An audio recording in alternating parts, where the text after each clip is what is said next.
In an extraordinary twist of fate, a military doctor from modern times finds herself transported to ancient times, where she is wed to the legendary hero, Mo Jiuyue.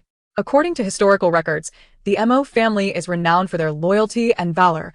However, due to Mo Jiuyue's immense accomplishments, he becomes the target of the emperor's jealousy. On the very second day of their marriage, the Mo family faces confiscation and exile. Understanding the course of history, Zhiren decisively utilizes her spatial abilities to empty the Mo family's treasures, leaving the imperial forces with nothing to seize. Before their exile, she also saves the lives of the entire Mo family.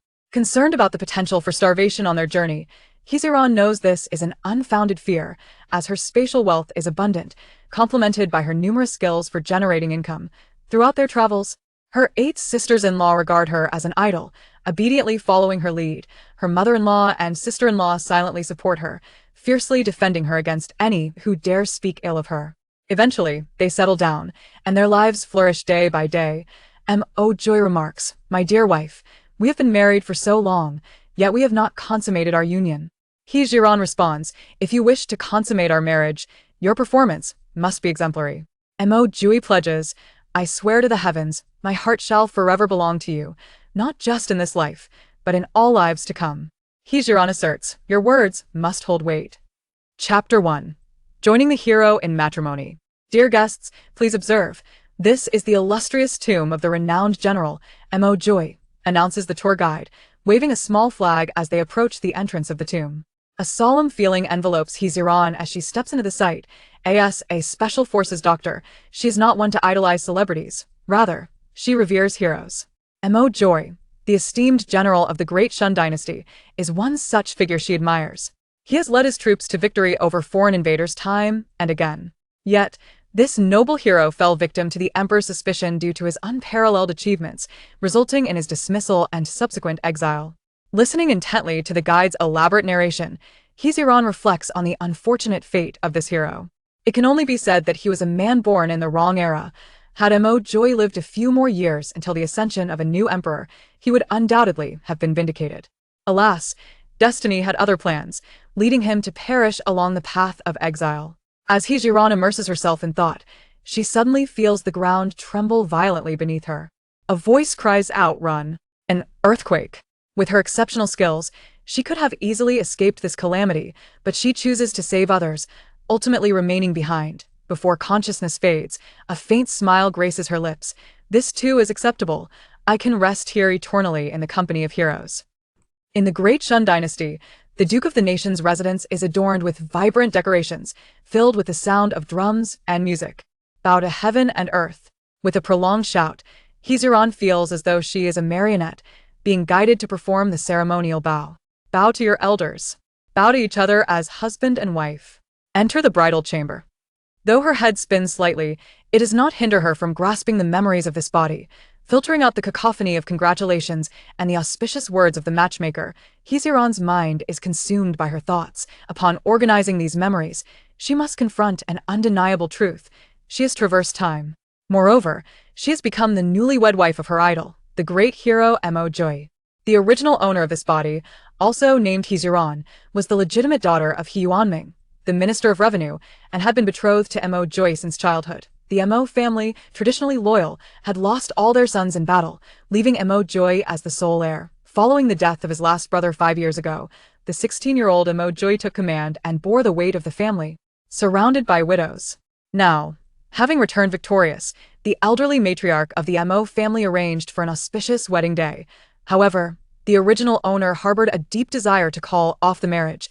She did not wish to endure a life of widowhood like the other women of the Mo family, as all the men had fallen in their youth on the battlefield. In her desperation, the original owner caused a great uproar, but her father, a man of integrity and honor, steadfastly refused to annul the engagement. In a bid to ensure her marriage to the duke's household, Yuanming and his wife, Ling Shuyan, resorted to administering a potion to their daughter, hoping that once married, she would accept her fate. Yet, it seems they miscalculated the dosage, leading to the original owner's demise in the bridal sedan chair, thus paving the way for Zhiren's arrival. However, Zhiren is perplexed by one detail. In the historical account she is familiar with, there is no mention of Mo Jiuyue having a wife. Until his exile, Could it be that the original owner truly perished in the bridal sedan and never had the chance to wed Mo Jiuyue, resulting in the absence of any record? As she muses on these thoughts, the commotion outside the bridal chamber grows louder. A maidservant named Xiao Yu gently nudges her arm. "Miss, the groom has arrived." Zhiren softly replies, and a throng of onlookers surrounds the groom, Mo Jiuyue, adorned in a splendid red wedding outfit, as he enters the bridal chamber. "Duke, lift the veil. Do not miss this auspicious moment," the matchmaker urges, beaming as she hands Mo Jiuyue a rod tied with a red ribbon. "Jiuyue, hurry. Everyone awaits the unveiling of your bride." "Indeed, indeed. Do not be shy, Jiuyue." With the rod in hand, Mo Jiuyue approaches Zhiren, flanked by his sisters-in-law. He halts before her, and under the gaze of many, gently lifts the veil that obscures her face. Instinctively, Zhiren gazes up at the man before her. He stands approximately 6 feet tall, with a commanding presence and robust limbs. His features, chiseled and strikingly handsome, bear a resemblance to the portrait in the tomb. His serious demeanor, coupled with piercing, profound eyes, imparts an unintentional sense of pressure in Zhiren's heart. This is the image of her great hero. Caught in a moment of daze, Mo Jiuyue coldly inquires, "Have you had your fill of looking?" Only then does Zhiren realize she had been momentarily lost in thought. Meeting his intense gaze, she responds candidly, "Yes, I've seen enough. It is what it is." Her intent is not to show disrespect to the great hero, but in front of so many witnesses, this man offers her no courtesy, and she sees no need to flatter him unnecessarily. As the newlyweds exchange barbs, the sixth sister-in-law, donghua, quickly intervenes to ease the tension. Jiuyue, you are newlyweds. Do not let this auspicious moment slip away. Drink the cup of wine and take some rest. The third sister-in-law, Feng Suelian, adds, "Yes, you must work hard to bless our Mo family with more children." Hearing these words, even with her modern sensibilities, Zhiren cannot help but blush. Having been single for 24 years in her previous life, her only ambition was to serve her country. She never imagined she would find herself in such an awkward situation. To conceal her embarrassment, she quickly lowers her head. This action, however, is misinterpreted by others. The fourth sister-in-law, Xiao Qinger, grabs her hand. "Do not be shy, Jiuyue's wife. You will grow accustomed to these sisters. They simply enjoy jesting." Zhiren insists, "I am not shy." Just as the other sisters are about to continue, a voice from outside the door interrupts. "Duke, the emperor has sent a messenger with an imperial edict, summoning you to the palace immediately." At these words, Zhiren's heart sinks. Mo Jiuyue turned to leave. She grasped the arm of the maid beside her and inquired, "Xiaoyu, what year is it now?" Xiaoyu, momentarily taken aback, replied with a perplexed expression, "Miss, have you forgotten the date of your own wedding? Today is the 8th day of the 7th month in the 19th year of Shun Yuan." "Oh no!" Observing Mo Jiuyue's retreating silhouette, Zhiren's instinctive reaction was that, now that she had arrived, she must exert every effort to ensure her idol and hero's survival. Zhiren abruptly rose to her feet, disregarding her still frail condition and the bewildered gazes of her sisters-in-law, and lifted her skirts to pursue her. If her memory served her correctly, today Mo Jiuyue was summoned to the palace by the emperor in the dead of night and was unjustly accused of trespassing into the harem, receiving 100 lashes as punishment. The following day, she would be condemned for treason and betrayal, leading to the confiscation of the Duke of Gua's estate and subsequent exile. Chapter 2. A warning. Zhiren cried out while running, fearing she could not keep pace with Mo Jiuyue. Mo Jiuyue, wait. After a considerable distance, she finally caught sight of his red-clad figure. Mo Jiuyue turned to her, his expression still inscrutable. "Is there something you need?" Zhiren, breathless, reached his side and grasped his arm, urging him to return. "What are you doing?" Mo Jiuyue furrowed his brow in inquiry. At a loss for how to articulate her intentions, Zhiren could only murmur, "I have a foreboding feeling that you may be schemed against upon entering the palace." Having uttered these words, Zhiren braced herself for Mo Jiuyue's skepticism. Yet, instead of questioning her, he retorted, "What have you heard?" In truth, during the time since his return from the frontiers, Mo Jiuyue had sensed an undercurrent of hostility directed towards him, particularly from the emperor, whose words often carried a veneer of insincerity. Zhiren could not confess her awareness of the historical events that lay ahead, faced with his counter-question. She could only stubbornly respond, "As I mentioned, it is merely an unpleasant premonition." In Mo Jiuyue's eyes, her explanation seemed rather far-fetched. However, preoccupied with his urgent need to enter the palace, he refrained from pressing further, allowing her to take the lead. Zhiren wandered around the courtyard outside the bridal chamber, finally fixing her gaze upon the floral palanquin she had arrived in. Releasing Mo Jiuyue's arm, she dashed inside and retrieved a thick cushion. This was something the original owner had often taken with her during outings from her maternal home, as she despised the jostling of both the palanquin and carriage. The considerate lady, he had instructed the servants to craft a soft cushion for her. Zhiren squeezed the cushion's thickness. It was satisfactory. She turned and handed it to Mo Jiuyue. Trust my words, place this behind you. It may offer you some assistance. Pausing briefly, she added, moreover, should anyone claim the emperor wishes to summon you to the harem, do not acquiesce. This was all she could do. Whether Mo Jiuyue could evade physical suffering now depended on his own fortune. Mo Jiuyue hesitated for a moment, but ultimately accepted the cushion. As he turned, he remarked, it is getting late. You need not wait for me. Rest early. Watching his retreating figure, Zhiren could not help but call out, do not forget to place the cushion behind you. With no response from Mo Jiuyue, she could only retrace her steps. Upon returning to the courtyard, she found 8 sisters-in-law and a younger sister waiting there in unison. All the sisters-in-law, seasoned in their own trials, approached Zhiren with comforting words. Sister-in-law Jiu, do not fret. The emperor's late summons to Jiu must pertain to urgent matters and should not delay for long. Indeed, Jiu shall surely return in time for your wedding night.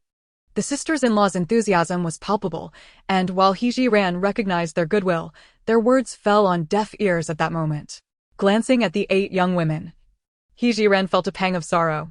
These kind-hearted souls were unfortunate, having become widows at such a tender age, ultimately facing exile as their fate. After much contemplation, Zhiren decided to issue a warning. Sisters-in-law, I have been plagued by a peculiar dream these past few days, foretelling that our Duke's residence may face confiscation and exile.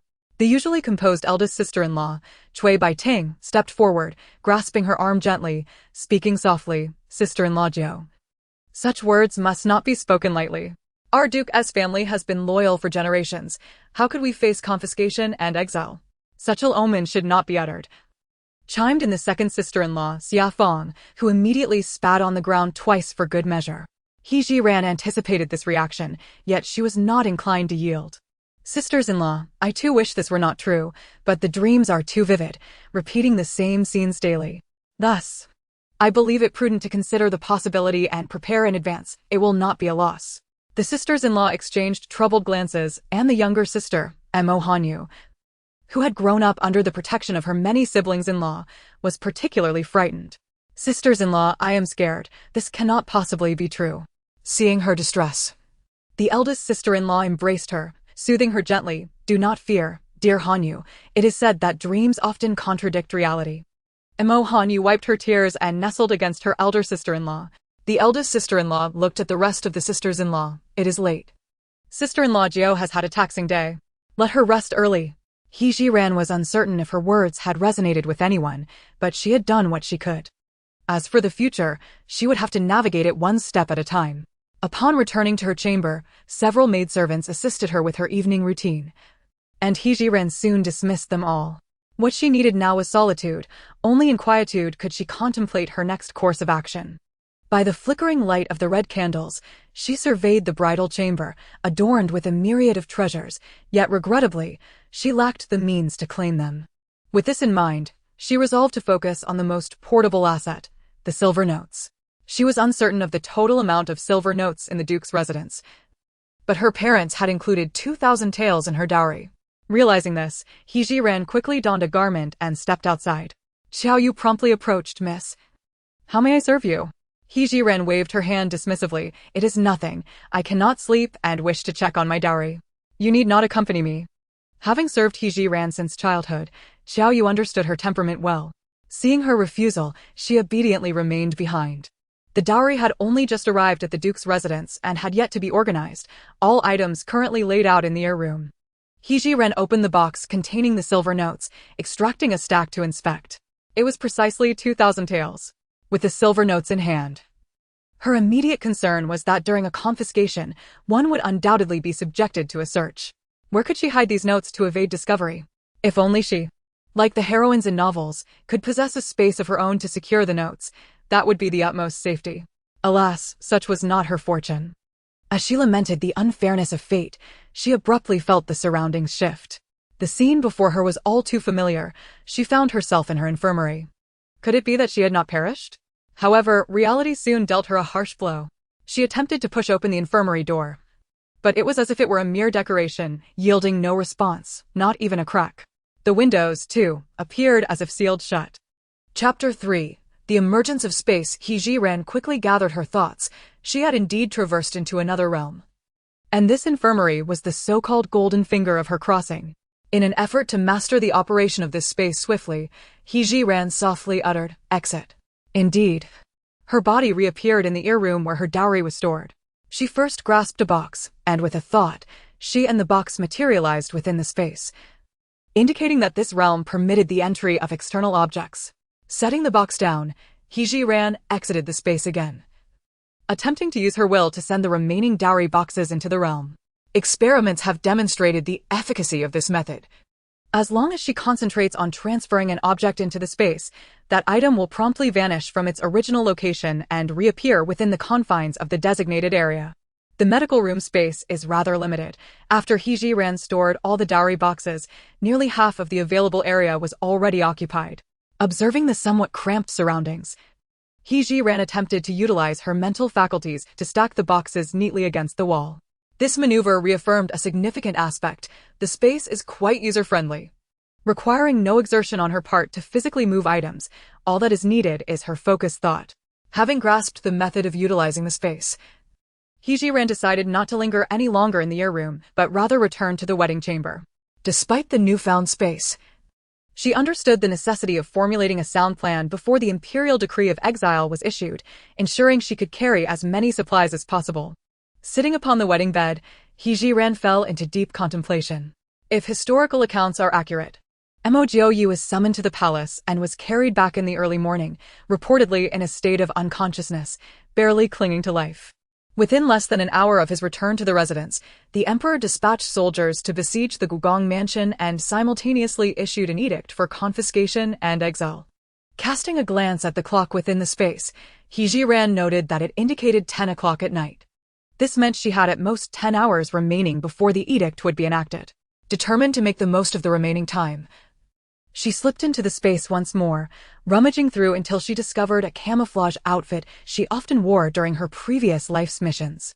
After changing into the camouflage attire, she swiftly gathered her hair into a simple bun, equipped herself with climbing claws, and stealthily exited the courtyard, evading the notice of the maids. To survey the layout of the Gugong mansion, Zhiren adeptly ascended a sturdy tree. From her elevated vantage point, she could ascertain that her courtyard was slightly to the west. To reach the more densely populated areas, she would need to head eastward. However, she refrained from doing so. Analyzing her surroundings, it was evident that the eastern courtyards were likely the residences of various sisters-in-law and the matriarch, where any valuables would merely be personal possessions. Given the urgency of her situation, it would be far easier to locate a storeroom than to scavenge through each courtyard like a thief. Resolved in her decision, Zhiren ventured westward. True to its reputation, the Gugong mansion was heavily guarded, and she frequently encountered several armed servants patrolling the area. Moreover, she noticed that the defenses increased the further west she progressed. Utilizing her skills from her past life, she employed counter-surveillance techniques to approach a particular courtyard. While it was merely a relatively large house, Zhiren observed that it was guarded by 2 sentinels. Without a doubt, she surmised that something of great importance lay within, most likely the storeroom of the Gugong mansion. To divert the guards, she picked up a small stone from the ground and tossed it toward a nearby pond. The stone splashed into the water, creating a loud sound that pierced the silence of the night. Who goes there? The guards quickly sensed something amiss and hastened toward the pond's direction. Zhiren, unwilling to waste a moment, rushed to the house. Where there were guards, there would undoubtedly be a stout lock. Without hesitation, she mentally accessed the space, retrieving the thinnest pair of tweezers available. After a few deft maneuvers within the keyhole, the lock clicked open. Seizing the opportunity before the guards returned, Zhiren swiftly opened the door and entered. The interior was shrouded in darkness, but with the faint moonlight, she could discern shelves lined with various items. Without pausing to examine closely, she reached out and touched the nearest object, its texture smooth, reminiscent of fabric. It was evident that this was indeed the storeroom of the Guogong mansion. To save time, Zhiren employed her mental faculties to collect all the items within the storeroom into her space, leaving only the shelves behind. Just as she completed her task, the guards who had ventured out to investigate the disturbance returned. I see you're just overly anxious. There's no one here, and we've wasted our time. I distinctly heard something by the pond. At this season, the frogs are abundant. A leap into the pond could produce that sound. All right. Let us not fuss about it. Let's just focus on our duty. With the two guards back, Zhiren needed to contemplate how to leave without detection. After a moment of reflection, she suddenly recalled the newly acquired miniature drone within the space. With a plan in mind, she nimbly leaped onto the roof beam, gently lifting a tile, and released the drone. Skillfully maneuvering the remote control, she directed the drone to fly further away. When it reached a suitable distance, she activated the drone's laser light and sound emitter. The guards, who had just settled into their positions, were instantly drawn to the noise, followed by the sight of a beam of light illuminating a distant courtyard. What is that? An assassin. Let us go check it out. As the footsteps of the guards receded, Zhiren swiftly exited the storeroom, ensuring to lock the door behind her. Once at a safe distance, she climbed a tree and turned off the drone's lights and sounds via the remote, confident that the guards would lose their target and eventually return. Indeed, after a thorough search, the guards, disheartened by the fading light, returned to the storeroom entrance. Tonight truly feels odd. Nothing's amiss, is it? I too find it strange. Should we report this to the Duke? The Duke is busy with his wedding today. What audacity would you have to disturb the bridal chamber? True. Let us just handle it tomorrow, as long as the storeroom remains secure. Seeing that the two guards had entirely relaxed their vigilance, Zhiren nimbly descended from the tree, retrieved the drone, and stored it back within the space. Chapter 4. Mo Jiuyue has been brought back.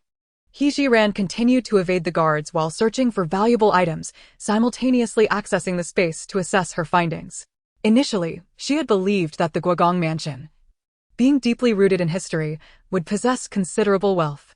To her surprise, aside from a few vibrantly colored fabrics, there were merely some grains, both coarse and fine, and half a chest of silver ingots. As for antiques, paintings, and treasures, they were few and far between. The esteemed Guogong mansion appeared rather impoverished, reflecting the integrity of the Mo family. Yet, such a loyal family, known for generations of fidelity, had become the target of the ruling class's jealousy. It was truly a lamentable fate. The half-chest of silver seemed to amount to about 10,000 taels, far less than she had anticipated. Nevertheless, Zhiren remained resolute, believing that even a little was better than nothing on the road to exile. Thus, while contemplating and acting, she diligently collected items from any accessible locations until the space could hold no more, at which point she reluctantly returned to her courtyard. By now, over an hour had elapsed since her departure. Xiaoyu remained steadfastly on guard outside, and Zhiren leapt through the window into her bedroom. Just as she had removed her camouflage outfit, the sound of hurried footsteps echoed from outside. What has happened to the Duke? Hearing Xiaoyu's anxious inquiry, Zhiren hurried out to greet them.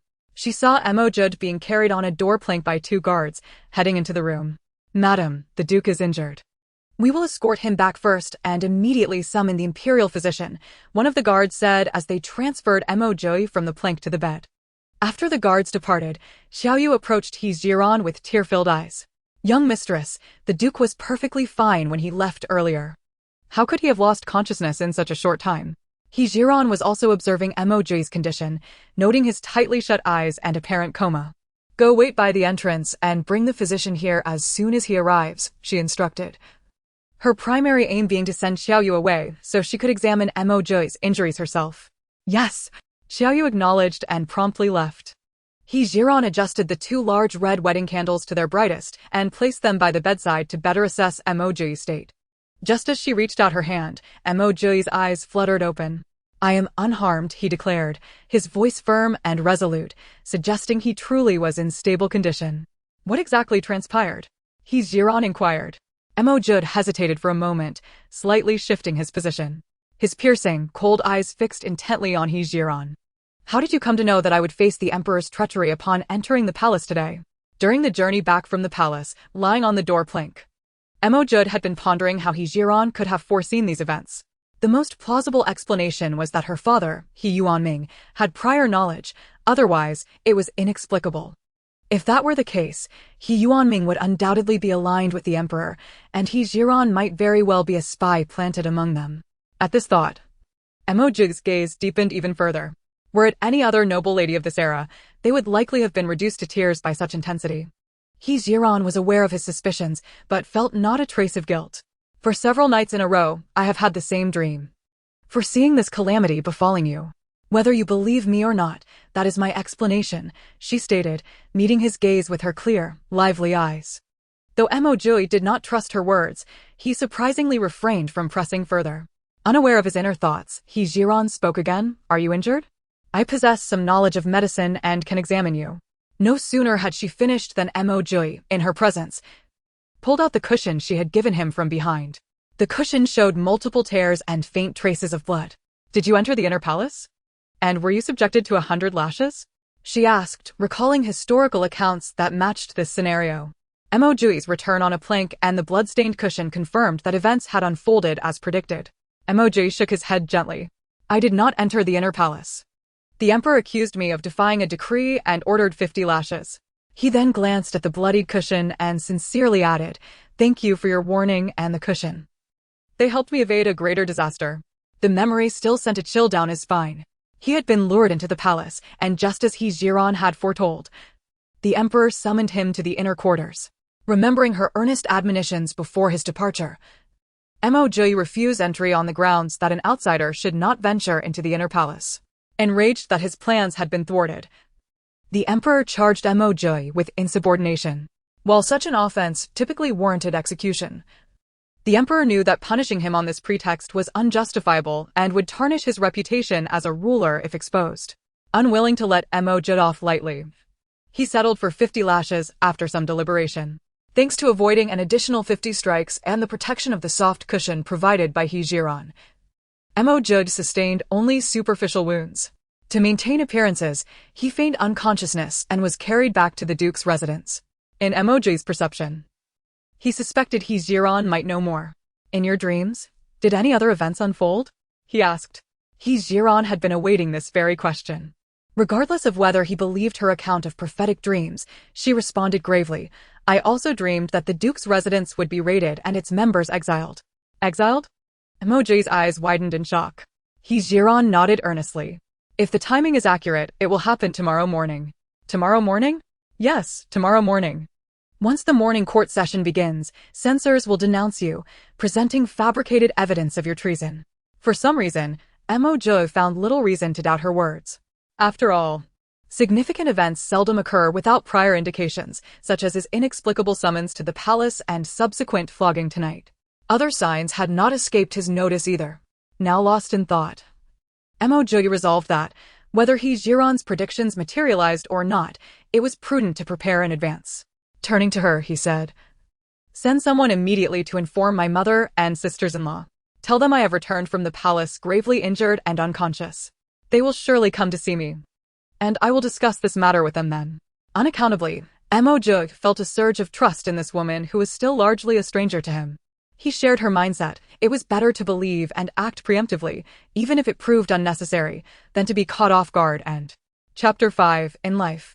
We are of the Mo family. In death, we shall remain its ghosts. Zhiren also deemed it necessary to forewarn them. Moreover, a reminder from Mo Jiuyue himself would carry far more weight than words from a newcomer like her. Very well, I shall dispatch someone to summon them at once. She agreed. After instructing servants at the door to fetch the women from their respective courtyards, Zhiren returned to the room. Do you have any sound arrangements in mind? She asked Mo Jiuyue. You and my sisters-in-law could take letters of divorce and leave, Mo Jiuyue suggested, his immediate concern being to minimize the number of people implicated. Zhiren did not object. Though her interactions with the 8 sisters-in-law had been limited, she could discern their kind-hearted natures. It was pitiable enough that they were widowed at a young age. Subjecting them to the hardships of exile seemed unduly cruel. As for herself, she had not pondered it deeply. She sympathized with the Mo family's plight and hoped to alter Mo Jiuyue's fate of an early demise through her own efforts. Before long, the Mo matriarch and the sisters-in-law began to arrive one after another. He Zhiren could see genuine concern for Mo Jiuyue etched on their faces. The elder Madame Mo was the first to approach her son's bedside, her eyes brimming with tears yet radiating resilience. "Jiuyue, how severe are your injuries?" she asked. "Mother, I am fine, it is merely superficial," he reassured her. "Ninth brother, why were you injured?" The fourth sister-in-law inquired with concern. Mo Jiuyue scanned the room. "I will explain everything once all the sisters-in-law have gathered," he replied. Respecting his words, no one pressed further, instead offering sincere inquiries about his condition. Shortly after, the remaining sisters-in-law from more distant courtyards arrived. He Zhiren cautiously stepped outside to instruct the servants to guard the door firmly and admit no one else. Felt a profound sense of comfort in He Zhiren's attentiveness, and simultaneously, his perception of her underwent a significant transformation. Had it not been for this unfortunate turn of events, perhaps he would have endeavored to cultivate a harmonious relationship and share a lifetime with her. Alas, fate can be cruel, and heaven did not grant him such an opportunity. Retrieving his wandering thoughts, he spoke solemnly, "Mother, esteemed sisters-in-law, today I faced the emperor's malice upon entering the palace and was subjected to the harsh punishment of 50 lashes. Upon hearing this, the sisters-in-law were utterly unsettled. "Ninth brother, what could you have possibly done to incur the emperor's wrath?" One exclaimed. "Indeed, ninth brother. How severe are your injuries? 50 lashes are no trifling matter." Listening to their cascade of concern, even the stalwart felt his heart warm. Such a harmonious family, it seemed, was destined to cease to exist from this day forth. Despite his reluctance, necessary actions must be taken. "Mother, esteemed sisters-in-law, it is evident from today's events that the emperor can no longer tolerate the existence of our Duke of Gua's household.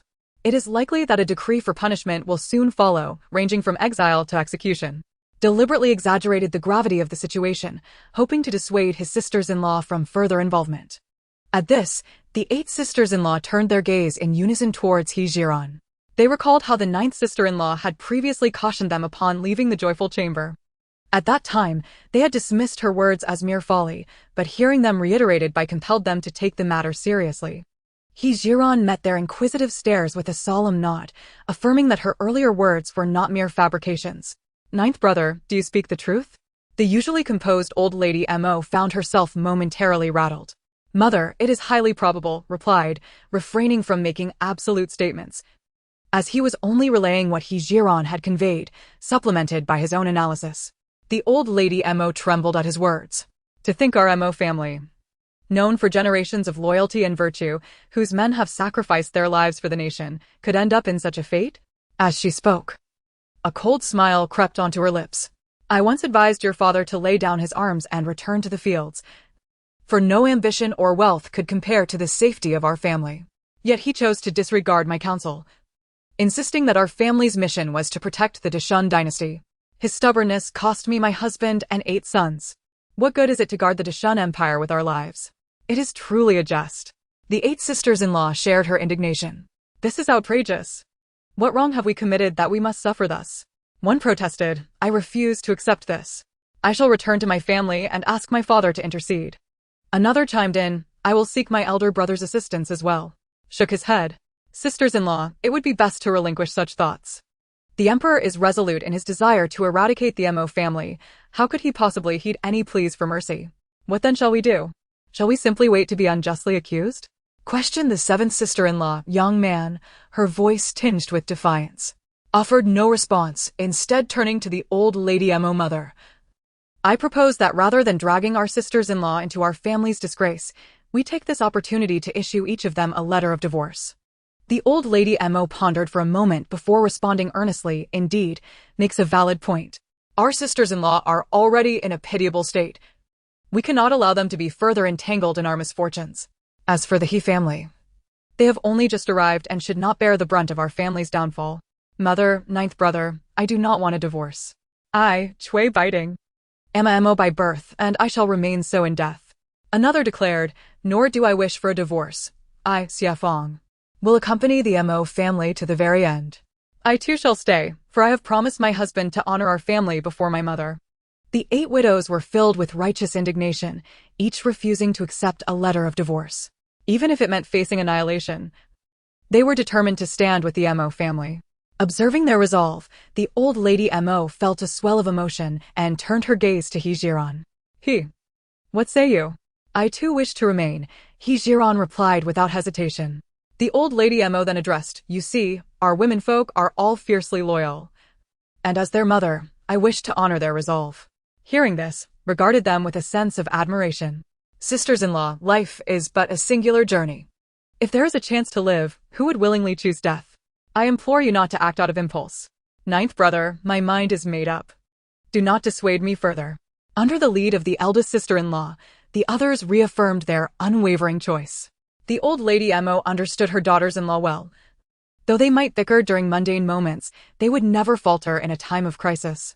This was the essence of being a Mo woman. Chapter 6. Are these matters connected to you? Given this, and I shall not dwell on it further, our primary concern now is to prepare adequately. Should the worst come to pass, we must be resigned to our fate. If exile is the decree, we must ensure we have enough silver to survive the journey. Mother.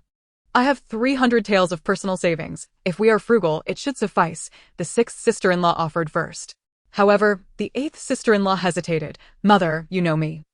I have a penchant for delicacies, and I have spent my monthly allowance on snacks. However, I possess some fine jewelry that I believe can be exchanged for silver. I too have valuable items that can be converted into silver notes, another chimed in. Listening to the sisters-in-law, each eagerly proclaiming their assets, exchanged a knowing glance with Zhiren. They understood that while the sisters-in-law might possess some personal savings, these items were not equivalent to silver notes. How could the emperor allow them to carry such conspicuous valuables? Wouldn't that render the confiscation utterly futile? Sisters-in-law, I recognize your selflessness. However, at this juncture, there is no time to convert those items into silver notes, stated, dousing their hopes like a cold wave. What then shall we do? Though our possessions may lack value, we cannot simply relinquish them to those scoundrels, the sixth sister-in-law exclaimed in frustration. As the group grappled with uncertainty, Zhiren interjected, Mother, esteemed sisters-in-law, I suggest we each sew a pocket close to our bodies, lining it with cotton to conceal the silver notes within. Cotton is soft and may not be easily detected even if someone were to search us. As for the remaining items, we shall devise a plan for those in the time we have left. The old lady Mo nodded in agreement. Indeed, his suggestion is prudent. Let us proceed as she advises and prepare immediately. Ordinarily, the daughters-in-law would have rushed to comply, but the physician had yet to arrive to attend to his injuries, causing them to hesitate in leaving. The old lady Mo, generally sympathetic towards her daughters-in-law who lacked husbands, rarely imposed her authority upon them. However, with the situation now so dire, it was not a time for indulgence. Thus, the matriarch of the Mo family spoke coldly, do not linger here, return swiftly to prepare. The eight sisters-in-law, upon hearing this, could only depart one after another. As they left, the matriarch's gaze returned to Mo Jiuyue. How long has it been since we sent for the imperial physician? My sisters-in-law and I have been here nearly an hour, yet the physician has yet to arrive. No sooner had she finished speaking than those who had gone to summon the physician began to return, each bearing the same disheartening news. The physicians were unable to attend to Mo Jiuyue's injuries. Zhiren, counting on her fingers, could discern the underlying reason, merely that the emperor wished for Mo Jiuyue to suffer, perhaps even not survive the departure from the capital, and had thus ordered the physicians to refrain from assisting him. This situation seemed to be one that Mo Jiuyue had anticipated, for he did not display any sign of unusual concern. However, in an effort to assuage his mother's worries, he replied, Mother, my injuries are not grave. There is no need for you to fret. The matriarch, not one to be without foresight, recognized the futility of her concern given the circumstances. Moreover, observing Mo Jiuyue's current condition, it appeared that he was not in dire straits. In that case, I shall return to prepare as well. Regardless, Mo Jiuyue had indeed suffered a considerable beating, and walking unassisted would still pose a challenge. Zhiren voluntarily escorted the matriarch out of the courtyard.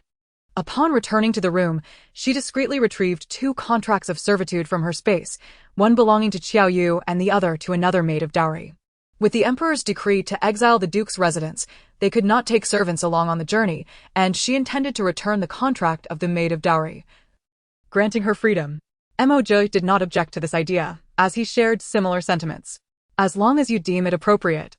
Just as Mo Jiuyue was about to speak further, a guard rushed in, breathlessly delivering news. Your Grace, the storeroom has been robbed, and everything has been taken. leaving only empty shelves.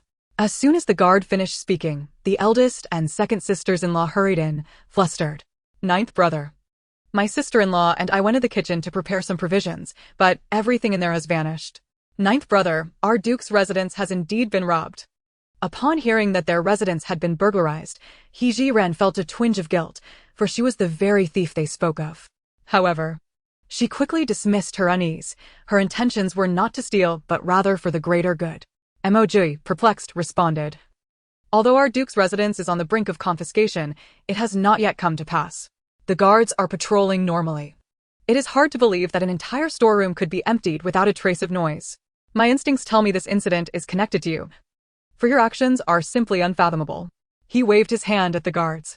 You may leave. I will investigate this matter personally. What about the theft in the kitchen? The eldest sister-in-law pressed. Mo Jiuyue, with a hint of resignation, replied, Sister-in-law, it may be for the best that the supplies are gone. We cannot take them with us anyway. Rather than enrich an enemy's coffers, let the little thief benefit. The eldest sister-in-law appeared to concur, nodding seriously. Ninth brother speaks wisely. In that case, my sister-in-law and I shall attend to other matters. As he watched his two sisters-in-law depart, only Mo Jiuyue and Zhiren remained in the room. Mo Jiuyue's penetrating gaze lingered upon Zhiren, who, in the face of his sharp scrutiny, exhibited no sign of fear. After a prolonged silence, he finally inquired in a low voice, Are these matters connected to you?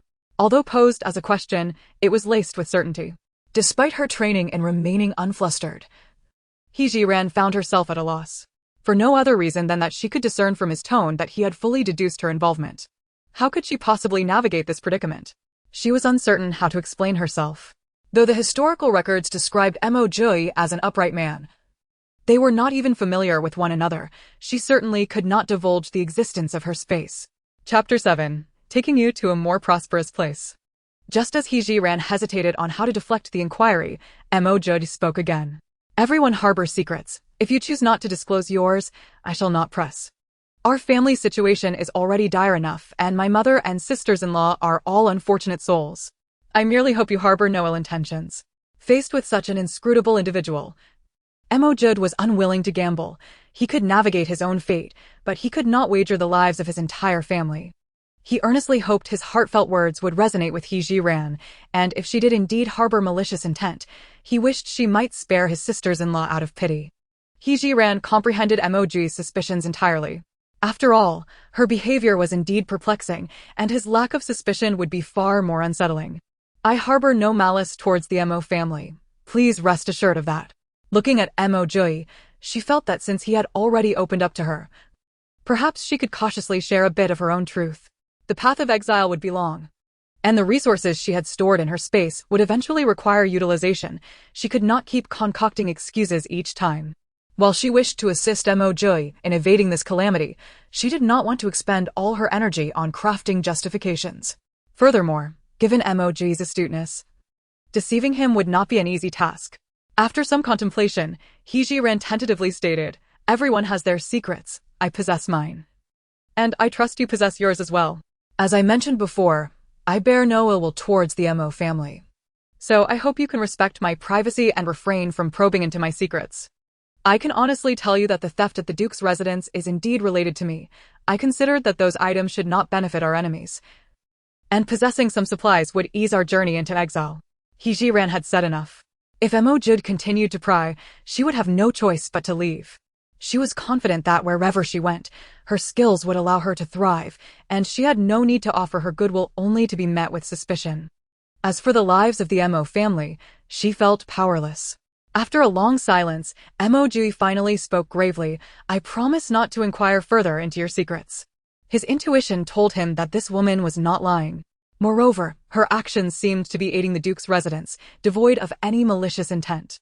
Although he was curious about how she had managed to relocate so many resources, he refrained from asking further. For the time being, they had reached a tacit understanding, and the room fell into silence. After a while, Mo Jiuyue tentatively inquired, Since you possess the ability to discreetly empty the storeroom, would you be able to do the same in a more affluent location if I were to take you there? Zhiren's eyes brightened at the mention of a more prosperous place. Although her space was already filled with various items, many were merely superfluous accumulations. After her exile, the unpredictability of unforeseen events loomed large, rendering the possession of silver coins paramount. She held unwavering faith in Mo's character, having promised not to delve into her secrets. He would undoubtedly refrain from questioning her further, as long as he remained silent, even employing the ruse of concealing the truth to utilize her spatial abilities. She felt somewhat liberated from excessive secrecy. "Where are you taking me?" His tone revealed that he understood her consent. "I intend to steal from the treasury. As long as you can carry the goods, I will handle the entrance." The treasury? Zhiren was taken aback, never having imagined that Mo Jiuyue harbored ambitions even grander than her own, contemplating the emptying of the royal treasury. Yet, she considered the limitations of her spatial capabilities. It seemed implausible to accommodate such a wealth of treasures. Noticing her hesitation, Mo Jiuyue inquired, "What's the matter? Are you afraid?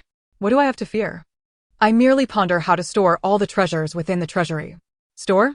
Mo Jiuyue could not help but ask. Zhiren quickly realized, "You promised not to ask."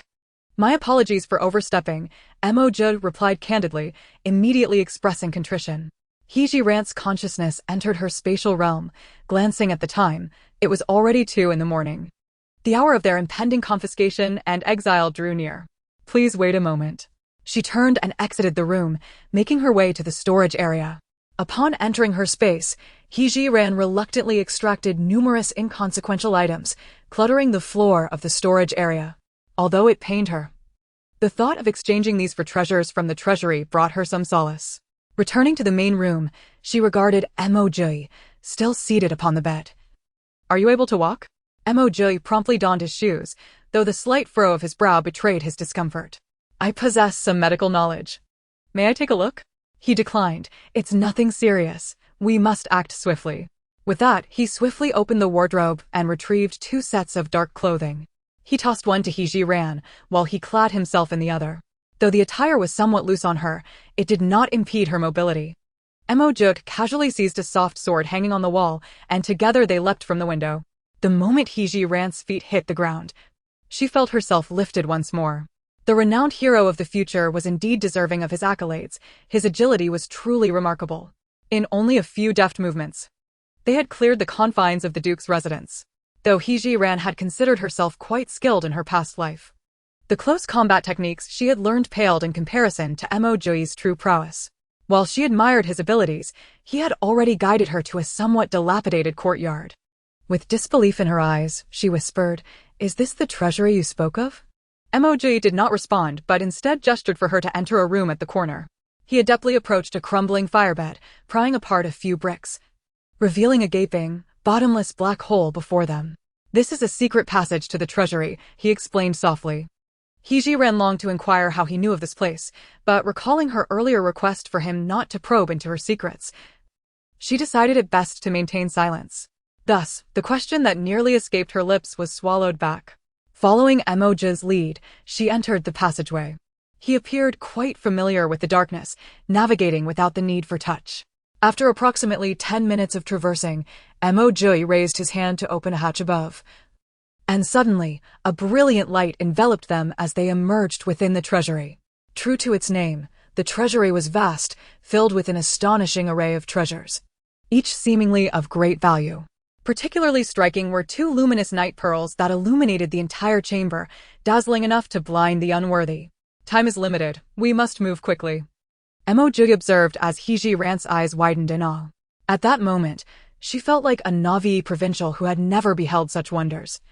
Realizing it was not the time for admiration, "I want you to step aside." Mo Jiuyue understood her intent. He simply wished to avoid witnessing her methods. "Very well." Without hesitation, he descended into the hatch below. Zhiren watched as the hatch closed seamlessly, and only then did she begin to scour the area for valuables.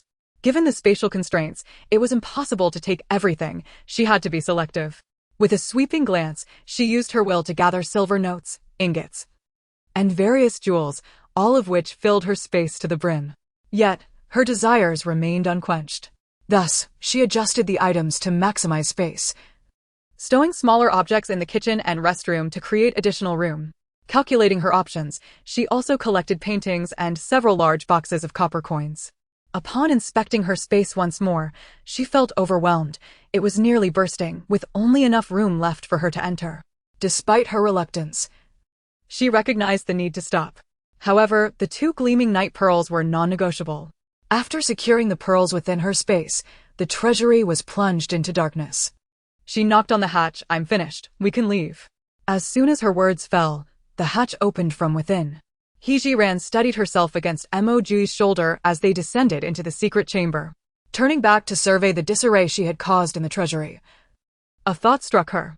There are too many items. I cannot take them all, and there remains much silk and satin. Are you implying? Mo Jiuyue seemed to grasp her intention. As darkness enveloped the scene, Zhiren summoned a bottle of alcohol from her space and began to douse it within the treasury. Mo Jiuyue quickly complied. After the alcohol was poured, he produced a fire starter from his pocket, igniting it and tossing it into the flammable liquid. The moment the alcohol met the flame, the treasury erupted into a blaze. He grasped Zhiren's hand, leading her swiftly away from the scene.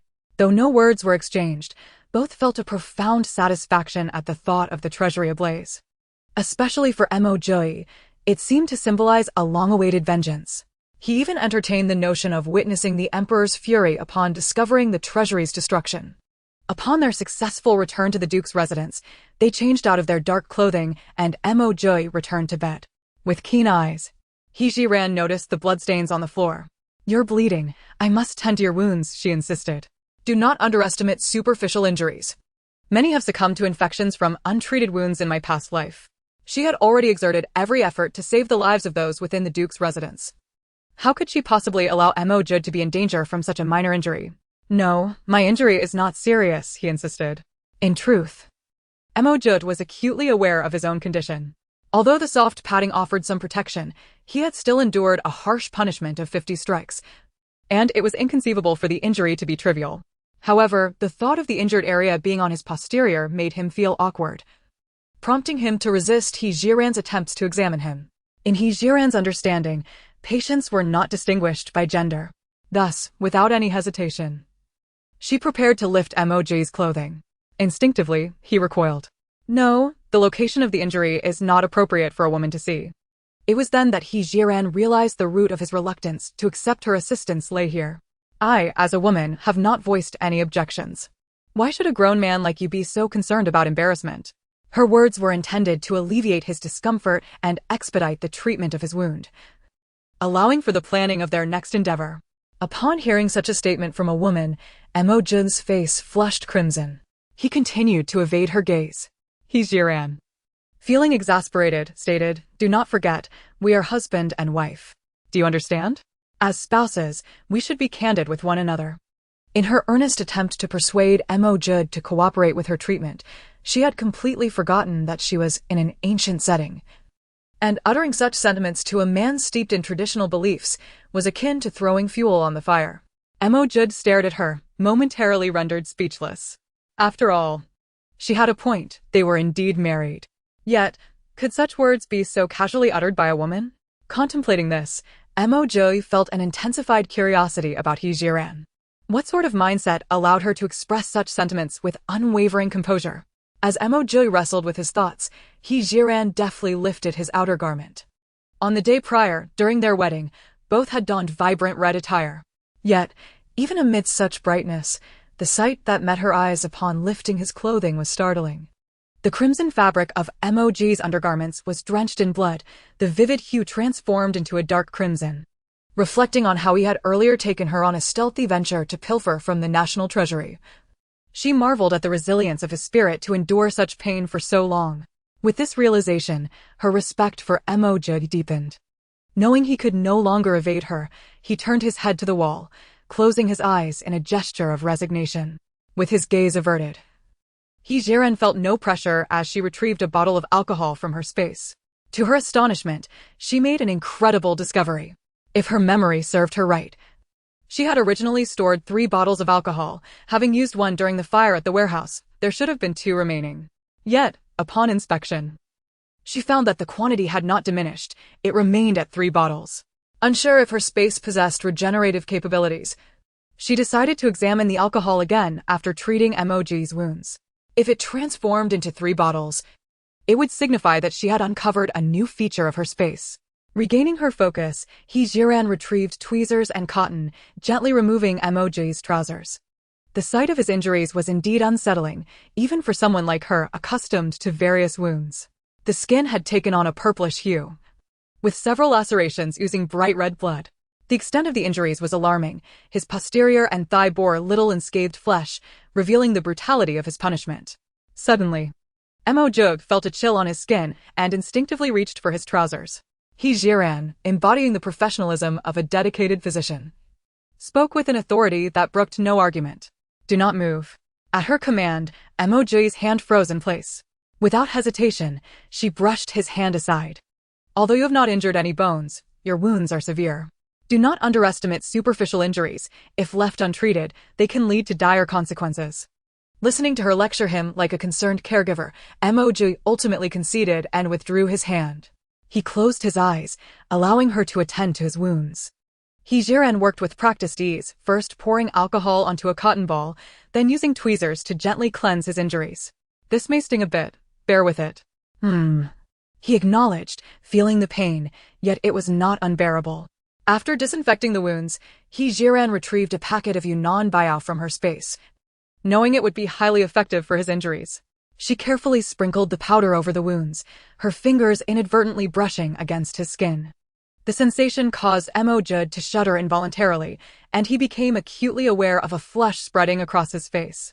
Zhiren, wholly focused on treating him, remained oblivious to his discomfort. Having secured the bandages over his wounds, she efficiently administered a tetanus shot. Mo Jiuyue suddenly felt a sharp pain in his arm akin to being pricked by a needle, and his body instinctively wanted to recoil. "Do not move," Zhiren cautioned. Immediately, he froze until the sensation subsided, releasing a sigh of relief. Once she had completed the necessary treatments, Zhiren observed his blood-stained undergarments. "Where are your clothes? I will fetch you a clean pair." Mo Jiuyue, fully aware of the redness in his cheeks, dared not turn his head. "The left cabinet contains my garments." Zhiren casually selected a white pair of undergarments from the wardrobe and placed them on the bed before proceeding to remove the trousers that she had pulled down to his knees. Mo Jiuyue quickly interjected, "I can do it myself." He was already quite embarrassed. Allowing this woman to assist him in changing would surely compel him to seek refuge in a crevice. Unconcerned about such matters, Zhiren had helped patients with such tasks in her past life. "Your wounds have just been treated. It is best not to move around too much. If they start to bleed again, it would render my efforts futile." Mo Jiuyue remained adamant, stating men and women should not engage in such intimacy. "How could I allow you to help me change?" At his words, Zhiren could not suppress a laugh, her concerns for Mo Jiuyue's feelings momentarily forgotten. "I've already seen your backside. What difference does it make to change your trousers?" Mo Jiuyue felt as though a heavy stone lodged in his throat, nearly choking him. This woman truly had a knack for bringing up sensitive subjects. Yet, reflecting on her words, he realized she was indeed correct. His posterior had been exposed for quite some time. If he continued to resist changing, it would only come off as overly dramatic. Clearing his throat, he finally said, "Well, if I survive this ordeal, I shall certainly take responsibility for you." In the heart of Mo Jiuyue, this matter was tantamount to an intimate connection with Zhiren. As a stalwart man, he could not allow a woman to suffer in his presence. Upon hearing his words, Zhiren could not suppress her laughter once more. However, she endeavored to stifle her mirth so as not to alert the servants outside. "Oh, do not take it so seriously. My assistance in healing you is merely a physician's basic duty. There's no need to dwell on notions of responsibility." To be candid, Zhiren had not contemplated her future with Mo Jiuyue. While she admired this hero, they had only just met, and there was no semblance of affection between them. For Zhiren, whose soul belonged to a later era, her sole desire was for Mo Jiuyue to survive the path of exile. As for everything else, she left it to fate. It could be said that Zhiren approached her relationship with Mo Jiuyue with a rational mindset. She would not recklessly embrace a marital bond that was not truly hers simply because he was her idol. Naturally, should mutual feelings develop as they interacted, she would be open to pursuing a relationship with Mo Jiuyue, ultimately resulting in a union that felt natural to both. However, this was not the time for such considerations. The road of exile stretched long ahead, and she needed to focus on how to cope. Suppressing her laughter, Zhiren cautiously assisted Mo Jiuyue in changing his trousers. Once the legs of the trousers were on, he insisted that she no longer help him. I can manage the rest myself. Zhiren did not press him. After all, he was capable of scaling walls and flying over rooftops, so adjusting his trousers was hardly a challenge. Seizing the moment before Mo Jiuyue turned over, she stowed away the medical tools in her spatial pocket, also checking the quantity of alcohol. To her delight, she discovered 3 bottles of alcohol. Even the recently used Yunnan Baiyao, bandages, tetanus medication, and disposable syringes had returned to their original quantities. Even more astonishingly, the tweezers she had used had increased by 1. What did this signify? It indicated that the items in her spatial pocket indeed possessed a regenerative capacity. Of course, those items she had brought from the past had not reappeared, as the possessions she had left in the side chamber had not returned either. Despite this, Zhiren felt an immense sense of satisfaction. With this newfound ability, she straightened her spine considerably. She realized that her spatial pocket contained more than just medical equipment. She understood that this was not a time for joy, time was of the essence, and there were numerous matters yet to address. With this thought in mind, Zhiren retrieved the 2 contracts of servitude and stepped outside. Xiaoyu had been waiting at the door, and upon seeing her exit, she promptly inquired respectfully, "Miss, is there anything you need me to do?" "Xiaoyu, go to your room. I have something to discuss with you and Xiao Xian," Zhiren replied, leading the way toward the maid's quarters. Having followed her for many years, it was the first time Xiaoyu had witnessed her so solemn, and she hurriedly followed suit, her heart racing. Given the seriousness of the Mrs. demeanor, there must be something important at hand.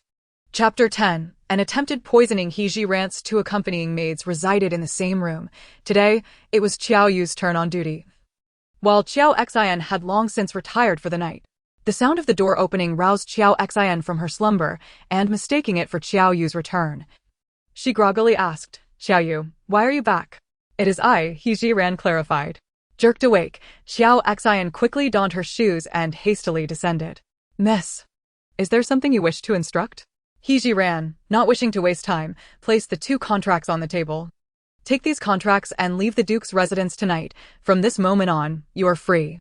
The 2 maids were bewildered, unsure of what had transpired. "Miss, if I have erred in any way, please feel free to scold me." "Yes, miss, Xiaoyu wishes to serve you for a lifetime." Zhiren was well aware of the unwavering loyalty these 2 maids held for her. With a sigh, she explained, "The Duke has just returned, having angered the Emperor. If all goes as expected, the Emperor will punish the Duke's residence.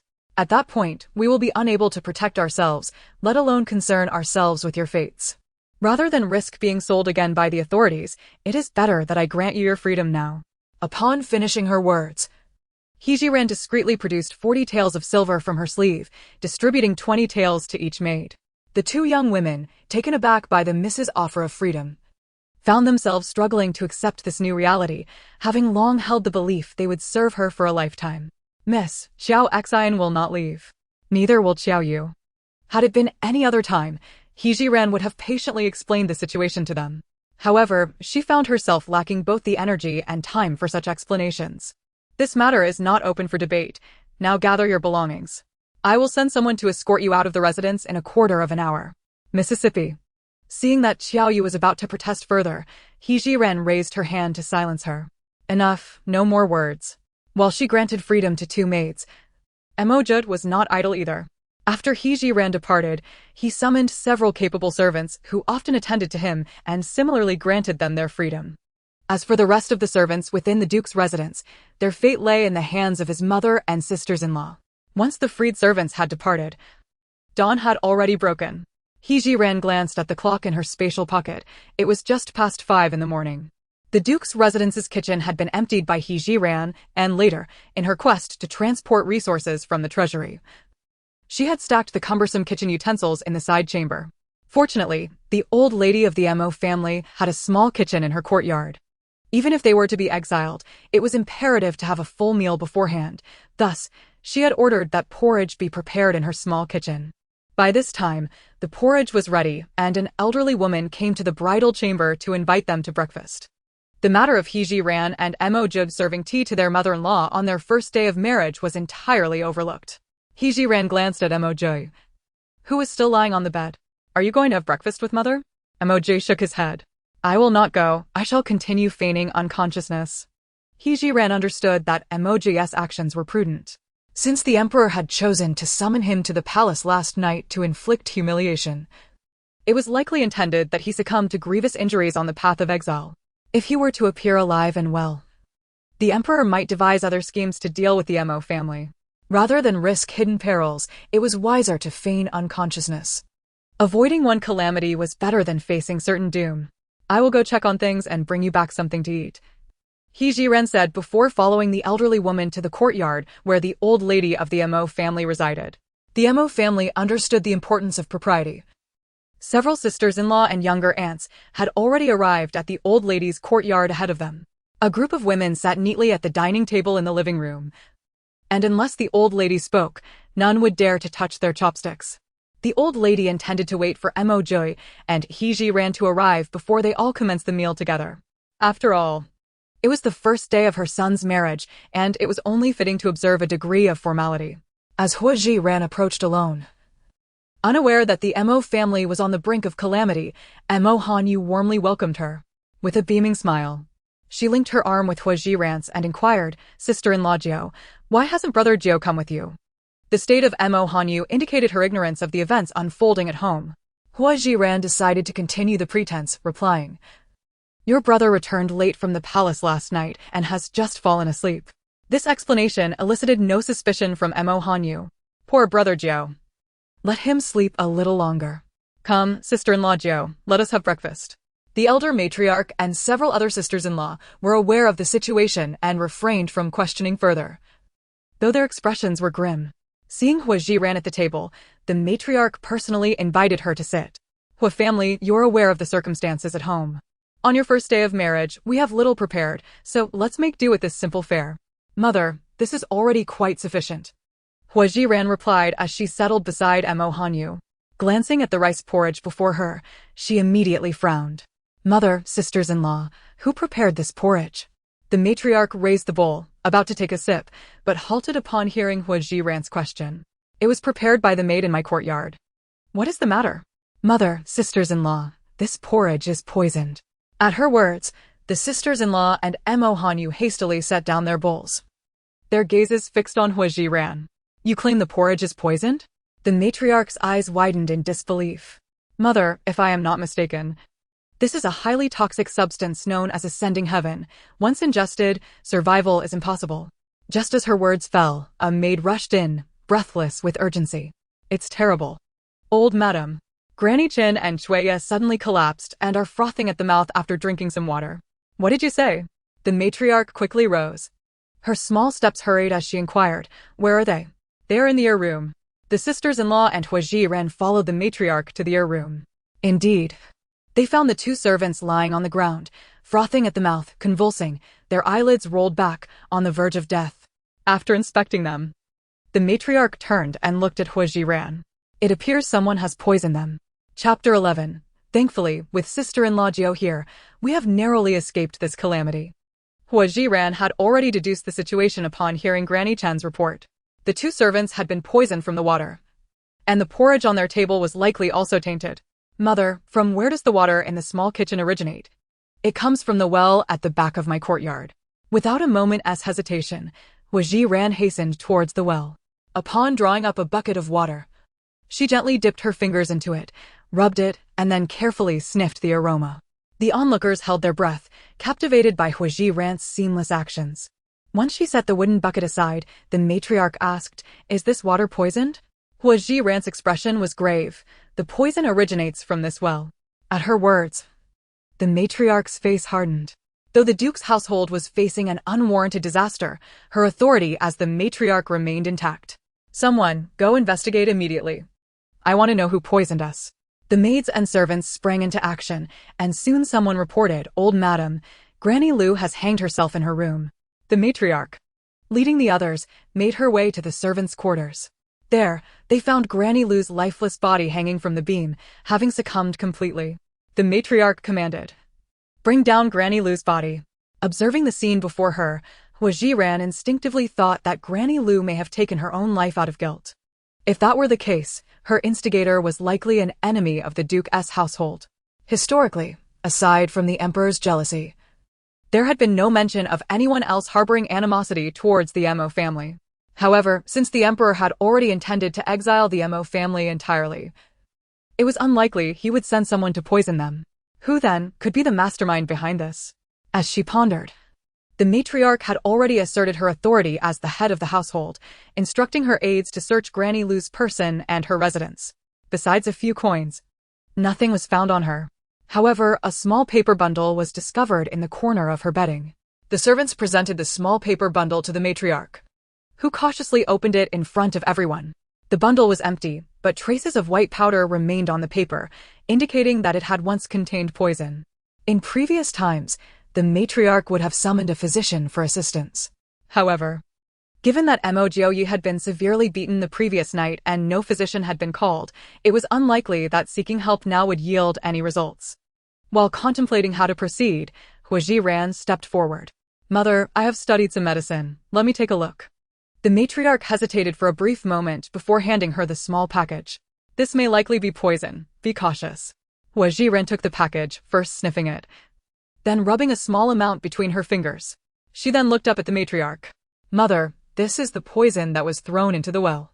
Upon hearing this, the matriarch clenched her fists. "Granny Lu served me since her youth. I believed I treated her well. Why would she do this?" "Mother, there must be someone behind Granny Lu," Zhiren urged as she observed the matriarch's anger. "Who could harbor such hatred towards our family?" In that moment, the matriarch could not deduce the source of this animosity. However, she understood the grim reality. The Duke's household was already overwhelmed, lacking the resources to investigate this matter. With a sigh, the matriarch stated, "Let us put this matter aside for now. We will decide after discussing it with Jiuyue." Meanwhile, everyone cast grateful glances at Zhiren. "Sister-in-law Jiu, we owe you our lives today for your timely discovery of the poison in the porridge. Otherwise, our entire family would have perished." The eldest sister-in-law was the first to express her gratitude. "Indeed, it is thanks to sister-in-law Jiu that we escaped this disaster."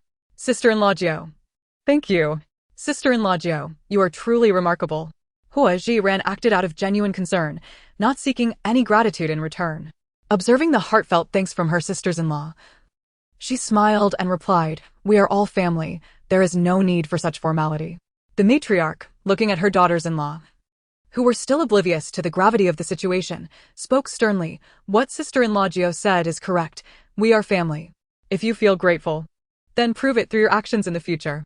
Noticing her mother-in-law's serious tone, the sisters-in-law quickly fell silent. The matriarch surveyed the room. First, dispose of Granny Lu's body. Then fetch water from the other courtyard's wells to prepare breakfast anew. She contemplated that if they were to be exiled today, it would be difficult to have a satisfying meal in the future, so this meal must be thoroughly enjoyed. Upon hearing the instructions, the servants promptly set about their tasks. Lady Mo, accompanied by the women of the household, returned to the drawing room. "How are the preparations from last night coming along?" Lady Mo inquired, taking advantage of the servants' rearrangement of breakfast. "Mother, I have followed ninth sister-in-law's advice and sewn a pocket into my undergarments, wrapping the banknotes in cotton before placing them inside." "Mother, mine is ready as well. I am also prepared."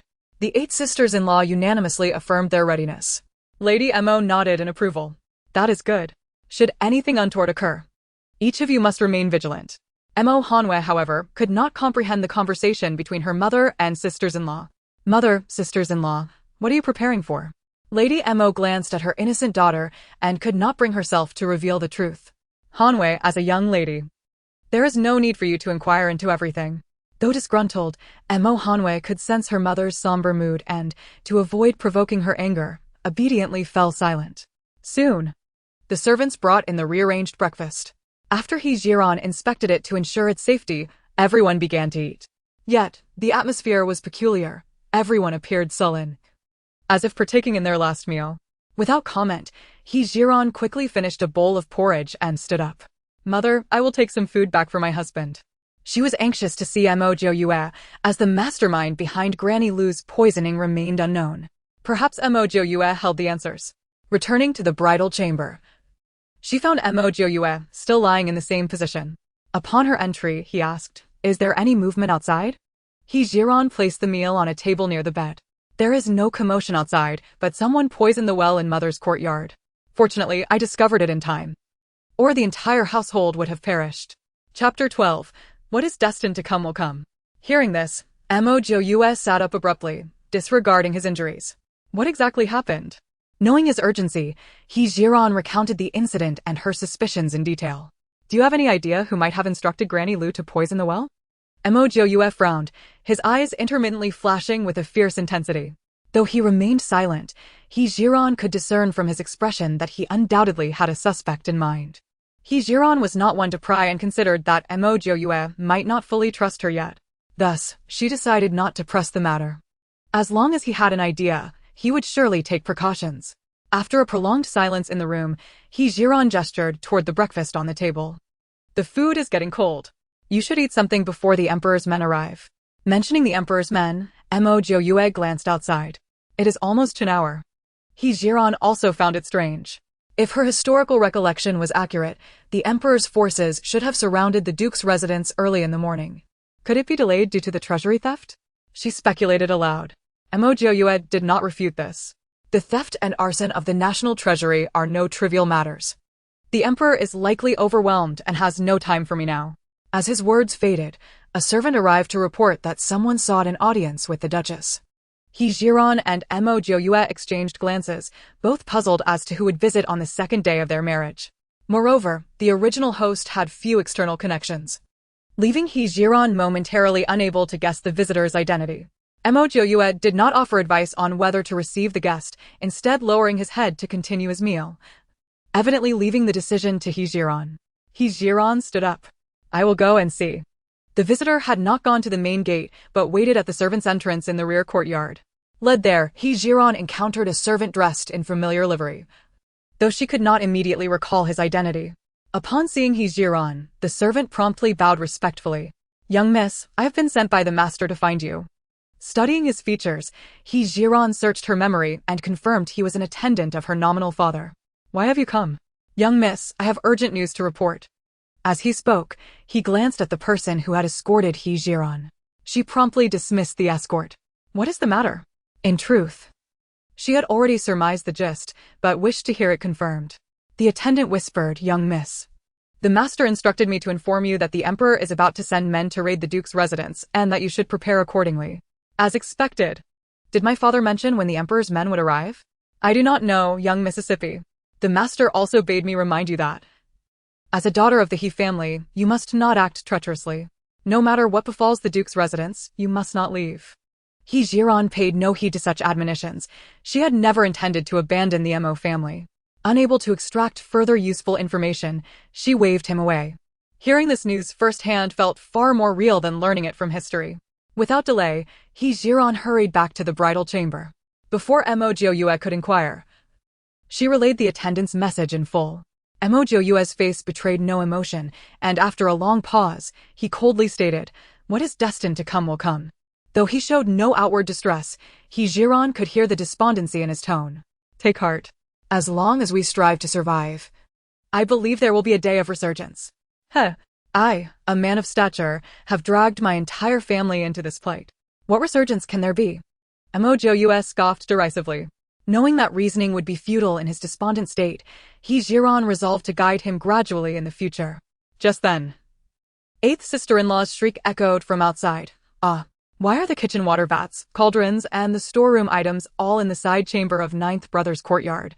He Zhiren had not anticipated that her carelessness would lead to the discovery of the side chamber's anomaly. She was all too aware of the disarray within. Most of the large items she had stored in her spatial inventory were now in the side chamber, along with various vases and ornaments from the storeroom. This time, she feared even the Yellow River could not wash her clean. With a slight lift of his gaze, Mo Jiuyue caught He Zhiren's fleeting look of panic. If they ask for an explanation, place the blame on me. He Zhiren's moment of discomposure was brief. She quickly regained her composure. Bolstered by Mo Jiuyue's offer to shoulder the blame, she felt more assured. Arriving at the side chamber, she found several sisters-in-law and Lady Mo standing there. Their expressions uniformly stunned, mouths agape and eyes wide with astonishment.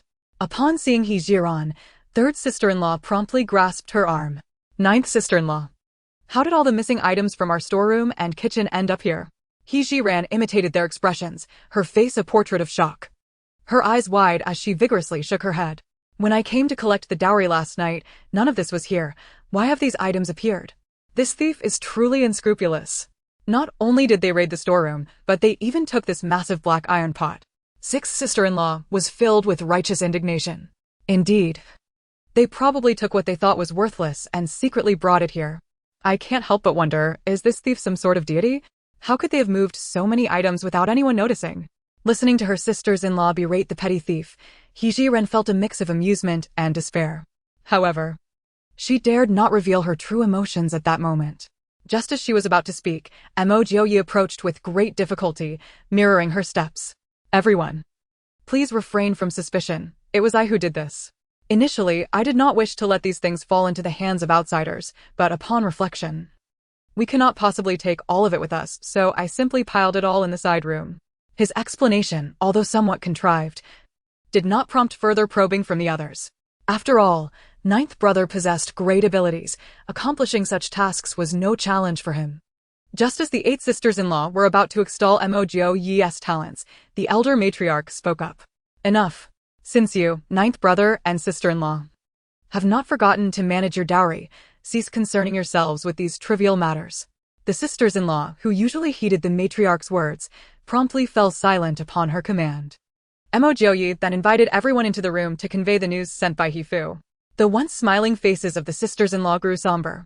Chapter 13. As long as I remain, no one from the Mo family shall be lost. They all understood that, with accurate information at hand, what they needed to do now was to wait. Wait for the emperor to send people to confiscate their possessions. In the palace, within the Golden Hall, Emperor Shun Wu was seething with rage. What use are you, mere gluttons? How can the national treasury be robbed and set ablaze? The civil and military officials all lowered their heads, silent as quails. They too were puzzled, wondering who possessed such audacity and capability to empty and incinerate the treasury. However, they were acutely aware of Emperor Shun Wu's temperament. At this moment, anyone daring to speak would simply become a target for his wrath. Ultimately, it was the Crown Prince Hung Wang who cautiously ventured to interject. Father, please take care of your health. Moreover, there are more pressing matters to attend to. The theft of the treasury can be investigated at leisure. At this reminder, Emperor Shun Wu gradually regained his composure. Hang Wang was right. He had a significant matter yet to address. Suppressing his fury, Emperor Shun Wu commanded a trusted eunuch to read the edict accusing Mo Jiuyue of treason. Many officials had been forewarned of this matter and did not appear particularly shocked. In a kingdom, when the sovereign wishes to punish someone, that person must prepare for their demise. Nevertheless, only a select few of the emperor's most trusted officials were privy to the information beforehand. Yuanming happened to overhear whispers of the news and discreetly sought out someone to deliver a message to the Duke of Protection's residence. He understood that even if he sent the news early, it would not change the outcome. But he hoped the Mo family could prepare in advance to avoid facing destitution during their exile. It could be said that Emperor Shun Wu spared no effort in dealing with the Duke of Protection's residence. To prevent the officials from harboring too many suspicions, he even ensnared a few inconsequential officials in minor scandals, implicating them alongside the Duke of Protection. He even linked their offenses to Mo Jiuyue. This strategy served 3 purposes for Emperor Shun Wu. First, to exacerbate the Duke of Protection's charges. Second, to silence those officials who wished to intercede on Mo Jiuyue's behalf. And third, to hinder Mo Jiuyue during his exile. Truly, his scheme was flawless. Upon the issuance of the edict, the court fell into a profound silence, with only a few officials casting sympathetic glances toward Mo Jiuyue. To these, Emperor Shun Wu paid no mind. As long as he could successfully deal with Mo Jiuyue, everything else was of no consequence. Emperor Shun Wu specifically dispatched a general, Zhiren, who had been reprimanded by Mo Jiuyue, to carry out the confiscation. The aim was to ensure the Duke of Protection's situation became even more dire. Matriarch Mo and the women of the household awaited in the joyous chamber. As the hour passed, there was still no sign of activity. She anxiously glanced at Mo Jiuyue, who remained prostrate on the bed. Jiuyue, could it be that your judgment and information were flawed? Before he could respond, a servant rushed in, breathless. Your Grace, madam, it's bad. The Duke's residence has been surrounded. General Chao has led a team inside. Upon hearing this, The matriarch closed her eyes with resignation and murmured, "I should not have harbored any foolish hopes." Uninformed, Mo Jiuyue grasped the matriarch's arm. "Mother, what has happened?" The 8 sisters-in-law also turned tense gazes toward the matriarch, their earlier composure evaporated. "Since they have arrived, we must face this with calmness, everyone. Follow me to take a look." As she led the way, Zhiren turned to the still motionless Mo Jiuyue. "Do not worry. I will assist Mother in dealing with this." After all, Mo Jiuyue was currently pretending to be in a stupor and could not follow them outside. A hint of melancholy and self-mockery flickered in Mo Jiuyue's dark eyes, yet he earnestly replied to Zhiren, urging them to avoid futile struggles and to protect themselves. As for everything else, at this juncture, he held no illusions about any chance of reversal. He only hoped that they could embark on the path of exile intact. "Very well, I promise you, as long as I am here. Not a single member of the Mo family shall be lost." Witnessing the hero and his family wrongfully accused by a tyrant, Zhiren felt her heart grow heavy. Nonetheless, she endeavored to relax and prepare to confront the events of the day. She quickened her pace to catch up with Matriarch Mo and the others. Not long after they stepped outside, a cacophony of hurried footsteps approached, accompanied by the pleas of the servants. Approximately a dozen men clad in uniformed official attire surrounded the grinning Zhiren, advancing toward them. Before they drew near, someone shouted, "Do not move. We are here to execute a confiscation order." Matriarch Mo was the first to halt, feigning calmness as she regarded the approaching officials. Mo Jiuyue, terrified, clutched her mother's hand tightly, hardly daring to breathe. Despite their earlier bravado about being born Mo and dying as Mo, the 8 sisters-in-law trembled in fear at the sight. Only Zhiren remained at the back of the crowd, her gaze fixed intently on the officials, unperturbed. At the same time, she discreetly retrieved a sharp dagger from her space, concealing it within her sleeve, ready to protect the Mo family's safety. Zhiren approached with the edict in hand, a sinister smile playing on his lips. "Prepare to receive the Emperor's decree, Mo family." As he spoke, his eyes darted around the surroundings. "The Emperor's decree, and the Duke of Protection does not come to welcome it in person. Do you not know this is a great disrespect? You should personally make a trip and summon the Duke of Guogua to receive the imperial decree." Just as the arrogant officer was about to dash towards the rear courtyard, old Madame Mo hastily intervened. "The Duke of Guogua was summoned by the Emperor last night and suffered 50 lashes. At this moment, he remains unconscious and is unlikely to come to receive the decree." Zhiren was well aware that Mo Jiuyue's absence was due to this very reason. He merely intended to complicate matters for the Mo family. "What? You claim the Duke of Guogua was punished by the Emperor last night?" His expression was exaggerated, feigning ignorance, while inwardly reveling in their misfortune. Old Madame Mo coldly huffed. "General Chao, you are a high-ranking official in the court. Issuing the decree is one thing, but there is no need to add insult to injury." The eldest sister-in-law mustered her courage to speak up. "Everyone in the capital knows that apart from 9th brother, our Mo family consists solely of women. Your display of power before a group of ladies cannot reflect well on you. Indeed, even if we are in dire straits, our maternal family has officials in the court. It would be difficult to keep this matter from reaching their ears," the 3rd sister-in-law added as a reminder. Zhiren understood the truth in their words. Bullying a group of women, especially those of some standing, could easily become fodder for gossip. Thus, Chao decided not to make things difficult for them. The Duke of Guogua's household would receive the decree. As long as Zhiren dared to act, she would not show any mercy. Though she harbored a deep-seated hatred for Emperor Xuanwu, certain protocols must not be disregarded. Old Madame Mo was the first to kneel. The 8 sisters-in-law and Mo Jiuyue followed suit, kneeling as well. Zhiren, unwilling to kneel, could not appear too out of place. Fortunately, the ancient garments had voluminous skirts, allowing her to tug at her hem to conceal her legs, squatting behind everyone. "By the mandate of heaven, the Emperor decrees, upon investigation, Duke of Guogua Mo Jiuyue has colluded with foreign traders, embezzled provisions, and conspired with court officials to commit acts of rebellion. The benevolent Emperor, recalling the loyalty of the Mo family's ancestors to the nation, has spared them from the death penalty. All property of the Mo family shall be confiscated, their servants sold, and the Mo family exiled to the northwest." Thankfully, the Mo family had mentally prepared themselves, preventing them from being overwhelmed by such an unjust decree.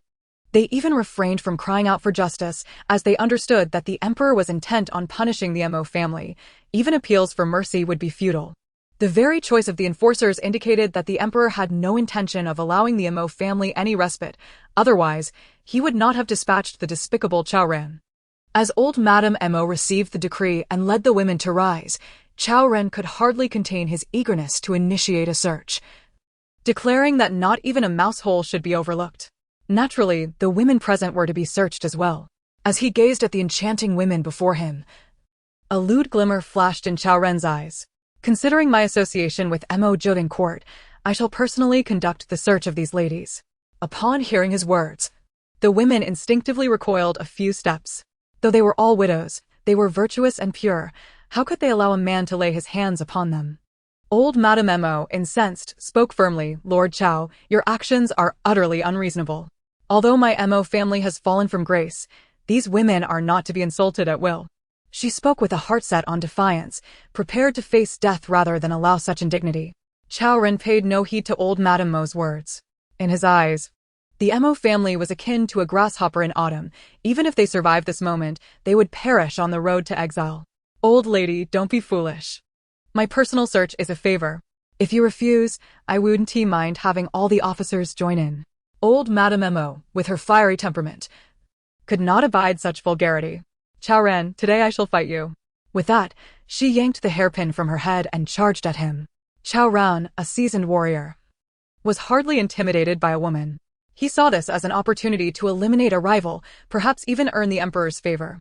Just as Zhiren prepared to retaliate, Zhiren darted forward, swiftly pulling old Madame Mo to safety.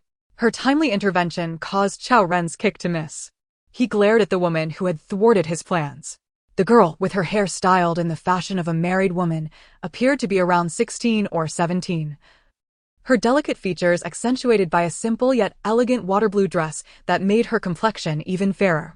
She was indeed captivating, leaving him astonished that such beauty could exist within the Duke of Guogua's household. Zhiren scrutinized Zhiren for a moment before donning a smile. "I wonder which widow of the Mo family you are. If possible, I might consider taking this exquisite beauty into my household." The sight of his lecherous demeanor made Zhiren feel nauseous.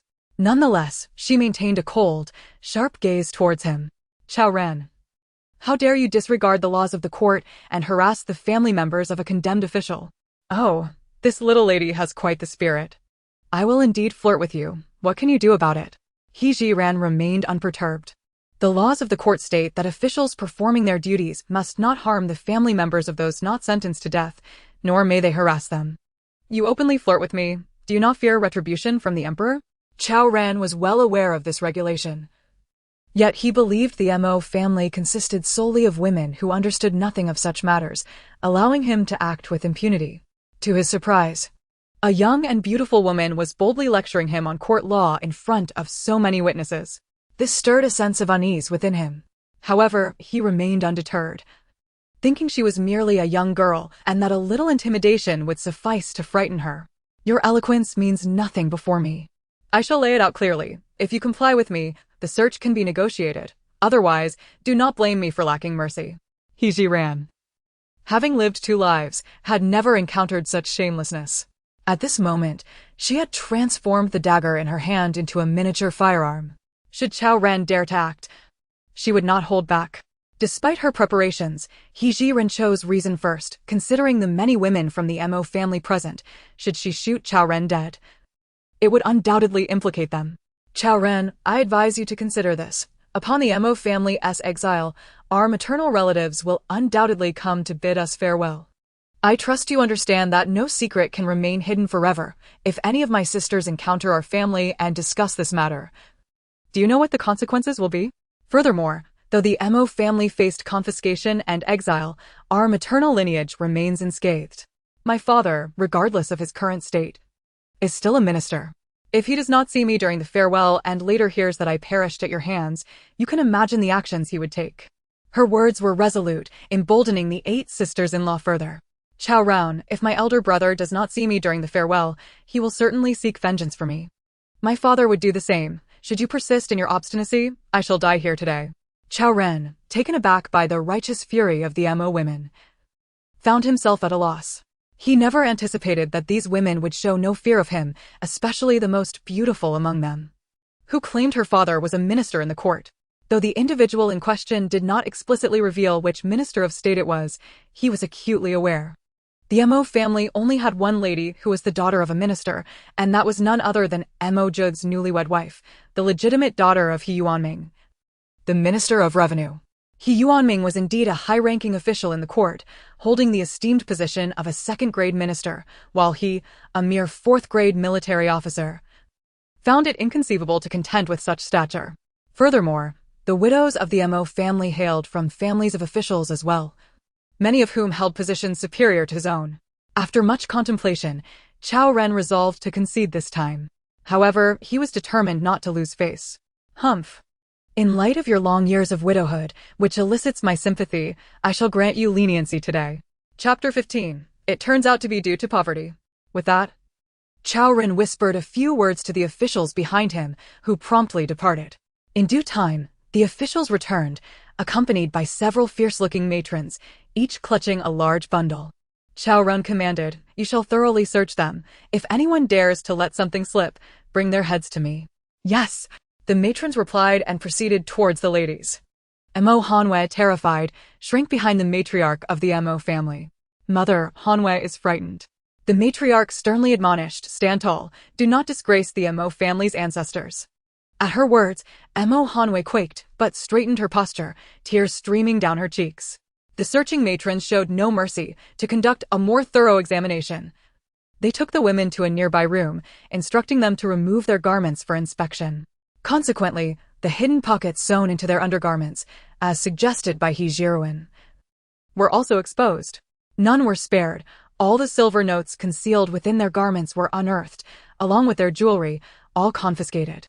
Witnessing such a scene, He Jiren felt an immense sense of relief, grateful that her medical supplies had traversed with her, enabling her to carry off those valuables without concern. Ultimately, the matron spared not even the silken garments of the Mo ladies, forcing them to don the coarse linen clothing they had brought. The sight of these garments, not only drab in color but also heavily patched, left the sisters-in-law disheartened. The eighth sister-in-law, indignant, remarked, "Our clothing is hardly worth anything, surely. They wouldn't take it as well?" The matron, revealing a set of yellowed teeth, sneered, "Recognize your current predicament. Receiving a garment to cover yourself is already a privilege. And yet you still find fault?" The eighth sister-in-law wished to retort, but was silenced by the matriarch. "Zhao, no need for further words." Saying this, the matriarch casually donned a patched garment. He Jiren, indifferent, followed suit, slipping on a similar piece. The other sisters-in-law and Mo Hanwei, witnessing this, could only suppress their fury and each took a piece to wear. Fortunately, the shoes they wore remained their own. Once the matrons confirmed that the women were dressed, they turned and departed with their plunder. The matrons delivered the confiscated silver notes and jewelry to Chao Ren, who disdainfully pocketed the mere 1,000 taels of silver, while placing the jewelry into a wooden box he had prepared in advance. With their silver confiscated, the sisters-in-law felt as if their hearts had turned to ash. Without money, their hopes of reaching the Northwest alive became increasingly bleak. The matriarch, too, lost her earlier composure. Without silver, how could they bribe the merciless officials along their journey? Just as the women were engulfed in despair, others who had searched the residences of the Duke of Protecting the Nation began returning. The news they brought was enough to incite Chao Ren's fury. Reporting to General Chao, the storerooms of the Duke are completely bare.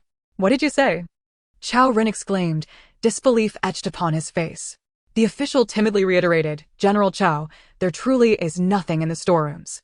Moreover, another official interjected, "The kitchens are empty as well." Chao Ren, infuriated, glared at the women. "Speak.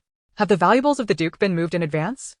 The matriarch replied in a low voice, "General Chao, the Emperor has just issued an order to confiscate properties today. Does the Mo family possess the foresight to relocate their assets?"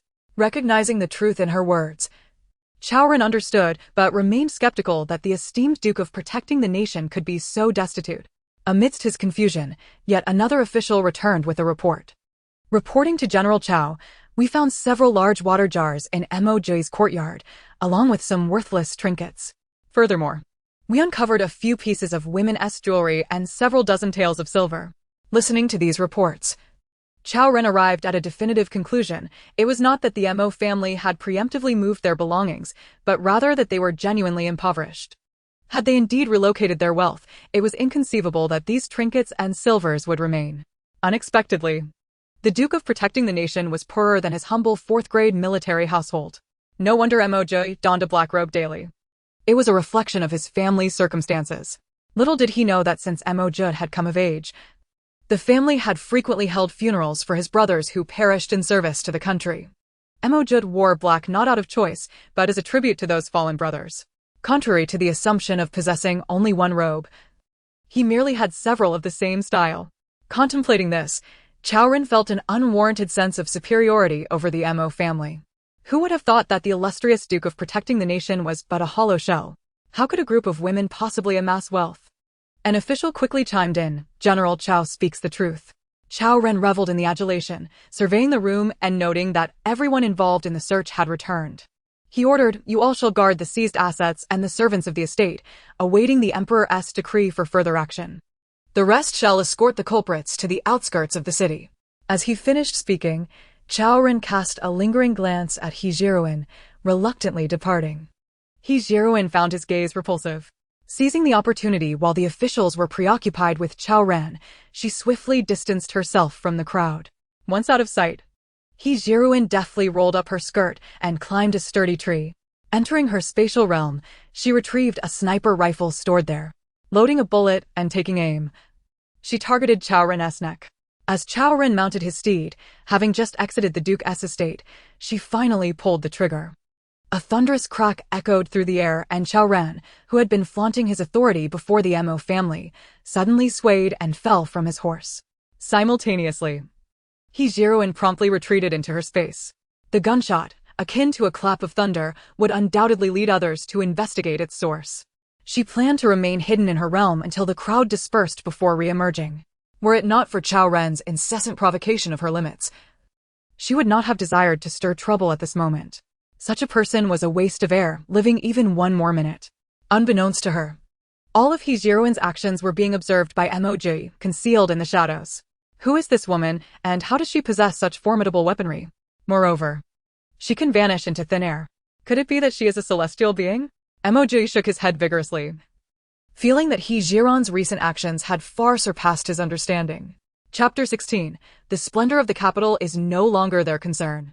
Regardless, based on Jiuyue's recent defense of the Mo family and her merciless attack on Zhiren, he could ascertain one thing: at present, Jiuyue harbored no ill will towards the Mo family.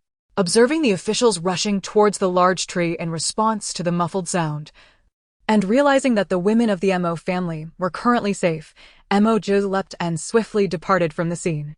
Despite the chaos outside, Jiuyue experienced yet another delightful surprise upon entering her space.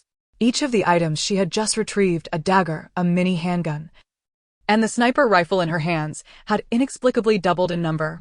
For Jiuyue, these were invaluable treasures that could ensure her survival on the road, and having more was certainly advantageous. After waiting in the space for approximately 10 minutes, she emerged to find that the officials had completely vanished, and the women of the Mo family had also disappeared. She hastily jumped down from the tree and returned to the wedding chamber. There, she saw several sisters-in-law laboriously lifting Mo Jiuyue onto a door plank under the supervision of the officials. The 4 sisters-in-law struggled to carry the plank outside, while the officials continuously urged them to hurry. Mo Jiuyue felt overwhelming shame as he was being lifted, realizing that his inadequacy forced these sisters-in-law to care for him in their time of distress. As he watched them laboriously advance, Jiuyue suddenly recalled the wooden cart that had been discovered by the officials earlier. "Wait." The leading official turned around, his expression sour. "What is it? Aren't you eager to get us to the outskirts of the city?" Jiuyue replied, her tone steady. "And what of it?" The official's first instinct was to suspect that this woman was attempting to play tricks, having witnessed her furious confrontation with General Chao just moments before. Jiuyue pointed at the 4 sisters-in-law carrying the door plank, stating, "You can see for yourself that among the exiled Mo family, aside from my husband, all are women. It is impossible for us to move swiftly. What do you propose?" The official inquired. "During your search, there was a wooden cart that is of little value. It would be better used to carry my husband, thus increasing our speed." The official's eyes flickered with consideration. "Very well, that cart shall be yours." They fetched the wooden cart and placed Mo Jiuyue upon it, with Zhiren personally pushing it as they proceeded. The sisters-in-law cast admiring glances towards her. With the cart, their journey became both time-efficient and labor-saving, and soon the officials escorted them to the front of the Duke's residence. At this moment, the entrance of the Duke's residence was surrounded by a throng. Some had come to witness the commotion, while others were family members of the sisters-in-law, having rushed over upon hearing the emperor's decree to search the Missouri estate. However, before they could see anyone from the Duke's residence emerge, a sudden muffled sound startled them, followed by the sight of blood gushing from a gaping wound in Zhiren's skull as he fell from his horse. Someone had already summoned the Jingzhaoyin. Without hesitation, the Jingzhaoyin ordered an examination of the injury. It was evident that the wound on Zhiren's skull was the cause of his demise. However, the examiner could not determine the type of concealed weapon used. Given that Zhiren was a court official who died while performing his duties, the matter was of great significance. Although the incident transpired outside the Duke's residence, the fact that Mo Jiuyue had been severely punished by the emperor the previous night was no longer a secret. It was said he had been carried back. Thus, it was implausible for him to have attacked Zhiren. Additionally, the only members of the Mo family still capable of movement were a group of defenseless women, further diminishing any suspicion of their involvement in Zhiren's death. After much contemplation, the Jingzhaoyin concluded that he could not solve the case and promptly ordered Zhiren's body to be taken to the Dali Temple. By the time the Mo family emerged, Zhiren's body had already been removed. Most of the onlookers who had intended to gather had rushed to the Dali Temple to witness the spectacle, leaving only a handful of family members behind. The first to arrive was the family of third sister-in-law Feng Suilian.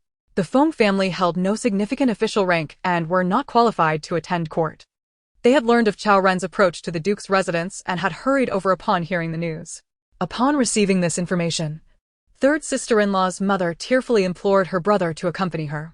"Suilian, my daughter, I am powerless to assist you. Woe is me." The matriarch of the Feng family clutched her daughter's hand, weeping profusely.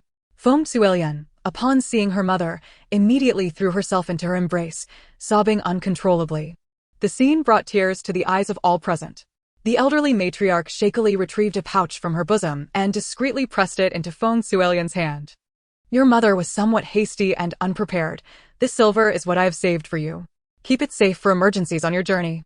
Had it not been for the silver hidden in her clothing, Feng Suilian would have refused her mother's money. In her heart, she believed that the Mo family had brought nothing with them, and if she did not accept the silver, it would be exceedingly difficult for them to survive the journey to the northwest.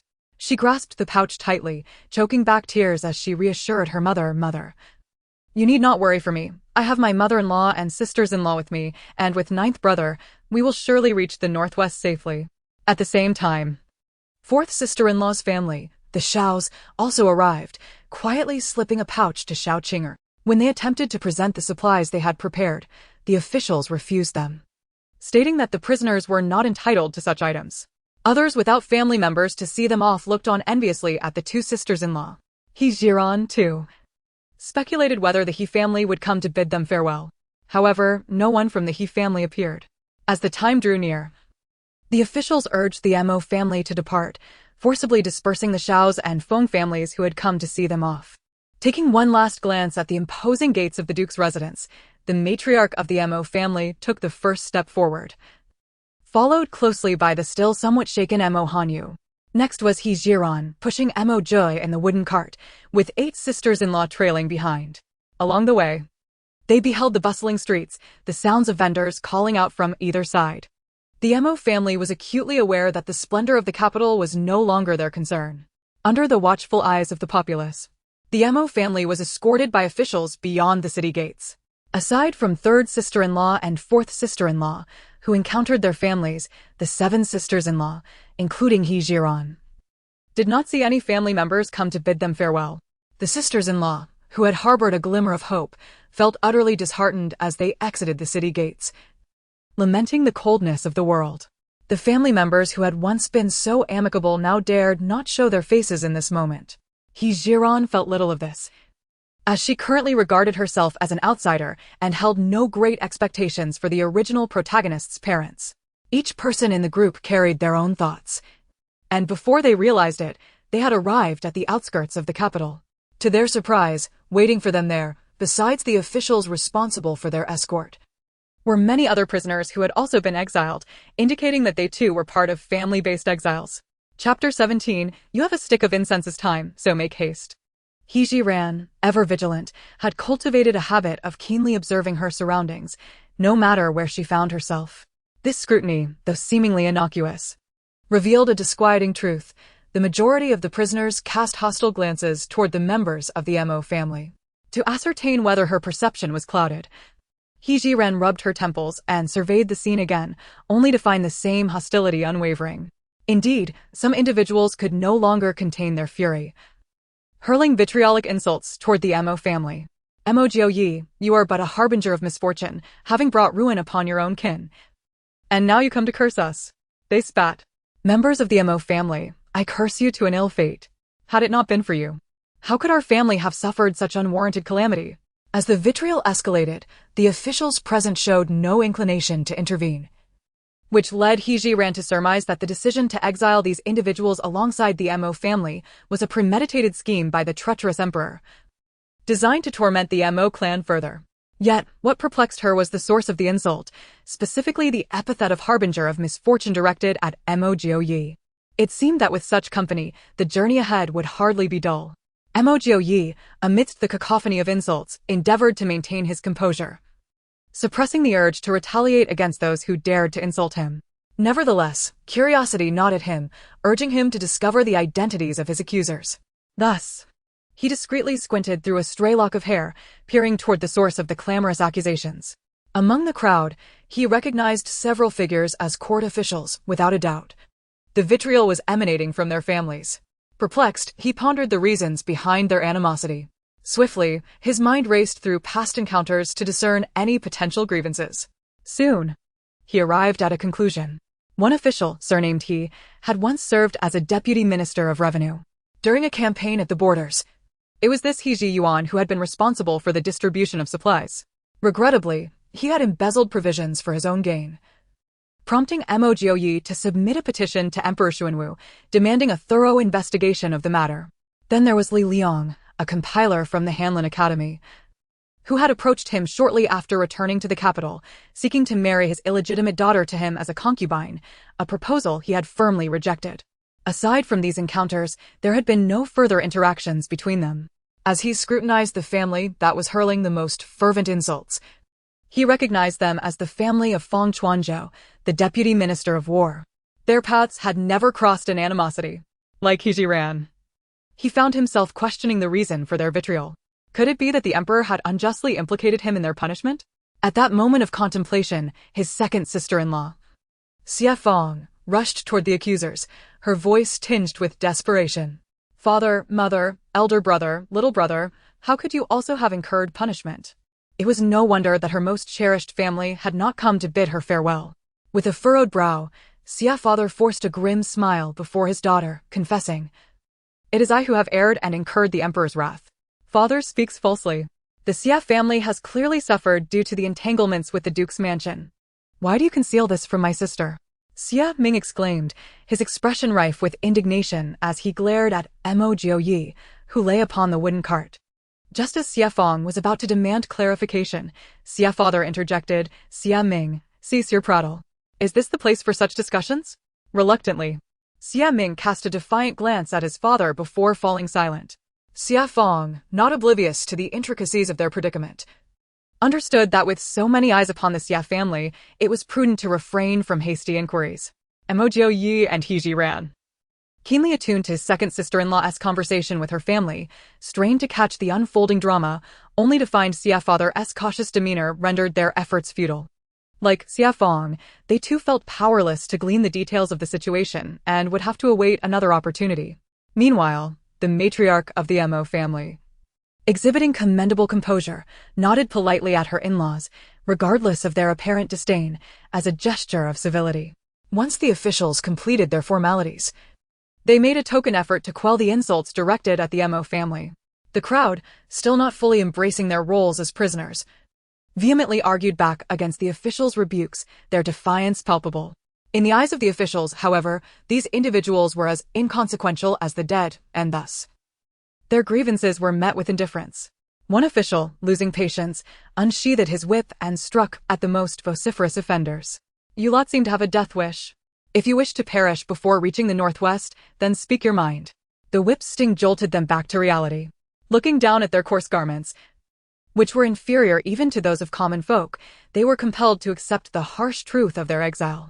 Glancing at the whip in the official's hand, they dared not voice their anger any longer, though their glares remained fixed upon the Mo family.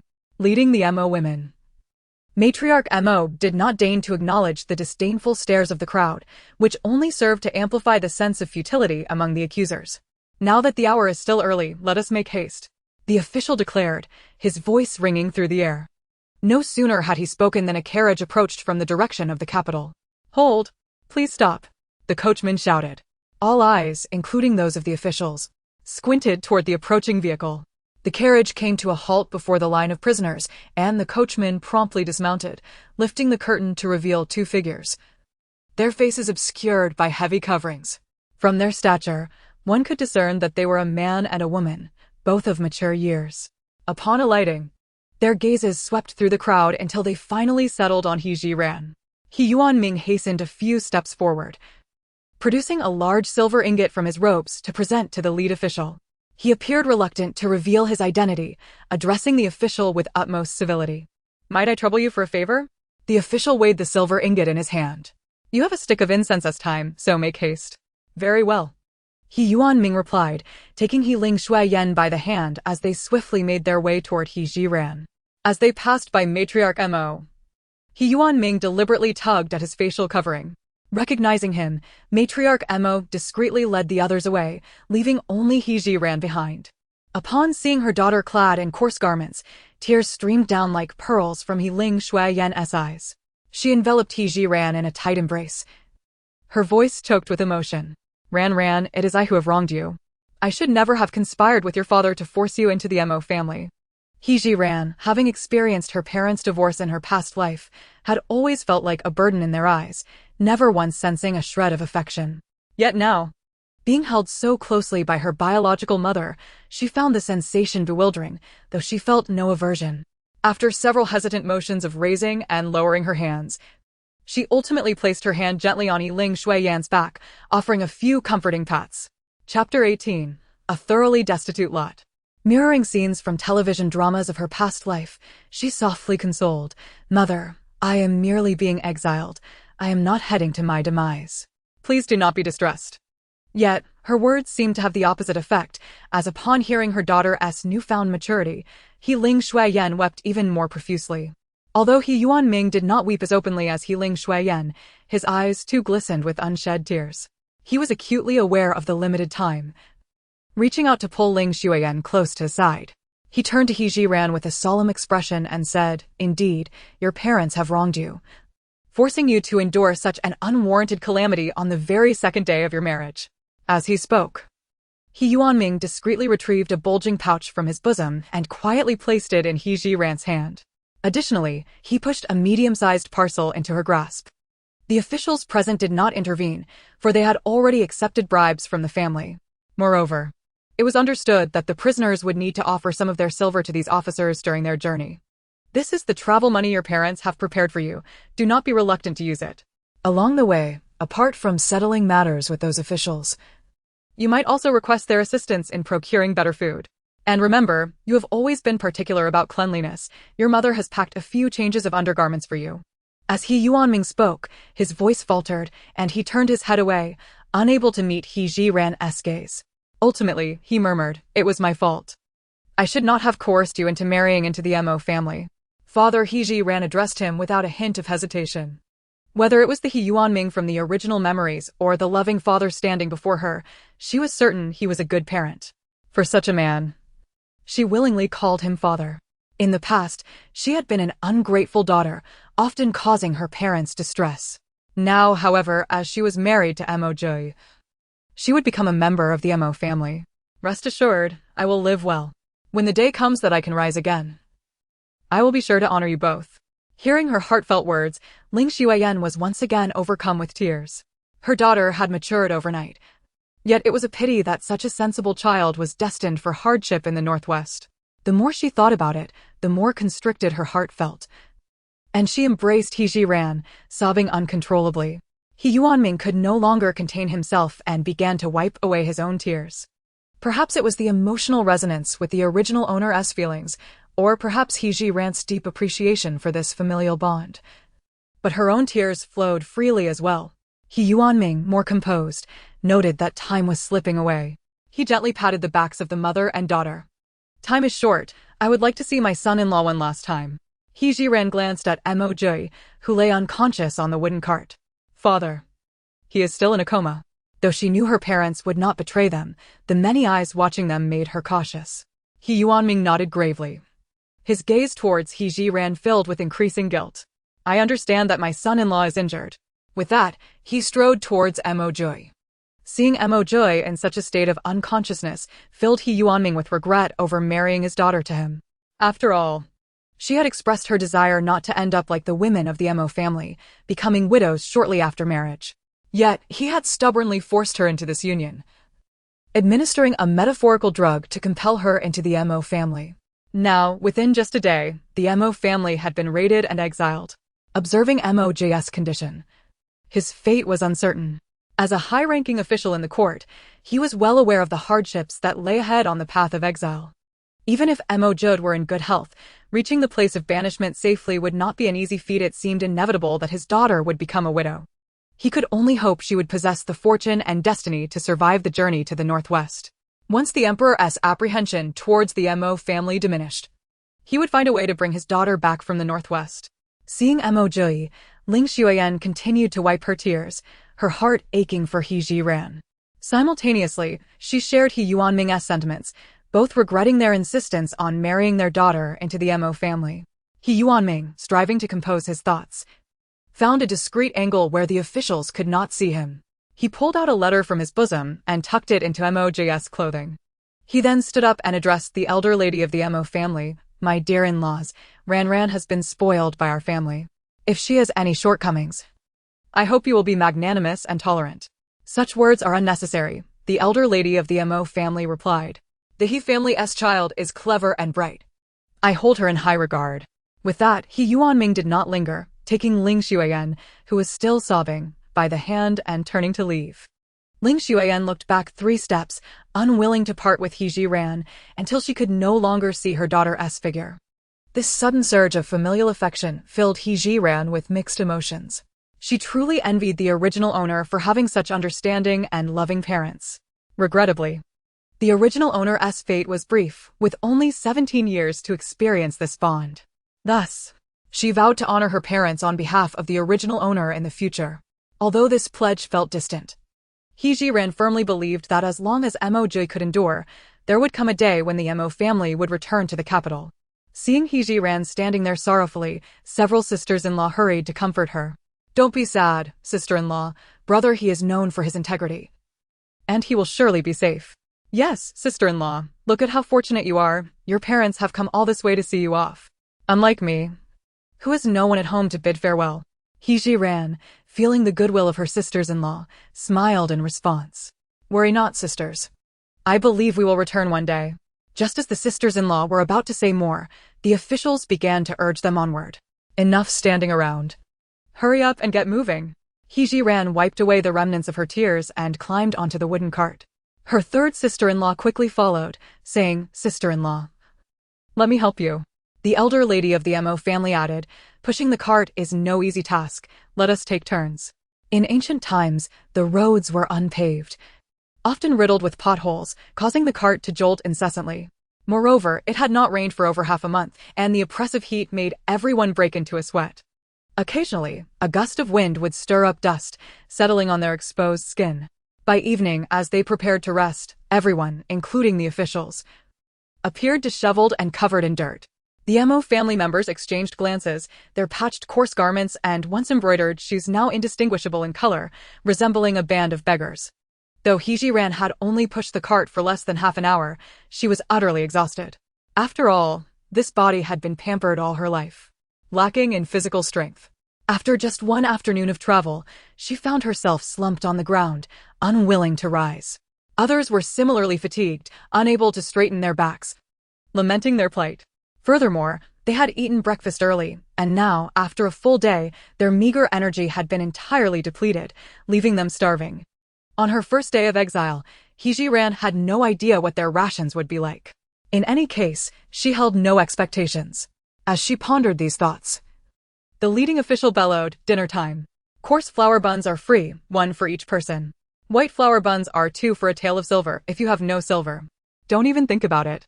Upon hearing the official's announcement, Zhiren almost burst into laughter. These officials were quite audacious, openly pricing their provisions. And the rates seemed akin to highway robbery.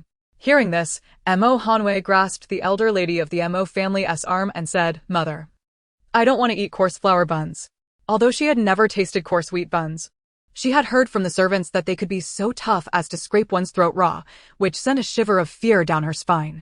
The old matriarch of the Mo family was now destitute, witnessing her daughter being exiled while still indulging in her petty whims, which instantly caused her to adopt a stern demeanor. "Jiuyue, if you wish to eat white buns, you must exchange silver for them."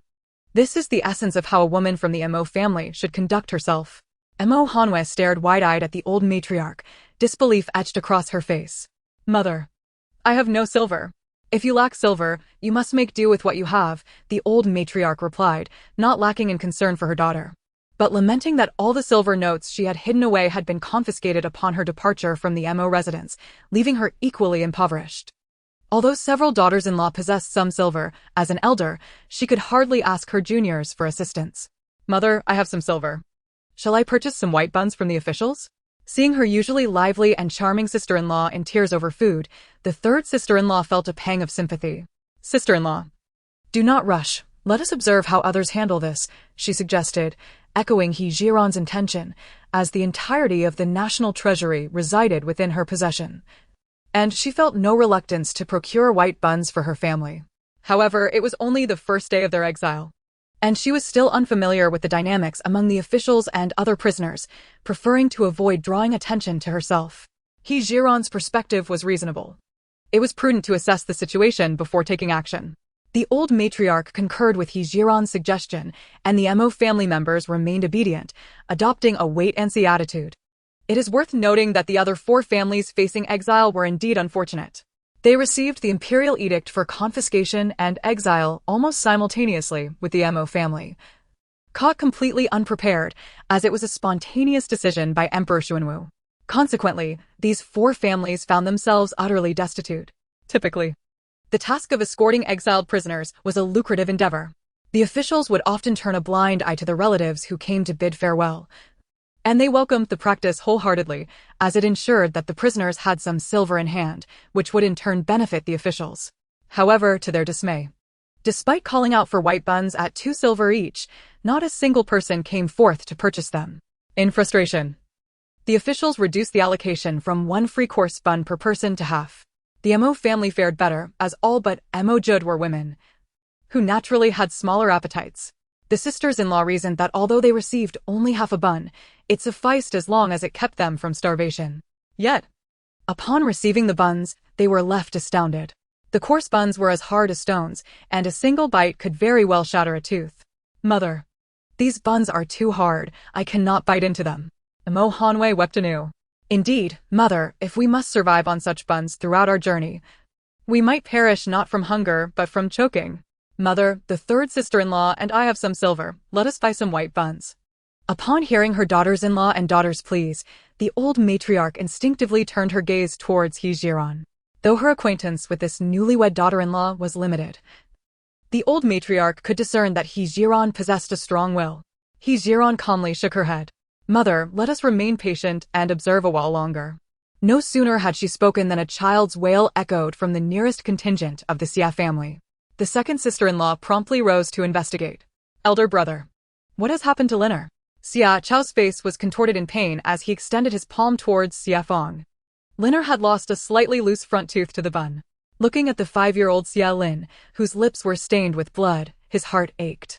Xia Lin was the only grandson of the Xia family, raised with utmost care and discipline. Xia Fong had only been married to Mo Erlang for 3 months when she received the devastating news of his death in battle. Regrettably, she had not conceived a child during their brief union. Aware that she would bear no offspring, she devoted all her affection to her obedient and sensible nephew, even contemplating having him support her in her old age. Thus, Xia Feng's feelings for Xia Lin ran deeper than the average aunt-nephew bond. Watching Xia Lin cry, blood seeping from his lips, Xia Feng could scarcely contain her anguish. She snatched the coarse bun from Xia Lin's hand and hurled it to the ground, turning to confront the officials. Although we have been exiled, we have not been sentenced to death. We still possess the right to live. How can we endure this journey to the northwest on these hard, stale coarse buns?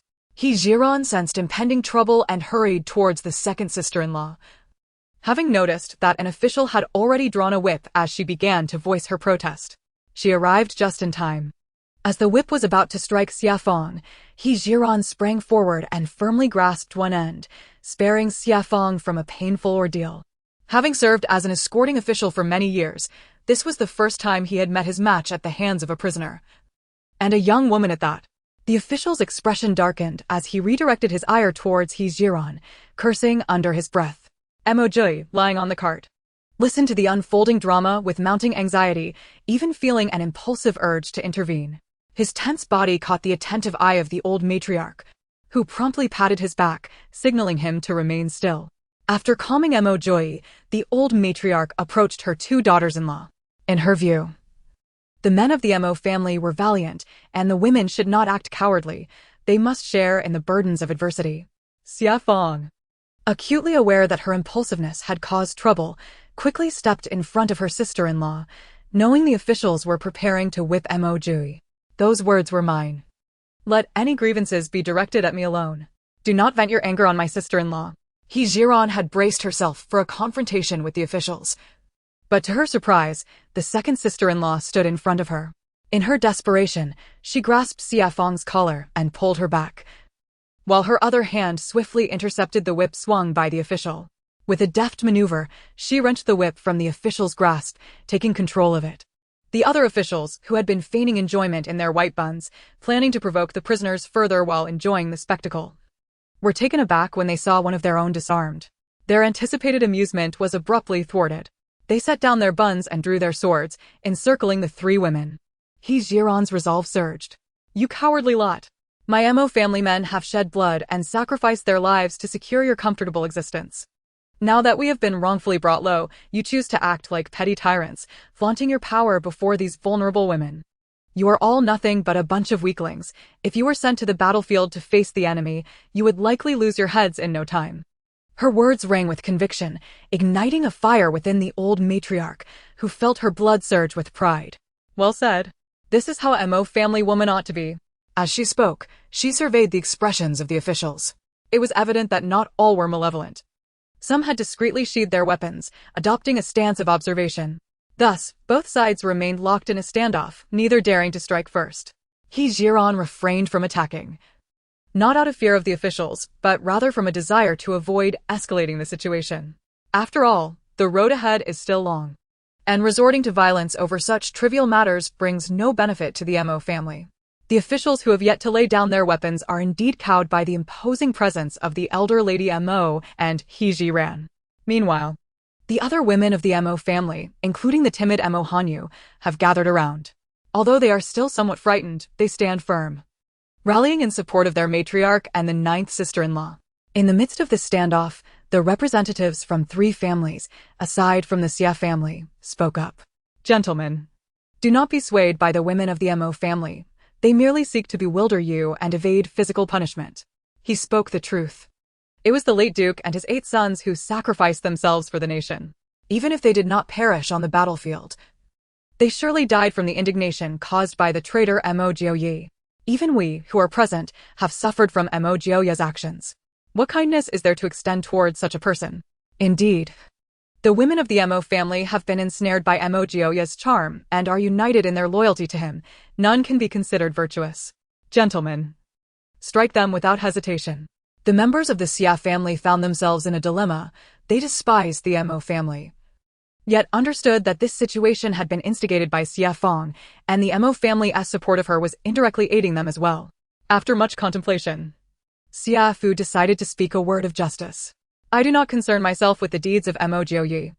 I only know that most of these women are widows of heroes. Their husbands perished on the battlefield for the throne of the Great Shun dynasty, and that is indisputable.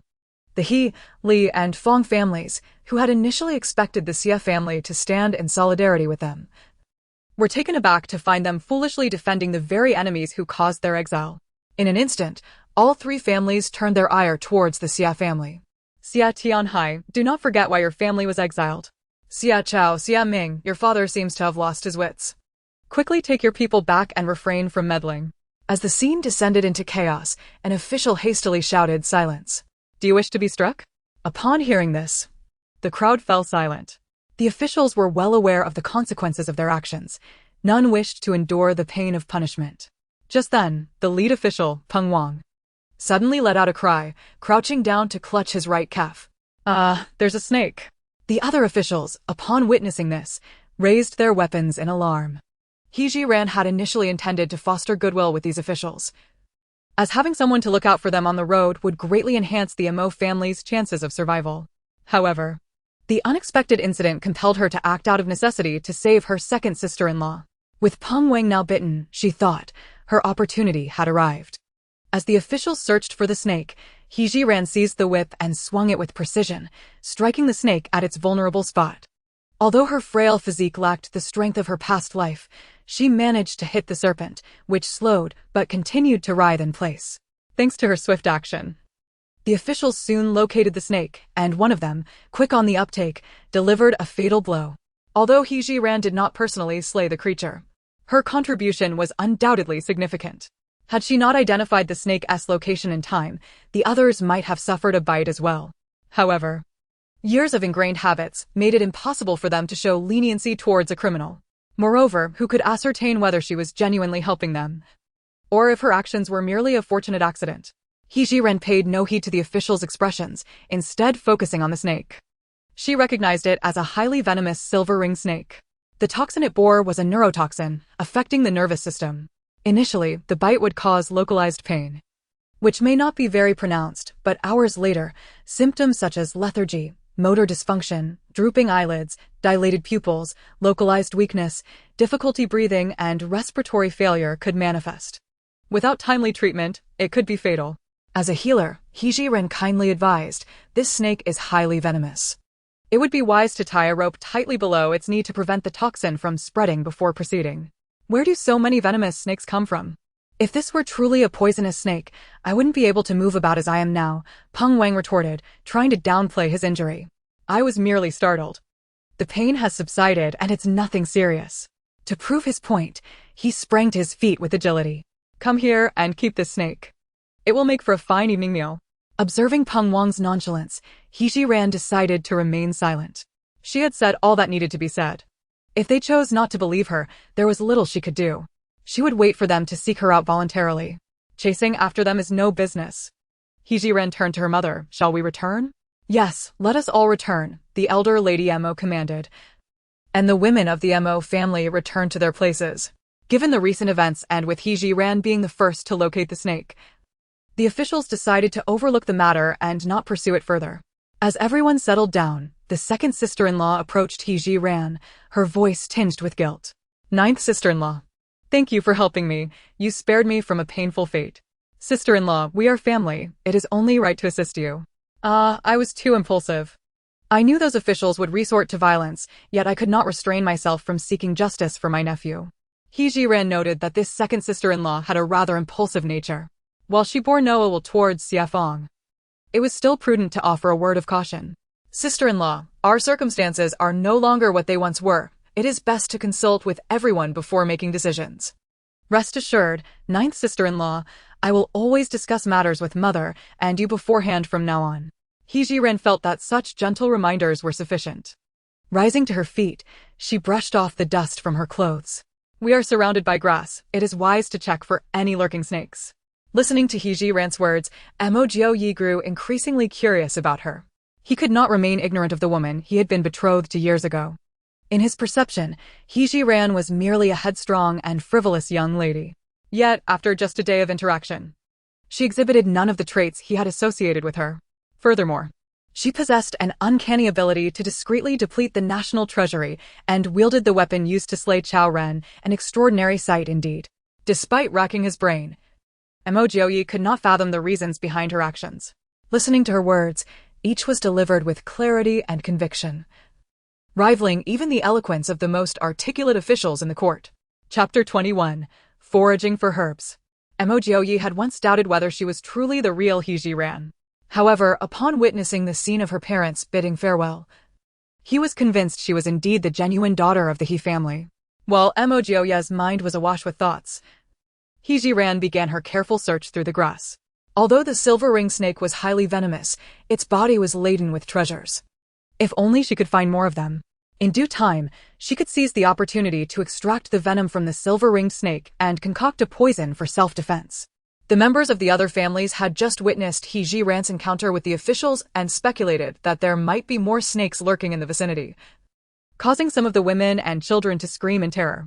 The bolder men, resigned to their predicament, could only emulate Zhiren's example by procuring sturdier branches and scouring the nearby underbrush to prevent the peril of snake bites while they slumbered at night. The officials showed no opposition to the prisoners' actions, as they too would be spending the night in this place, and a measure of safety was certainly welcome. However, while the prisoners were permitted to search, they were not allowed to stray beyond the officials' line of sight. In truth, Zhiren's quest for snakes in the vicinity was but one of her motives. In the very spot where she had just debated with the officials, she discovered medicinal herbs hidden within the grass. On the arduous journey of exile, one could not guarantee that family members would remain free from ailments, and she could not rely solely on the modern medicines from her space to treat them. Should she be questioned, she would have to devise a convoluted explanation. In contrast, the herbs she collected were entirely legitimate. Even if these herbs did not provide targeted treatment, her retrieval of medicines from her space would then be justifiable. Consequently, Zhiren's pace in gathering herbs was naturally slower than that of the others. Several of her sisters-in-law and Mo Jiuyue, noticing Zhiren alone, grew concerned about the potential danger posed by snakes. The eldest sister-in-law could no longer remain still. "I shall check on ninth sister-in-law. I shall go too." "So shall I." The other sisters-in-law rose in unison. Mo Jiuyue glanced at the elderly matriarch, and upon seeing no objection, she joined them. A group hastened to Zhiren's side, where they found her cradling a considerable bundle of herbs in her clothing. "Ninth sister-in-law, were you not searching for snakes? Why have you gathered so many herbs?" Mo Jiuyue inquired. "These are commonly used medicinal herbs. I thought they might be useful on our journey, so I gathered a few." Upon learning that these were indeed herbs, Mo Jiuyue's eyes sparkled with interest. "Ninth sister-in-law, you mean these are medicinal herbs?" Zhiren nodded, casually plucking a herb from her bundle and patiently explaining. "This is called bitter gentian, known for its heat-clearing and detoxifying properties. This one is plantain. It not only treats ailments, but can also be used in cooking." As Mo Jiuyue listened to ninth sister-in-law's words, her interest only deepened. "Ninth sister-in-law, I shall remember all these herbs. I will help you gather them." Although the other 8 sisters-in-law did not inquire as extensively as Mo Jiuyue, they too attentively absorbed Zhiren's explanations. "Ninth sister-in-law, we will assist as well." When the officials called everyone back, they had not found the silver-ringed snake, but the 10 women of the Mo family had collected a substantial amount of herbs. At this moment, Mo Jiuyue had already cast aside the gloom of missing the white steamed buns, proudly presenting her spoils to the elderly matriarch. "Mother, look. I gathered all these herbs." The elderly matriarch affectionately patted her head. "Your ninth sister-in-law is quite wise. You should learn from her." "I understand, mother."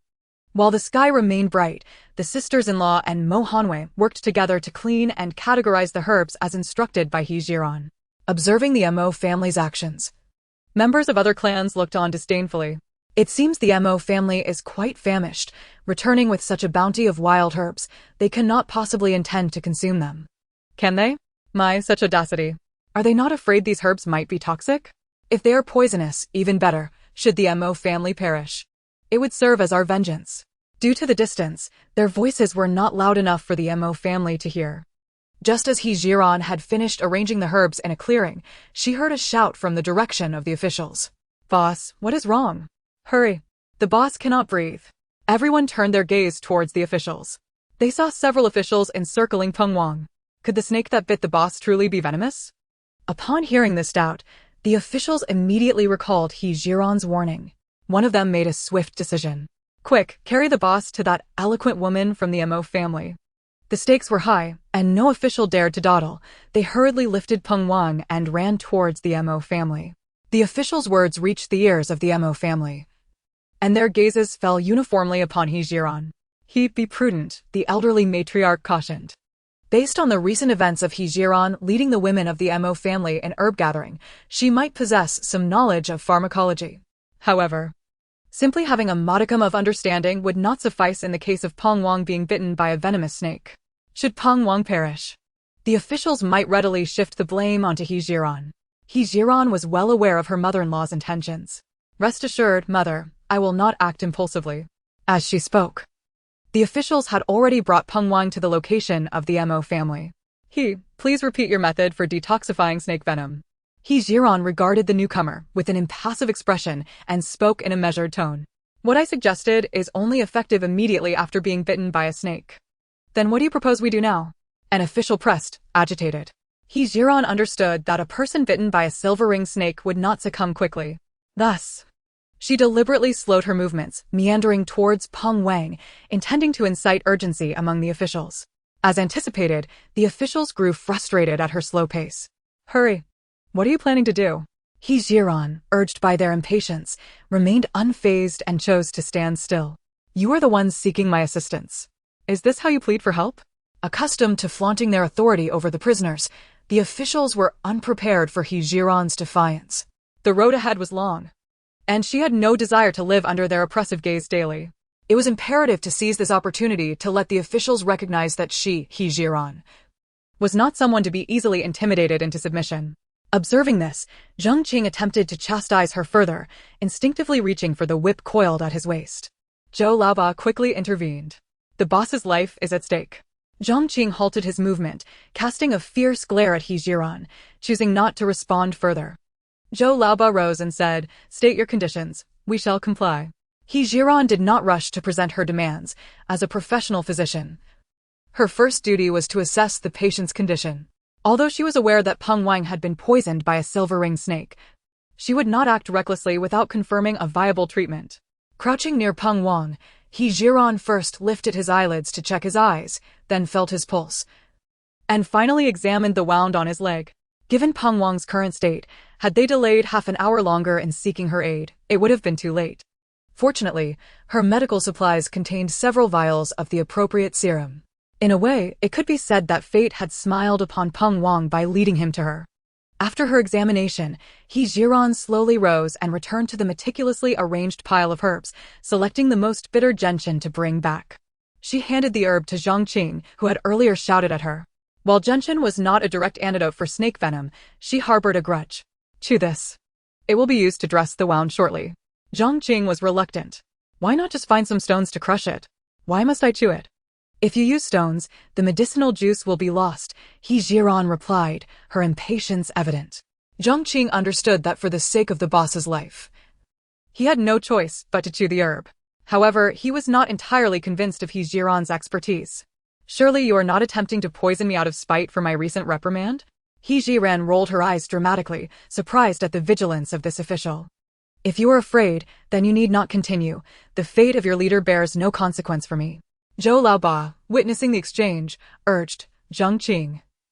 For the sake of your leader's life, you ought to heed his words. Zhang Qing's face contorted with anxiety, adopting a pose of one prepared for martyrdom. Just as he was about to bring the gentian to his lips, a young woman came racing from the direction of the Li household. Officer, do not listen to Zhiren. She knows nothing of medicine. Do not let her deceive you. Zhiren squinted at the newcomer, rifling through the memories of the original owner, and recognized her instantly, Li Roer, the illegitimate daughter of the Li family. She was the only one whom the original owner regarded as a close friend, and it was evident that the original owner's unwillingness to marry into the Mo family was significantly influenced by this very Li Roer. Li Roer incessantly lamented that every woman who entered the Mo family quickly found herself a widow. Why should one endure the sorrow of mourning in the prime of youth? Indeed, every conversation between Li Roer and the original owner revolved around the theme of widowhood, instilling a deep-seated fear of marrying into the Mo family, which ultimately led to the incident involving Yuan Ming and the drugging. It could be said that the original owner's demise was directly linked to Li Roer. With this knowledge, He Jiran's gaze towards Li Roer sharpened. After all, her running over to undermine her was hardly the behavior of a good sister. Since you claim I lack medical knowledge, why don't you take it upon yourself to cure Lord Peng's poisoning? He Jiran declared before turning to leave. Li Roer, taken aback by He Jiran's demeanor, momentarily froze. The once compliant He Jiran had transformed into someone resolute. Did she finally come to terms with marrying into the Mo family? Just as Li Roer pondered this, Zhou Laoba shot her an irritated glance. Who are you to meddle here? Li Roer, chastised, quickly retracted her thoughts. Officer, I speak the truth. I spend much time with He Jiran and have never heard her claim to know anything about medicine. Do not be fooled by her. Seeing Li Roer's fervent insistence, the officials hesitated. However, upon observing the nearly lifeless Peng Wang, they were indeed at a loss. Particularly in this desolate wilderness, summoning a physician was utterly impossible. The officials huddled together, ultimately deciding to gamble on He Jiran's assistance in treating their leader's poisoning. Zhang Qing called out to He Jiran's retreating figure. Return and continue with the antidote. He Jiran paused, turning back, her gaze landing squarely on Li Roer. With a sly smile, she remarked, if Li Roer says I lack medical expertise, shouldn't he the officer fear I might inadvertently cause harm? Zhang Qing's expression darkened at her words.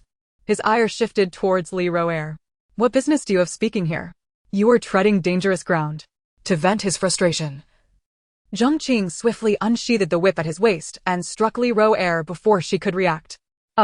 Li Roer cried out in shock, and at that moment, a woman in her 30s rushed over from the Li household, trembling as she shielded Li Roer.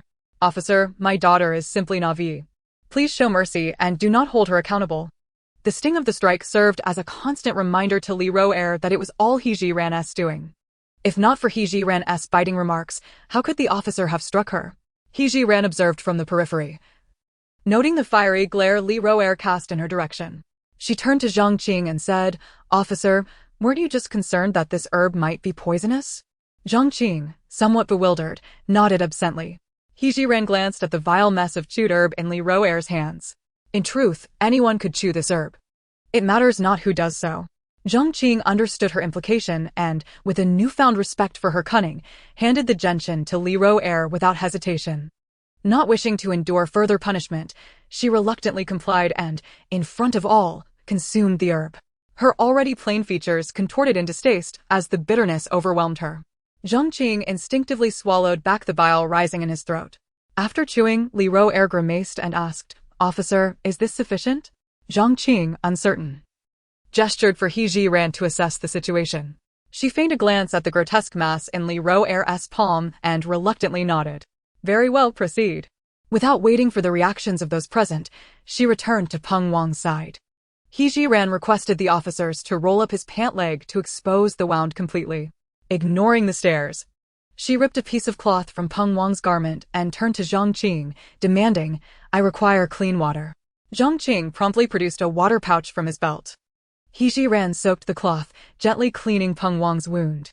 Although this approach was far from sanitary, with so many witnesses, she could not retrieve alcohol wipes from her space and had to make do. As she worked, He Jiran squeezed out the toxic blood, cleaning the wound thoroughly once the poisonous blood had been expelled. After attending to everything, she turned to Li Roer. Apply the crushed herb to the wound. Li Roer stood there, lost in thought, seemingly oblivious to He Jiran's command. This incited Zhang Qing's ire once more. What are you dawdling for? I told you to apply the medicine. Startled back to reality, Li Roer glanced at He Jiran and then at Peng Wang's injury. Officer, I cannot. Zhang Qing, growing impatient, would have taken matters into his own hands had the contents of Li Roer's palm not been so repulsive. Instead, he continued to urge her. Remember your position, do as you are told. The woman who had rushed to protect Li Roer stepped hesitantly forward. Officer, my daughter is timid. Allow me to assist. With that, Jiusher took the chewed herb from Li Roer and began to apply it, bit by bit, to Peng Wang's wound. Li Roer's intent was to feign fear, hoping the officials would compel He Jiran to take action. However, she was incensed that her mother had taken such initiative. With so many officials present, she dared not act out and could only suppress her growing anger, biding her time to find another opportunity to trouble He Jiran. Zhou Laoba, already anxious over Peng Wang's condition, turned and met Li Ruer's icy glare, which evoked an instinctive aversion. You two. Cease lingering here and return to your places. Zhu's heart quaked with trepidation upon encountering the stern visage of the officials, her legs trembling uncontrollably. Wasting not a moment, she hastily seized Li Ruer and fled back. Zhiren, tending to Peng Wang's wounds, was merely performing a facade of care. The crux of alleviating the serpent's venom resided within the serum stored in her space. However, the officials loitering nearby thwarted her attempts to retrieve it. Just as Zhiren pondered her next move, Zhang Qing's impatience flared. Can you truly remedy the snake venom? The ointment has been applied for quite some time. Yet the chief shows no signs of improvement. His words sowed seeds of doubt among the other officials regarding Zhiren's capabilities. Was it possible that Li Ruer's claims held water, that Zhiren possessed no medical knowledge whatsoever? With this thought, their composure began to unravel. The chief has used the medicine and exhibits no response. How do you account for this? Should you dare to deceive us here, beware the whip. Zhiren, growing anxious, noted that Peng Wang's breathing was becoming increasingly labored. If they delayed any further, even a celestial being could not salvage his life. Weighing her options, Zhiren resolved to employ the most rudimentary of tactics. The antidote requires but one final step. But what? Zhang Qing, unable to contain his curiosity, pressed on. I must invoke my master's unique medical technique. Then what are you waiting for? Hurry and administer aid, Zhang Qing urged. Sir, I have already stated it is a unique technique. Zhiren internally chastised Zhang Qing for his lack of comprehension. Yet, a young official, quick-witted, tugged at Zhang Qing's sleeve. Zhang Ji, what she means is that no outsiders may witness the treatment of our chief. As realization dawned upon Zhang Qing, he found himself in a quandary. He glanced at his fellow officials, who shared his trepidation about allowing their unconscious chief to drift from their sight. Should Zhiren harbor ill intentions, the consequences would be dire. Observing the indecisiveness of the men, Zhiren grew impatient. You have an incense stick's worth of time to deliberate. Should you exceed this limit, I shall be at my wit's end. With that, she turned to depart. As Zhiren made to leave, Zhou Laoba halted her. Return and treat the chief. I shall bear the consequences. The other officials looked to Zhou Laoba, relief washing over their faces. They understood well that Peng Wang's condition was dire. Without Zhiren's intervention, they would be left to await death. However, none wished to be the one to step forward. With someone willing to make a decision, they all tacitly refrained from dissenting. Zhiren surveyed her surroundings. Aside from a few stout trees, there was little cover. Fortunately, dusk had begun to settle, allowing her to operate with caution and evade detection. Carry him behind that largest tree. The officials, eager to save a life, complied without hesitation, transporting Peng Wang to the designated spot. Now! Turn away and move at least 30 paces. Zhiren commanded, not glancing back. Listening as their footsteps receded, she began to scan her surroundings. Confirming that she was alone, she swiftly retrieved the serum and syringe from her space. Gazing at the serum in her hand, Zhiren felt a pang of regret. This was a newly developed, limited-edition high-concentration serum, the extraction of which was so precious that it had created a market scarcity. Acquired through serendipity. She had kept this batch in the infirmary's refrigerator, unwilling to part with it. One could only say that Peng Wang was fortunate, had he not encountered her. His life would surely have been forfeit. Had it not been for the regenerative capabilities of her space, Zhiren would have been loath to administer it to Peng Wang. While intravenous injection would yield better results, the current circumstances did not permit such an approach. Thus, she opted for intramuscular injection. Utilizing the tree's cover, Zhiren meticulously mixed the serum with saline in the appropriate proportions, then rolled up Peng Wang's sleeve, disinfected the area, inserted the needle, administered the medication, and withdrew the needle, all in one fluid motion. After stowing the remaining packaging and syringe in her space, she observed Peng Wang's breathing intently. Approximately 5 minutes later, his symptoms showed significant improvement.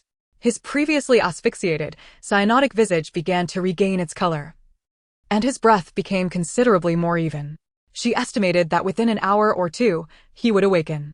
After administering the serum, Zhiren did not rush to leave, but chose to remain and monitor his condition until it stabilized completely. While she was calm, the officials waiting nearby were in a frenzy. Zhang Qing ultimately could not restrain himself any longer, loudly inquiring, "He, how is our chief faring?" In her previous life as a doctor, He Jiren detested two types of patients' families, those who questioned her abilities and those who were impatient. Zhang Qing embodied both traits. "What is all this noise? If you doubt me, go seek another physician." He Jiren's temperament was such that she would not yield, even to officials. Zhang Qing's impatience flared, particularly as he faced reprimand from a prisoner under his command, and he instinctively reached for the whip at his waist. Zhou Laoba quickly intervened. "Calm yourself." Zhang Qing resisted, attempting to bypass Zhou Laoba to confront He Jiren. Mo Jiuyue, lying on the wooden cart, observed the unfolding events from a distance. Noticing Zhang Qing's inclination towards violence, he prepared to rise in defense. Under no circumstances would he allow anyone to bully his wife, He Jiren. The women of the Mo family shared similar sentiments. Since He Jiren had begun treating Peng Wang's snakebite, their anxiety had not abated, even overshadowing their hunger. The sharp-eyed matriarch of the Mo family noticed the agitation in Mo Ji's chest and back, deducing her son's state of mind.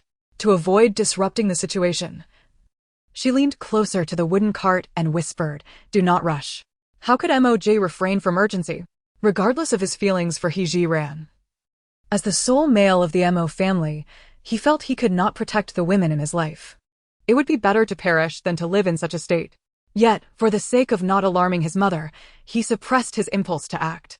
At that moment, He Jiren emerged from behind the tree, striding towards the officials with an air of tranquility, seemingly unperturbed by Zhang Qing's whip.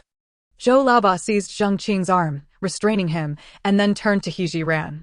"How fares our chief?" Having observed the officials at the outset, He Jiren noted that Zhang Qing had a volatile temperament, one prone to violence at the slightest provocation, essentially a brute. In contrast, Zhou Laoba displayed a calm demeanor, a man of prudence. Thus, she disregarded Zhang Qing's hostile glare and engaged directly with Zhou Laoba. "Rest assured, he will not perish." Before Zhou Laoba could respond, Zhang Qing forcefully freed himself from his restraint and dashed towards the tree. "Sure, if you dare to lie, I'll beat you to death." He Jiren couldn't even be bothered to spare him a glance, standing still with her arms crossed. Zhou Laoba proved far more rational than Zhang Qing, refraining from immediately checking on Peng Wang and instead turning to question He Jiren. "Are you certain the leader's poison has been neutralized?" "I am certain. And I can assure you that he will awaken within the hour."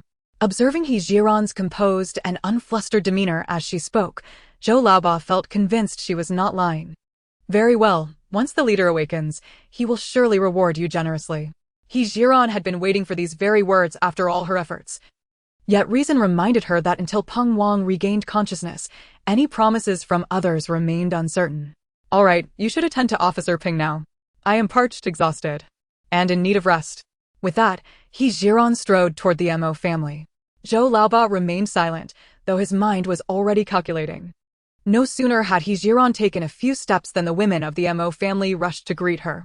"Ninth sister-in-law, come and rest quickly," urged fifth sister-in-law Zhao Jiejia, promptly supporting her. Even those who had barely moved felt utterly drained, let alone He Jiren, who had been tirelessly saving a life. The other sisters-in-law and Mo Hanwei gathered around He Jiren, escorting her back to their spot. "Madam He, did you truly cure the snake venom?" The dowager Mo shared her son Mo Jiuyue's skepticism. Before her son's marriage, she had inquired about He Jiren through various channels. She had only heard that He Jiren was a sheltered young lady who seldom ventured outdoors, unaware of any medical expertise. However, since their encounter the previous night, the dowager Mo had become certain of one thing: her ninth daughter-in-law was extraordinary. Whether in intellect or skill, she far surpassed the other 8 daughters-in-law. Had she not witnessed the way He Yuanming and his wife treated He Jiren, she might have doubted her true identity. Now that her identity was confirmed, her medical prowess remained baffling. He Jiren could clearly detect her mother-in-law's doubt. She had prepared for this beforehand. Among her many secrets, her medical skill was the only one she could reveal openly. Thus, she needed a plausible explanation. "Mother, in my youth, I was fortunate to acquire a medical text left by a master. As you know, I rarely went out. So I spent my days at home studying the text for amusement. Over time, I mastered its contents thoroughly, and now practicing medicine is no challenge for me." In the Dowager Mo's understanding, Zhiren indeed seldom left home, so she had no reason to doubt her explanation. Since you truly understand medicine, I am relieved. The Dowager Mo expressed her genuine feelings openly, believing there was no need for ambiguity among family. Zhiren was genuinely weary by now. She glanced around, nothing but grass and trees. The officials had confiscated everything during the raid, leaving them without even a needle or thread, let alone any luggage. Though her space contained a down comforter from her previous life, she couldn't possibly retrieve it. It reminded her of the saying, roaming freely under the vast sky. With heaven as a blanket, earth as a bed, and mountains and rivers as pillows. Just as Zhiren was lost in her thoughts, Mo Jiuyue spoke up plaintively, Mother. I'm so hungry and tired, what should we do? The Dowager Mo shared her distress. Not only Mo Jiuyue, who had been raised in luxury, but all the women, including herself, came from affluent backgrounds. Spending a night hungry under the stars would surely lead to illness the next day. She tenderly stroked Mo Jiuyue's disheveled hair and said gravely, Jiuyue, this is only our first day out. We must adapt to such conditions from now on. Facing her younger relatives, she had to remain strong. If she showed despair in front of them, their morale would shatter completely. Zhiren couldn't yet gauge Peng Wang's character. If he were grateful, he might show some consideration for the Mo family upon waking. Otherwise, if he disregarded the life-saving favor, all her efforts would be in vain. In that case, she would need to find other ways to improve the Mo family's plight. At that moment, Zhiren hoped Peng Wang would awaken soon and prove to be a man of gratitude, perhaps easing their hardships that very night. As Zhiren leaned against Mo Jiuyue's cart, lost in contemplation, a burst of joyous laughter erupted from the official's side. Haha, wonderful. The leader's awake. Leader, how are you feeling? Leader, you scared us to death. Chapter 25. You can state your conditions now. Everyone turned to look, seeing a group of officials gathered around Peng Wang, expressing their concern. Though still weak, Peng Wang could speak. Zhou Laoba, what exactly happened to me? Leader, you were bitten by a venomous snake. Recalling the moments before he lost consciousness, Peng Wang remembered the numbness spreading from the bite on his calf, gradually overwhelming him until he could no longer breathe, and then everything went black. I was poisoned by a snake, yet I survived? To confirm it wasn't a dream, Peng Wang pinched his cheek. Feeling the pain, he accepted the reality. Zhang Qing stepped forward. Leader, you're truly alive. Who cured the poison? Peng Wang scanned the surroundings, puzzled as to how they had found a physician in this wilderness. Zhou Laoba pointed toward the Mo family. It was Zhiren, Mo Jiuyue's new bride. At the mention of Zhiren, Peng Wang recalled her warning him earlier. The memory filled him with remorse for having scolded her when she had only meant well. His gaze fell upon the large bundles brought from the capital. Laoba, give each member of the Mo family 2 steamed buns, and ask if they have any other requests. Fulfill them as long as they're reasonable. Zhou Laoba knew Peng Wang was a man of gratitude and understood that this gesture was to avoid owing the Mo family a debt. Given their long journey ahead and their duty to avoid excessive leniency toward the prisoners. From a distance, the Mo family women grew anxious upon seeing Zhou Laoba approach with a bag. Zhou Laoba placed the bag before them. Our leader says to give each of you 2 steamed buns. At the mention of steamed buns, the Mo family instinctively swallowed, their hunger overwhelming. Yet, they refrained from moving, their eyes instinctively turning to Zhiren. Though equally hungry, Zhiren possessed greater composure. She remained silent, watching Zhou Laoba, sensing he had more to say. Our leader says that since Madam he saved his life, you may state your conditions now. Hearing this, the Mo family women's eyes lit up with hope. Did this mean their future days might become more bearable? Zhiren never anticipated that Peng Wang would proactively invite her to state her conditions. At the same time, she considered the possibility that Peng Wang wished to repay his life-saving debt in one fell swoop, allowing them to proceed without future obligations. Recognizing this, she resolved to seize the opportunity. Although Zhiren had already formulated her strategy, she still cast a glance at the elderly matriarch, old Madame Mo. Regardless of the course of action, it was imperative not to bypass the elder's authority. Her conduct once again garnered the favor of old Madame Mo, who grew increasingly convinced of her daughter-in-law's sagacity. The person you saved is entitled to decide their terms as long as greed is kept at bay. Old Madame Mo knew her daughter-in-law was a woman of great wisdom, fully capable of handling matters with even greater foresight than herself. A gentle reminder was all that was necessary. With this understanding, He Jiren decided not to be overly courteous. She wholeheartedly agreed with old Madame Mo's counsel, recognizing the importance of leaving some room for the future. Your Excellency, our demands are modest. We merely hope to procure some supplies when we pass through the next county. At this juncture, He Jiren felt this single condition was ample. She possessed an abundance of silver and merely needed to acquire some daily necessities. Everything else could be negotiated. Zhou Laoba felt incredulous that He Jiren, when given the opportunity to state her conditions, had made such a modest request. There was no need to report back to Peng Wang. He could make the decision unilaterally. Very well, I shall grant your request. We will pass through Yunlai County tomorrow at noon, and I will send someone to accompany you for the procurement. Thank you, Your Excellency. He Jiren responded with a calm demeanor, concealing her excitement at the approval of her request. Do you have no further demands? Zhou Laoba did not hurry to depart. He Jiren had no intention of being greedy, yet Zhou Laoba seemed to find her request insufficient. Since Your Excellency has allowed me to speak, I would also like the snake that was killed today. Zhou Laoba frowned. What would a woman like you want with that? There are many medicinal properties in the snake. He Jiren deftly sidestepped the true nature of her intentions, refraining from revealing that she intended to use it for poison. I shall agree to this as well. Seeing Zhou Laoba's willingness, He Jiren did not wish to prolong the matter. I have stated all my conditions. Very well, I shall return to inform the chief. In Zhou Laoba's mind, He Jiren had saved Peng Wang's life, and he felt that her modest requests were somewhat of a loss. After reporting back to Peng Wang, he took the initiative to bring a few water bags and the silver-ringed snake upon his return. These water bags were intended for the exiled prisoners, but they seem too destitute to purchase them, so I am giving them to you. We also have some steamed buns, but with the heat, they will spoil if not consumed. I will bring you some more tomorrow morning. With that, Zhou Laoba tossed the water bags and the silver-ringed snake before He Jiren and turned to leave. He Jiren promptly distributed 2 buns to each person. Although the white buns were not unpleasant, they were dry and devoid of any accompaniments, making them difficult to swallow. An idea sparked in He Jiren's mind as she glanced at the package that He Yuanming had given her. She had not yet opened it to see its contents, and thus no one was aware of what it contained. With one hand, she reached into the package, her consciousness slipping into her space.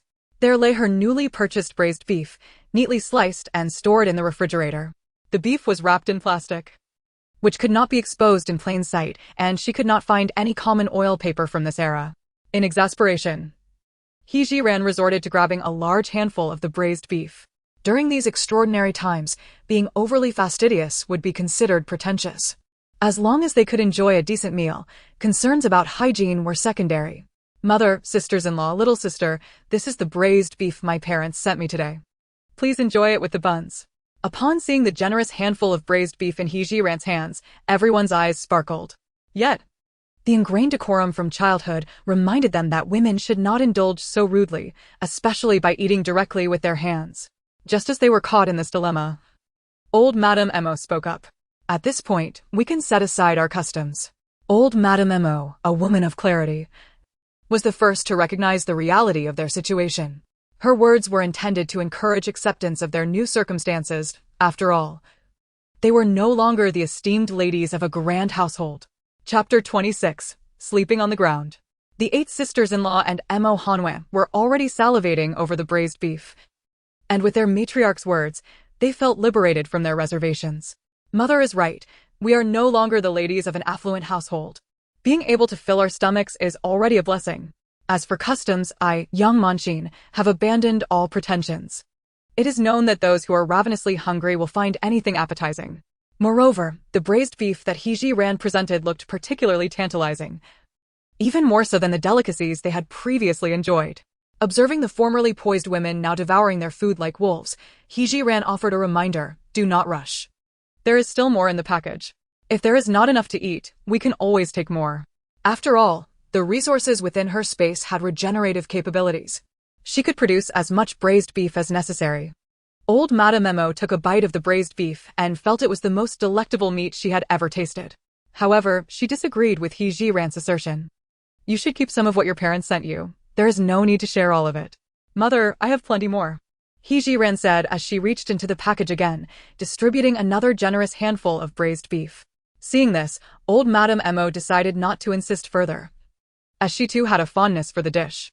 Watching the Mo family members savor their steamed buns and braised beef, The members of the other four families felt an overwhelming envy. Why did the Mo family get to enjoy white buns? Furthermore, they received water bags as gifts from the officials. They themselves were equally hungry, their bellies rumbling, and to quench their thirst, they had to request water from the officials, who would only oblige if they were in a good mood. Having learned their lesson from the earlier punishment, the onlookers, despite their seething anger, dared not voice their discontent. Their eyes burned with jealousy as they watched the Mo family feast. The Mo family, though aware of the hostile gazes upon them, chose to heed old Madame Mo's advice and focused on their food, avoiding any eye contact. After satisfying their hunger, old Madame Mo leaned closer to Zhiren and whispered, "We must find a way to ensure Jiuyue gets something to eat too." Even without her prompting, Zhiren had already considered this. "Mother, a little later, after everyone has gone to sleep, I will bring something for my husband."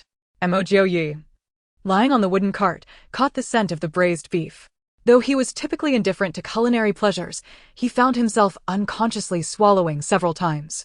Unfortunately, to others, he appeared to be in a deep stupor, and he could not afford to jeopardize the plan for a bite to eat. With great difficulty, Mo Jiuyue endured his hunger while the women of the Mo family finally finished their meal. Old Madame Mo instructed everyone to find a place to rest. When it came to resting, the other women, apart from Zhiren, wore expressions of discontent. "Mother, are we really going to sleep like this?" Mo Hanwei knew the answer but could not suppress her urge to complain. Madame Mo felt utterly helpless. "Hanyu, our Mo family is no longer what it used to be. Merely surviving has become a luxury, so we must not dwell on our troubles." Upon hearing these words, tears streamed down Mo Hanyu's cheeks uncontrollably. Yet, she, being perceptive, chose not to pursue the matter further.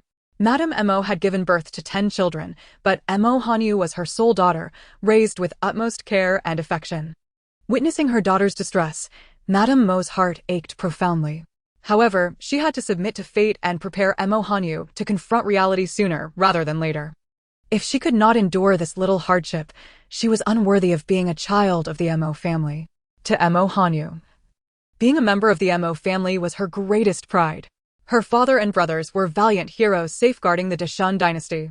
When she heard her mother say that she was unworthy of being a Mo, her tears ceased instantly, and she hastily wiped her eyes with her sleeve.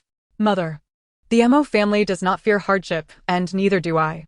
With that, she curled up beside Madame Mo. The elder woman could no longer bear to look at her daughter, as her heart ached more with every glance, so she turned her head away. Zhiren, on the other hand, leaned against the wooden cart to rest, intending to make it easier to feed Mo Jiuyue later that evening.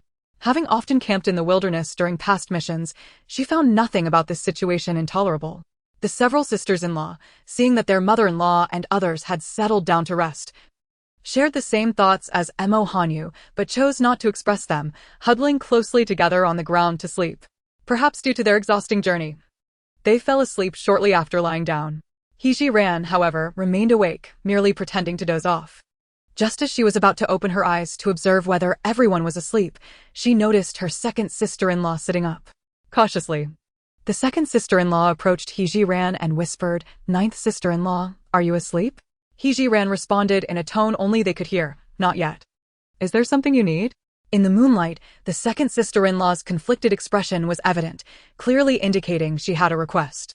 "Well, ninth sister-in-law, I would like to ask for a white steam bun." The second sister-in-law spoke with noticeable anxiety, stammering slightly and tugging at the corner of her garment. Zhiren quickly deduced the second sister-in-law's intention to send it to her maternal family. However, she did not wish to play the role of a soft-hearted benefactor, especially since those families harbored animosity towards the Mo family. Even though the second sister-in-law's family had not openly insulted the Mo family like others, their concealed hatred was unmistakable. "Did you not have enough to eat?" Zhiren feigned ignorance. The second sister-in-law shook her head vigorously. "No, I wish to give it to my nephew." Upon realizing Zhiren had not provided her with a bun, the second sister-in-law understood that she might be unwilling. "Ninth sister-in-law, my father and the Mo family must have some misunderstanding. During the day, amidst the crowd, we did not discuss this matter. I thought that, since it is quiet at night, I could send a bun to my nephew and inquire about what happened." Seeing that the second sister-in-law had expressed herself so earnestly, Zhiren could not remain indifferent. Furthermore, The request was for a bun for a child, and adult grievances had no bearing on the innocent. This was also an opportunity to understand why those families held such animosity towards the Mo family. Zhiren retrieved a white steamed bun from her bag, along with 2 slices of braised beef. "Here, take these," she said to the second sister-in-law. Seeing the braised beef, the second sister-in-law was deeply touched and repeatedly expressed her gratitude. "Thank you, ninth sister-in-law. I will find out the situation and return. Go quickly." Zhiren smiled innocently. Once the second sister-in-law had departed, Zhiren glanced around. The guards had dispersed around the various families, with one stationed at each location for the night watch. The one watching over the Mo family was Zhou Laoba, who seemed to be intentionally lenient. He did not stop the second sister-in-law as she headed towards the Xia family. Chapter 27. It is indeed a challenge for her. Although Zhiren suspected that Zhou Laoba had deliberately allowed the second sister-in-law to pass, she dared not brazenly provide Mo Jiuyue with food. After all, they needed to keep his feigned unconsciousness a secret from outsiders. However, Mo Jiuyue had not eaten all day and could not possibly endure without relief. If this continued, even the strongest of men would succumb. Moreover, his wounds needed examination and dressing. After much contemplation, Zhiren could not devise a better solution. Reluctantly, she resolved to sacrifice a bit of her own comfort. Concealing herself with her bag, she retrieved a military green blanket from her space.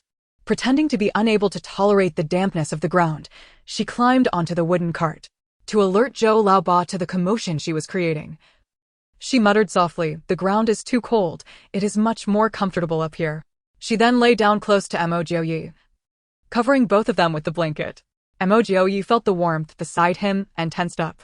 If there had been a mirror, he would have seen how flushed his face had become. He was unaware of Zhiren's intentions and could only keep his eyes closed, striving to calm his thoughts. The noise Zhiren made caught not only Zhou Laoba's attention, but also that of Madame Mo, who had not yet fallen into a deep sleep. She glanced at the wooden cart and saw the two of them closely wrapped in the blanket. Under normal circumstances, Madame Mo should have had no other thoughts at such a moment, but the sight of their intimacy compelled her to think more. Her ninth daughter-in-law truly adored her son. Even at this time, she did not forget to keep her husband company. This was a good thing. If they could safely reach the northwest, it would be best to let them consummate their union and bless her with many grandchildren to carry on the Mo family lineage. Zhou Laoba, however, did not share this sentiment. He even reversed some of his previously favorable opinions of Zhiren. This woman, aside from her medical skills, was no different from other women vying for favor in noble households. Her husband lay in a stupor, yet she still thought of climbing into bed with him. Nevertheless, he did not have the habit of watching couples sleep together.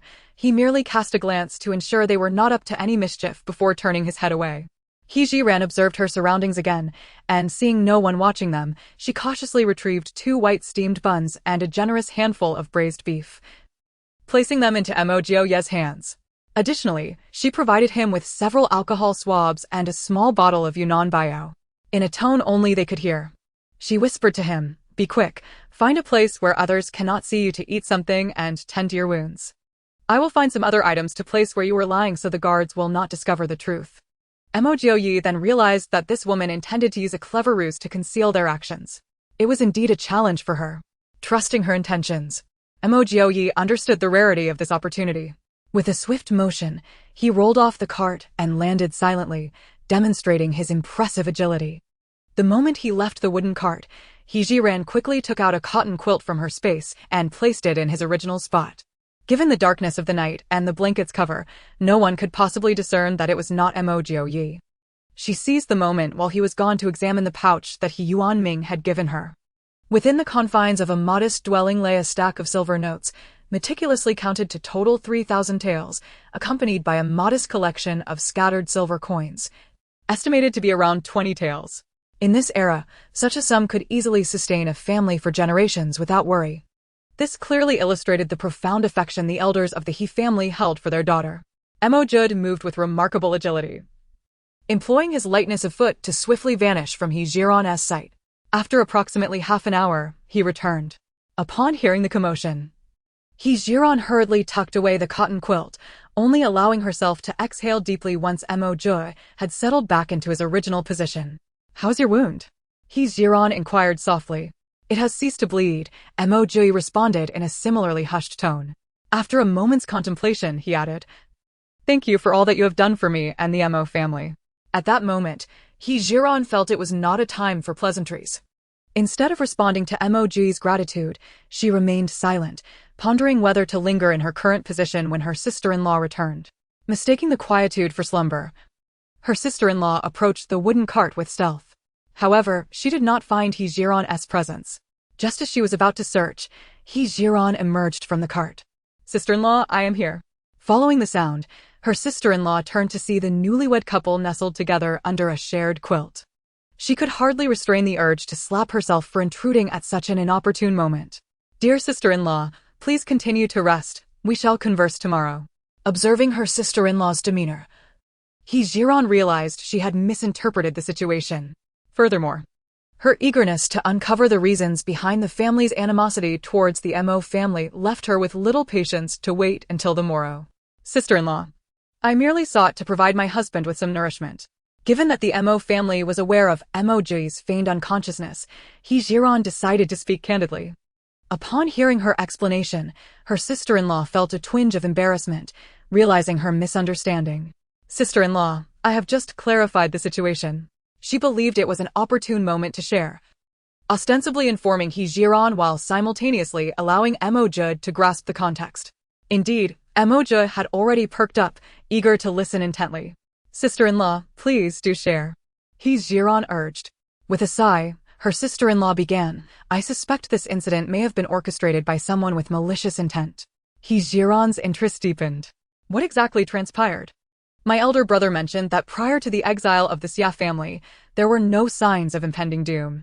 Today, officials arrived to announce a decree, stating that the Duke of Gua, Mo Jiuyue, has openly confessed to colluding with the enemy.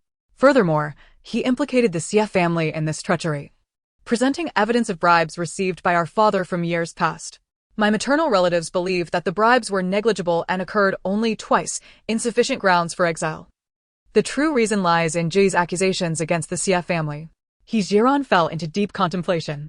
Mo Jiuyue could not possibly commit such an act. Moreover, had she not informed him, he would have been unaware of the impending confiscation of the Missouri estate. If what her sister-in-law said was true, only one possibility remained. The Xia family had offended the emperor, who, seizing the opportunity to eliminate rivals, sought to obliterate them while simultaneously obstructing Mo Jiuyue's path to exile. Beyond this, she could conceive of no other rationale. As for the other three families, although she had not directly heard them insult the Mo family, she could not dismiss that possibility. Mo Jiuyue was likewise engrossed in unraveling the intricacies of the situation. His thoughts mirrored Zhiren's, and he was more familiar with the officials from these families, possessing insights into their hidden transgressions.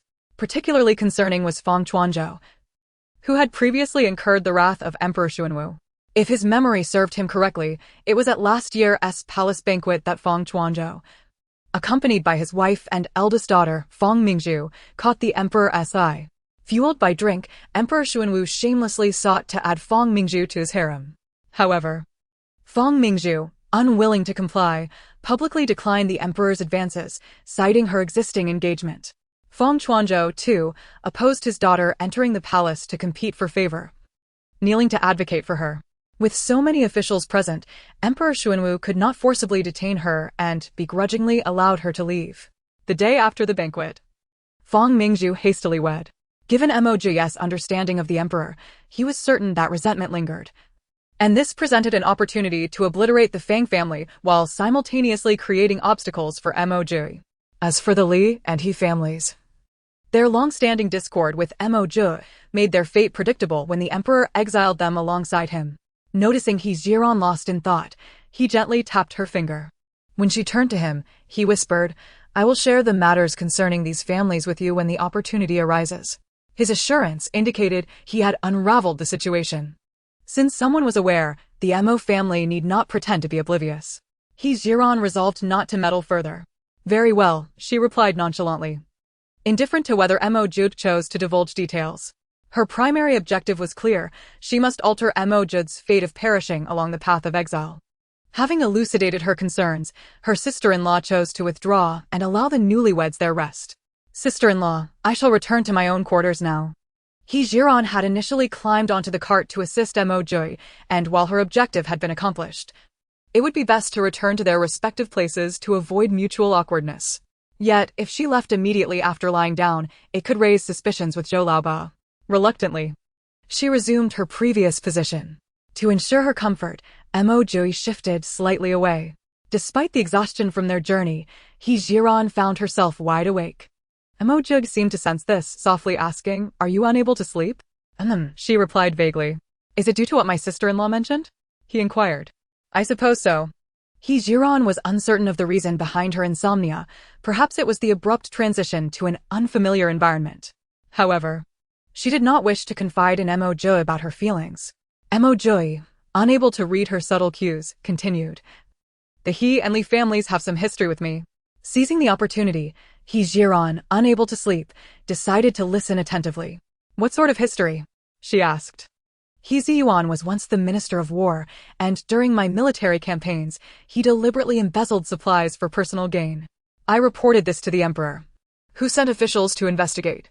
Strangely, despite the gravity of the matter, the Emperor merely demoted He Ziyuan from Minister of War to Deputy Minister of War. Listening intently to Mo Jiuyue's account, Zhiren's suspicions began to crystallize. If what you say is accurate, it seems the Emperor had long harbored intentions against the Mo family, choosing not to dispose of He Ziyuan immediately, but rather keeping him around to cause you further distress? Mo Jiuyue was astonished that this woman could dissect the situation with such clarity. It had taken him nearly an entire day of meticulous deliberation to arrive at the same conclusions. He increasingly sensed that Zhiren was no ordinary individual. Now that the conversation had reached this point, Zhiren's curiosity was piqued. "What about the Li family?" she inquired. When it came to the feud with the Li family, Mo Jiuyue found himself at a loss for words. After a moment of careful consideration, he opted for candor. "My conflict with the Li family stems from Li Rou'er," he admitted. From his tone, it seemed there was some connection between him and Li Rou'er. The thought only heightened Zhiren's interest. "What is your relationship with her?" she pressed. Simultaneously, Zhiren delved into the original hostess' memories. Searching for any mention of Mo Jiuyue by Li Rou'er, she scoured her mind for a long while, until her head began to ache, yet found nothing. This clearly indicated that Li Rou'er had never spoken of Mo Jiuyue in front of the original host. "We have no relationship," Mo Jiuyue replied without hesitation. "Then why do you say the conflict with the Li family started because of her?" Zhiren pressed further. Hearing her persistent questioning, Mo Jiuyue instinctively assumed she might be jealous. He quickly explained, the carriage she was riding in went out of control, careening wildly through the streets. I happened to witness it and, out of sheer goodwill, managed to halt the horses. At the time, I paid little mind to the incident, assuming it was over.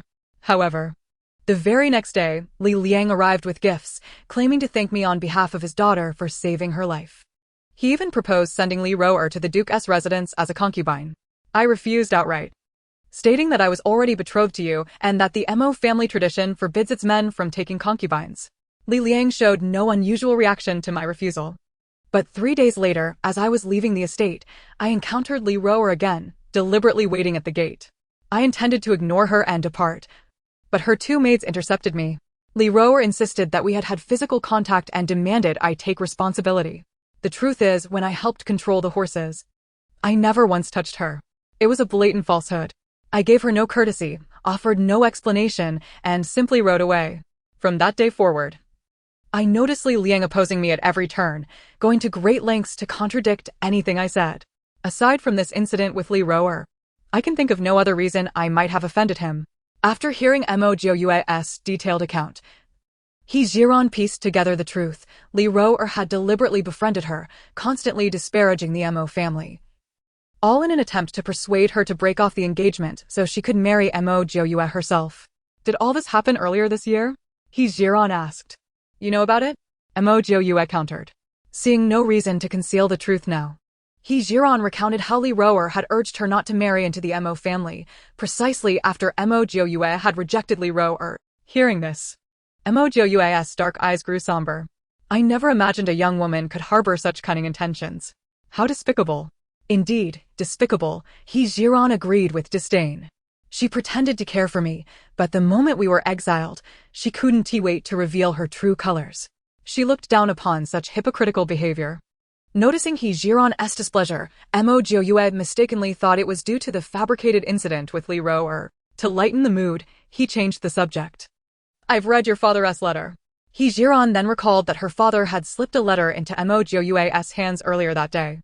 Since the letter was addressed to Mo Jiuyue, she respected his privacy and hadn't inquired about its contents, despite her curiosity. Mo Jiuyue had no intention of keeping the letter's contents from her. The message was brief. Your father mentioned he would discreetly gather evidence to prove my innocence and clear my name.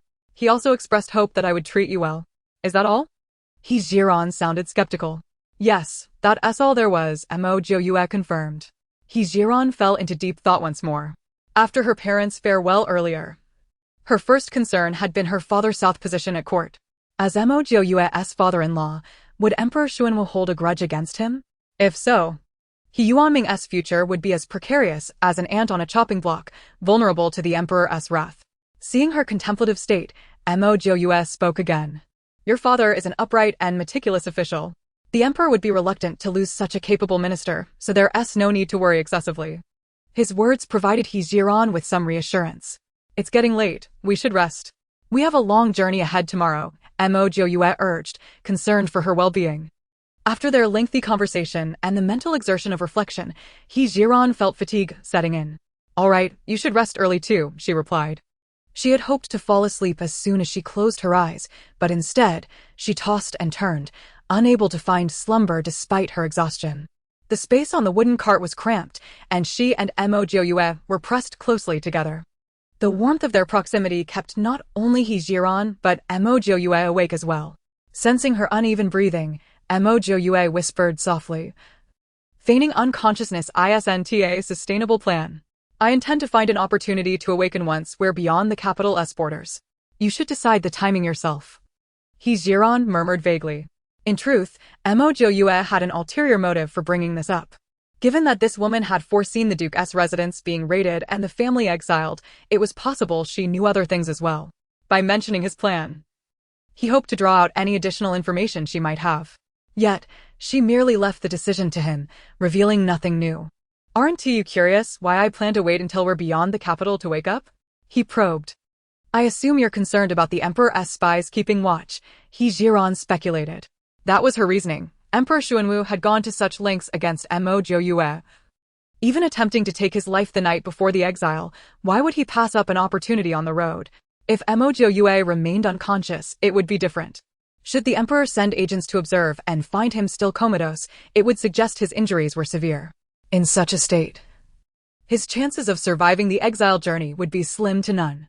The emperor might then leave them to their fate, making their path somewhat less treacherous. Of course, if Emperor Xuanwu chose to act unpredictably, he might still send assassins to strike while Mo Jiuyue was vulnerable. Perhaps Mo Jiuyue's strategy was simply to evade danger one step at a time. Zhiren's conjecture aligned perfectly with Mo Jiuyue's own thoughts. If I were alone, escaping wouldn't be difficult, and I could disappear forever without a trace. But with so many women in the Mo family, I can't guarantee I could protect everyone. Moreover, your sisters-in-law and your own family are in the capital. If I were to flee with all of you, your relatives left behind would likely face repercussions. He paused, then added with regret, I feel particularly sorry for you, newlywed into the Mo family, only to be dragged into exile. My mother and sisters-in-law have already endured enough suffering. It is truly pitiable that they must bear such additional hardship. These heartfelt words subtly revealed that Mo Jiuyue was beginning to place his trust in Zhiren. Zhiren could empathize with Mo Jiuyue's helplessness, for she had personally witnessed his martial prowess. Escaping right under the officials' noses would have been as effortless as turning one's hand. This clearly demonstrated that Mo Jiuyue was not a selfish man. Since the situation had already unfolded, their foremost duty was to protect their family and themselves, with the primary goal being a safe arrival in the northwest. As for her knowledge of subsequent historical events, Zhiren refrained from mentioning it, as her very presence had already altered the recorded number of lashes Mo Jiuyue was supposed to endure. She believed that this segment of history might continue to shift due to her intervention.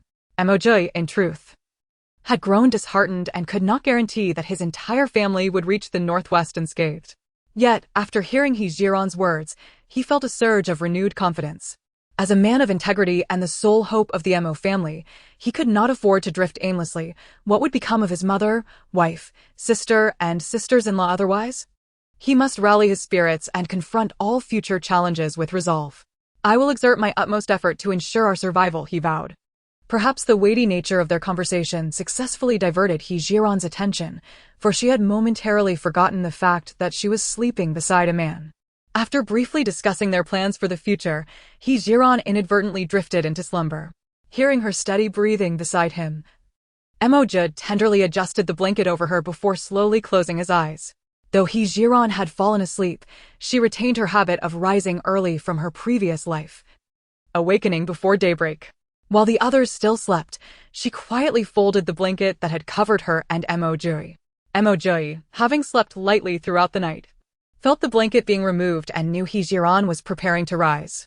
Surveying her surroundings, Zhiren noted that everyone was still asleep, and the guards on duty were not as alert as they had been earlier in the night. She retrieved 2 steamed buns and a portion of spiced beef, along with a water pouch, and handed them to Mo Jiuyue. While everyone is still asleep, take this opportunity to eat something, she urged. All right, Mo Jiuyue replied promptly, taking the food and turning to disembark from the cart. Shortly after Mo Jiuyue returned from his meal, people began to stir, and the officials commenced distributing coarse black steamed buns. Everyone regarded these rock-hard provisions with bitter resignation, yet, for the sake of survival, they had no choice but to force them down. The Mo family, however, received different treatment. Zhou Laoba had promised them white steamed buns the following morning and, true to his word, after setting aside enough for the officials to last until Yunlai County, he gave the remainder to the Mo family. Unbeknownst to all, this gesture was not out of gratitude for Zhiren's life-saving act, but rather because the officials had miscalculated on this journey. Typically, they prepared 2 types of buns, coarse ones for free distribution and fine ones to sell for extra silver. Unexpectedly, this group of exiles was so impoverished that they could not afford the latter, with the hot weather causing the buns to spoil quickly and the officials unable to consume them all. Zhou Laoba decided it was better to give them to the Mo family than let them go to waste, thereby allowing Peng Wang to repay his debt of gratitude. Peng Wang raised no objections, hence the white buns easily found their way into the Mo family's hands. On this occasion, Zhiren refrained from taking food from her spatial storage, mindful that the bundle from Yuanming was limited. Having already produced spiced beef and a blanket the previous day, unrestricted retrieval of items would surely arouse suspicion. Even with only plain steamed buns to eat, the Mo family felt content compared to the other exiles. Perhaps due to the second sister-in-law's visit to the Xia family the previous night to deliver buns to her nephew, the Xia family's hostility toward Mo Jiuyue had lessened slightly. They watched the Mo family eat their white buns without the resentful glares directed at them by the other 3 families, whose eyes bore into the Mo family like daggers. Were it not for fear of the officials, they would have hurled insults already. As Zhiren ate her steamed bun, she glanced sideways at the onlookers and accidentally met Li Roer's sinister gaze. Deliberately provoking her, Zhiren raised her bun and flashed a broad, cheerful smile at Li Roer. The unmistakable. Unwilling to back down, Li Roer clenched her fist and mimed a threatening gesture. Zhiren maintained her smile, though it did not reach her eyes, and continued eating heartily. This subtle exchange did not escape Mo matriarch's notice, nor had Zhiren intended to conceal it. From Li Roer's attempt to cause trouble for Zhiren the previous day, the matriarch deduced that the 2 were acquainted and held a grudge. However, recognizing her daughter-in-law's capability, she felt little concern, resolving merely to caution the others to be wary of Li Roer, well aware that while powerful figures may be manageable, petty troublemakers are often harder to deal with. Just as the Mo family finished their meal and began organizing their belongings, Zhou Laoba and Peng Wang approached. Instinctively, the Mo family tensed. Our leader is still weak from yesterday's snakebite and needs to rest on Mo Jiuyue's plank cart for the time being, Zhou Laoba commanded. The matriarch inquired uncertainly, Sir, do you mean that Jiuyue must disembark from the cart? Should the leader squeeze onto a cart with a convict? Zhou Laoba retorted irritably. The matriarch was at a loss. Sir, as you know, our Mo family consists mainly of women. Without Jiuyue on the cart, how can we possibly bring him along on the journey? Yes, sir, isn't this an unreasonable demand? The straightforward second sister-in-law chimed in. Before Zhou Laoba could respond, Ping Wang erupted in anger. Do you have a death wish, daring to disobey an official's orders? Watching the Mo family cornered, members of the other families gleefully looked on. Many silently cheering for Peng Wang and Zhou Laoba, hoping they would severely punish the Mo family. Fearing her daughter-in-law might provoke further trouble, the matriarch quickly pulled her aside. Yet, faced with such a predicament, she found herself powerless, momentarily at a loss. Lying on the plank cart, Mo Jiuyue listened to the exchange and had already formed a plan. If his cart were taken for Peng Wang's use, he could not allow the women to carry him on the journey. Should it come to that, he would have no choice but to feign awakening prematurely. Just as he pondered how to stage his recovery, Zhiren stepped forward. Approaching Peng Wang calmly and with due respect, she inquired, "Officer Peng, are you still experiencing chest tightness and shortness of breath?" Indeed, Peng Wang was suffering from these symptoms quite severely. Otherwise, he would not have sought to commandeer Mo Jiuyue's cart. "That is correct," he admitted. "Even a few steps leave me breathless." In Peng Wang's view, Zhiren, a refined lady of the household, might have gleaned the emergency measures for treating snake bites from some book, inadvertently saving his life. He was acutely aware of his own physical condition. Although he felt discomfort, it was not as severe as the day prior. Once they arrived at Yunlai County, he planned to seek out a physician for a thorough examination and some medicinal remedies. To his astonishment, Zhiren was able to articulate his current symptoms with uncanny precision. This strongly suggested that she possessed genuine medical knowledge, which was why he answered her without any ambiguity. "The poison you suffered from yesterday was profound. While I managed to preserve your life, residual toxins remain within your body. And if left unaddressed, they could still pose a threat to your existence." In truth, the snake venom had been entirely purged from Peng Wang's system. The symptoms he experienced were a result of the venom's damage to certain neural pathways. Given a week's time, he would likely recover autonomously. However, in order to extricate herself from the predicament of being burdened with Jiuyue while traveling, she felt compelled to intimidate Peng Wang. He was unwavering in his conviction regarding Zhiren's words, as his physical state was evident. "Ji, do you have a remedy?" This was precisely the inquiry Zhiren had been anticipating. She indeed had a solution, but as she spoke, her gaze shifted towards Jiuyue, who was sprawled on the wooden cart. Ping Wang, being a shrewd individual, immediately grasped her implication, his expression darkening. It was the first time in his lengthy career as an officer that a prisoner had proposed conditions. He intended to assert that he did not require her treatment and would simply consult a doctor upon reaching Yunlai County, while Jiuyue must surrender the cart to him today.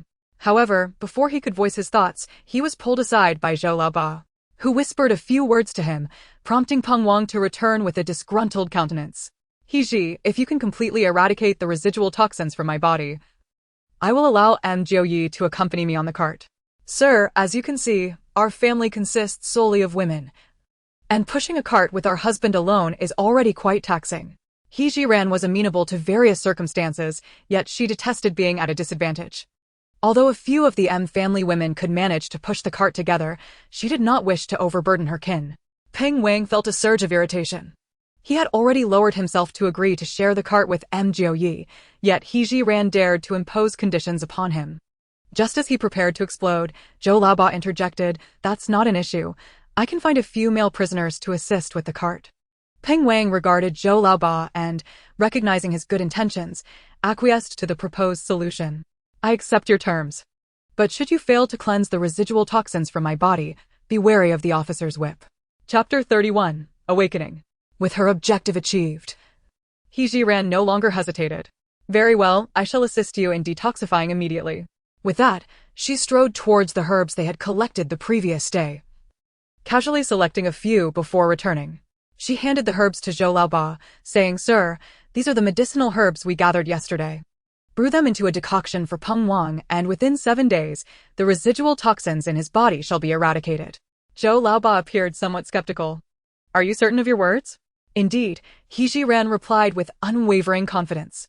The herbs she had chosen, when combined, possessed properties that would clear heat, promote urination, and detoxify the blood. While they may not provide substantial assistance to Peng Wang's condition, they would undeniably alleviate his current symptoms. After all, there were no residual toxins left in his body. Recovery merely required time.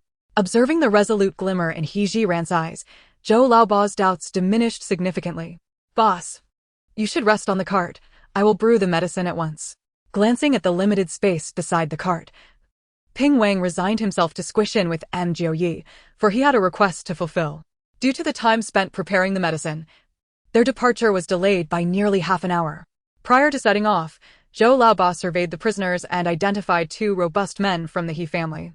Naturally, these two would become the primary force behind pushing the cart.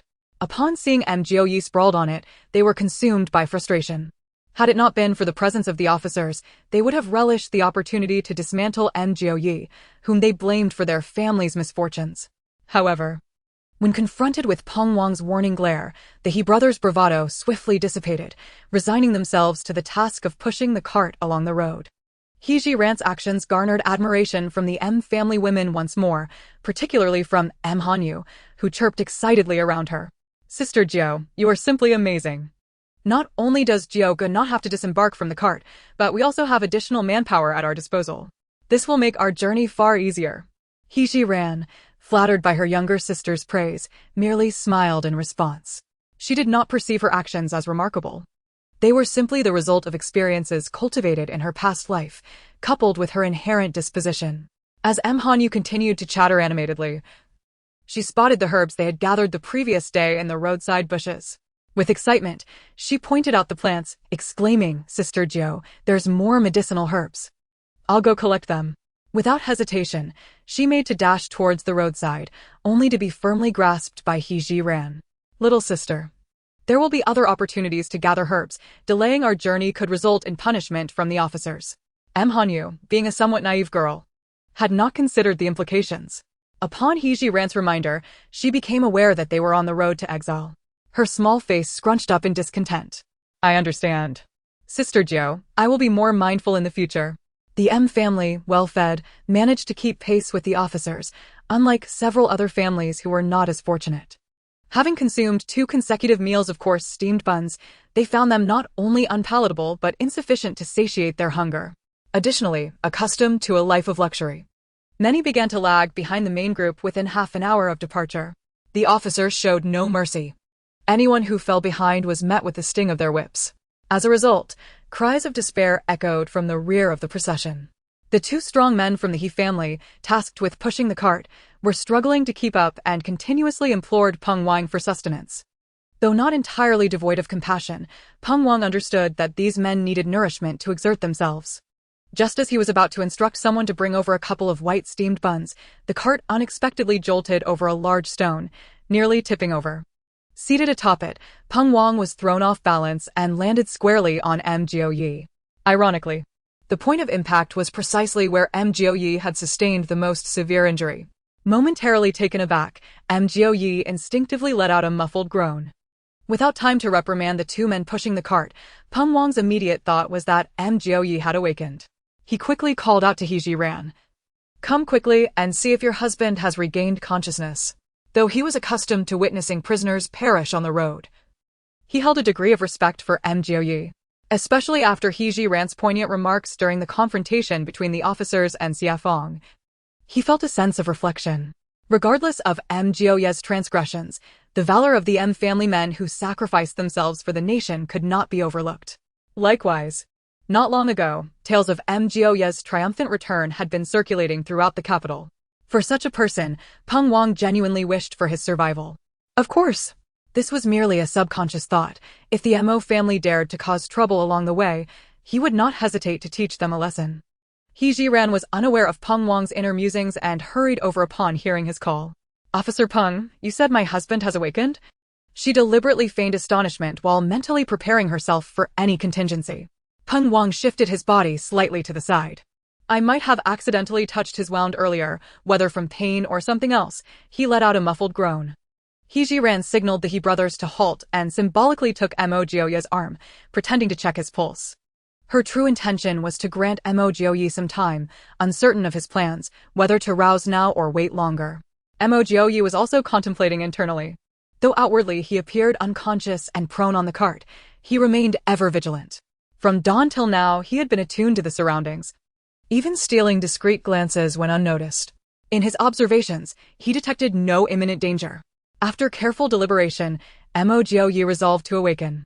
Just as Zhiren was earnestly taking his pulse, he emitted a faint moan. Peng Wang pointed at him once more, saying, "Look, isn't he truly awake?" Zhiren withdrew her hand from his wrist and exclaimed with feigned delight, "Yes, my husband is awake." Upon hearing this, the Mo family's women, including the matriarch, gathered around, their expressions of concern appearing genuine. One could say their acting was absolutely convincing. Zhiren retrieved a water pouch from her waist. "Husband, how do you feel? Drink some water to moisten your throat." Mo Jiuyue cooperated fully, laboriously lifting his head slightly to sip water with her assistance. Peng Wang kindly reminded, "He is still weak and shouldn't eat dry rations. It's best to let him drink more water to soothe his throat." Though his words were considerate, his tone remained as impatient as ever. Chapter 32, Heatstroke. The Mo family paid no mind to Peng Wang's attitude, nodding in agreement and deciding against feeding Mo Jiuyue for the time being. Though awake, Mo Jiuyue maintained his prone position on the cart. Seeing matters sufficiently handled, Peng Wang ordered the journey to resume. In the sweltering August heat, the prolonged lack of rain allowed the scorching sun to bake the earth, leaving the travelers feeling suffocated by the oppressive warmth. Among the convoy, the prisoners groaned and lamented incessantly. Some, unable to bear it any longer, knelt before the officers, kowtowing and begging for a rest in a shaded spot. The Mo family, too, suffered, their faces flushed crimson from the heat. Observing everyone's condition, Zhiren grew concerned. Continuing like this would inevitably lead to heatstroke. As she pondered preventive measures, a sudden cry arose from the rear of the convoy. "Officer, please find a physician for the child, he is innocent." Zhiren traced the voice to the Xia family's group. Her second sister-in-law noticed as well and dashed over immediately. Considering the Xia family was her second sister-in-law's maternal kin, Zhiren felt compelled not to stand idly by. Thus, she followed closely to assess the situation. The Xia family had gathered around Xia Lin, weeping. A young woman cradled Xia Lin in her arms, while others desperately called his name. "Brother, what's wrong with Liner?" The second sister-in-law pushed through the crowd, inquiring anxiously. Xia Chao, his eyes red-rimmed, replied, "Liner was fine this morning, but after walking a while, he collapsed." After a moment of panic, the second sister-in-law quickly suggested, "My ninth sister-in-law knows medicine. I'll fetch her at once." "Second sister-in-law, I'm here. Let me examine the child," Zhiren said, already approaching Xia Lin. Though the Xia family had heard Xia Fang's explanation, they still harbored resentment toward the Mo family.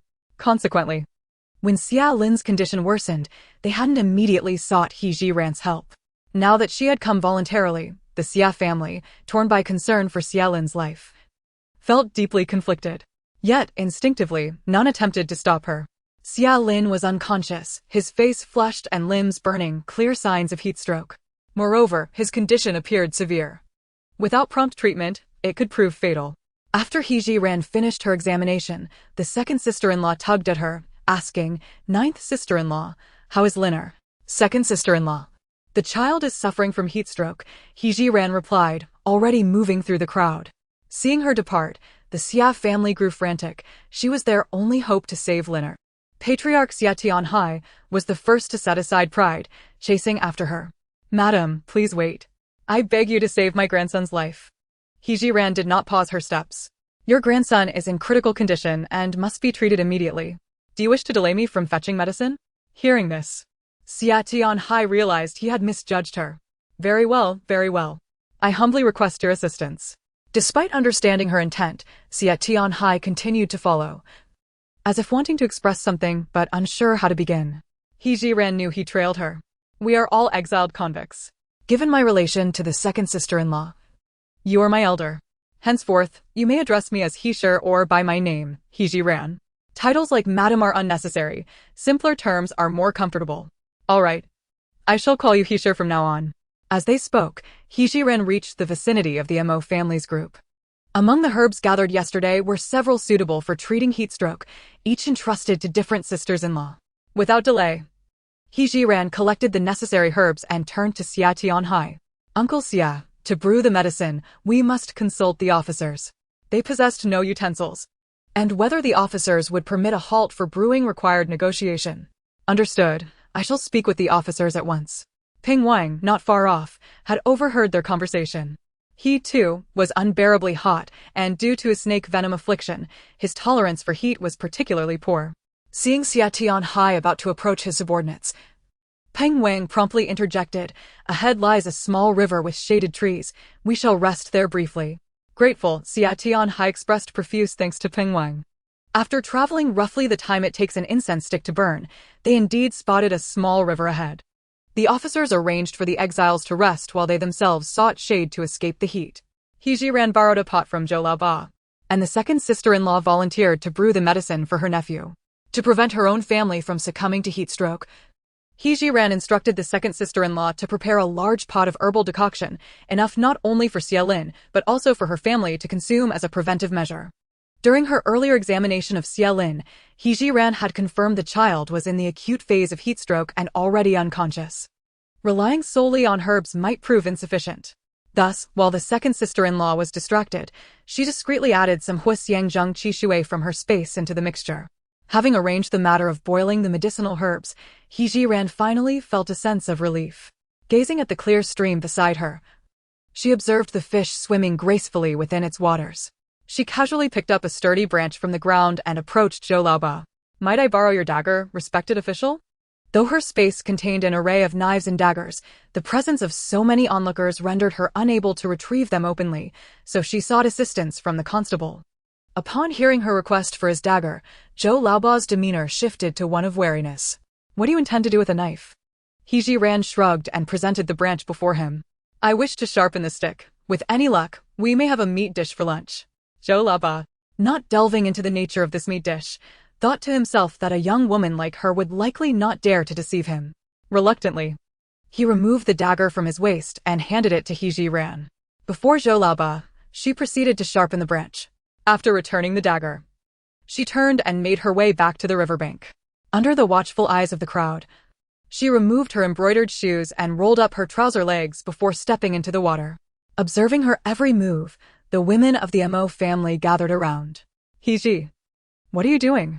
The matriarch of the Mo family inquired anxiously, nearly ready to wade into the stream to pull her back. "Indeed, sister-in-law, what are you about?"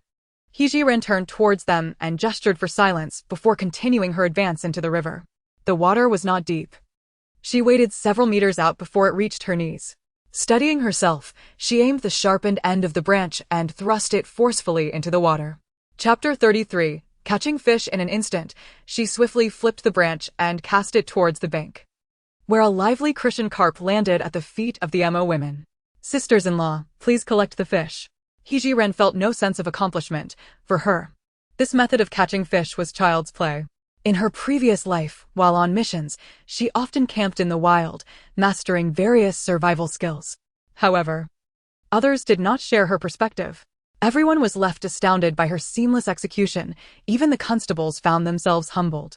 Each year, when escorting prisoners, they passed this very spot and were aware of the fish in the river. They had attempted to catch fish before, yet had never succeeded. They often thought about bringing a net next time, but that intention was always forgotten. As He Zhiren secured her second fish, the constables silently admired her prowess. The women of the Mo family, initially intending to dissuade her from exposing her feet, now forgot their earlier purpose upon witnessing two fresh Christian carp before them. Especially the matriarch, who consoled herself with the thought that the rules surrounding women's conduct were merely to avoid criticism or disdain from their husbands. After all, He Zhiren was their daughter-in-law. As long as the Mo family did not mind, a little exposure of her feet was inconsequential. Since Mo Jiuyue had chosen to awaken early, he refrained from feigning sleep. He benefited from the shade of the wooden cart, which was parked in the coolest spot, allowing him an unobstructed view of He Zhiren as she fished. Peng Wang was equally astonished by her abilities, inadvertently remarking to Mo Jiuyue, "You truly possess remarkable fortune, marrying such a formidable wife the day before your exile." Mo Jiuyue felt a tumult of emotions within him. He could not fathom how the He family's daughter, known for her sheltered upbringing, could possess skills that outshined those of many men. Simultaneously, he shared Peng Wang's sentiment. Although the technique appeared simple, it required a certain proficiency that the average person could not attain. He pondered what merit he possessed to have married such an extraordinary woman before his banishment. His curiosity about He Zhiren deepened. Li Ro-er stood a short distance away, glaring at the scene unfolding before her. She had never suspected that Zhiren, whom she deemed foolish, harbored such impressive skills. The more she contemplated, the more discontent brewed within her, prompting her to approach the riverbank. Zhiren, how shameless you are.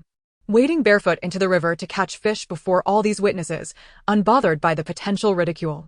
At that moment, having just caught her target, Zhiren did not immediately retort.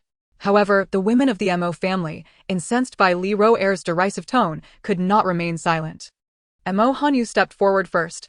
Li Ro-er, do you still consider yourself a proper lady? You, who merely expects to be served, should recognize your position as a banished criminal.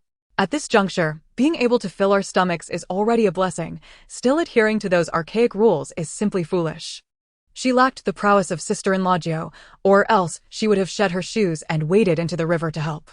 Particularly as sister-in-law Jiu had become her idol, Mo Jiuyue would not permit anyone to disparage her exemplary sister-in-law.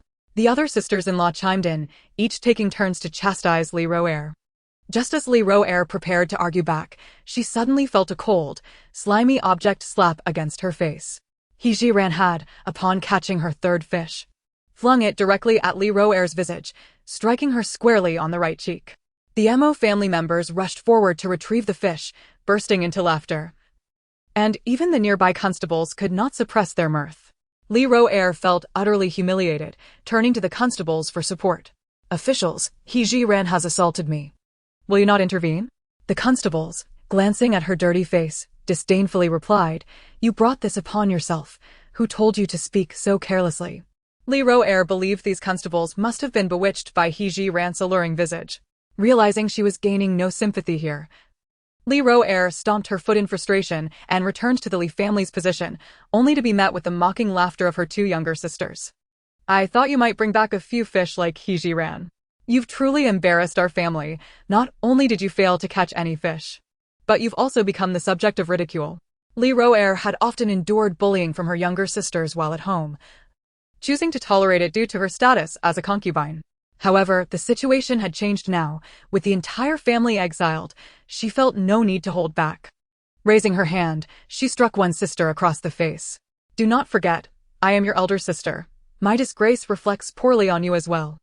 Li Yu-er and Li Ru-er had never encountered such indignity, especially at the hands of Li Ro-er. They both sprang up simultaneously to confront her. Their mother, witnessing her daughters being bullied, joined the fray. In an instant, chaos erupted among the Li family members. The constables, amused by the spectacle, made no effort to intervene. It was not until Li Liang's booming voice commanded them to cease that the tumult finally subsided. The women were left disheveled and marked with scratches. Meanwhile, the uproar within the Li family did not impede Zhiren's fishing endeavors. Within less than half an hour of entering the river, she had already caught over 20 crucian carp. When the quantity seemed sufficient, she finally emerged from the water. The medicinal brew on the other side was already prepared, and her second sister-in-law brought a bowl to deliver it to Xielin. The Mo family members each received a portion as well, and even the government officials were not overlooked. Glancing at the remaining decoction, Zhiren called over her second sister-in-law and instructed her to take some to the Xia family. As for the others, she had no intention of intervening as long as their hostility toward the Mo family persisted. Shortly after drinking the medicine, Xielin regained consciousness.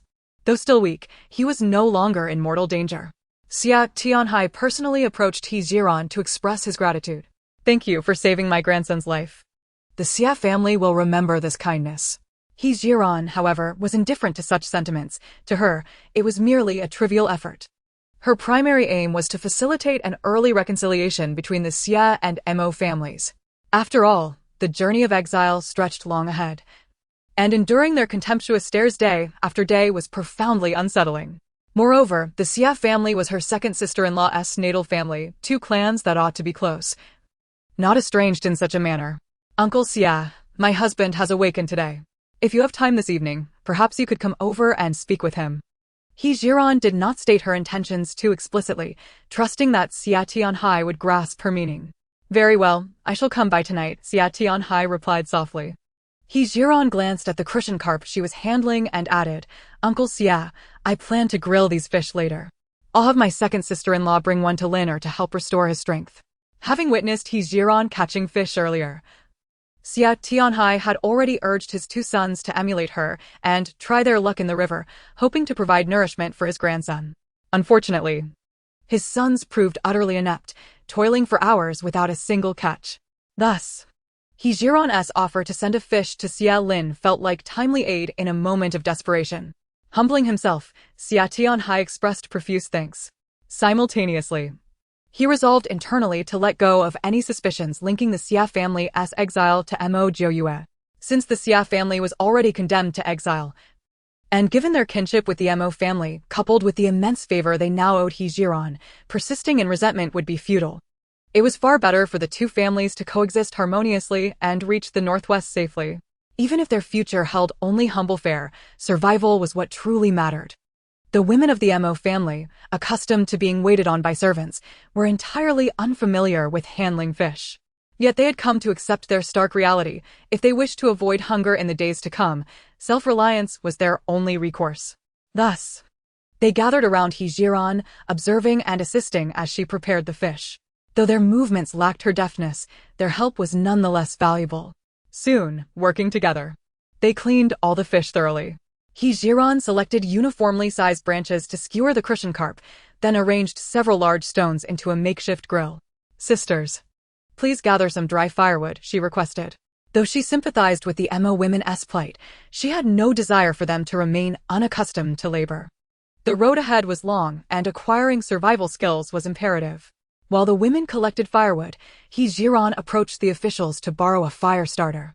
Aware that they would likely receive a share of the grilled fish, the guards not only complied readily, but also offered her some salt. Zhiren had intended to request salt herself, even prepared to purchase it, and was pleasantly surprised by their generosity. The salt of ancient times, unrefined by modern technology, was coarse and somewhat darkened.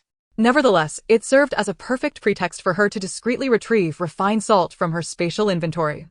Her clinic's small kitchen was well stocked with various seasonings, though she had yet to find a plausible excuse to produce them openly. Still, incorporating a few inconspicuous condiments would hardly raise suspicion. Returning to the makeshift grill, Zhiren swiftly kindled the fire and arranged the skewered fish evenly over the flames. Soon, the sizzling sound of cooking filled the air, accompanied by an enticing aroma that wafted through the surroundings, eliciting audible swallows from those nearby. Though the scent was delightful, Zhiren was not entirely satisfied.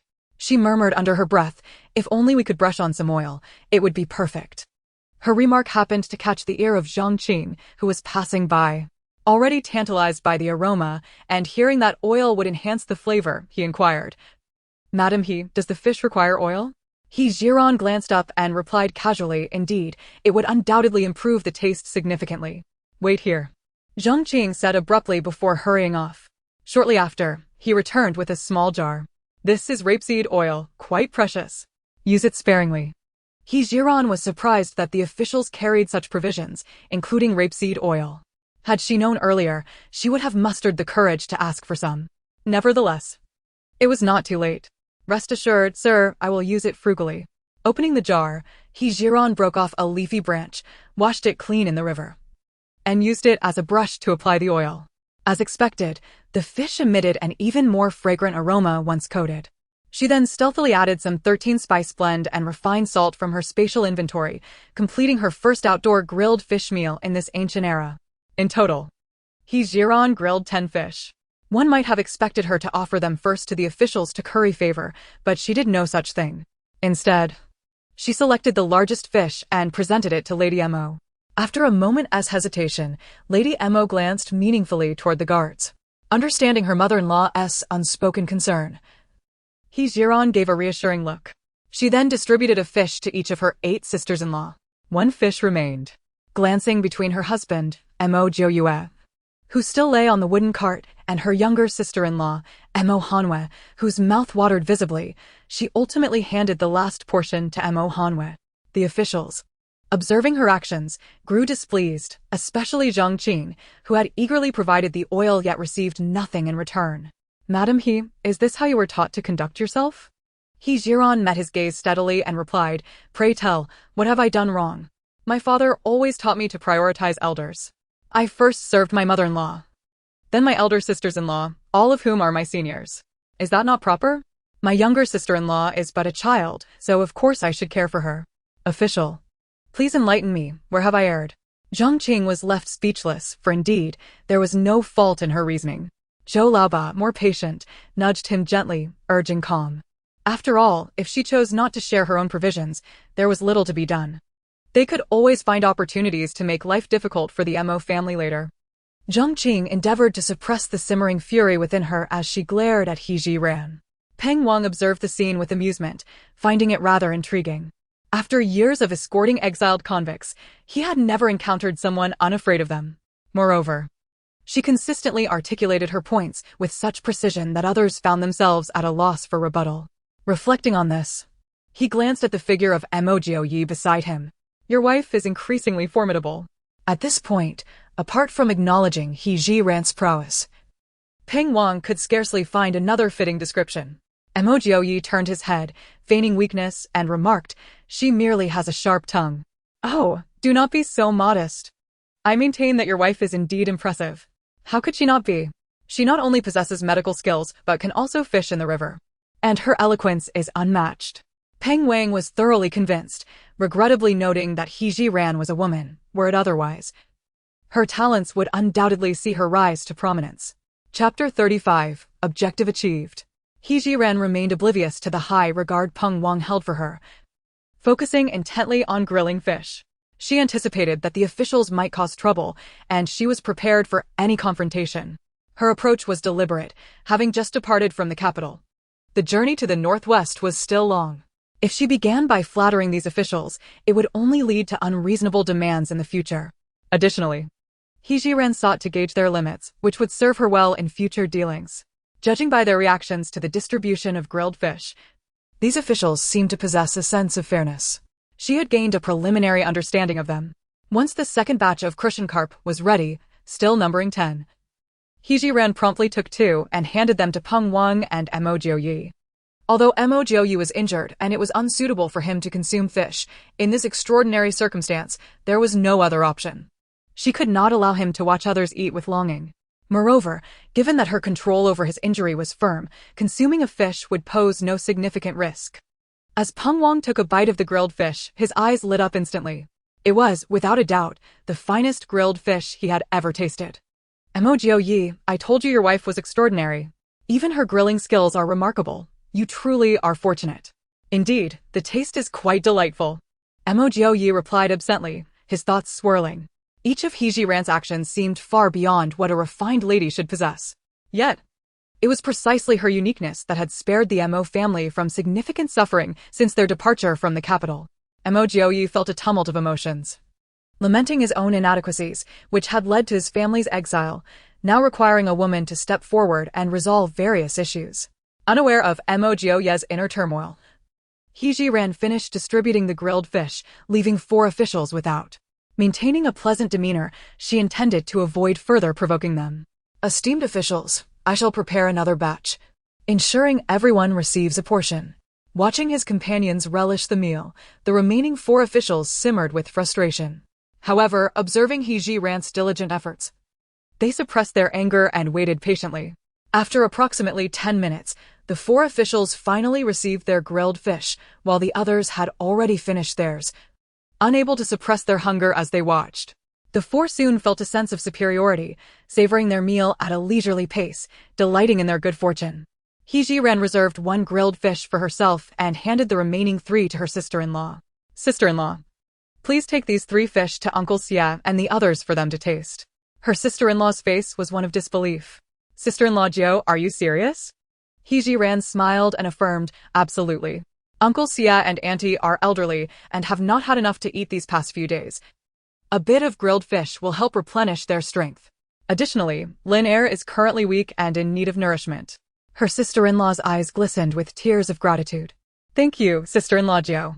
I shall deliver them at once. As she watched her sister-in-law dash away, Zhiren found a shaded spot to sit, resting while enjoying her grilled fish. This action once again drew numerous resentful glances. Upon noticing the stares, Zhiren did not choose to ignore them. Instead, she met each gaze head-on, eager to ascertain the depth of their animosity towards the Mo family. At the forefront were the He family, led by two burly laborers pushing carts, all glaring at Zhiren. Their mouths moved incessantly, clearly cursing her under their breath. Perhaps due to their apprehension of the officials, they dared not raise their voices, rendering their words inaudible to Zhiren's ears. The Li family was no less hostile than the He family, with all ages glaring at her, particularly Li Ro-er, whose eyes seemed capable of inflicting harm.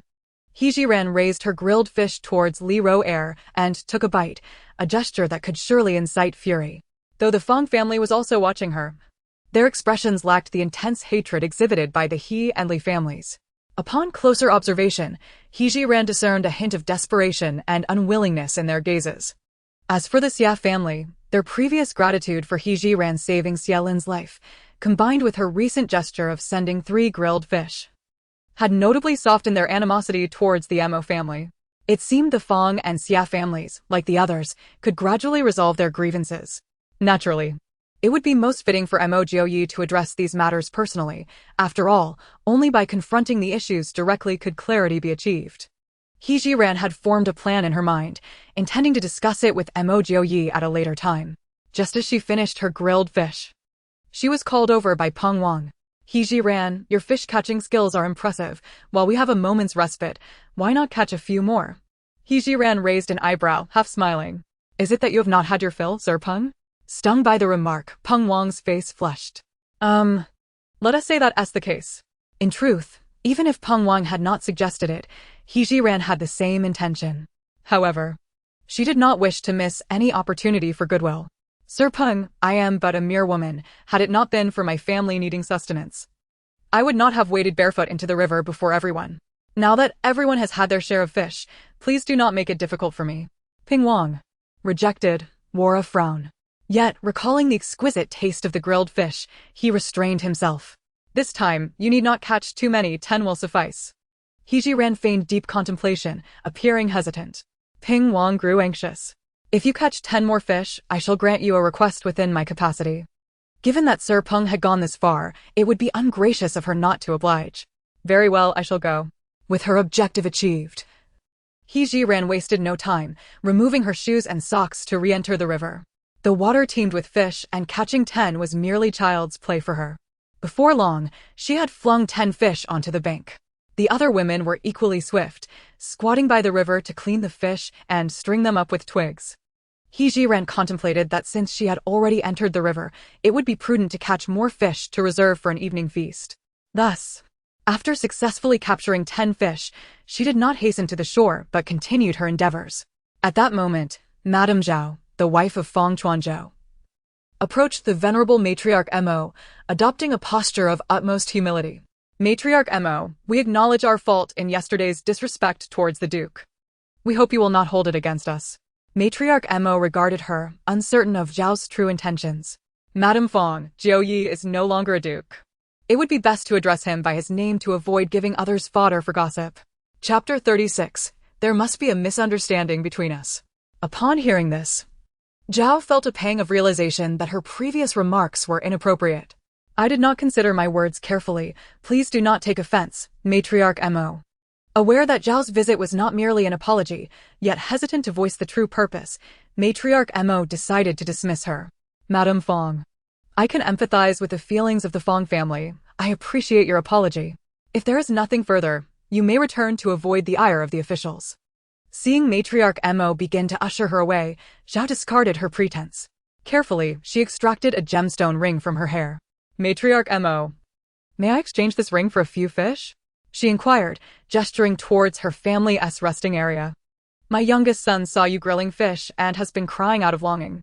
I find myself in a desperate situation, hence my appeal to you for assistance. Matriarch Mo glanced at the ring in Zhao's hand and then at the direction she indicated. Indeed, a small boy, appearing around 8 or 9 years old, was wiping away tears. The fish were caught by my daughter-in-law Jiuyue. If you wish to trade, you must speak with her. Matriarch Mo felt it inappropriate to make decisions on behalf of her daughter-in-law. After some polite exchanges, Zhao turned towards the riverbank. Just as Zhiren had finished catching enough fish and was making her way to the shore, she noticed Zhao conversing with her grandmother-in-law and surmised the purpose of Zhao's visit. He Jiren did not engage in conversation, but instead took her time putting on her shoes and socks. Zhao approached her, striving to maintain a dignified smile. He Jiren, might I discuss the possibility of trading this ring for a few fish? He Jiren examined the ring, its red gemstone shimmering brilliantly. Clearly a valuable piece. It was evident that Zhao was quite serious about the exchange, suggesting that the Fang family was indeed short on funds, otherwise they would not resort to bartering such a fine ring for a few humble fish. Without further ado, He Jiren accepted the ring and pointed to the fish she had just caught. The fish are here, please help yourself. Zhao expressed her gratitude profusely before crouching down to select the fish. He Jiren observed closely, eager to see how many fish Zhao would choose. After a moment's hesitation, Zhao picked up 5 fish. Is this acceptable? In terms of the ring's worth, 5 fish was a paltry sum. She could have taken 500 without it being considered excessive. Yet, she showed no greed and only took 5, which left He Jiren with a favorable first impression of Zhao. That is perfectly fine. If you require more, feel free to take additional fish. Zhao shook her head. No, this is more than enough. After casting a reluctant glance at the ring in He Jiren's hand, she turned to leave. From that fleeting glance, He Jiren concluded that the ring held significant importance for Zhao. Consequently, she hurried after her and gently spoke. There must be a misunderstanding between us. If you wish to clarify, please ask Uncle Fong to seek my husband after dark. The truth will be revealed then. Zhao nodded earnestly. Very well. I shall relay your message to my husband. He Jiren turned and discreetly stored the ring in her spatial pouch. She considered that if the Mo and Fong families could reconcile in the future, she would be more than willing to return the ring to Zhao, just not at this moment. As the sisters resumed their task of cleaning the crucian carp they had caught, He Jiren grilled 10 fish at Peng Wang's behest and handed them all to him, leaving it to him to decide who would enjoy the feast. After the grilled fish, as the hour grew late, Peng Wang issued a command to continue their journey. The 2 beleaguered laborers from the He family grimaced as they pushed the wooden cart onward. The afternoon heat remained stifling, fortunately. He Jiren had prepared herbal remedies for some, averting the threat of heat stroke. The Mo and Xia families, along with the officials, were faring well. However, the members of the other 3 families were not as fortunate. As they traveled, individuals began to experience varying degrees of heat exhaustion. Initially, their families managed to carry or assist them, keeping pace with the main group. Yet, as time wore on, the number of those succumbing to heat increased, leaving the few still in relatively good health unable to care for so many. Soon, the entire procession of exiles was filled with lamentations.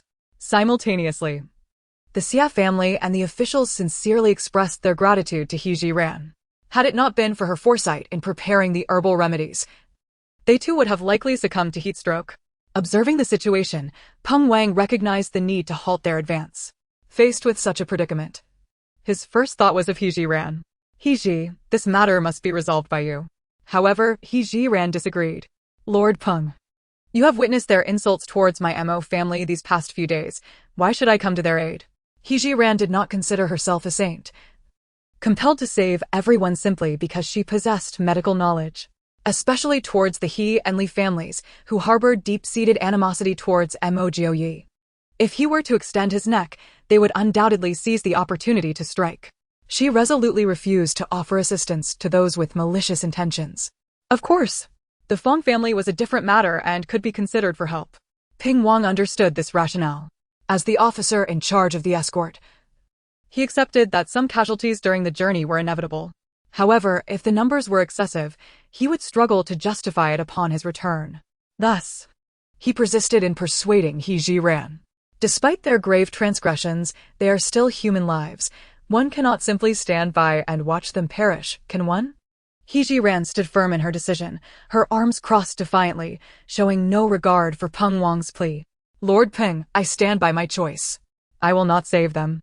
Infuriated, Peng Wang pointed an accusatory finger at her, wanting to scold her but ultimately refrained. He Ji, I advise you to be sensible. The journey to the northwest is still long, and offending me would bring you no benefit. He Jiren, equally incensed, was not one to back down. Your assertion is fundamentally flawed. Would you willingly risk your life to save your enemies? Peng Wang was rendered speechless by her retort. He realized that He Jiren was a woman of resolute spirit. A forceful approach would not suffice. Therefore, He made an effort to control his emotions and once more spoke in a conciliatory tone. What if you choose a few whom you find more agreeable to save? Though reluctant to abandon her pride, Zhiren understood the necessity of not alienating Peng Wang too severely.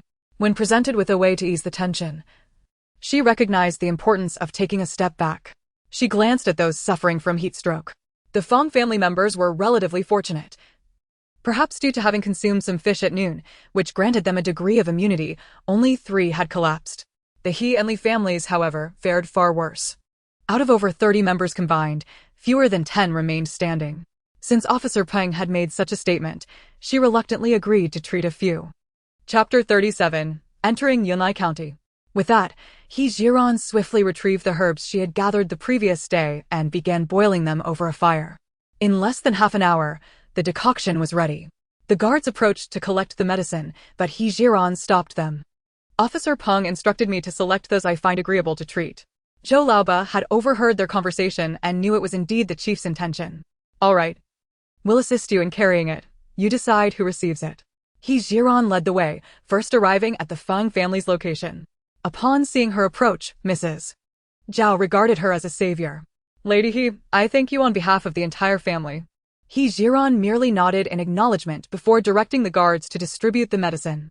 Feng Chuanzhou had not escaped unscathed this time, though his symptoms were not severe, merely some dizziness and nausea.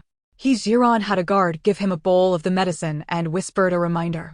Uncle Feng, remember to visit my husband tonight.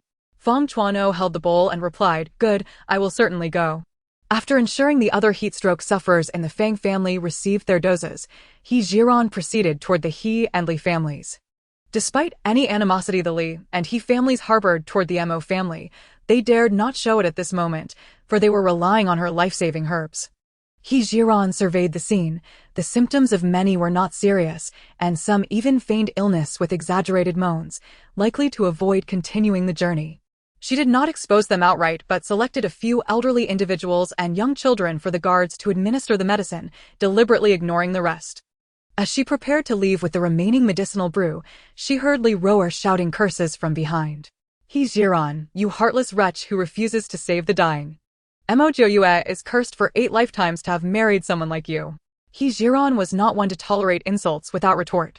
Just as she was about to retaliate, a sharp crack of a whip followed by Li Roer's scream pierced the air.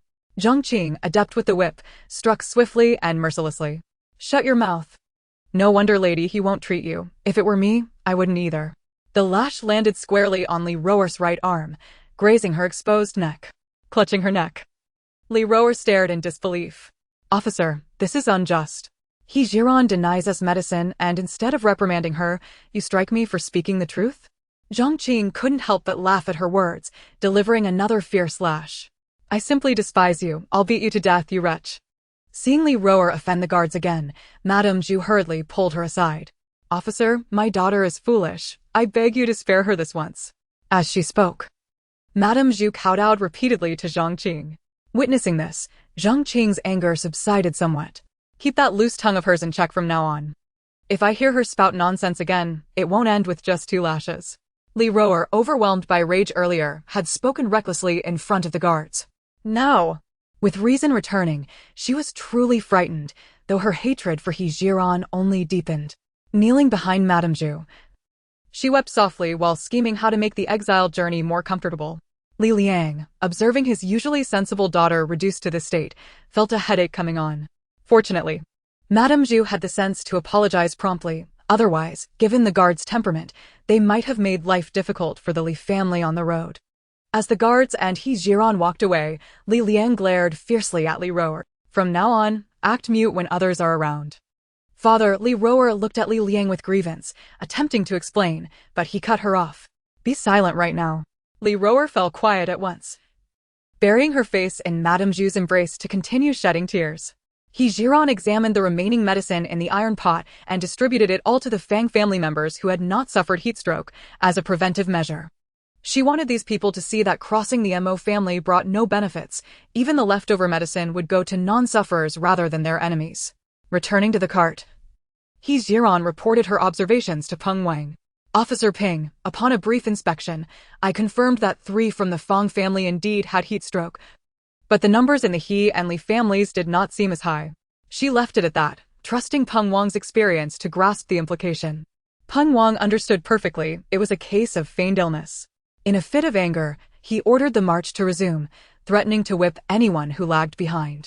At this, the He and Li family members dared not pretend any longer, though not entirely vigorous. Aside from a few genuine cases, they had no trouble keeping pace. After proceeding for over 2 hours, the convoy finally entered Yelai County before nightfall. The guards appeared familiar with the area. Heading straight to an inn in the western part of the city, everyone breathed a sigh of relief at the sight of the inn. Only heaven knew how they had endured the previous night camping in the wilderness, chilly and damp, not to mention constantly fending off mosquito bites. By morning, their faces and clothes were drenched in dew. Today was different. With an inn to stay in, they could rest properly through the night. Especially for those who had suffered heat stroke, although Zhiren's medicine had brought significant improvement, they remained somewhat weak. A good rest would likely speed their recovery. Zhou Laoba addressed the crowd. For a 10-person dormitory, 1 tael of silver. For a double room, 5 taels. Those without silver will spend the night in the shed in the courtyard. Upon hearing this, Zhiren inwardly scoffed. The prices were clearly meant to fleece them. But upon reflection, she resigned herself to it. These guards relied on such exploitation to enrich themselves. How could they pass up the opportunity? The other families erupted in murmurs of discontent. Officer, we truly have no silver. Yes, officer, have pity on us. Don't make us stay outside. Officer, please be merciful. Even a 20-person room would suffice. Zhou Laoba waved a hand impatiently. Enough chatter. Those with silver, pay now. Those without, sleep in the straw shed. Third sister-in-law promptly took out some broken silver and approached old lady Mo and Zhiren. Mother, 9th sister-in-law, we have 12 people in total. I thought we could take 1 10-person room and 1 double. What do you think? Old lady Mo was pleased with her daughter-in-law's arrangement. Very well. Let Jiuyue and lady he take the double room, while I and you sisters-in-law share the 10-person room with Hanwei. Chapter 38. Renting the inn's kitchen. Once they agreed, third sister-in-law handed the silver to Zhou Laoba. With the intention of ensuring mutual support among the group, Zhiren planned for everyone to crowd into a room accommodating 10 people. In the event of any danger, she and Mo Jiuyue would be able to provide timely protection. However, to her surprise, she was preempted by the third sister-in-law. Since both the matriarch and the third sister-in-law had made arrangements, Mo Jiuyue did not object, and she had no intention of causing trouble. Sharing a room with Mo Jiuyue was inconsequential. She could simply make do with a makeshift bed on the floor. Peng Wang accepted the silver coins handed to him by the third sister-in-law and glanced at the other families. Were there any others wishing to secure a room? Naturally. They desired accommodations. Who would prefer to stay in a tent outside, which was scarcely different from sleeping under the stars? Regrettably, their pockets were as empty as their faces, leaving them unable to pay for a room. Seizing the moment, Zhiren approached the second sister-in-law and discreetly slipped her a couple of silver coins. Sister-in-law, please help the Xia family secure a room. The second sister-in-law felt the weight of the seemingly insignificant coins, now heavy with gratitude. I shall convey my thanks on behalf of my parents, 9th sister-in-law. At that moment, she felt no need for pleasantries with Zhiren, for this was something the Xia family desperately required. Despite the Xia family comprising a dozen members, squeezing together was far better than residing outdoors. This was not an act of stinginess on Zhiren's part. After all, the bond between the Xia family and the Mo family had not yet been fully severed, and she felt no obligation to support others financially. Should the Xia family genuinely seek to cultivate a friendship with the Mo family in the future, she would impart some skills for earning silver to ensure their livelihoods improved. With the Xia family now accommodated in a 10-person room, the Feng family could only look on with envy. They were well aware that the Xia family had a daughter married into the Mo family, who was using the Mo family's funds to secure their lodging. Unfortunately, the current tensions between the Feng family and the Mo family made it impossible for them to even broach the subject of borrowing silver. Zhiren, with her keen observational skills, quickly discerned the conflicted expressions on the faces of the Feng family. Recalling the ring Zhao Shi had traded for fish earlier that day, which was likely worth several hundred taels, she did not wish to exploit their misfortune. After some contemplation, she quietly offered Zhao Shi a couple of silver coins as well. Thus, the Mo, Xia, and Feng families all had their own rooms, leaving only the He and Li families without accommodations. The two families now harbored not only resentment towards the Mo family, but also towards the Xia and Fang families. Zhou Laoba worked swiftly, collecting the silver from various families to secure rooms, while the sisters-in-law busily carried Mo Jiuyue inside. It must be said that these officials were quite adept at taking advantage of the situation. The guest rooms, costing 5 taels of silver each, appeared grim and damp. Under normal circumstances, a room could be rented for about 100 or 81 for a night, provided one did not encounter overly picky guests who would certainly complain. Nevertheless, Zhiren understood that circumstances had changed. Despite the unsatisfactory conditions, having shelter was better than none. She tidied up the bedding for Mo Jiuyue, allowing him to lie down and rest before stepping outside. Although everyone had enjoyed roasted fish for lunch, after a long afternoon's journey, they were now quite hungry. With the chance to rest at an inn, she was determined to make the most of the available conveniences. The 10-person room assigned to the matriarch and the other women was even more dismal. The air was thick with the scent of mildew, and the only feature was a long communal bed, adorned with grimy pillows and several blankets whose original colors were unrecognizable. The matriarch, being adaptable, noticed her daughter-in-law and daughter furrowing their brows and felt compelled to remind them. Considering we spent last night sleeping in the wilderness, we should be grateful for this shelter. Mother, we understand and will not complain, they replied in unison. Upon entering the 10-person room, Zhiren was greeted by the sight of the matriarch delivering her admonition. Although she intended to arrange dinner for everyone, she felt it necessary to communicate with the elders and sought the assistance of her sisters-in-law. Mother, I plan to speak with the innkeeper about borrowing their kitchen to prepare dinner for everyone. Upon hearing about dinner preparations, the eyes of the sisters-in-law sparkled with excitement. The eldest sister-in-law, known for her culinary prowess, promptly volunteered. 9th sister-in-law, I can help in the kitchen. The 5th sister-in-law also stepped forward, eager to assist. Other sisters-in-law, despite lacking cooking skills, clamored to help in any way they could. Witnessing such a harmonious family dynamic, Zhiren began to feel fortunate. Although she had inexplicably found herself in a foreign world, facing countless days and nights of arduous exile, gaining such loving family members was a significant blessing. Sisters-in-law, this is merely an idea. I still need to discuss it with the innkeeper, and whether it can materialize remains uncertain. Moreover, given our unique situation, we cannot indulge excessively. It suffices to have just 2 people helping. Upon hearing Zhiren's words, everyone turned their gaze towards the eldest and 5th sisters-in-law, as they were the most skilled in the kitchen, thus sparing the others from complicating matters. With her objective achieved, Zhiren went out to consult with the innkeeper. Naturally, before doing so, she had to touch base with the officials. She approached Peng Wang directly. Having tasted the roasted fish made by Zhiren, he surmised her culinary skills were commendable. Moreover, it was unlikely that the Mo family would prepare meals without including the officials. Therefore, Peng Wang readily agreed, leaving the details of communication with the innkeeper to her discretion. With Peng Wang's approval, Zhiren sought out the innkeeper. Money speaks volumes, although they were all exiles. The innkeeper could not resist the allure of silver. After accepting a bribe of 3 taels from Zhiren, he declared that she was free to use whatever was available in the kitchen. Once everything was settled, Zhiren did not immediately summon her sisters-in-law to help. Instead, she ventured into the kitchen alone. After surveying the kitchen, she confirmed the presence of some white rice, flour, green onions, cabbage, radishes, and other common vegetables. Noticing that the kitchen seasonings consisted solely of lard and salt, she promptly retrieved some 13 spices, star anise, and cinnamon from her own supplies. Recalling the ingredients available in this era, she also gathered cucumbers, eggs, green beans, and a piece of pork belly. With many mouths to feed and limited supplies in her space, she had to wait for the ingredients to regenerate before taking multiple batches. Additionally, she poured some plant oil from her stock into a bowl in the kitchen, along with a suitable amount of sugar. As for the broccoli, snow peas, and tomatoes in her refrigerator, she refrained from using them, uncertain of how to explain their origins. Having prepared everything, she finally called her sisters-in-law to assist. When the 2 sisters-in-law arrived and beheld the array of ingredients, their faces lit up with joy. 9th sister-in-law, this inn is quite impressive, providing such a variety of vegetables. Indeed, and there's meat too, they exclaimed, already bustling about to wash and chop the vegetables. Chapter 39, A Severe Beating for the He Brothers.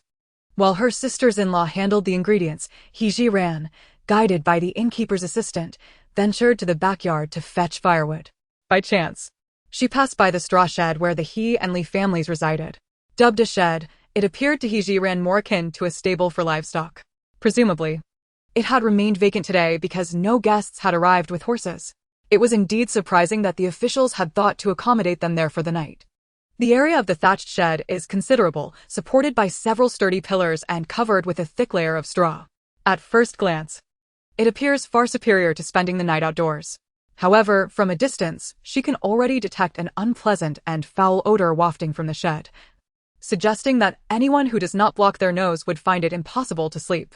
At this moment, the Li and He families are embroiled in a heated argument over territory, each vying for a more central position, their faces flushed and voices raised. Zhiren chooses to disregard them and strides directly towards the backyard. Little did she know, while she sought to avoid trouble, trouble sought her instead. The He brothers, having pushed a wooden cart all day, learned from Li Ro-er that the idea originated from Zhiren, and they have harbored resentment towards her ever since. Spotting her approaching alone, they are suddenly filled with a desire to vent their frustrations. As Zhiren moves further away, they abandon their quarrel with the Li family and hastily pursue her, their tone flippant. "You little wretch. It's you who caused us to toil all day pushing that cart. If we don't get some satisfaction from you today, we won't be able to sleep a wink." Zhiren, ever vigilant, had sensed something amiss as she passed the shed and had been on guard against them. Upon hearing their mocking and abrasive voices behind her, she halts and turns to face them calmly. He Ming and He Liang, accustomed to bullying others while in the capital, feel emboldened by their past experiences. Seeing Zhiren stop, He Ming approaches with a sinister grin, extending a hand that is detestable to behold. "Let me have a feel first." Zhiren deftly evades He Ming's unwanted advance, quickly squatting down and delivering a powerful punch to his abdomen. Seizing the moment of his pain, she swiftly rises and executes a sweeping kick, sending He Ming tumbling forward. Taking advantage of the opportunity, she strikes him once more. Her movements fluid and decisive, leaving him no chance to retaliate. As He Liang rushes over to assist his brother, He Ming is already incapacitated. Not softening her resolve, Zhiren dispatches He Liang with a few simple yet effective martial arts maneuvers. Though she ensures they remain capable of continuing their work tomorrow, she does not hold back. "This serves as a warning. If you dare to provoke me again, your suffering will be far worse than today." With that, Zhiren disregards the brothers' hostile glares, casually brushing off the dust from her clothing as she departs. Whether they would seek to report her to the authorities is of little concern to her. After all, no one witnessed her actions. And who would believe that a frail woman could subdue two burly men? Gathering a bundle of firewood, Zhiren returns to the kitchen. Her sisters-in-law have already prepared the ingredients, awaiting her return to take charge of the cooking. She effortlessly crafts 4 dishes and a soup, along with a large pot of white rice, braised pork with green beans, cucumber salad, stir-fried cabbage with vinegar, scrambled eggs with scallions, and a pot of milky white Crucian carp soup. Though her culinary skills are merely average, her repertoire is extensive, complemented by a variety of spices such as 13 spices. The dishes she prepares instantly captivate everyone's taste buds. Several officers occasionally sneak a peek at the kitchen door and, upon seeing the dishes plated, rush to inform Peng Wang. This time, unlike when distributing the grilled fish, Zhiren instructs her sisters-in-law to deliver the dishes to the officers first. The remainder is taken to the room of elder Madame Mo, where everyone gathers to enjoy the meal. As for the Xia and Fong families, the benefits offered are kept modest to avoid fostering ingratitude and complacency. Even in assisting them, it must be done gradually. Thus, the portions allotted to the Fong and Xia families are comparatively smaller, ostensibly to cater to the elderly and children. Even so, they are immensely grateful to the Mo family. In these trying times, being provided with such a generous meal is a monumental favor to them. Any grievances against Mo Jiuyue seem to have been cast aside. Although Mo Jiuyue no longer pretends to be unconscious, he must still present himself as weak and incapacitated in front of outsiders. Therefore, his meal is brought to their shared room by Zhiren. Upon seeing the visually appealing and fragrant food, the women of the Mo family are moved to tears. Mo Hanyu clings tightly to Zhiren's arm. "Sister Jiu, did you make all these dishes?" Before Zhiren can respond, the eldest sister beams with pride. "These dishes are all crafted by your sister Jiu. Don't they make your mouth water?" Mo Hanyu nods vigorously. her sparkling eyes filled with admiration for Zhiren. Sister Jiu is amazing, not only skilled in medicine but also unflinching before those officers and possessing such culinary talent. As she speaks, Mo Hanyu rests her head on Zhiren's shoulder. Sister Jiu, from now on, I want to follow you and learn all your skills. Zhiren gazes at her innocent sister-in-law and gently ruffles her disheveled hair. All right, as long as Hanyu wishes to learn, Sister Jiu will teach you. Meanwhile, Mo Jiuyue sits alone in his room, taking a bite of the meal.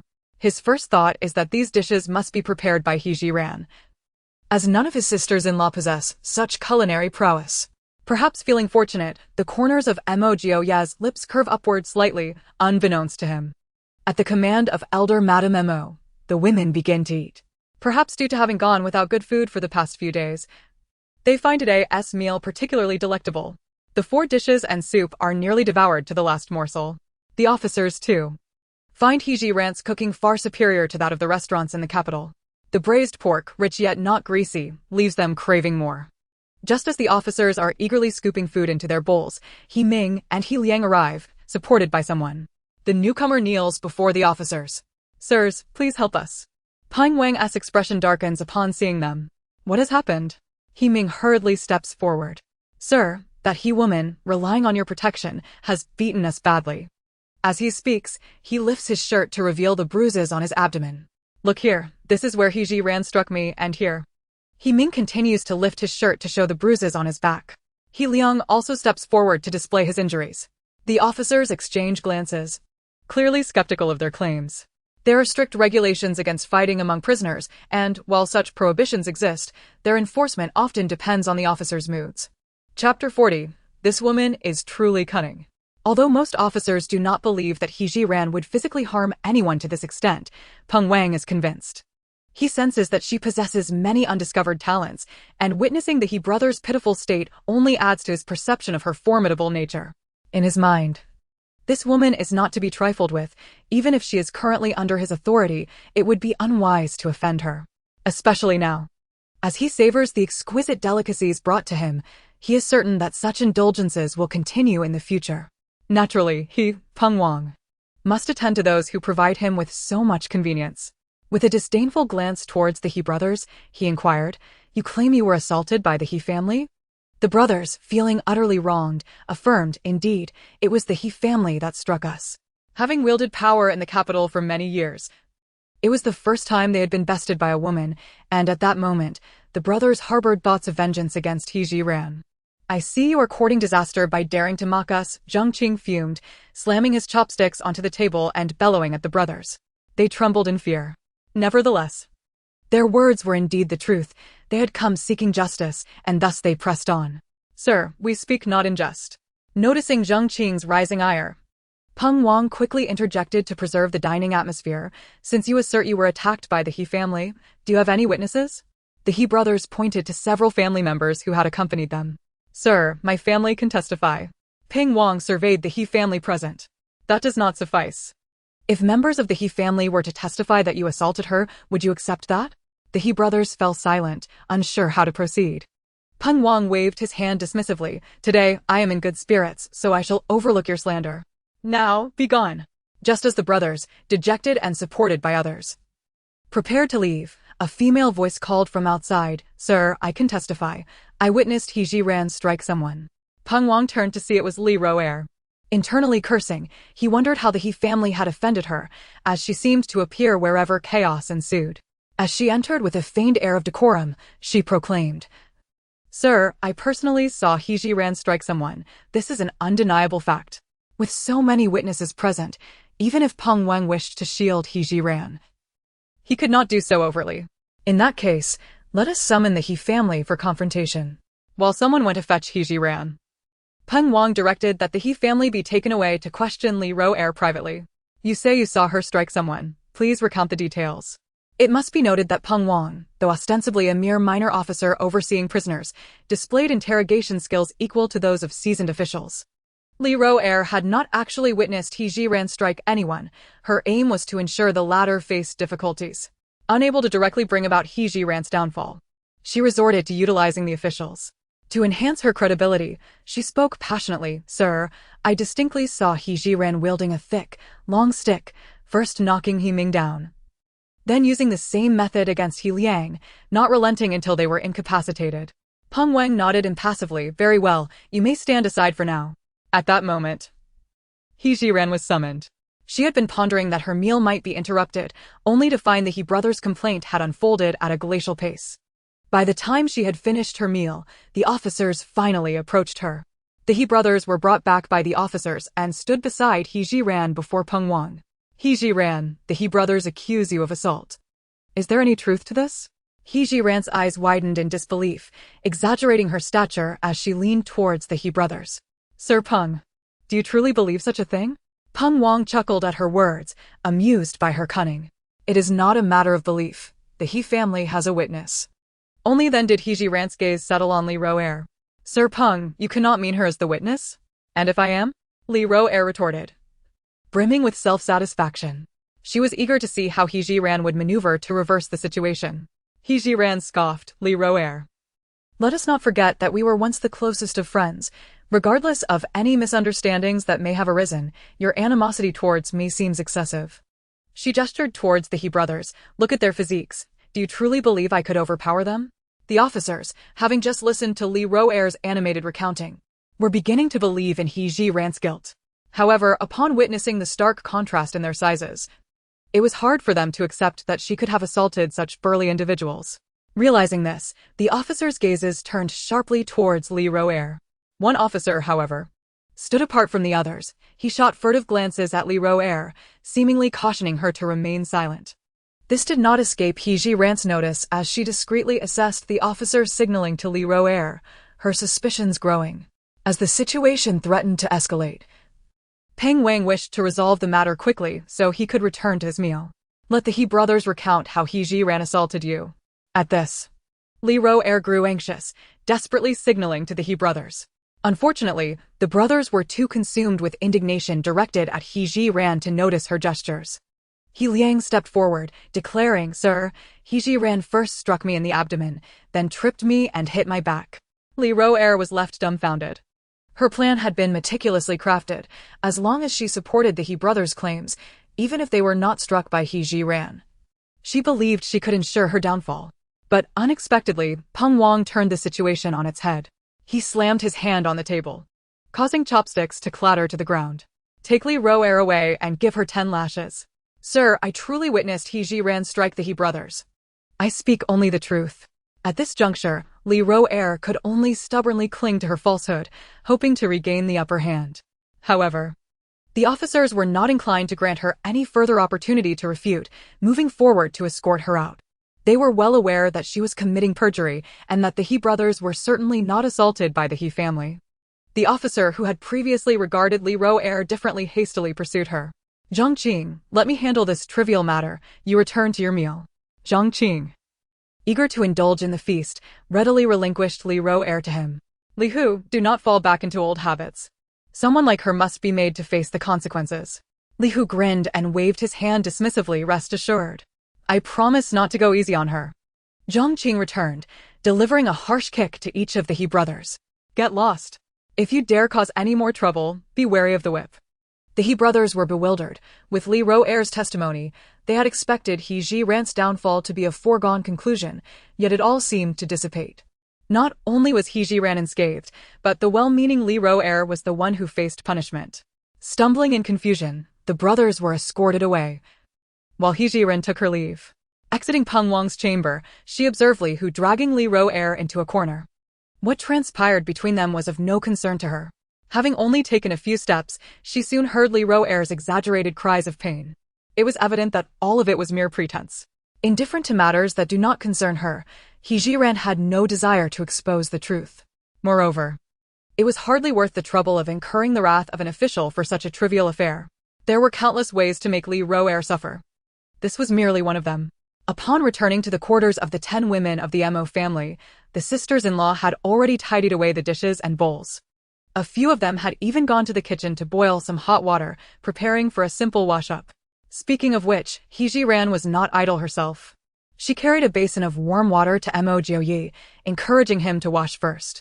When there were no outsiders around, Mo Jiuyue appeared as agile as ever, moving with relative ease despite his injuries. He took the basin from her and set it down on the floor before inquiring about the recent events. What had transpired?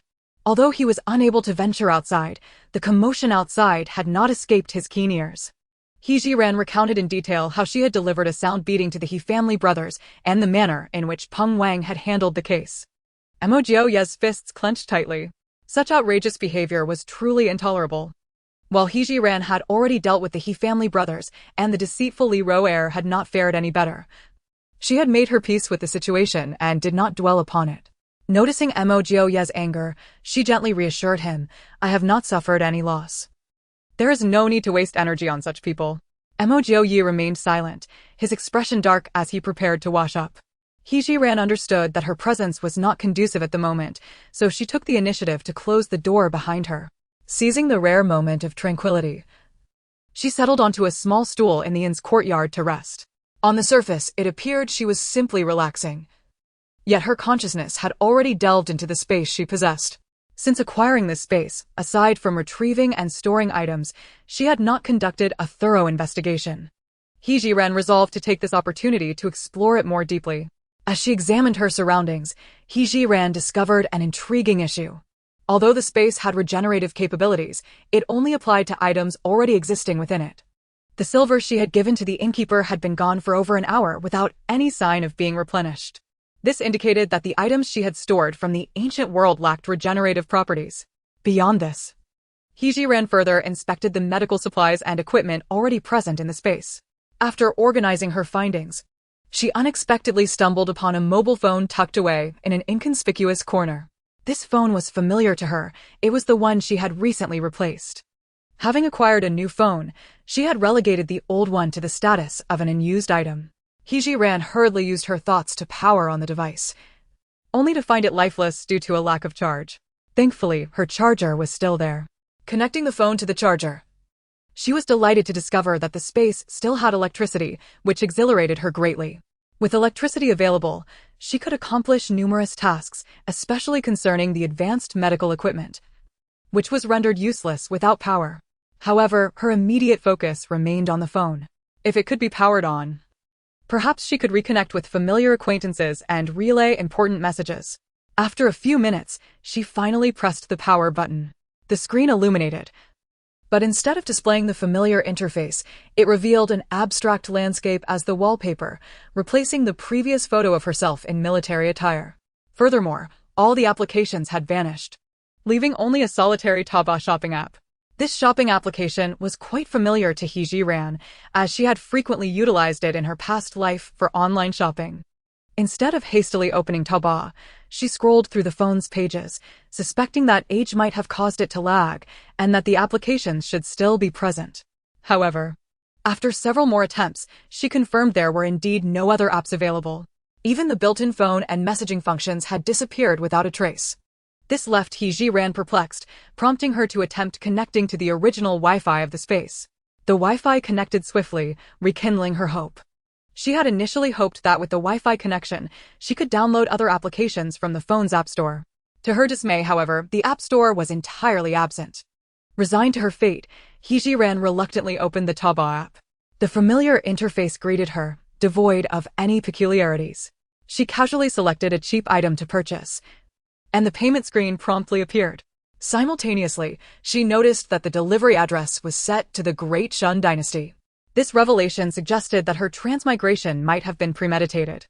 Who could be so bored as to send her here to endure such hardships? Perhaps the heavens, grateful for Mo Jiuyue's merits, were unwilling to let him perish on the path of exile, seeking to provide him with an opportunity to survive. Beyond this, Zhiren could not conceive of any other plausible explanations. Regardless, she cautiously clicked to proceed with the payment. The prompt indicated payment methods available. Seeing that her Alipay account still held a balance of 1,300 yuan, she opted to pay via Alipay. Moments after completing the transaction, the item appeared before her. Zhiren was overwhelmed with joy. Although the phone could not connect with the outside world, possessing such a convenient shopping feature was undoubtedly a significant advantage. Having successfully purchased the item, she tentatively selected a snack to buy next, wishing to test if she could use her bank card for payment this time. Unfortunately, this attempt left her somewhat disappointed. The interface indicated that her bank card was not linked. This was illogical, although she had not amassed a fortune in her past life. A frequent shopper would undoubtedly have linked their bank card to Taobao. Moreover, recharging Alipay required a bank card. This could only mean that her card had either been frozen or cancelled following her demise. Realizing the preciousness of the 1,300 yuan in her Alipay account, Zhiren found herself momentarily despondent as she scrolled through the Taobao app. Suddenly, she discovered a feature within the app, the option to become a seller. However, what could she possibly sell? As she pondered, her gaze inadvertently drifted to the items acquired from the Duke of protecting the nation's residents and the national treasury. Her eyes brightened. It seemed she could establish an antique specialty store, exclusively selling these exquisite artifacts from the ancient world. This would also resolve her concerns about the future visibility of the items from the national treasury. With this idea in mind, Zhiren intended to systematically study the process of opening a store. Just as she opened the guidelines for setting up a shop, she heard someone calling for her. Is Jiuyue asleep? I would like to speak with him. Upon recognizing the voice of Xia Tianhai, Zhiren promptly rose to invite him into the room she shared with Mo Jiuyue. Mo Jiuyue had already finished washing up and, taking advantage of the moment when no one was watching, had disposed of the water. Hearing voices from outside, he quickly lay back down on the bed. Just then, Feng Chuanzhou arrived as well. This was fortuitous, as Mo Jiuyue only needed to host one conversation to clarify everything. Zhiren brought a chair over for Xia Tianhai and invited Feng Chuanzhou to sit as well. Then she turned around and closed the door behind her. Zhiren chose to withdraw for two reasons. Firstly, she was mindful of the ancient customs, which dictated that men preferred not to have women listening while they spoke. Secondly, and more importantly, she wished to take advantage of this opportunity to further explore the prospect of opening a store on Taobao. Returning to her previous position, Zhiren immersed herself in the space once more. She meticulously perused the essential guidelines for opening a store. It turned out that a deposit of 1,000 yuan was required to establish a shop on Taobao, but fortunately, she still had a bit of money in her Alipay account. Without hesitation, she paid the deposit and awaited the successful verification. Next on her agenda was to find a team within Taobao to assist her in designing an appropriate storefront interface. After much deliberation, Zhiren ultimately settled on an antiquated design, which suited her shop's style perfectly. The only drawback was the price, which made her wince. It was a hefty 288 yuan. Gritting her teeth, Zhiren felt as if she had suddenly become impoverished. However, she remained optimistic about earning more money in the future. The verification process would be completed within 24 hours, and Zhiren felt no need to wait idly. She simply needed to keep checking in. Glancing at the time, she realized that half an hour had already elapsed. Presumably, Mo Jiuyue and the other two had finished their conversation. Zhiren, feeling somewhat fatigued, returned to her room. Indeed, Xia Tianhai and Feng Chuanzhou had already departed. Taking advantage of the dim candlelight, she observed Mo Jiuyue's expression. Noticing that he appeared significantly more relaxed than before, Zhiren understood that he had clarified the misunderstanding. Mo Jiuyue spoke slowly. The matter has been resolved. They believed your words? Zhiren inquired. Well, the glaring flaws in their reasoning left them no choice but to believe it. As for how Mo Jiuyue had communicated with the two, Zhiren did not press for details. She was simply satisfied with the outcome. In the future, when we dine or partake in other activities, should we include the Xia and Feng families? Zhiren mused. Considering that the treasury was something Mo Jiuyue had introduced her to, and thus, its contents naturally belonged to both of them. As long as Mo Jiuyue had no objections, she would not mind using his share to support the Xia and Feng families. Mo Jiuyue pondered for a moment. We'll play it by ear. After all, the misunderstanding has been dispelled, but we must avoid revealing any hints. Zhiren understood and replied, all right. Let us proceed according to your wishes. After exchanging a few words, Zhiren excused herself to prepare for her evening routine. However, just as she reached the kitchen door, she heard a series of intoxicating sounds emanating from the corner. To her surprise, she recognized that voice all too well. It was Li Roer. An involuntary smile crept onto her face. Earlier, during the questioning by Peng Wang, she had noticed the peculiar glances exchanged between the official and Li Roer. Upon exiting, she had even caught Li Roer feigning distress. Little did she expect these two would become entangled so quickly. Zhiren had no inclination to spoil their moment. So she hurried to the kitchen to fetch some water, washed her hands, face, and feet briefly, and then prepared for rest. Mo Jiuyue was still on the bed, and she opted for the floor. Upon seeing this, Mo Jiuyue quickly got out of bed. You sleep in the bed, I'll take the floor.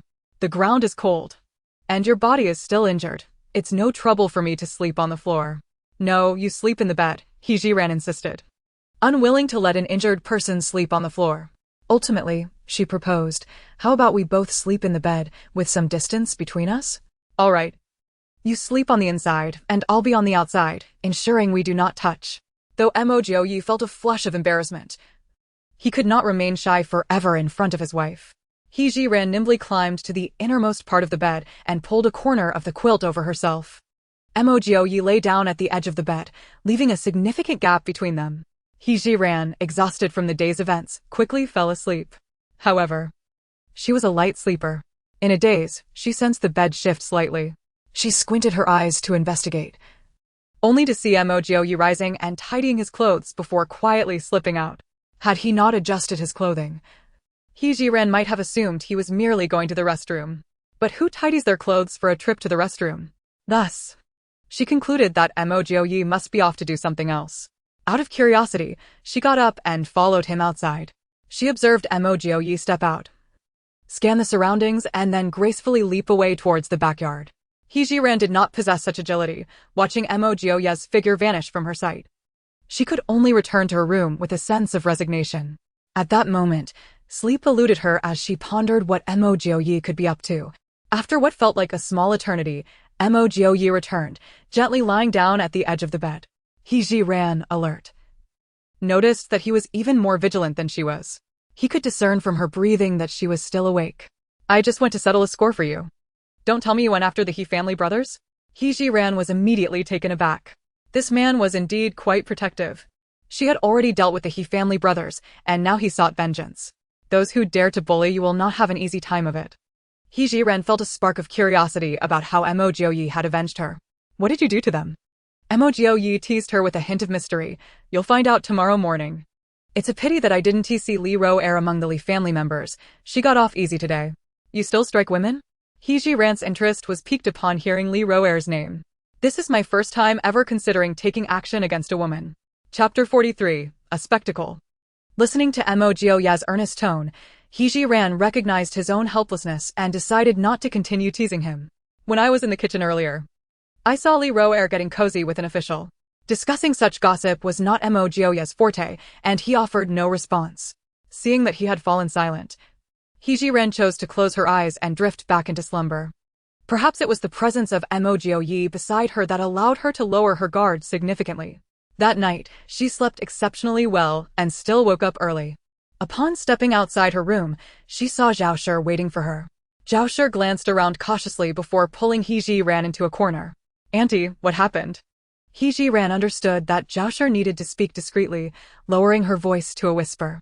After ensuring no one was listening, Zhao Shi said, Auntie, I got up last night and saw the illegitimate daughter of the Li family fooling around with an official. Zhiren had witnessed this herself, so she was not overly surprised. Auntie, that is their business. It's best we remain oblivious.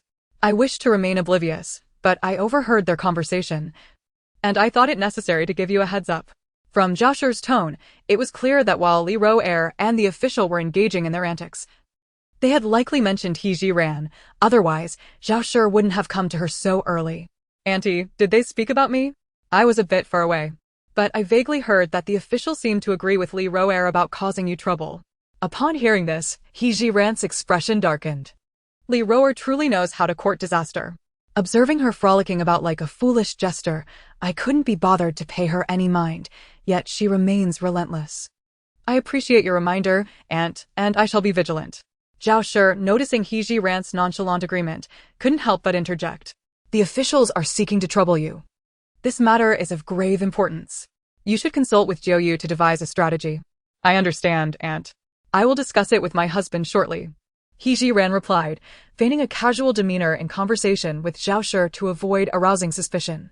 After bidding Zhao Shi farewell, He Jiren made her way to the kitchen of the inn, intending to borrow a wooden basin for her ablutions. At that moment, Ping Wang and several officials emerged from their respective rooms. The officials busied themselves distributing breakfast to the exiled prisoners, once again serving the same unappetizing black buns. Presently, their recipients were solely from the He and Li families.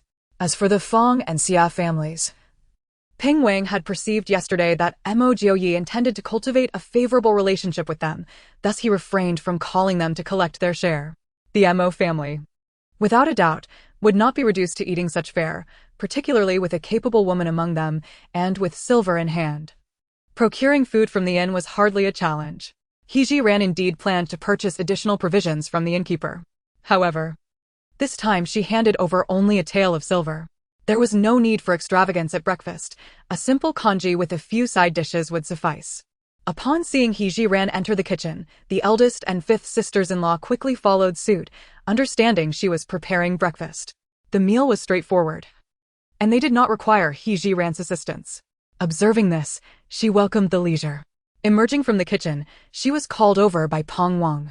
Today, I will dispatch 2 officials to the city to procure supplies. You may accompany them. The prospect of venturing out to shop brought an undeniable smile to He Jiren's face. Having been in this place for several days, she had yet to visit the market. Finally, she had an opportunity not only to ascertain the local conditions, but also to gather the necessary supplies for the future. Thank you, Officer Ping, He Jiren expressed sincerely. We must continue our journey this afternoon, so make good use of the morning, Peng Wang kindly reminded. A morning will be sufficient, He Jiren replied, resolved to prepare accordingly. Just as she took a few steps, a piercing scream erupted from the thatched shelter. Oh! What has happened to my son? When the officials had distributed the black buns, they had merely tossed a package from a distance, repulsed by the odor, without bothering to investigate. Hearing the commotion, the officials hurried toward the shelter. He Jiren thought to herself that this must be the work of Mo Jiuyue, though she was curious just how severe the brothers' plight could be to elicit such a wail from their family. With a spirit of curiosity, she trailed the officials to the thatched shelter. Through the gaps in the crowd, she discerned 2 bloodied figures in a nondescript corner, specifically, the He brothers, He Ming and He Liang. Their faces were unrecognizable, smeared with blood, and their long hair matted against their features. There were no visible wounds on their bodies. Upon closer inspection, the injuries were located on their wrists and ankles. This shocking sight drove the women and children to retreat, with some huddling in corners, stifling their sobs. A woman, appearing to be in her 50s, knelt beside the brothers, weeping inconsolably. Who could be so heartless? How could they inflict such harm on my sons? Our He family has already suffered enough misfortune, being exiled and having our home raided, and now my sons are in this state. He Jiren observed He Jiuan, who, rather than weeping, paced anxiously, hands clasped behind his back, displaying a countenance of utter despair. Spotting the officials, He Jiuan seized Peng Wang's sleeve. Officer, you must take action for my sons. Just yesterday, they were lively and energetic, and now they are reduced to this. Peng Wang found himself overwhelmed by the scene. Having served as a supervising officer for so long, this was a first for him. If the He brothers had enemies, it could only be those from the Mo family. Yet apart from the bedridden Mo Jiuyue, the rest were women. Even if He Jiren possessed some skills, she was merely a fragile woman. The notion that she could inflict such injuries was unfathomable to Peng Wang. While he pondered this, He Jiuan's gaze fell upon He Jiren, who stood at the back of the crowd, observing, Officer, it must be her. This wicked woman has harmed my sons. We have not wronged anyone but the Mo family. It is undoubtedly her doing. You must bring her to justice. Ping Wang, growing impatient, shoved He Jiuan aside. How can you possibly believe that a frail woman could cause such damage?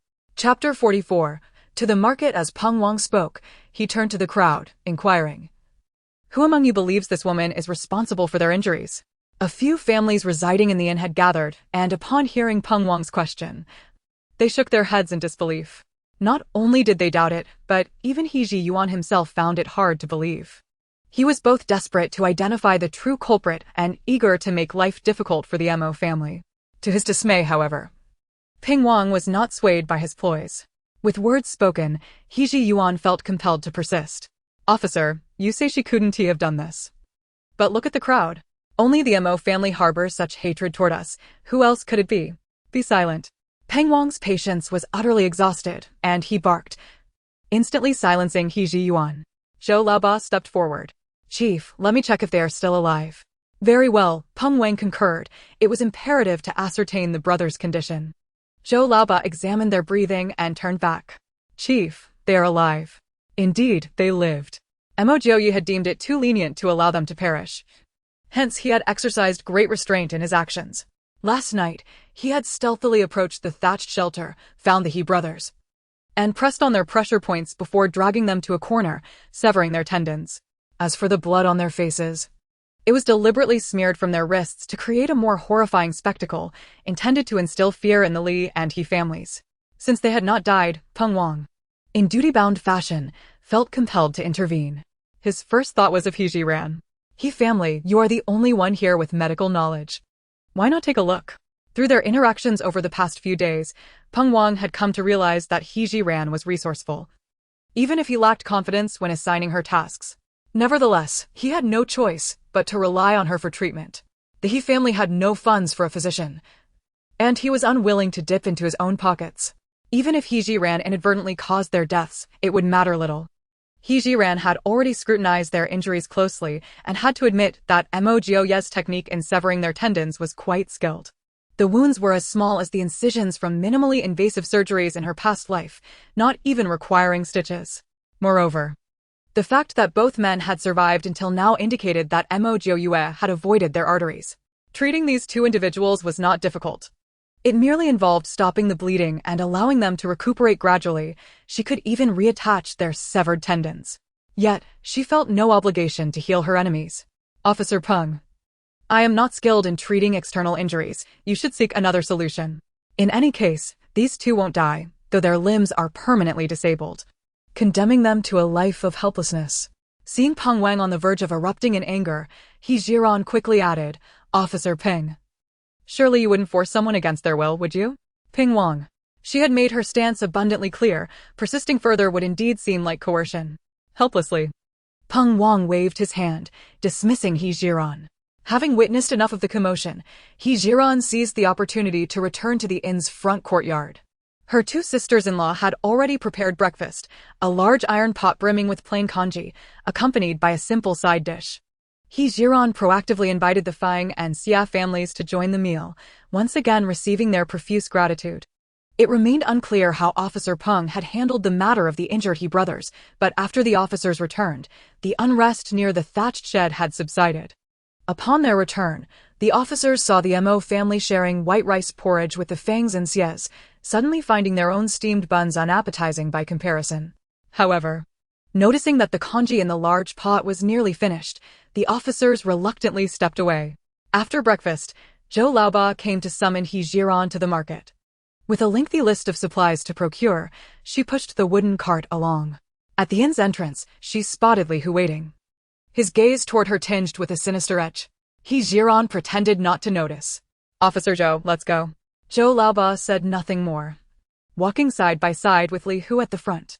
After turning a corner, the crowd grew denser, and He Zhiren knew the market was near. Zhou Laoba halted, pointing ahead. "This is the market. We need to buy some dry rations. Follow along and purchase what you need." He Zhiren had no desire to shop alongside the two officers. Her space still contained plenty of provisions she had taken from the Mo residence before the confiscation. Sticking with them would deny her the chance to retrieve these items. Thus, He Zhiren's eyes shifted thoughtfully. "Officer Zhou, considering the extensive list of items I need to buy, accompanying you might cause significant delays. How about I go alone and we agree on a time and place to meet?" Zhou Laoba hesitated. He Zhiren was in exile. If she left his sight, she might attempt to escape. An inmate's flight was no trivial matter for an officer, warranting punishment upon return to the capital. Sensing his indecision, He Zhiren prepared to elaborate her reasoning thoroughly. "Officer Zhou, if I had no intention of accompanying my husband into exile, my father's influence would surely have found a way to keep me in the capital. I wouldn't be foolish enough to flee secretly during exile. Moreover, the Mo family remains at the inn. I could never abandon them to leave alone." Zhou Laoba found her argument quite logical, yet his timidity left him uneasy. Just then, Li Hu interjected. "Eighth brother, I believe Lady He makes a valid point. If she dares to escape, I'll break Mo Jiuyue's legs upon our return. Superficially, Li Hu seemed to support He Zhiren, but she detected ulterior motives. Likely, he hoped she would deliberately fail to return, thereby eliminating Li Roer's rival while tormenting Mo Jiuyue. This aroused He Zhiren's suspicion regarding Li Hu's true identity. He might very well be acting under someone's orders, ostensibly performing his duties as an officer while secretly serving as a spy to monitor Mo Jiuyue. If so, Li Hu could not be allowed to remain. Though these thoughts raced through her mind, He Zhiren betrayed no outward sign. Officer Zhou, I truly will not flee. Eighth brother, stop hesitating, we have duties to attend to. Li Hu urged once more. With great reluctance, Zhou Laoba nodded. Very well, I'll trust you this once. We'll meet here by noon. Achieving her goal, He Zhiren breathed a sigh of relief. Rest assured, I promise not to be late. Parting ways with the two officers, He Zhiren pushed her cart straight toward the market. The marketplace bustled with activity, filled with bustling crowds and incessant vendor cries. Limited on time, He Zhiren only glanced briefly at the lively atmosphere. Shops lining the street were open for business. Chapter 45, Procurement. Fortunately, He Zhiren had fully inherited the original host's memories, enabling her to read the traditional characters on the signboards. Stopping at a butcher's shop, she inquired about prices and was pleasantly surprised to find ribs cheaper than pork. Pork cost 18 won per catty, while ribs were only 8 won. Without hesitation, He Zhiren purchased an entire rack of ribs, not only affordable but also her favorite cut. To onlookers, it might appear she was frugal, unwilling to splurge on expensive pork and settling for cheaper ribs. After buying the pork, she asked the butcher to chop it into small pieces and place them on the cart. He Zhiren then entered a general store. The shopkeeper seemed deeply troubled, sitting dejectedly behind the counter without even glancing at entering customers. In her previous life, He Zhiren would have walked out of such an establishment. However, here, unwilling to waste time searching for another store, she browsed the cluttered shelves on her own. The goods were haphazardly arranged, and after a quick scan, she couldn't find what she sought. Shopkeeper, do you have oil paper? Hearing the customer's query, the shopkeeper listlessly raised his head. Yes, we have oil paper. How much would you like? Madam? Considering she would frequently retrieve items from her space and couldn't always handle them directly as with the spiced beef, He Zhiren decided she could never have too much oil paper. I'll take all the oil paper you have. The shopkeeper appeared skeptical. Madam, are you jesting? I have a considerable amount of oil paper. I'm not joking. If the price is fair, I guarantee I'll take it all. The shopkeeper promptly rose, disappeared behind a curtain, and soon returned carrying a large stack of oil paper. He Zhiren estimated it numbered at least over 1,000 sheets, indeed a substantial quantity. Placing the paper on the counter, the shopkeeper said, Madam, there are 100 sheets here. At 1 won for 10 sheets, you won't find a better price elsewhere. Though unfamiliar with the era's pricing, He Zhiren's intuition told her the shopkeeper wasn't deceiving her. Good, I'll take all this oil paper. Concealed by her sleeve, she retrieved 2 strings of copper coins from her space. These coins, taken from the national treasury, filled several chests, so she spent them without a second thought. After counting out 110 won for the shopkeeper, He Zhiren was about to carry the oil paper out when a young man rushed in frantically. Father, I just inquired again at the inn. The merchant who ordered the oilcloth has truly fled. The shopkeeper slumped into his chair, covering his face with his hands, perhaps weeping. As the young man passed by He Zhiren, he entered the counter. Father, what shall we do now? The shopkeeper shook his head, his voice laden with resignation. Alas, we invested our entire fortune in that batch of oilcloth, and now that the merchant has fled, we have no choice but to find a way to sell these oilcloths at a loss. Upon hearing this, He Zhiren immediately turned back, her interest piqued by the mention of oilcloth. Shopkeeper, may I see the oilcloth you speak of? The shopkeeper looked at He Zhiren, still displaying a countenance of helplessness. My lady, please do not complicate matters. That oilcloth is intended for making umbrellas, and you would have no use for it. He Zhiren had already surmised that the oilcloth might have rain-resistant properties, and the shopkeeper's words confirmed her suspicions. This was indeed what she sought. Shopkeeper, since you need to sell the oilcloth anyway, might you allow me to take a look? If it suits my needs, I shall purchase some. Please wait a moment, my lady, while I fetch some samples for you. The young man, more astute than the shopkeeper, promptly rose to retrieve the oilcloth. Soon, he returned, cradling a roll of blue and another of black oilcloth. My lady, behold, our oilcloth is thin, making it both lightweight and durable for umbrellas. Zhiren reached out to touch the oilcloth, and indeed, as the young man had said, it was quite thin yet tightly woven, indicating excellent quality. Young sir, what is the price of this oilcloth? The young man, realizing he could not make decisions alone, turned to consult with the shopkeeper. Father, I believe we should sell this oilcloth at cost, just to recover some of our investment. The shopkeeper nodded with difficulty. If the lady wishes to purchase a full roll, it will be at our cost, which is 500 won per roll. Zhiren, unfamiliar with market prices, found any mention of when to be cheap.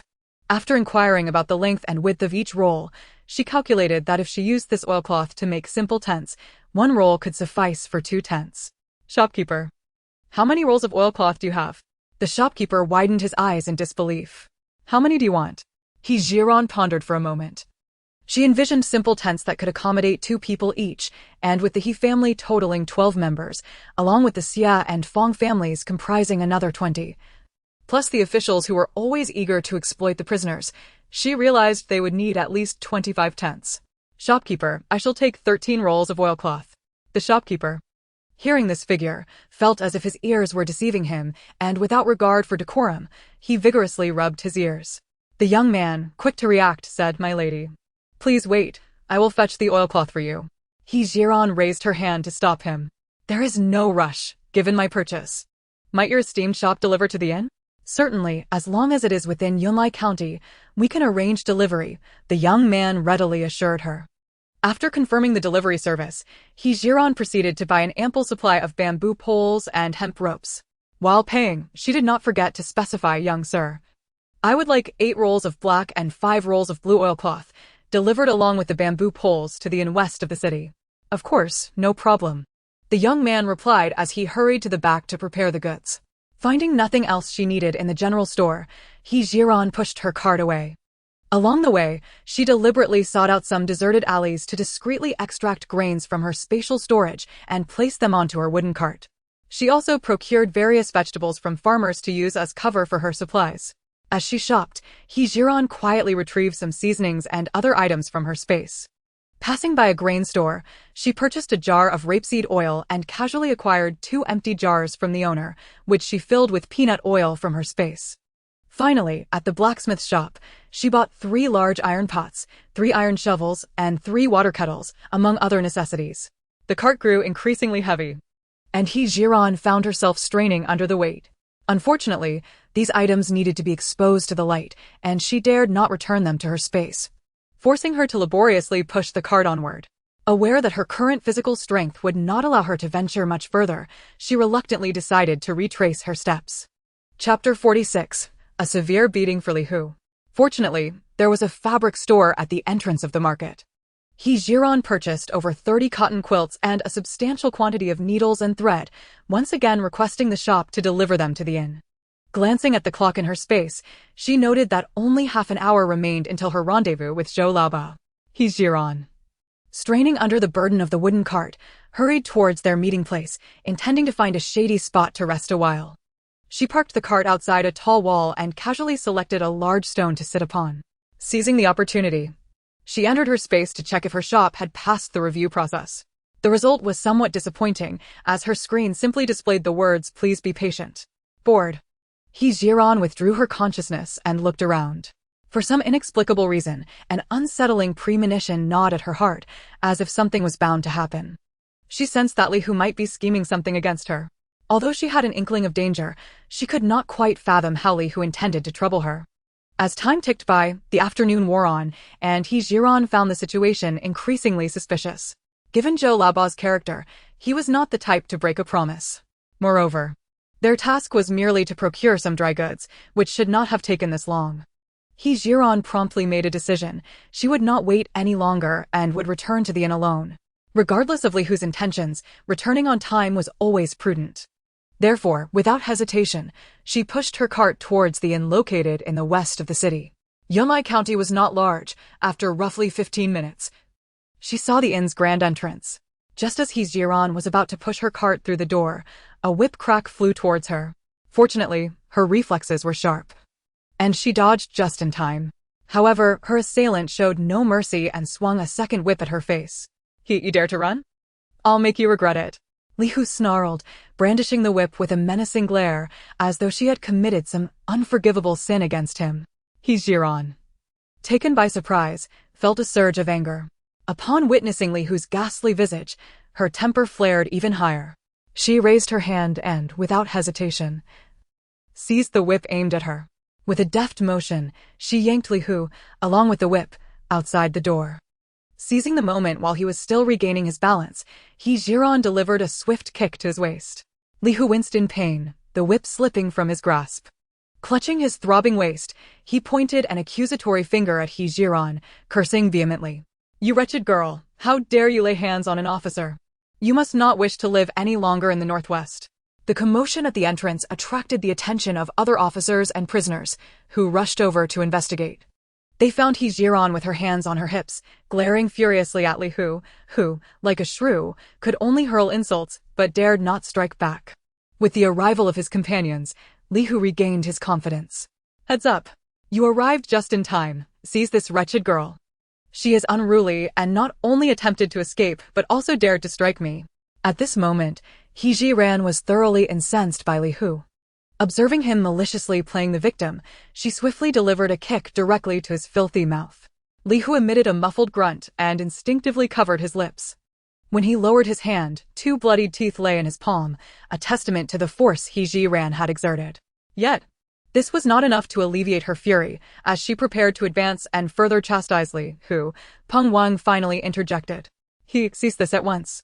Despite her anger, Zhiren's rationality prevailed. She knew full well that offending any of the officers was unwise, especially Peng Wang, their leader. If she were to antagonize him, the repercussions for the Mo family would be dire. Lord Peng, I shall temporarily spare him for your sake, but today's events demand an explanation.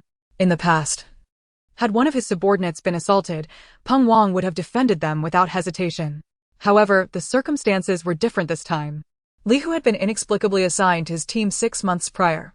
Initially, he thought little of the new recruit, but soon discovered Li Hu's greedy and lecherous nature, often scheming against his comrades.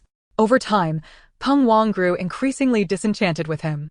Sensing that Li Hu might have connections, Peng Wang refrained from expelling him from the team, opting instead to occasionally reprimand him. As for Zhiren, Peng Wang perceived her as not only cunning but also intelligent. She would not engage in conflict with Li Hu without just cause. Moreover, her furious demeanor suggested that Li Hu must have committed an unforgivable act. However, Peng Wang was mistaken. He assumed Li Hu desired Zhiren's beauty, a recurring error in judgment. Had it been any other matter, Zhiren's composure would not have been so utterly shattered. Regardless, Li Hu was still one of his subordinates, and he could not allow Zhiren to publicly expose Li Hu's true character. Such a revelation would reflect poorly on him as a leader. Enough of this bickering. Follow me, he commanded. As the officers dutifully trailed behind Peng Wang towards the guest quarters, Zhiren swiftly scanned the surroundings. Noting the absence of Zhou Laobao's figure, a sudden realization struck her like a bolt from the blue. Li Hu's ambush had likely been a means to avenge Li Roer. The true threat lay in Zhou Laobao's disappearance. With this thought, she disregarded the wooden cart before her and hurriedly pursued them. Lord Peng, Zhou Guanyi is in danger. Li Hu, trailing at the back, turned sharply, glaring at Zhiren. With slurred speech, he retorted, "Isn't this your fault?" Zhiren dismissed his incoherent babble. Lord Peng, I had arranged to meet Zhou Guanyi at the market to procure supplies, expecting to reconvene before noon. I returned to the market at the agreed time, waiting for a considerable period without any sign of him, assuming he had left in haste.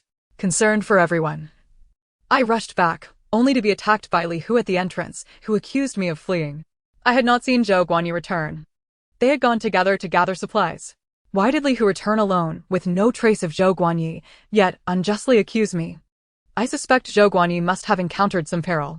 Upon hearing Zhiren's account, the women of the Mo family were immediately incensed. The fiery-tempered second sister-in-law was the first to charge forward. Lord, although we have been sentenced to exile, everyone has witnessed my sister-in-law's efforts these past few days. Even if she has no merits, her hard work cannot be so easily dismissed. Those who bully my 9th sister-in-law are wicked. Mo Han, you also mustered her courage to chime in. To them, the question of Zhou Laoba's safety paled in comparison to the injustice faced by Zhiren. Ping Wang furrowed his brow instantly, barking at the Mo women, "Stand back, do not complicate matters here." At that moment, his primary concern was whether Zhou Laoba truly faced danger as Zhiren had indicated. Having known Zhou Laoba for many years, he understood him well. Zhou Laoba was always punctual, and they could not have been out gathering provisions for so long without returning. Moreover, he noticed a flicker of evasion in Li Hu's eyes, prompting a calculation in Peng Wang's mind. He coldly addressed Li Hu, "Where is Zhou Laoba?" "Boss."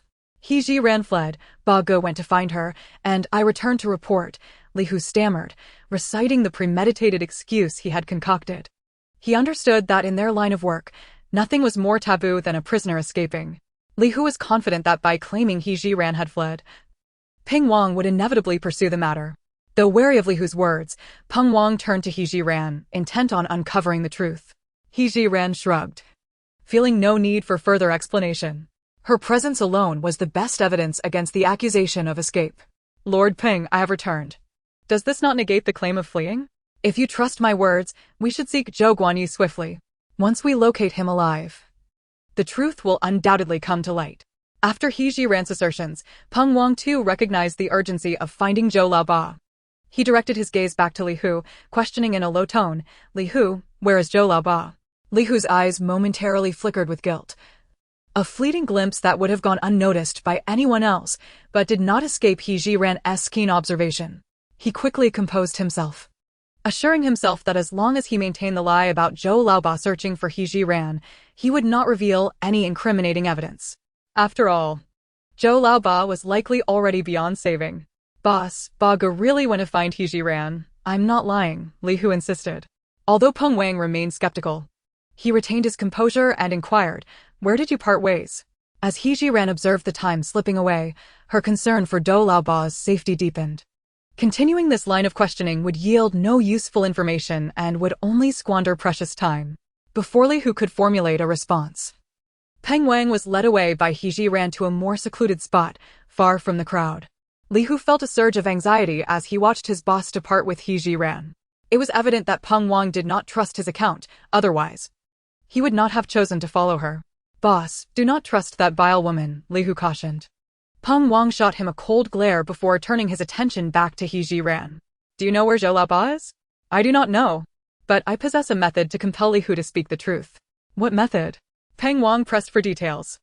"I have mastered a secret technique that can hypnotize a person's will, allowing me to easily extract the information I seek. However, my skills are rudimentary. I would require your cooperation, Lord Peng." In her past life, Zhiren had a friend who excelled in hypnosis, and she had learned some fundamental techniques. With a 70% success rate for simple inquiries, she knew that Peng Wang's collaboration was essential to enhance the likelihood of success. "Tell me what I must do." "I have no doubts about your abilities," Peng Wang responded earnestly. In recent days, he has witnessed quite a bit and firmly believes that this woman possesses many more skills yet to be revealed. "Lord Peng, as I mentioned earlier, my skills are lacking. To ensure a more secure approach, I would like you to have someone intoxicate Li Hu. Of course, not to the point of being utterly unconscious, but rather in a state of half-awareness and half-drunkenness," she stated. Peng Wang cast a dubious glance at Zhiren, uncertain as to why she wished to intoxicate the man before interrogation. Nonetheless, he felt an inexplicable trust in her. "Very well, wait here while I attend to it." Without delay, Peng Wang set about his task, instructing his subordinates to procure a barrel of wine from the innkeeper, then commanding the officers to subdue Li Hu and force him to drink.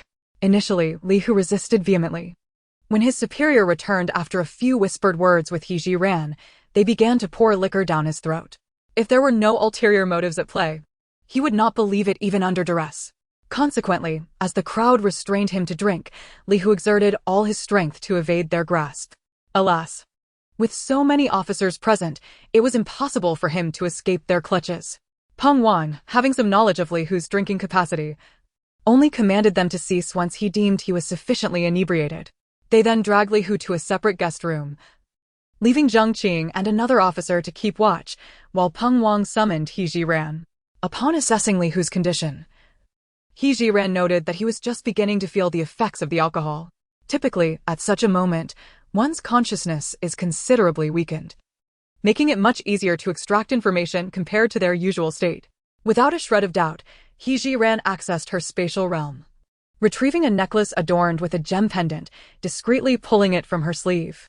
Under the scrutiny of onlookers, she presented the necklace to Li Hu. Greedy and lascivious. Upon seeing the exquisite piece, his eyes sparkled with avarice, the intoxication causing him to forget how to conceal the truth about Zhou Laoba's disappearance. He reached out, intent on grasping the necklace from He Jiran's hands. With a deft maneuver, she evaded him, teasingly inquiring, "Do you desire this necklace?" Li Hu, unabashedly revealing his thoughts, nodded vigorously. "I want it." "Very well, if you follow my instructions, I shall grant you this necklace." "Absolutely, I will do as you say." He Jiran unfurled the necklace, allowing the pendant to sway rhythmically before Li Hu's gaze. Soon, his eyes glazed over, losing their usual luster. Sensing the opportune moment had arrived, she began her inquiry. "Where is Zhou Laoba?" At the mention of Zhou Laoba, Li Hu's previously rigid expression softened into a semblance of a grin. "He was knocked unconscious and taken away by my people, by now. He has likely become food for the fish." Upon hearing this, the officers present grew tense. "Boss, I will lead a search for Zhou Laoba by the river." Upon hearing Zhang Qing's loud declaration, He Jiran's heart sank. She quickly gestured for silence, cautioning him, "Zhang, please refrain from shouting, you might awaken him." "And we have many more questions to clarify." Peng Wang, concerned that Zhang Qing might disregard He Jiran's warning, shot him a fierce glare. Zhang Qing promptly sealed his lips, anxiously watching Li Hu. Relieved that Li Hu had not been disturbed by Zhang Qing's outburst, He Jiran resumed her questioning, gently swaying the pendant. "Where can we find Zhou Laoba now?" Li Hu, still in a daze, responded, "Head west from the dock for about a mile. There's a rocky outcrop where they often dispose of people in the river." Armed with this precise information, Peng Wang swiftly instructed Zhang Qing to gather all officers for a search. Simultaneously, he recognized that He Jiran undoubtedly had more questions to ask and refrained from hastily departing. He Jiran continued to inquire before Peng Wang. "Why do you wish to harm Zhou Laoba? Only with his absence can the blame for the He family's escape be firmly established. And why would you take such actions?"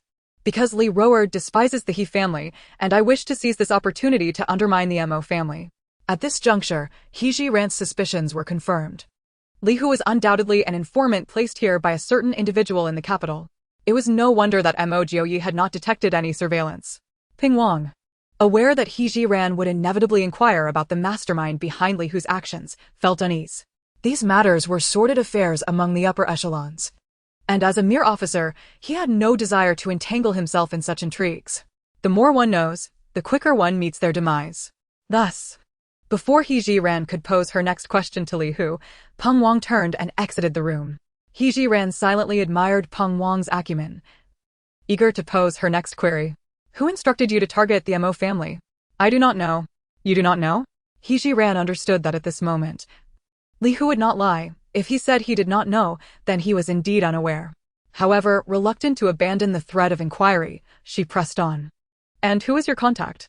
"The one who ordered me only met with me once. It was dark, and I could not see his features clearly." But his voice was somewhat high-pitched. "He must be a eunuch." "A eunuch?" "Only members of the royal family can command a eunuch. Aside from the emperor, princes, princesses, and the ladies of the harem are all potential suspects." With this realization, the scope of her investigation widened. Nonetheless, He Jiran recognized that no further useful information could be gleaned from Li Hu. She returned the necklace to her spatial realm and then turned to seek out Peng Wang. "Lord Peng, I have asked all my questions. Li Hu will soon regain consciousness." At this moment, Peng Wang was in a state of turmoil. Even without hearing He Jiran's subsequent inquiries, he could surmise that Li Hu was connected to a powerful figure. The fact that Li Hu plotted against Zhou Laoba was clear, but how would he proceed from here? Logically, Li Hu's heinous crimes warranted severe punishment, yet he feared the repercussions of offending a significant individual. Would his own head remain intact? As He Jiran took a few steps outside, she noticed Peng Wang still standing in a daze. "Lord Peng, it is a fact that Li Hu has caused harm. Such matters are best left to the authorities for adjudication." Her words served as a guiding light for Peng Wang. He nodded appreciatively at He Jiran. "Understood. This plan is excellent. It not only allows for retribution against Li Hu for Zhou Laoba's sake, but it also spares me from directly confronting the ire of those in power. Truly a twofold victory." At that moment, Peng Wang's admiration for He Zhiren only deepened. She was undoubtedly a woman of both talent and intellect. He Zhiren realized she could not linger at the inn for long, based on Li Hu's words. Zhou Laoba would soon be cast into the river. Zhou Laoba was a decent man, and she thought that if she could save him, she would. However, before departing, she needed to reassure the Mo family that they were not in danger. Additionally, someone must receive the goods arriving from the general store and fabric shop later. The women of the Mo family were anxiously awaiting news from He Zhiren. Upon her return, they surrounded her, inquiring after her well-being, visibly concerned for her safety. As for these sister-in-laws, who were somewhat naive, He Zhiren merely reassured them that she was unharmed, putting their minds at ease. Arriving at Mo Jiuye's location, it was not a trivial matter to obscure the truth with a few vague words.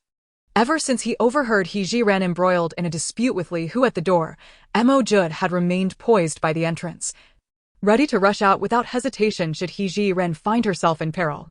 Only when he learned that Peng Wang had intervened and was not causing trouble for He Zhiren did the tension in his heart begin to ease.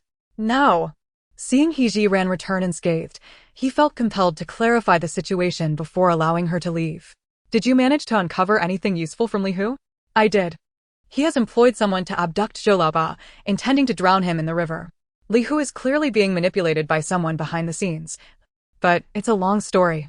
I must go rescue him now and will explain further upon my return. Upon hearing her intention to save a life, despite the multitude of uncertainties swirling in his mind, Mo Jiuyue could only suppress his inquiries for the moment. He silently cursed himself. For outwardly, he appeared to be a gravely injured man, incapable of action. Otherwise, he would never allow He Zhiren to confront such dangers alone. In that case, do take care of yourself. Feeling a pang of guilt, he turned away, refusing to look at He Zhiren any longer. He Zhiren, unwilling to waste a moment, hurriedly followed Peng Wang towards the location indicated by Li Hu. Peng Wang, equally anxious to save, disregarded his lingering discomfort, pressing on without delay. After a quarter of an hour of running, they arrived at the designated spot where, in addition to the officials, a throng of curious onlookers had gathered.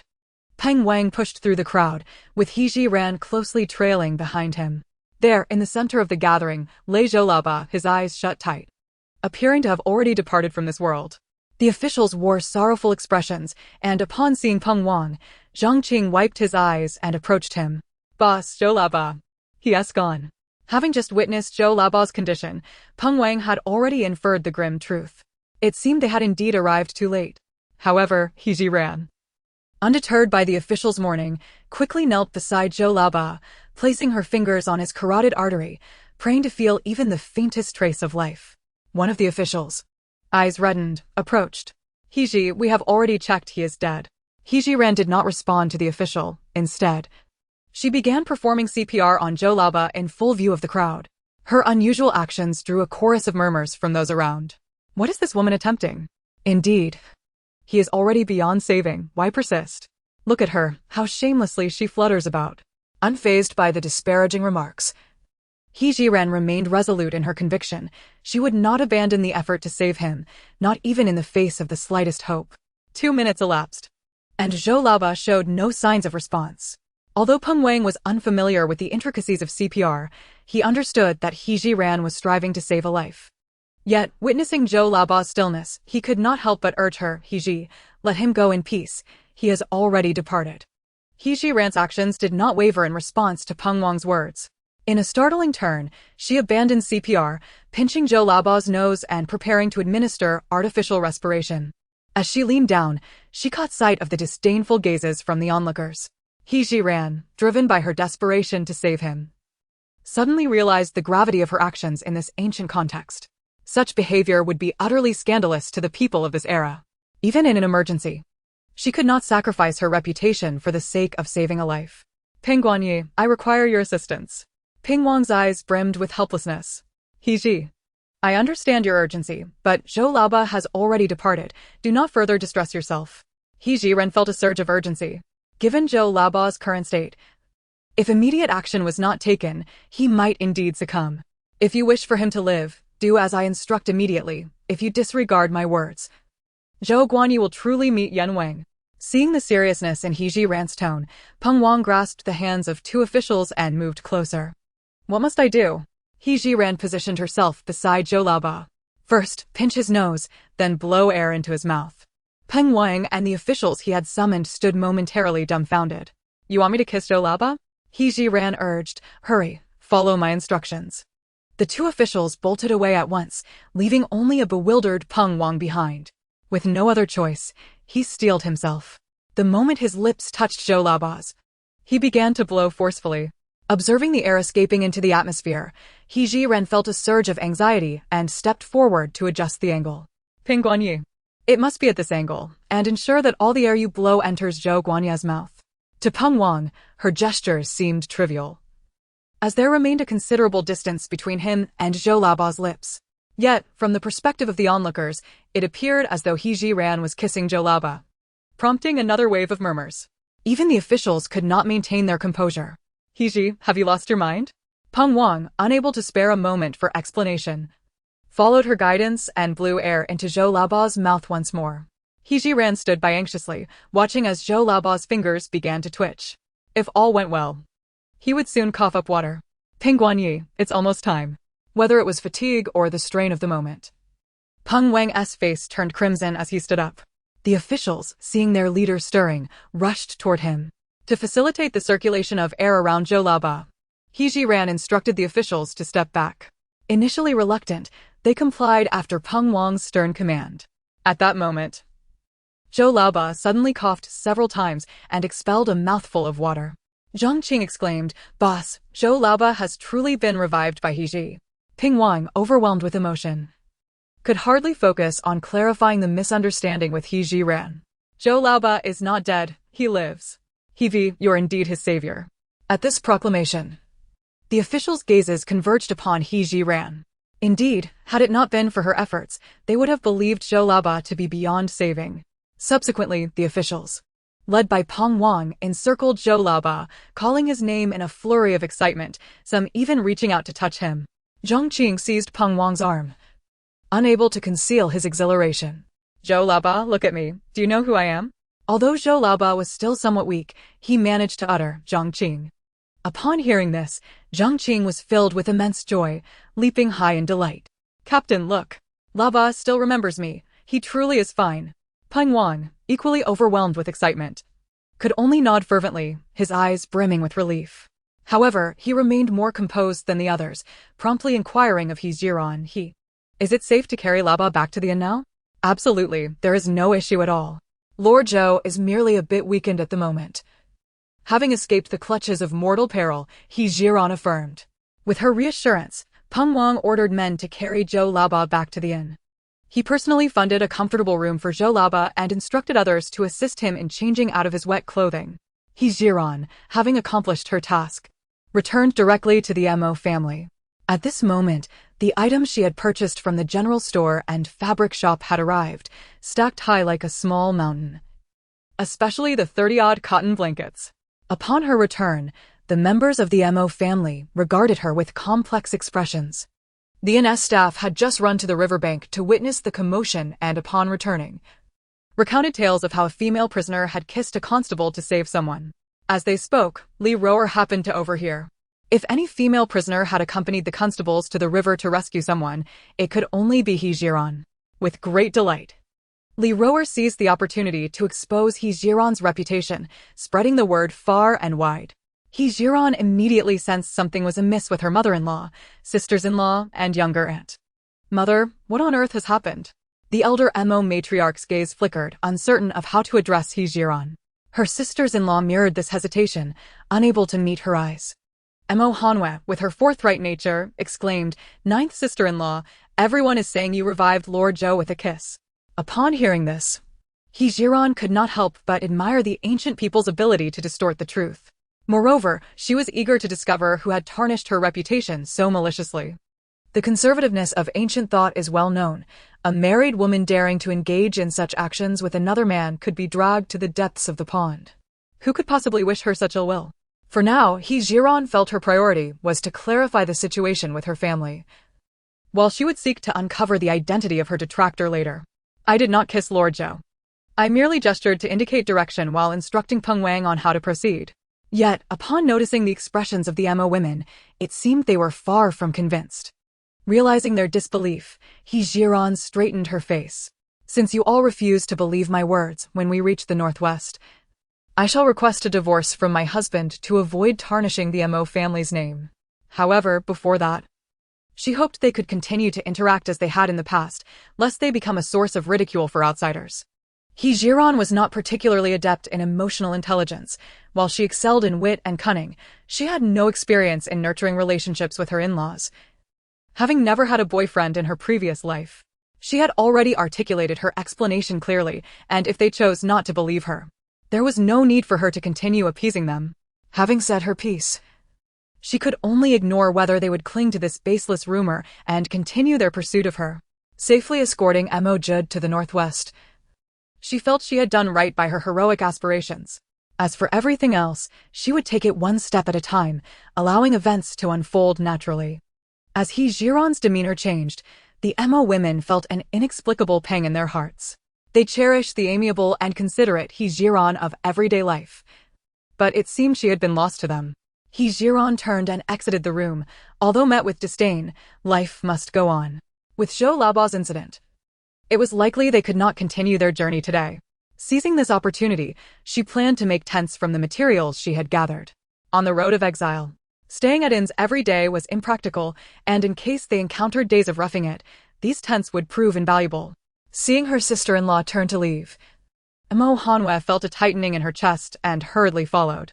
Ninth sister-in-law, I do not care what they think, I believe in you. Zhiren was taken aback to find that the only one in the Mo family who believed in her was a mere 13 or 14-year-old girl. She forced a smile and gently patted Mo Jiuyue's head. Thank you for your trust, Jiuyue. In Chapter 50, my belief in you is enough, Mo Jiuyue. Observing the oilcloth in Zhiren's hands, curiously inquired, Ninth sister-in-law, is this oilcloth you purchased? Indeed, I plan to use this oilcloth to make some tents. Tents? Mo Jiuyue's eyes sparkled with curiosity. Zhiren patiently explained the purpose of the tents, and the more Mo Jiuyue listened, the more delighted she became. Ninth sister-in-law, I often sew when I have free time at home. I can help. Very well. Once I finish cutting, I will have you assist, Jiuyue. The two women set to work with the oilcloth in the inn's courtyard. Meanwhile, within the confines of the Mo women-esque quarters, everyone was at a loss. Mother, although we have not known Ninth sister-in-law for long, she is certainly not the frivolous sort. I believe she has been schemed against, spoke Lu Sa, Deng Shui. Though she was usually quiet, everyone knew her thoughts were the clearest. The eldest sister-in-law concurred. Mother, I share sixth sister-in-law's sentiment. We have all witnessed ninth sister-in-law's character. If she were truly that kind of person, she would not have taken such care of us along the journey. She would have likely found a way to escape long ago. Indeed, mother, I also believe ninth sister-in-law is not like that, echoed Basa, who also chose to trust Zhiren. How could the Mo matriarch be unaware of Zhiren's true nature? Yet, a lifetime of adhering to strict rules made it difficult for her to let go. Now, seeing her daughters-in-law rallying behind the ninth daughter-in-law, she felt there was no need to continue her internal struggle. Your ninth sister-in-law is a good person, we all see that. Today, I declare this matter closed. Anyone who dares to question it again shall face family discipline. Mother, we promise not to mention it again. The second sister-in-law was the first to make a vow. The others chimed in, agreeing to forget the incident. The Mo women reached a consensus and collectively stepped outside. Thankfully, with Mo Jiuyue's presence, after some diplomatic maneuvering, the women soon reconciled with Zhiren. Zhiren bore no grudges against her family and understood the deeply ingrained customs of these ancient women. For them to choose to trust her so swiftly was indeed a pleasant development for Zhiren. Under her guidance, the women picked up their needles and threads, beginning the process of making tents. The women from the Xia and Fang families, witnessing this, also joined in, though the glances they exchanged were somewhat peculiar. Their eyes did not reflect disdain, but rather a sense of inquiry. They wondered how the Mo family could remain seemingly oblivious after such a significant event. To Zhiren, the Xia and Fang families were outsiders, and their thoughts would not affect her in the slightest. While the women busily engaged in their work within the room, Mo Jiuyue paced restlessly, feigning illness. Moments ago, the rumors propagated by Li Roer reached his ears with crystal clarity. For reasons unbeknownst to him, Although he did not place faith in these words, a peculiar sense of bitterness welled up within him. Given his current circumstances, it seemed improbable that Zhiren would ever find a path to success alongside him. Deep down, Mo Jiuyue sincerely wished not to impede Zhiren's happiness. Yet, the mere thought of her potentially leaving him intensified the suffocating sensation in his chest. In that instant, he fervently hoped that Zhiren would come forth to elucidate the truth. Should Li Roer's assertions hold any merit, he would rather endure a lifetime of ridicule than stand in the way of her fulfillment. Zhiren possessed an understanding of the principles and methods of tent-making, and she could indeed tailor appropriate dimensions. However, when it came to the act of sewing, she faltered. The original owner lacked the skills required, having no memories to inherit such knowledge. Furthermore, in her previous life, the environment did not necessitate any manual labor. Everything was procured as finished products. Therefore, the task of sewing the tent had to be entrusted to the women of the third family. As she observed everyone deftly engaged in their work, Zhiren recalled Mo Jiuyue. The rampant rumors had undoubtedly reached the ears of the women in the Mo family, and consequently, they would have also reached Mo Jiuyue. After all, they were still bound by the ties of marriage, and she felt it imperative to provide an explanation. Upon opening the door, she found Mo Jiuyue seated with an air of solemnity at the edge of the bed, his gaze fixed unwaveringly upon her. Without waiting for him to inquire, Zhiren preemptively explained, "The rumors circulating outside are not true. I did not engage intimately with Zhou Laoba." She then recounted the entire sequence of events surrounding her rescue of the man. Expecting that her explanation might prompt further questions, Zhiren braced herself for an interrogation. However, Mo Jiuyue merely tapped his fingers against the bed's edge, softly murmuring, "During my time on the border, a military doctor employed a bamboo tube to blow air into a patient's mouth. I imagine the principle is akin to your act of saving him." Zhiren was utterly astonished to encounter someone so knowledgeable so swiftly. Her excitement surged as she vigorously nodded in affirmation. "Exactly as you described." While Mo Jiuyue believed in Zhiren's innocence regarding Zhou Laoba, a flicker of bitterness still lingered within him. Nevertheless, he could empathize with the weight of public scrutiny resting upon her shoulders. To alleviate her distress, he sincerely reassured her, "You need not concern yourself with those baseless rumors. My faith in you suffices." Zhiren was taken aback by his words. After all, Mo Jiuyue was a man of ancient lineage, and even though she had never interacted with Zhou Laoba, facing such slander would still not be an easy burden for any man to bear. "Is that truly how you feel?" she asked, uncertainty creeping into her voice. "Yes, you need not dwell on this matter." His unwavering stance stirred something within her, evoking a sense of admiration. The heroes she revered were those of broad-mindedness, embodying the essence of those destined for greatness.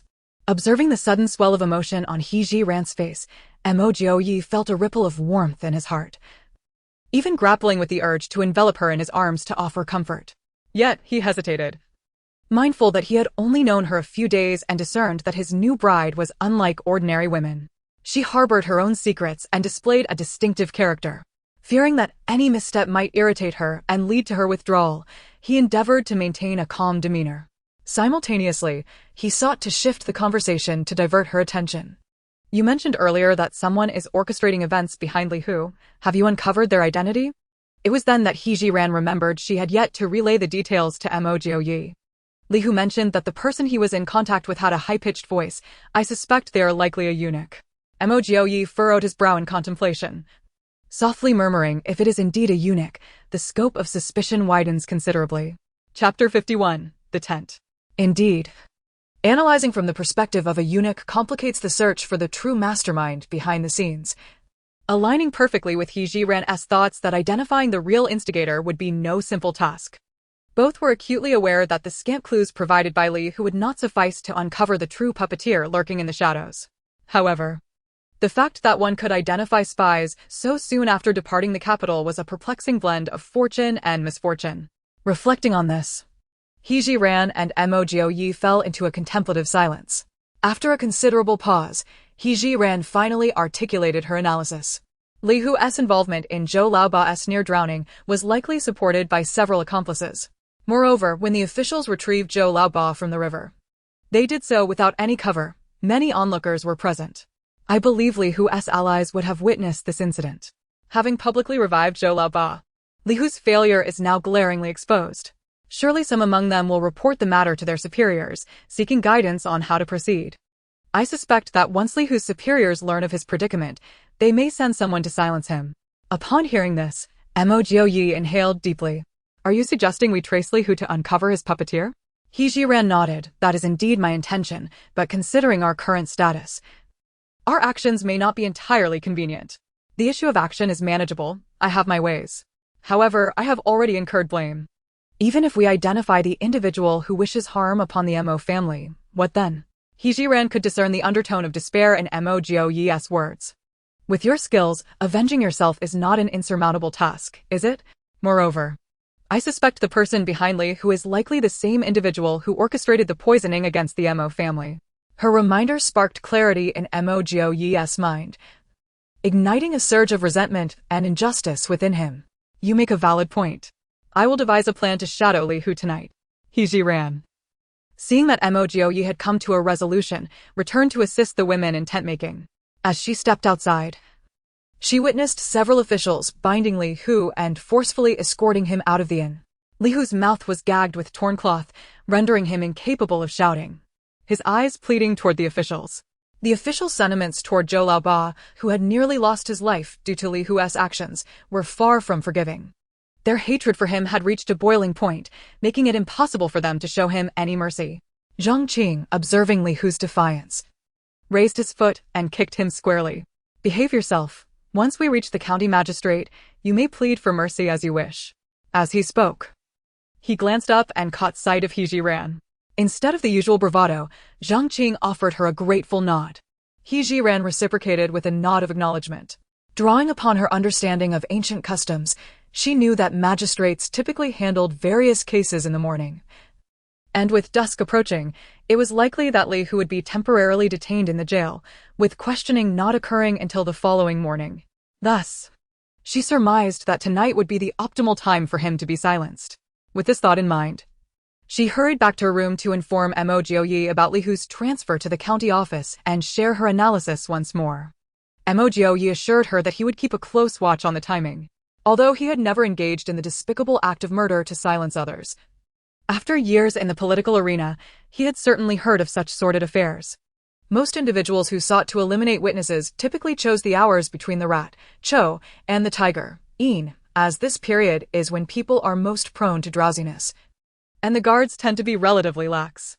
However, to err on the side of caution, Mo Jiuyue decided to arrive before the rat hour. With the arrangements finally in place, Zhiren felt considerably more at ease about the tasks ahead. The womenfolk worked with astonishing speed on their needlework, particularly in crafting tents, which did not require particularly dense stitching. Upon arriving at the production site, Zhiren was pleasantly surprised to discover that several finished products had already been created. However, they had yet to comprehend how to utilize the tents, so they were neatly stacked to one side. Seeing Zhiren approach, Mo Hanwei exclaimed excitedly, "Sister Jiu, look. My tent is almost complete." As she spoke, Mo Hanwei tied off a thread that had just emerged from the corner of the oilcloth and snipped it, rising to present her finished tent to Zhiren. Zhiren was eager to see if her design had met with success. Before the gathered crowd, she unfurled the tent. It was the simplest of pyramid shapes, with a frame made of bamboo poles. Several hemp ropes dangled from the apex of the tent, with the other ends tied to thicker bamboo segments, which, when buried in the earth, would serve to secure the structure. Although the tent appeared somewhat rudimentary, its practicality was undeniable. The women gasped in disbelief as they watched Zhiren raise the tent. "Sister Jiu, I was just pondering what purpose your tent served, and now it seems like a little house." Mo Hanwei was utterly elated, thrilled that such a fine shelter had been crafted by her own hands. Witnessing Mo Hanwei's silly grin, a wave of accomplishment surged within Zhiren. While it might be an exaggeration to call it a house, it certainly provided a commendable respite from the elements. The women from the Xia and Fong families regarded the Mo family with envy. Henceforth, they would no longer have to sleep beneath the open sky while camping in the wilderness. Despite Hie's seemingly improper demeanor, her intellect was undeniably sharp, capable of devising such innovative ideas. Zhao Shi grasped her sister-in-law's hand and remarked, "Cui Shi, your Mo family is truly fortunate to have such a daughter-in-law." Indeed, our sister Jiu possesses many remarkable talents, far beyond merely constructing tents, her second sister-in-law added, beaming with pride at the praise directed toward her sibling. In the face of such compliments, Zhiren humbly deflected them, but she could discern the eagerness of the Xia and Fong family members for the tents. Aunt Fong. Aunt Xia, there are enough tents for all three families. Sharing two should pose no issue, she assured them. The ladies of the Xia and Fong families, upon hearing that they too had a share, were at a loss for how to express their elation, showering Zhiren with gratitude. Zhao Shi gazed at Zhiren with appreciation, sincerely stating, "When our family was raided, we lost everything. Thankfully, we have your and the Mo family's assistance. I have come to terms with our new reality. Since we can no longer live in comfort, I shall embrace this change. From now on, our Fong family will follow the lead of the Mo family. I declare this today. Anyone who dares to oppose it will face the family laws." As soon as she finished speaking, the other women from the Fong family echoed their willingness to comply. The Xia family members looked expectantly at the second sister-in-law's mother, Xiaoshi, hoping she would assertively echo such sentiments. However, she hesitated, unsure of how to respond. The second sister-in-law, most familiar with her mother's temperament, knew that she had always adhered to her father's wishes, and such matters were not for her to decide. "Mother, you need not feel burdened. We can express our sentiments through our actions moving forward," she advised. Xiaoshi nodded repeatedly. "Fonger is right, that is indeed my thought." Zhiren's efforts were initially sanctioned by Mo Jiuyue, and she also considered the benefit of unity in numbers for mutual support. The road of exile is long, and who can guarantee that they will not need one another? The aunt's words were heavy, yet during times of hardship, mutual assistance is essential without excessive pressure. Several sisters-in-law chimed in, and the atmosphere quickly became lively once more. After purchasing 13 pieces of oilcloth and preparing 26 tents, it coincidentally became mealtime. At that moment, the officers escorting Li Hu to the yamen returned. Zhiren planned to distribute the tents while everyone was gathered. The women from the Xia and Fong families first took the tents sufficient for their families and departed. The 6 tents of the Mo family were also folded up and carried home by several sisters-in-law. The remaining tents were intended as bribes for the officers. Zhiren intended to find Peng Wang and check on Zhou Laoba's condition. Inquiring with the officer on duty, she learned that Peng Wang had been in Zhou Laoba's room, so she proceeded directly there. After knocking, Peng Wang invited her in. His demeanor was quite different from the last 2 days. Although he had treated Zhiren well, it was nothing compared to the respect he showed at that moment. Upon her entrance, Peng Wang stood and performed a deep bow. "Zhiren, I thank you on behalf of Laoba for your life-saving grace." This was a stark contrast to the time he had been poisoned. He had no awareness of the dire situation then. Thus, while he felt gratitude for Zhiren saving him, it did not resonate as profoundly as Zhou Laoba's experience. He had witnessed someone presumed beyond salvation being revived by her, albeit through a rather embarrassing method. Of course, this was a sentiment directed at himself. He felt guilty toward his wife.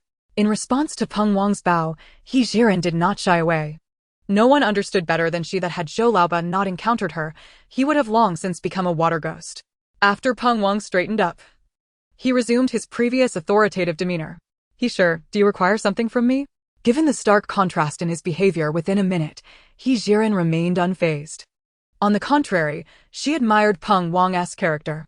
"Peng Guanshi, I just helped the womenfolk craft several tents, and the officers are included. You can send someone to retrieve them later. Additionally, I wish to check on Zhou Guanshi's health," she stated, turning to observe Zhou Laoba lying on the bed with his eyes closed. She found it curious that his face was particularly flushed. "Has Zhou Guanshi developed a fever?" Peng Wang, having cared for Zhou Laoba in the room, knew that he was not feverish. However, as his gaze followed Zhiren's, he was equally taken aback. "Laoba, are you feeling unwell? How can your face be so red when you seemed fine just a moment ago?" Feeling the heat rising in his cheeks, Zhou Laoba wished he could vanish into the ground. As Peng Wang's hand reached toward his forehead, he dodged slightly and managed to stammer, "I am not unwell. Nor do I have a fever."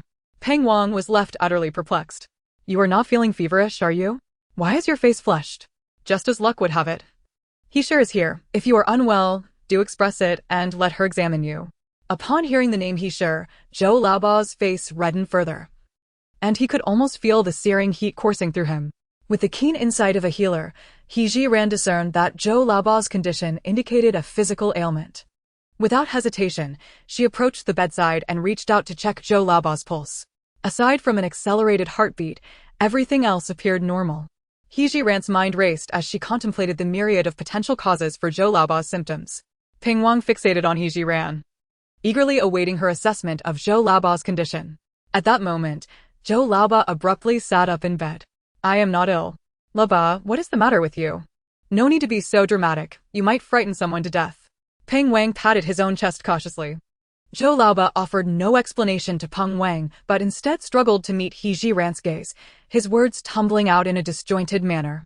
He sure. I have heard that it was your kiss that revived me. I am aware that a woman's virtue is of utmost importance, yet you are a married woman. And I cannot claim responsibility. He added, of course, if Mo Jiuyue finds you lacking and decides to divorce you, I would not hesitate to marry you. After uttering this, Zhou Laoba shyly turned his head away, unable to meet He Jiran's eyes. What on earth have I done? She mused. I merely saved a life. And yet it has spiraled into this. Moreover, I did not kiss Zhou Laoba at all. Peng Wang was equally incensed by Zhou Laoba's remarks.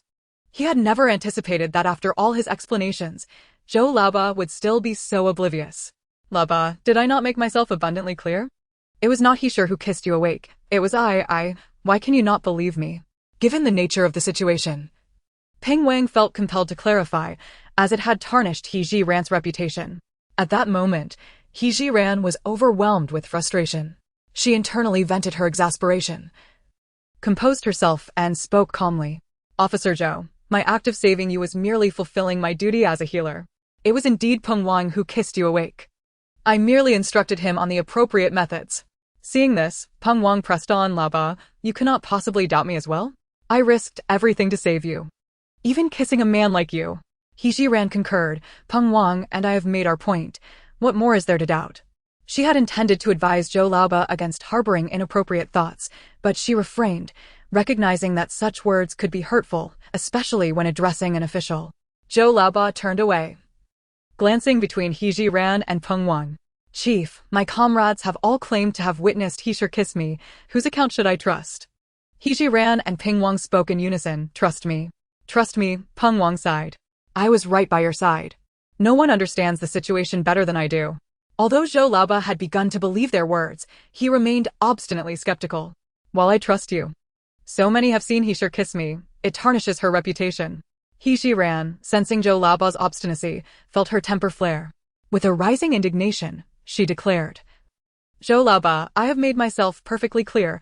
Please do not entertain any further unfounded thoughts. Furthermore, my reputation is not for you to worry about.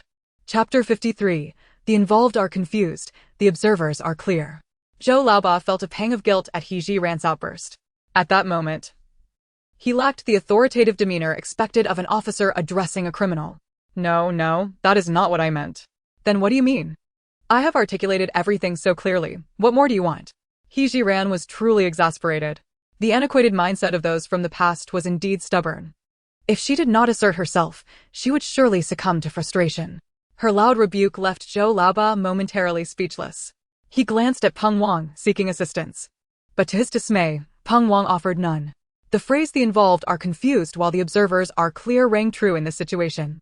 He Jiran's explanation had been so lucid that it was evident Zhou Laoba was simply being obstinate. Laoba, he sure is your savior. If you wish to express your gratitude, clarify to those with ill intentions that she did not kiss you, for it was I who truly revived you. After uttering these words, Peng Wang felt a sense of despair wash over him. Yet, he considered that this paled in comparison to the implications of a woman's reputation. Zhou Laoba did not oppose this notion and felt it was his duty. However, as a man, he worried that Mo Jiuyue might disdain He Jiran because of this incident. If that were the case, he would be left as the villain. Contemplating this, Zhou Laoba solemnly addressed He Jiran, I will take the time to clarify this misunderstanding to everyone. If Mo Jiuyue still finds fault with you over this matter, I will take responsibility. Very well, as long as you can publicly clarify this matter, there is no need for you to concern yourself with anything else. It was evident what Zhou Laoba intended to express. He Jiran was unwilling to hear any talk of responsibility. She had merely saved a life and had already made it abundantly clear that there had been no inappropriate contact between them. Although Zhou Laoba spoke from a place of goodwill, He Jiran found it difficult to accept. Zhou Laoba instinctively raised both hands. All right. I won't speak of it any longer. I promise not to mention it again.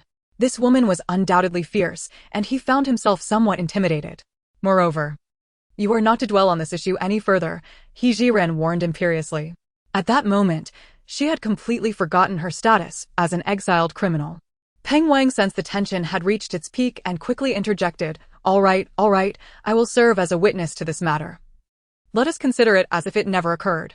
Also, your method of saving lives is commendable. If possible, please take the time to teach us thoroughly, so that we may be prepared in case of any dangers along the way." "That is not a problem. Whenever you wish to learn this method of vital rescue, Officer Ping, you may come to me at your convenience." With the matter resolved, Zhiren felt no desire to linger further and took her leave after bidding farewell to Peng Wang. However, just as she opened the door, several officers stumbled into the room. Had she not been in such a state of agitation, she surely would have noticed someone eavesdropping at the door. Angered at the sight of these furtive officers, Zhiren stormed past them as she exited the room. Peng Wang, witnessing the unfortunate state of his subordinates, felt helpless and waved his hand. "You lot, hurry and fetch some steamed buns for the Mo family." The officers exchanged glances. Clearly, their chief was attempting to curry favor with Zhiren. Was it truly just to learn that life-saving method? This was indeed unprecedented. Officers were actively seeking to appease an exiled criminal. Seeing that they remained frozen in place, Peng Wang admonished, "What are you lingering for? Hurry up." As the officers prepared to leave, Zhou Laoba called out to them, "Moreover, Zhiren is my savior. Her reputation must not be tarnished. You must clarify to others that Zhiren did not engage in any inappropriate conduct with me." Upon hearing this, Peng Wang added, "I have heard that this gossip was spread by Li Roer. Let us not forget to teach her a lesson." Indeed, we shall go at once." Several constables brushed off the dust from their clothes and dashed away in a hurry. The room was left with only Peng Wang and Zhou Laoba. Zhou Laoba appeared bewildered. "Boss, please tell me, was there anything wrong with what I just said?" Peng Wang found himself at a loss for words. This Zhou Laoba, usually clever and shrewd, how could he be so obstinate today? Had they not agreed just moments ago to refrain from mentioning this matter again? Although Zhou Laoba felt a surge of grievance upon seeing Peng Wang reprimanding him, he could only sulkily close his mouth. Zhiren, irate, was making her way back when she encountered Li Roer, accompanied by several female relatives from the Li and He families. The look in Li Roer's eyes was laden with mockery. She crossed her arms defiantly, blocking Zhiren's path. "Zhiren, having committed such a despicable act today, how dare you show your face? If it were a woman of dignity, she would have long since thrown herself to her demise." At that moment, Zhiren was too incensed to engage in a war of words with Li Roer. She raised her hand and struck her several times, then looked down at her with disdain. "Li Roer, today I shall impart to you the principles of decency as a lesson from your parents. Beware of your tongue in the future." Li Roer, taken by surprise, received several slaps, and by the time she reacted, Zhiren was already a distance away. She shouted curses at Zhiren's retreating figure. "Zhiren, you are nothing but a vile woman, a worthless creature who would not spare even a dying constable for your own gain." Before she could utter more, a sharp cry escaped her lips as she instinctively covered her mouth. Zhiren, witnessing her daughter in distress, rushed over with concern. "Roer, what happened to you?" Li Roer slowly lowered her hand to reveal a bloodied tooth nestled in her palm. Zhiren, timid in front of the constables, transformed into a completely different person when facing Zhiren. "Zhiren, you are utterly lawless, daring to injure someone in front of so many witnesses." In truth, Zhiren was wrongfully accused. She had moved far enough away that she could not have struck Li Roer. At that moment, she was genuinely provoked by the Li family's antics. Zhiren strode back up to Li Roer. She could not even be bothered to use her hands. Instead, she lifted her foot and kicked Li Roer, sending her sprawling. "Do you think yourself of any worth? Do not presume I am unaware of your sordid dealings with Li Hu. However, I must admit, I am perplexed with Li Hu sent to the authorities. What audacity do you possess to flaunt your power here?" "Zhiren, cease your insolence." Upon hearing her daughter slandered thus, Zhiren lunged at Zhiren, claws bared. Zhiren would not allow a defenseless woman to harm her. She did not even flinch, delivering a swift kick to Zhiren's abdomen. Zhiren gasped in pain, clutching her belly as she collapsed to the ground, wailing, "Constables, come quickly. Zhiren is utterly lawless. The ladies of the Mo, Fong, and Xia families, who were in the backyard preparing dinner with the supplies Zhiren had procured, heard the explicit calls for Zhiren's reprimand and quickly rushed over. Ninth sister-in-law, who is it that curses you? Let us see how second sister-in-law deals with them. As she spoke, second sister-in-law brandished a spatula before Zhiren protectively. The other sisters followed suit, glaring fiercely at the group of women opposite them. Mo Jiuyue hurried to Zhiren's side. Ninth sister-in-law, let me assist you in dealing with the villains. Although the matriarch of the Mo family said nothing, the kitchen knife in her hand spoke volumes. The women of the Xia and Fong families mirrored this fierce intent, ready to act upon the Mo family's command. Zhiren, still seething with anger, suddenly felt warmth envelop her heart. I have not suffered loss. In an effort to spare her family from worry, Zhiren spoke truthfully. At that moment, the constables sent to deliver steamed buns from the Mo family arrived. Undoubtedly, regardless of who was right or wrong, it was the Li and He families in the wrong. The boss had even instructed them to deal with Li Rower, making it all the more fitting. Zhiren was someone the boss would protect. How dared they offend her? With no further ado, the constables raised their whips and struck, eliciting screams of mercy from the female relatives of the Li and He families. Chapter 54. This is the consequence of provoking me. The individuals who had incited Zhiren's wrath today were Li Rower and her mother. Seeing the constables pursuing others, she decided to confront Li Rower once more.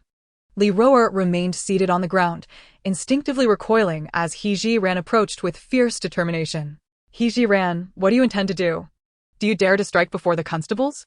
Zhiren's gaze was devoid of warmth as she fixed her eyes on Li Rower. With each step Li Rower retreated, Zhiren advanced. I had initially planned to overlook your provocations, yet you insist on challenging me. As she spoke, Zhiren raised her foot and brutally stomped down on Li Rower's ankle, twisting it viciously. Li Rower cried out in agony. Witnessing her pain, Zhiren had no intention of relenting. She continued to kick Li Rower in her most sensitive areas. We both know your petty schemes all too well. Let me make myself clear. If you choose to conduct yourself with integrity in the future, you may be spared. However, should you dare to provoke me again, I will ensure that your suffering is beyond measure. Tears and snot streaming down her face, Li Rower finally grasped the extent of Zhiren's ferocity.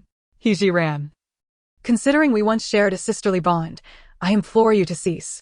Sisterly bond? When did you ever regard me as a true sister? Zhiren scoffed coldly. Li Rower had manipulated the original owner of this body, and yet she dared to shamelessly claim they were sisters.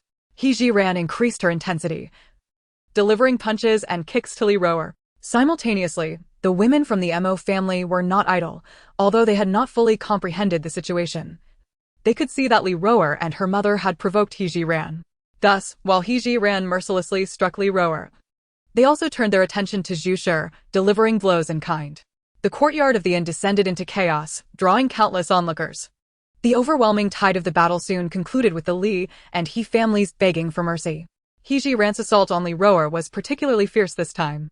Li Rower's face swelled grotesquely, resembling a dumpling, rendering her unrecognizable. Her right arm was dislocated, hanging limply at her side.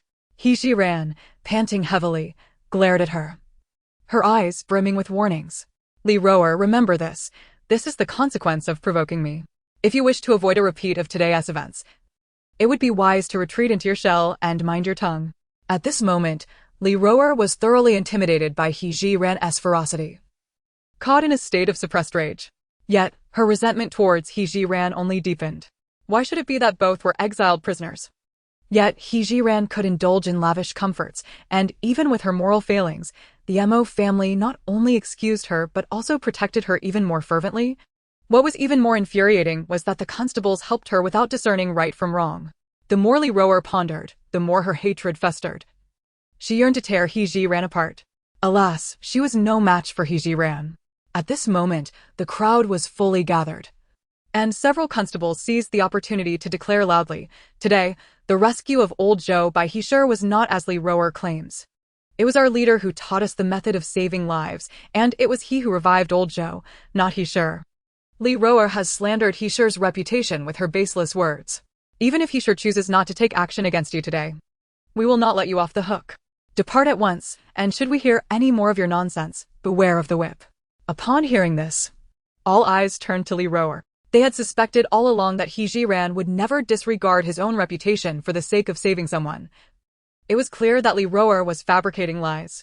Realizing this, even the He family, who had previously aligned with the Li family, expressed their displeasure and began to voice their reproaches. The temperamental second sister-in-law, incensed, rolled up her sleeves and advanced to grab a handful of Li Roer's hair, delivering 2 resounding slaps across her face. "You vile Li Roer, how dare you tarnish my sister-in-law's name? Watch as I teach you a lesson today." Li Roer cried out in pain, and aside from Jiuyue, no one from the Li family intervened. The other sisters-in-law from the Mo family quickly joined in, reproaching Li Roer while exacting revenge for Zhiren. To prevent a fatal scene from unfolding in public, the constables intervened, allowing Li Roer to escape a dire fate. After this violent confrontation, Zhiren felt somewhat appeased. She beckoned her sisters-in-law and the women from the assisting families to depart. As they walked together, the sisters-in-law cast glances filled with guilt towards Zhiren. The eldest sister-in-law spoke first. "Sister-in-law, it was our lack of trust that led us to believe Li Roer, mistakenly thinking your character was flawed." The fifth sister-in-law echoed, "Indeed, it is our fault, and we shall not heed the slanderous words of such petty individuals again." Zhiren smiled at them. "There is no need for you to blame yourselves. What matters is that the misunderstanding has been cleared." Seeing that Zhiren truly bore no ill will, the sisters-in-law sighed in relief as they surrounded her on their way back. Meanwhile, Mo Jiuyue, who had been watching from the shadows, quietly returned to his room. He had heard the heated exchange between Zhiren and Li Roer and witnessed the latter accompanied by a crowd. Fearing for Zhiren's safety, he had slipped out of his room when no one was paying attention. The incident where a stone knocked out Li Roer's teeth was his doing, hoping the pain would dissuade her. Yet, Li Roer remained unrepentant. Mo Jiuyue was prepared to take further action, only to realize that Zhiren's skills were remarkably sharp. Although he could not decipher her martial arts technique, he was certain that her moves had been honed under expert guidance. After observing and discovering much over the past few days, Mo Jiuyue found himself enveloped in a multitude of mysteries surrounding Zhiren. Unbeknownst to her, he had been waiting in the shadows to assist her.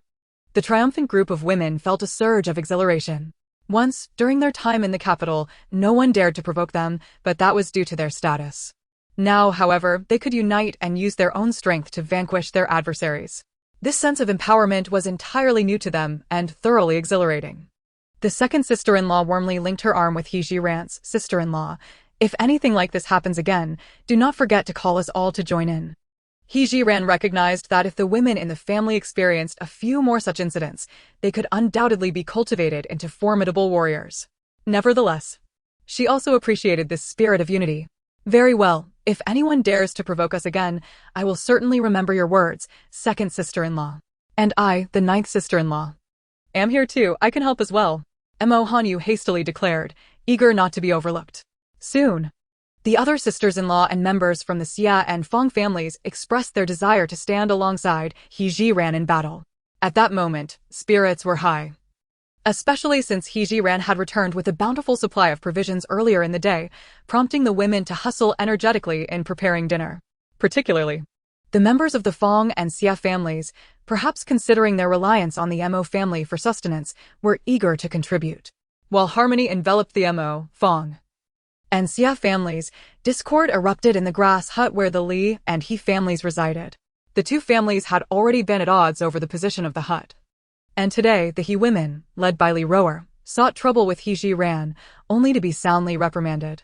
The He family grew increasingly displeased with the Li family. Had it not been for He Ming and He Liang's current state, they might have taken drastic measures against the Li family already. Reflecting on the chaos instigated by Li Roer, Li Yuer and Li Ruer shook her vigorously, almost in a frenzy. "Li Roer, you jinx! When we were in the capital, father sought numerous good matches for you, yet you refused to marry. Your arrogance knows no bounds, fixated solely on becoming a duke's wife. And now, look where we are. Mo Jiuyue has wed his childhood betrothed, Zhiren, while you remain an old maid, contributing nothing to the family and bringing calamity upon us all. Not only have you brought disaster upon yourself, but you've also embroiled the entire family in your mess." As Li Yuer's words struck deep, Li Roer could no longer contain her emotions.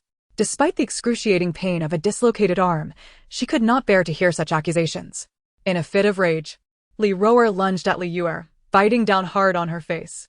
Li Yuer yelped in pain, retaliating with kicks and punches. Seeing this, Li Ruer rushed to assist her sister. Weakened from her injuries, Li Ruer stood no chance against the two, swiftly finding herself subdued and beaten on the ground. Zhu Shi, lacking any significant standing in the Li family, witnessed her daughter being bullied yet dared not intervene, entirely devoid of the arrogance she displayed towards Zhiren, and could only seek help from Li Liang. Chapter 55. Thank you for everything you have done for the Mo family. Li Liang, engaged in a fierce quarrel with the He family alongside his two sons, was overwhelmed upon seeing his unruly daughters engaging in yet another brawl. Ignoring the He family's insults, he hurriedly rushed to separate his family members. The He family, witnessing this spectacle, felt a surge of satisfaction. At this point, Li Ruer had lost all semblance of humanity. Her face, already battered from Zhiren's blows, was now marred by numerous claw marks, evoking a chilling sight. Li Liang, observing this, was nearly driven to the brink of fury. Li Ruer, I once thought highly of you, always striving to help you achieve your desires. Now I realize you are nothing but a liability, a source of misfortune. Faced with such scorn from her father, who had always held her in high regard, Li Ruer's hatred for Zhiren intensified. Had it not been for Zhiren saving old Zhou, Li Hu would not have been taken to the authorities. She had hoped to offer herself to Li Hu in exchange for a different treatment, but all of this had been disrupted by that wretched Zhiren. Clenching her fists tightly, she muttered through gritted teeth, audible only to herself, Zhiren, I will ensure you meet a most tragic end. In the kitchen of the inn's courtyard, the tantalizing aroma of dishes began to waft through the air. Zhiren's personally prepared braised pork ribs were ready, drawing admiration from all. Mo Jiuyue gazed at Zhiren with wide, adoring eyes. Sister Gyo, this is my first encounter with someone who can transform bones into such delectable dishes. I am utterly in awe of you. Zhiren has realized that her innocent little sister-in-law has become quite her devoted fan. This is akin to stewing meat, it's just that in the past, when we lived in affluence, we never considered consuming bones. Zhiren speaks the truth, whether through ancient texts or the original owner's memories. It is evident that the affluent families of this era generally do not purchase bones devoid of meat. Consequently, it is hardly surprising that those born into wealthy households are unaware of the delightful taste of spare ribs. Madame Mo gazes at her daughter-in-law, feeling an inexplicable pang of sorrow. She, too, was once cherished like a gem by the He family, only to find herself exiled with her husband just the day after their wedding, and now, so quickly, she has learned to manage finances and navigate life. Zhiren, oblivious to her mother-in-law's sentiments, serves a bowl of her long-awaited braised spare ribs to an elder sister-in-law to place on the dining table. As for the rest, Madame Mo, the head of the household, will oversee the distribution. Madame Mo is known for her fairness, treating both the Fong and Xia families with equal regard, distributing meals according to the number of people present. She is not stingy with the officials either, after all. Maintaining good relations with them may ease their burdens on the road. Furthermore, the sisters-in-law are eager for Jiudi and Jiudi to deepen their bond, urging Zhiren to bring their meals to dine with Mo Jiuyue. Zhiren is not one to be shy, since her arrival in this realm. She has found her interactions with Mo Jiuyue to be quite harmonious, and sharing a meal together seems trivial. As the fragrant dishes are brought into the room, Mo Jiuyue understands that being able to savor such exquisite food on their path of exile is entirely due to Zhiren's efforts. Before he begins to eat, he earnestly expresses his gratitude. Thank you for everything you do for the Mo family. This unexpected appreciation leaves Zhiren momentarily stunned. Well, we are family. I adore mother, my sisters-in-law, and my little sister, so I willingly do these things. But is it merely affection for them? Mo Jiuyue, perplexed by Zhiren's words, finds himself pondering this question. Years of battling have taught him to expertly mask his thoughts in her presence. Mo Jiuyue, not one for excessive words, after expressing his gratitude, finds himself at a loss for further conversation. Thus, he picks up his chopsticks and begins to eat. After tasting a piece of spare rib, he instinctively concludes that this dish must have been crafted by Zhiren. Others might struggle to replicate such flavors. The women, too, sing praises, declaring that the spare ribs surpass even the meat in deliciousness. Alas, with so many diners, the number of ribs each can enjoy is limited. As the officials dine, the conversation remains fixated on Zhiren. They unanimously agree that despite the meager rewards of this task, The opportunity to indulge in such culinary delights makes it worthwhile. After dinner and washing up, Zhiren and Mo Jiuyue sit in silence, exchanging glances in the room, waiting for the appointed hour when Mo Jiuyue will quietly slip away. In their solitude, an air of awkwardness lingers. Finally, when Mo Jiuyue departs, Zhiren exhales in relief, languidly reclining on the bed, her consciousness diving into the space. She wishes to check if her shop application from the previous day has been approved. The outcome brings her joy. The screen displays that the review has been approved, and she can now add product links. Adding product links proves to be straightforward. The software includes a photo feature, allowing her to capture and upload images of the items with ease. With Mo Jiuyue just having left, she assumes he won't return too soon. For convenience, Zhiren decides to enter the space. She casually selects a vase and uses her thoughts to transport it to the operating room, where the lighting is superior, ensuring better photographic quality. Imagining the appearance of the products she has seen photographed before, she plans to take pictures of the vase from various angles. However, when the camera lens aligns with the vase, she cannot find the shutter button. Just as confusion sets in, a valuation pops up on her phone screen. Vase from the Shun dynasty, undamaged, valued between 45 million. Would you like to list it? Zhiren had just been fretting over how to ascertain the value of these antiques, and she is pleasantly surprised that this marketplace is so user-friendly, resolving her greatest concern. Without hesitation, she opts to list the item. Not being overly greedy, she sets a modest selling price. For her, 400,000 is already quite satisfactory, especially considering there are numerous items from the palace to sell. If she could use the proceeds from these antiques to live in the modern world, she would undoubtedly be a resounding success in life. Alas, having arrived in this time, the dream of becoming a modern-day victor remains just that, a dream. Returning her thoughts to reality, having set the price, the product is successfully listed, and the antique vase that was previously before her has vanished. Zhiren prepares to view the product link as a customer. Upon doing so, her satisfaction with the marketplace deepens. The product price is indeed 400,000. She wonders how the software's built-in camera managed to capture such quality images. There are 8 pictures, all taken from various angles, and the dimensions of the product are clearly indicated. In order to diversify the offerings in her newly opened shop, Zhiren randomly selects some paintings and jewelry to add to her inventory. Similarly, these selected items disappear once the links are established. Zhiren is untroubled. After all, this marketplace operates quite differently from what she knew in her past life, as it can automatically estimate value and upload images, making the preemptive storage of items quite reasonable. After busily working for nearly 2 hours, Zhiren successfully uploads 20 items. The most valuable is a painting by a renowned artist, estimated between 1,001,300. The least expensive is a silver hairpin priced at 150,000. For this marketplace, Zhiren's pricing is considered relatively high, and she harbors no expectations for significant sales. As long as it provides her with some monetary cushion, she is content.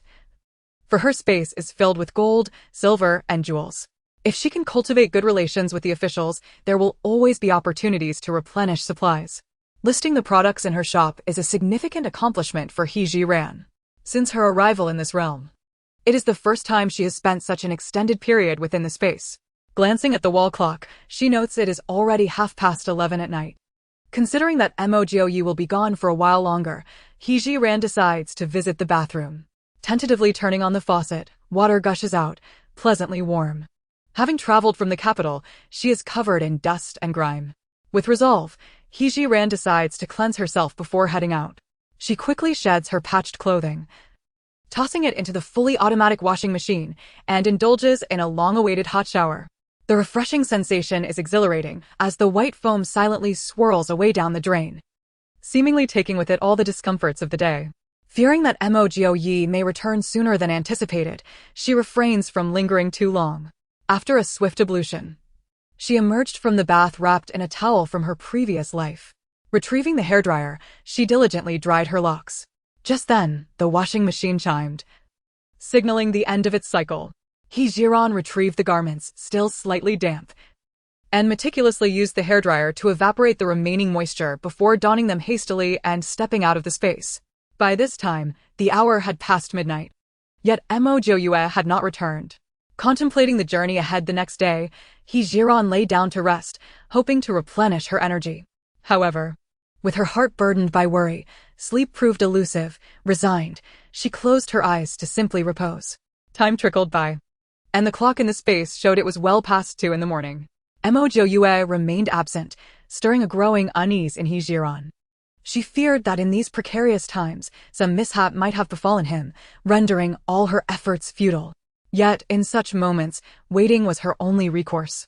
Gazing at the window opposite, she noticed the paper panes beginning to pale with the first hints of dawn, accompanied intermittently by the crowing of roosters, heralding the approaching day.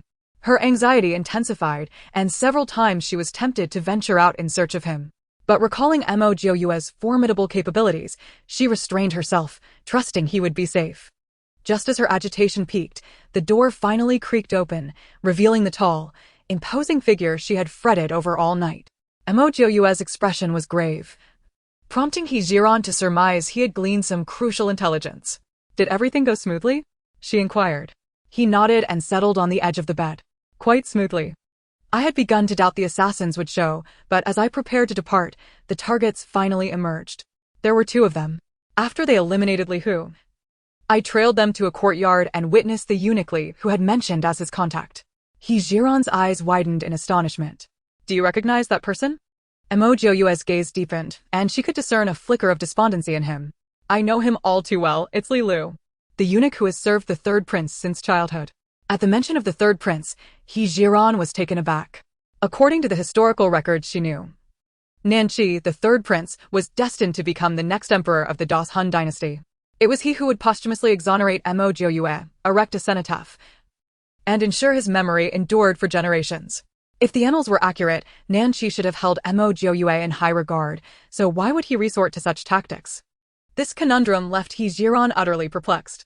Moreover, based on Li Hu's actions, it seemed he could indeed frame himself for escape by implicating Zhou Laoba, which might be interpreted as avenging Li Roer. Yet, if the escape charge stuck, the Mo family would face heightened penalties, possibly even reported to the court for stricter punishment. This indicated Li Hu harbored ill intentions toward the entire Mo clan. Without orders from above, Zhiren found it hard to believe he would act alone. "Do you have any grievances with the third prince?" she probed. When questioned about his relationship with Nanqi, Mo Jiuyue explained in a somber tone, "We were born on the same day and were chosen by the emperor to be his study companions from a young age. Until the age of 16, we were inseparable. Save for when we slept. Our bond was considered unbreakable. Even Emperor Xuanwu believed I would be Nanqi's greatest ally in the succession struggle." Hearing this, Zhiren grew even more baffled. If you were so close, why would he send people to undermine you? After tailing those 2 to the courtyard, I eavesdropped on their conversation. According to Li Lu, Nanqi feared I knew too many of his secrets and might divulge them, hence he planted spies among the officials. Unexpectedly, Li Hu, swayed by Li Roer, twisted their original intent from surveillance to betrayal. Zhiren did not fully accept this explanation. If their relationship was truly unbreakable, Nanqi should have trusted Mo Jiuyue implicitly, not resorted to monitoring him. Offering support would have been more logical. However, mindful of the historical accounts, she refrained from judging Nanqi outright, merely voicing her thoughts for Mo Jiuyue's consideration. Before the Duke of Hugua's residence was raided, Nanqi must have heard some rumors. Did he send any warnings? Mo Jiuyue shook his head decisively. None. Zhiren pressed on. If he failed to alert you in advance, one might excuse it as him having constraints. But given your unbreakable bond, when your family faced such a calamity, he should have at least arranged favors with the officials. Instead, he planted spies to watch you. What do you think Nanqi's motive could be? Mo Jiuyue had pondered this before, but his deep affection for their friendship made him reluctant to dwell on negative aspects. Now, with Zhiren laying it out plainly, he was forced to confront reality. I once suspected that the one who ordered Granny Lu to poison the well was the eldest prince, Nan Heng. In light of this, we cannot rule out suspicion of Nanqi. Although I cannot yet fathom his true reasons, we must remain vigilant henceforth. With enough actions, the truth will eventually surface. After much discussion, they still could not decipher Nanqi's motives, but both understood they now had another person to guard against. Unbeknownst to them, the sky outside had brightened fully. Though neither had slept all night, rest was no longer an option. Mo Jiuyue, at least, could catch some sleep on the wooden cart. as he was perceived by others to be gravely injured. In contrast, Zhiren would have to endure a full day of travel ahead. At this thought, Mo Jiuyue began to scrutinize Zhiren, intending to show concern. To his surprise, he noticed that her clothes, once caked in dust and patched repeatedly, now appeared remarkably neat and clean. Moreover, her hair, previously greasy, now gleamed with a healthy sheen and emitted a faint, pleasant fragrance. Noticing his intense gaze, Zhiren instinctively touched her face and asked, "What's wrong? Is there something off about me?" In her anxiety over Mo Jiuyue's delayed return, she had forgotten about her bath in the space. "Did you wash your clothes?" Mo Jiuyue nearly inquired if she had bathed, but his reserved nature made him hesitate, deeming it improper to ask a woman such a question. Prompted by his query, Zhiren became aware of her transformed appearance. She had been careless, thinking only of the comfort of cleanliness while overlooking the inevitable questions it would raise. "While you were out handling matters, I couldn't sleep, so I freshened up a bit," she offered, though the excuse felt flimsy even to her. This time, Mo Jiuyue did not let it slide. "Your clothes dried completely in less than a night? I have always hung the clothes outside the back window, where the ventilation is excellent. By the time you return, I had nearly finished." Seeing Zhiren's explanation as somewhat forced, Mo Jiuyue understood that it must be related to her great secret. With this thought in mind, he refrained from probing further, having promised not to delve into her mysteries. Even though his curiosity had reached its peak, he had no choice but to let it go. "Your excuse is plausible enough. It should suffice to fool mother and the sisters-in-law." Zhiren recognized that Mo Jiuyue was subtly reminding her that her words were not convincing. Thus, she continued to feign ignorance. "I did not lie. If anyone inquires, I will naturally respond in the same manner." At that moment, the shouts of the officers echoed from outside, urging everyone to rise early, have breakfast, and continue their journey.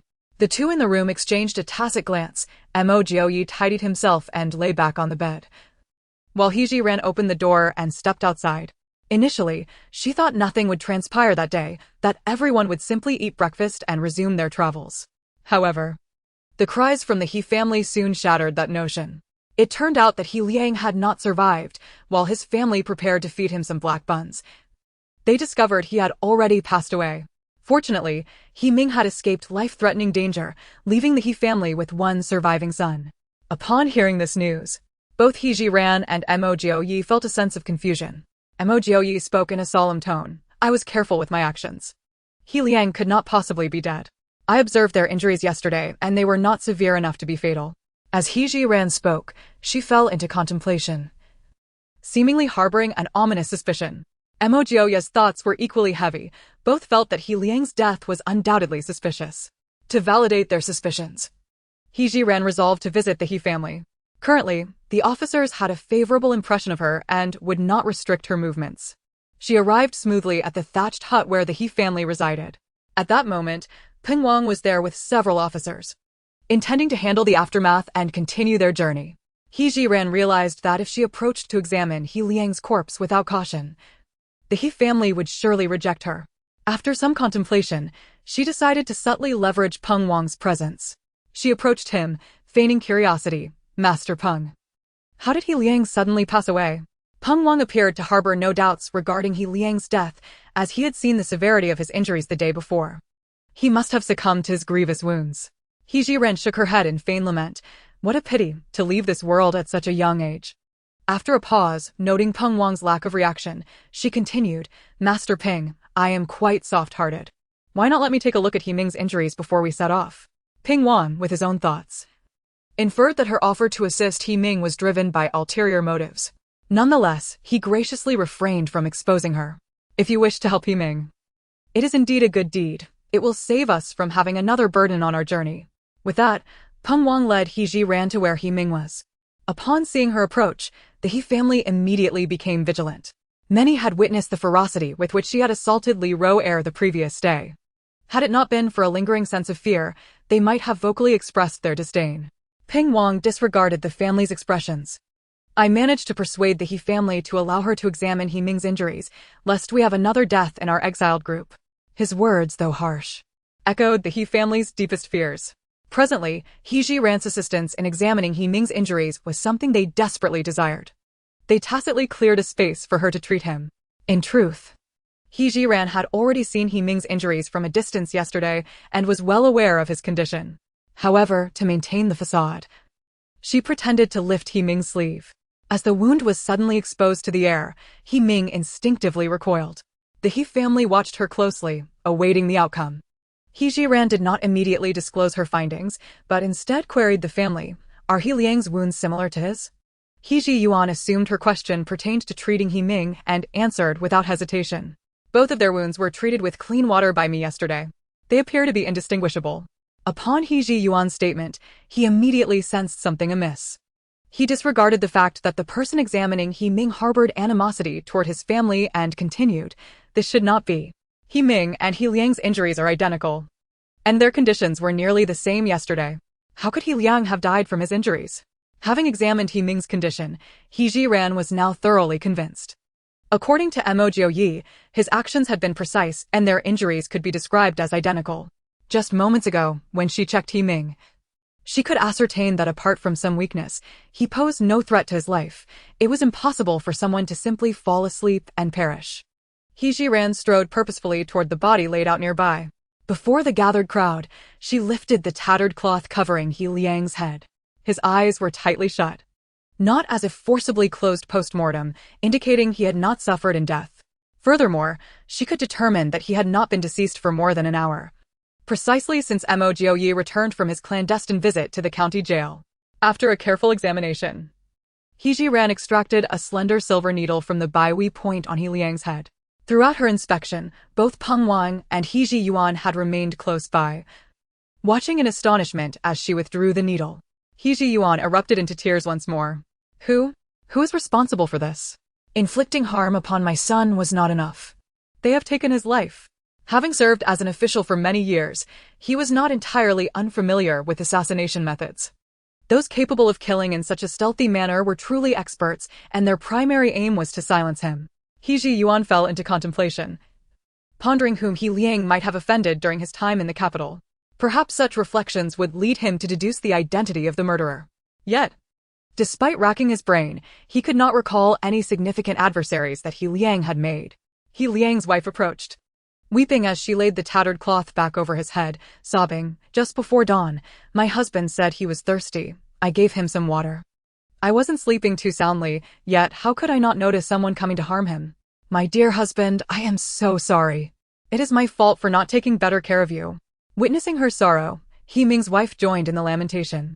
Our He family has already been exiled. Who would be so relentless against these brothers? Thankfully, I took my husband to the other side of the hut to care for him last night. Had they been together, we might have lost both lives by now. Listening to the lamentations of He Ming and He Liang's wives, He Jiren gleaned yet another piece of information. The brothers had not lain together the previous night. With this clue, her thoughts began to crystallize further. Such events transpire within the ranks of the exiled, and finds it impossible to deliver his lifeless body to the magistrate for an inquiry into the true culprit. Instead, he must order someone to expedite the aftermath, lest they delay their journey.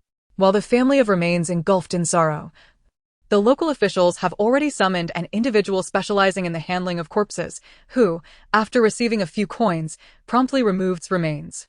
Having made a discovery during the autopsy, decided not to linger any longer, she bid farewell to and returned to his chamber. The moment she stepped through the doorway, eagerly inquired, "What have you discovered?" Relayed the findings of the autopsy to, emphasizing the fact that the brothers of the did not rest in the same location. Instantly, S. eyes darkened, and upon witnessing his expression, realized he must have come to a significant conclusion.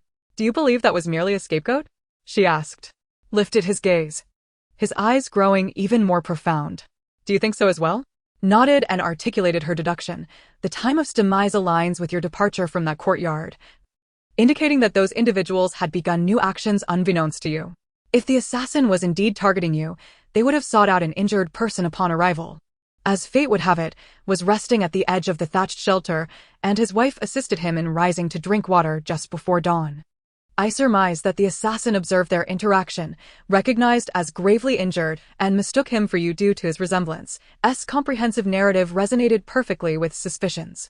He increasingly perceived her as more formidable than he had initially imagined, and he felt fortunate to have encountered such a wife, truly a significant boon from the heavens.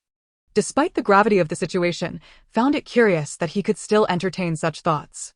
However, he quickly reined in his wandering mind. Death is advantageous for us, he stated. Why? Inquired. If what you suggest holds true, the assassin will undoubtedly report back, claiming a successful assassination.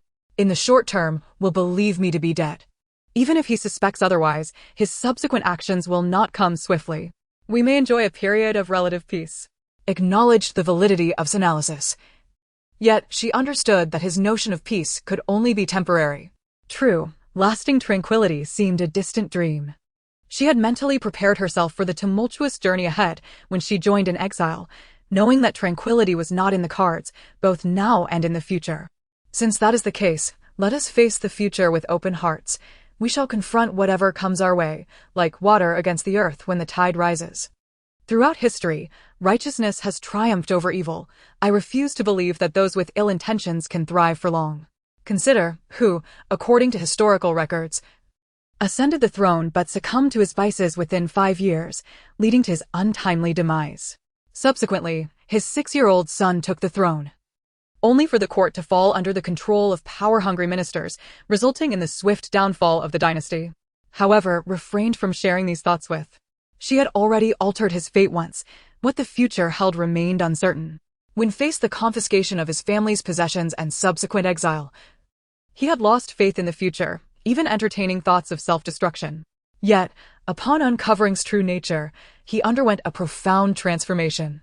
As a newlywed woman, brimmed with hope for the future. It would be a disservice to the ancestors of the family and to those who journeyed alongside him if he continued to wallow in despair. No matter the circumstances, he vowed to persevere, even if that meant enduring a meager existence in the barren Northwest. As long as his family remained united and harmonious, it would be a blessing. With this resolution, felt invigorated. Rest assured, I will exert every effort to safeguard you and our family. Chapter 59. He silently protected her throughout the journey. Recognized that had reached a profound understanding. Very well, let us strive together, ensuring that none of those individuals harm our family in the slightest. Within their abode, the scene unfolded as a testament to the unity of their hearts, while outside, the officials called for preparations to resume their journey. The sisters-in-law had long since organized their belongings. Some bore tents, while others carried the newly purchased quilts from the previous day. Provisions, vegetables, and large iron pots had been distributed by to the end, with each family responsible for their own possessions. Had previously stated that his health was no longer in jeopardy, thus he would not share the wooden cart with. Consequently, the family placed their food and kitchenware on one side of the cart, leaving space for. Reflecting on's tragic demise, opted for caution and chose not to ride in the wooden cart any longer. He requested assistance as he exited the room. The female members of the family were aware that injuries were feigned. Nevertheless, they were astonished when he emerged. Due to the presence of outsiders, they tacitly refrained from inquiring further. Instead, approached with surprise. Do not overexert yourself. I merely missed you for a day, and now you can walk? Endeavored to soften his expression. I am robust. My wife has tended to me well, and I should manage the journey without issue. As he spoke, he cast a sympathetic glance toward the. I have heard that injuries are more severe, to avoid delaying our progress. My wife and I have agreed to lend them the wooden cart for a few days. Upon hearing this, silently criticized. This man was indeed cunning. Not only did he wish to use others as scapegoats to draw attention away from himself, but he also alleviated the family's burden of manpower for transporting the cart. His strategy was a masterstroke, serving two purposes. Contemplating the actions of the felt little sympathy for them. In fact, she experienced a sense of satisfaction. The enmity between the Yen ran deep, and it was improbable that the former would forgive the latter simply because he lent the cart too. However, given the current predicament of they indeed required the wooden cart. Noting's lack of opposition, expressed his gratitude profusely and promptly took possession of the cart. Perplexed, observed the cart laden with their belongings and grew anxious. Our things are still on the cart. What if someone steals them? Replied nonchalantly, no worries. With so many officials present, who would dare steal from us? His words nearly incited to discard their possessions from the cart in a fit of anger. Yet, he managed to suppress his fury. If he acted on his impulse, it would provide temporary relief, but leave in dire straits. With only women and children at home and himself unable to bear the weight of the robust, how could he manage? None paid attention to scowling countenance as issued the command, and the exiled caravan set forth once more. As they departed and traversed the official road, appeared increasingly listless, casting furtive glances at intermittently. He lingered at the rear of the procession, causing Anne to remain oblivious to his unusual behavior. However, S actions did not escape keen eye. Peng Wang strongly disagreed with this, yet he found it inappropriate to express his dissent overtly. Instead, he sought to devise a means for Zhou Laoba to retreat from his stance. How majestic was Mo Jiuyue in his prime! I vividly recall the day he returned in triumph, with the emperor himself leading the civil and military officials to greet him at the city gates. The scene was nothing short of sensational, a true spectacle that captivated the entire city. Even now, despite his current disgrace and exile, the glory of those past days cannot be diminished. Upon hearing Peng Wang suddenly mention Mo Jiuyue, Zhou Laoba became noticeably sensitive. Boss, why bring this up for no reason? Peng Wang seriously suspected that Zhou Laoba was deliberately evading his own issues. Since the conversation had already been initiated, he intended to prevent his companion from continuing to speak ambiguously. What I wish to convey is that Mo Jiuyue is a paragon among men, and his wife is no ordinary woman either. They are truly a match made in heaven. Boss, no matter how illustrious Mo Jiuyue once was, that is merely a remnant of the past. He is now exiled, and even if he manages to survive the journey to the northwest, he will only lead the life of an ordinary peasant. Can he bring happiness to Heesher? Zhou Laoba's retort struck at the heart of Peng Wang's words, as if he were rebutting from a place of genuine conviction. Moreover, Heesher has already been intimately linked with me. How could Mo Jiuyue not disdain her? Rather than allowing his savior to endure disdain from her husband for a lifetime, it would be better for her to stay with me. At least I can treat her well. Listening to Zhou Laoba's obstinate words, Peng Wang felt an overwhelming urge to slap him awake. Old 8. I speak these truths to you because I consider you a dear brother. After a pause, he pointed toward the backs of Zhiren and Mo Jiuyue, who were supporting each other. Please do not deceive yourself. Do you see Mo Jiuyue's demeanor? Is he disdainful of Heesher? The couple shares a strong bond, and I advise you to dismiss those improper thoughts. In truth, Zhou Laoba's words came from a place of sincerity. He was a man of deep feelings and loyalty, especially after learning that Zhiren had awakened him. He felt compelled to take responsibility, an essential trait of manhood. However, as he followed Peng Wang's gaze, he happened to see Mo Jiuyue tenderly wiping the sweat from Zhiren's brow. He could not deny, as the boss had said, that Mo Jiuyue did not hold Zhiren in disdain. Rather, he treated her with great care, an undeniable fact. Seeing this, he resolved to quietly safeguard her from then on. Boss, if Mo Jiuyue continues to treat Heesher like this, I shall not intervene. Upon hearing Zhou Laoba speak such words, Peng Wang felt somewhat reassured. His brother was too sentimental, and Peng Wang feared he might become ensnared in his emotions. Nevertheless, this reminder was merely a gentle nudge. Excessive admonition could lead to annoyance. Thus, Peng Wang deliberately shifted the conversation to a different topic to capture Zhou Laoba's attention and prevent him from fixating on Heesher. After all, should the Mo family take notice, Zhiren's situation could become precarious. After the troop had traveled for a day, they arrived, as usual, at a small river before nightfall. Peng Wang commanded the group to rest here.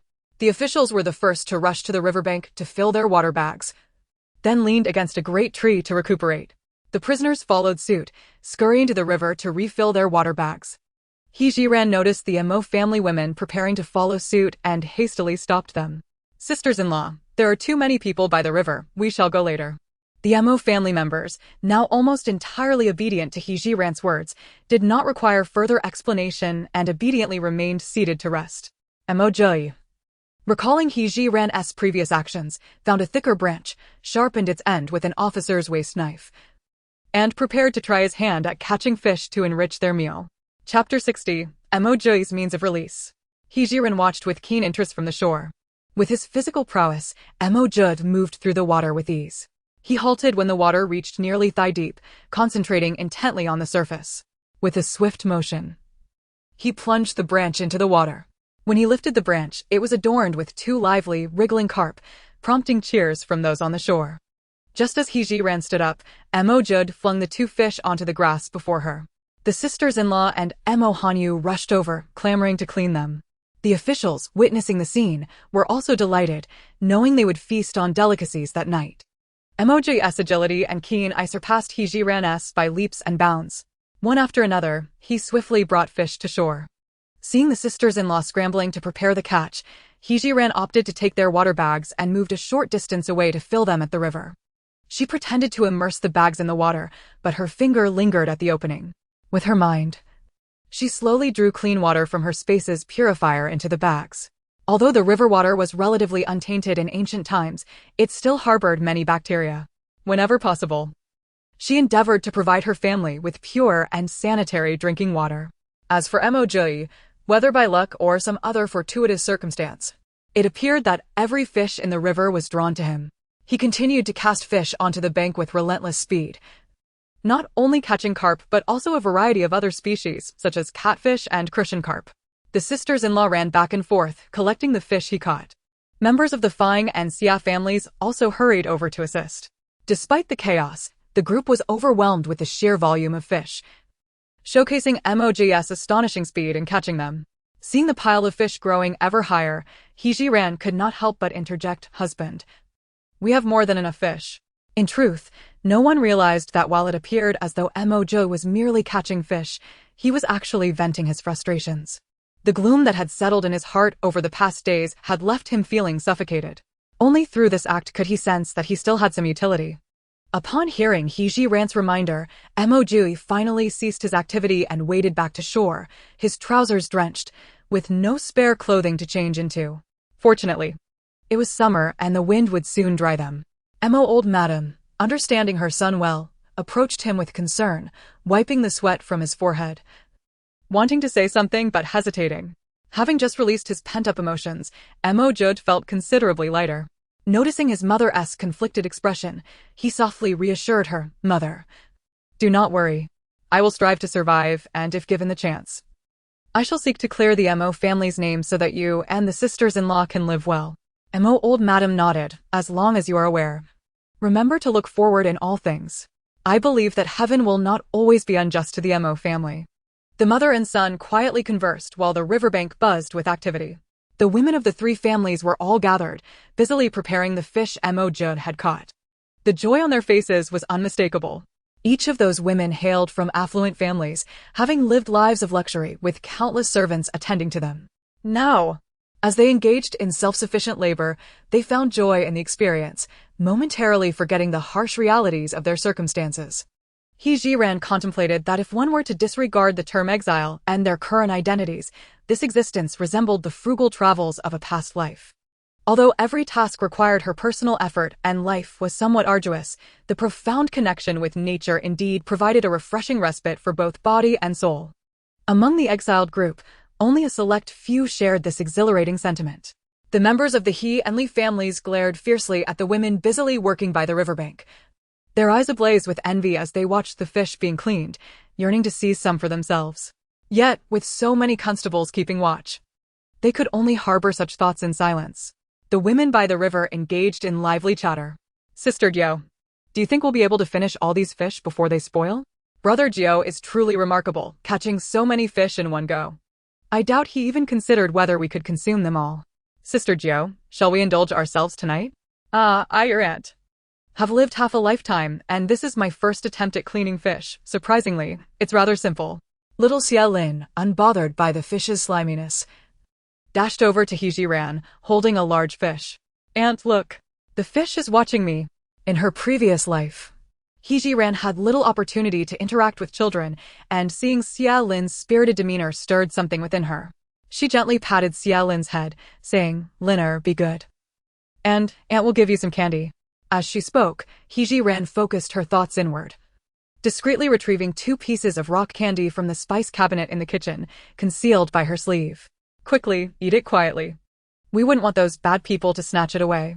Upon hearing bad people, Xia Lin instinctively glanced towards the He and Li families, shrinking back slightly at the sight of their fiery glares. In a hurry to prevent the candy from falling into the wrong hands, she stuffed it into her mouth and abandoned the fish, scurrying over to her father. Watching Xia Lin dash away, Zhiren selected some fish from those the women had prepared. Mo Jiuyue, perceptive as ever, gathered some large stones to construct a makeshift stove and then squatted nearby to help kindle the fire. The men from the Fang and Xia families observed and mimicked Mo Jiuyue's actions to build their own stoves.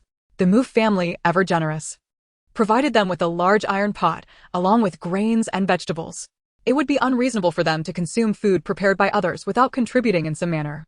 With 3 large iron pots set up, Zhiren took charge of preparing dinner for the Mo family, while women from the Fang and Xia families returned in succession to begin their own meal preparations.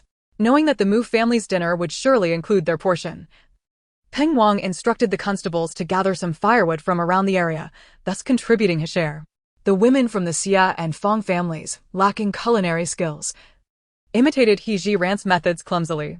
Half an hour later, the Mo family's savory braised fish was ready. As the pot lid was lifted, the aroma wafted far and wide. There was no need to consider sharing with the Fang and Xia families. They simply offered some to the constables, while each member of the Mo family gathered around the pot with a bowl of rice to enjoy their meal. At that moment, the braised fish from the Xia and Fang families was also finished, but in comparison to the Mo family's dish, it fell short in flavor. Nonetheless, it incited jealousy among the distant Li and He families. Chapter 61, Ancient and Modern Express Delivery. The constables, feeling benevolent today, distributed a black steamed bun to each of them. Even so, having gone several days without any oil or grease, their stomachs grumbled incessantly. Li Rouer, with her uninjured hand clenched tightly into a fist, was so unaware of the pain that her fingertips dug into her flesh.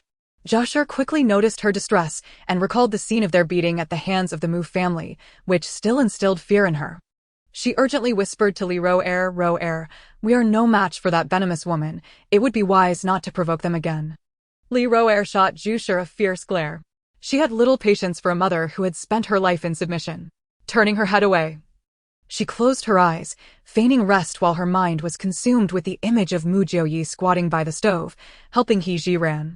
Although they did not exchange words, the harmonious scene was a painful reminder to her. From the moment Mo Jiuyue had intervened to calm a startled horse, she had been deeply drawn to his distinct aura, which set him apart from ordinary men. Of course, it was also his identity as the Duke of Gua that captivated her. As time passed, her desire to marry Mo Jiuyue intensified, to the extent that upon learning of Zhiren's successful marriage to him, she wished to ruin their union with her own hands. Now, Mo Jiuyue was no longer the youngest Duke of Deshan. Reason told her that no matter how handsome he was, he would not make a fitting match for her. Days of exile had instilled in Li Rouer a fear of such a tumultuous existence. The only way to alter her current predicament was to escape from this place. After the Mo family had enjoyed a hearty meal, as darkness enveloped the sky, Zhiren led everyone in preserving the remaining fish, tying them with grass ropes to hang around the wooden cart. As they completed their tasks, night had fallen, and the Mo, Fang, and Xia families set up their tents. The tents designed by Zhiren were spacious enough to accommodate 2 people, and the sisters-in-law cooperatively sought companions to enter. The elderly matriarch of the Mo family shared her tent with Mo Hanyu. Undoubtedly, Zhiren and Mo Jiuyue were assigned to the same tent. The constables, aside from those needed for watch duty, followed suit, emulating the Mo family's actions as they crawled into the tents. The He and Li families watched this scene unfold with bitterness, their ire intensifying at the disparity in treatment despite being subjected to the same decree of exile. Li Rouer and Li Rouer clung to Li Liang's arm, tears streaming down their faces. "Father, I don't want to sleep outside. My clothes were soaked with dew this morning. Father, please plead with the constables to give us a tent like that." Li Liang, already feeling displeased, was further aggravated by his daughter's incessant tugging. "If you want a tent, go ask for one yourselves. I am not capable of such things." If the sisters had that kind of courage, they wouldn't need to plead with their father at all. After being rebuffed, they could only express their discontent through tears, daring not to utter another word. Li Madam felt for her daughters, but she knew full well that even if she knelt before the constables, they would never grant them a tent. She quickly led her daughters aside to comfort them. The He family was experiencing a similar scene, with everyone beseeching He Yuan to find a way to secure a tent from the constables. He Yuan, however, was quite clear-headed at that moment, recognizing the futility of the request, and doused their hopes with cold water. That tent was made by the Mo family with oiled cloth. "If you want one, you must buy materials and learn to make your own." His words left the He family speechless. If they had money, why would they be subsisting on black steamed buns every day? They lacked not only money and tents, but also the skills to catch fish. The first day of using the tent garnered unanimous approval from all, including the constables, who for the first time felt that escorting prisoners was not such a bad task. For Zhiren, this was not her first experience alone with Mo Jiuyue, and the pressure she once felt had long since dissipated. Upon hearing the steady rhythm of breath beside her, Zhiren's consciousness drifted into the ethereal realm. The stores within the Taobao app had been operational for an entire day, showcasing a myriad of goods, and naturally, she felt compelled to assess the sales performance. As she opened the Taobao page, a dialog box promptly appeared on the screen. There have been successful transaction records within the shop. The income has been automatically deposited into your Alipay account. Hastily, Zhiren clicked to check her account balance, and to her astonishment, she discovered an additional 7,500 yuan.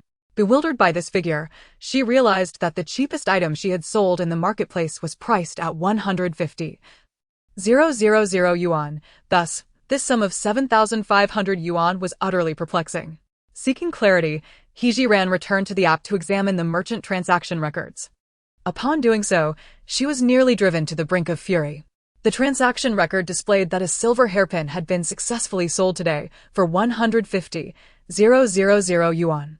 Unsurprisingly, the platform had automatically deducted 10% as a fee.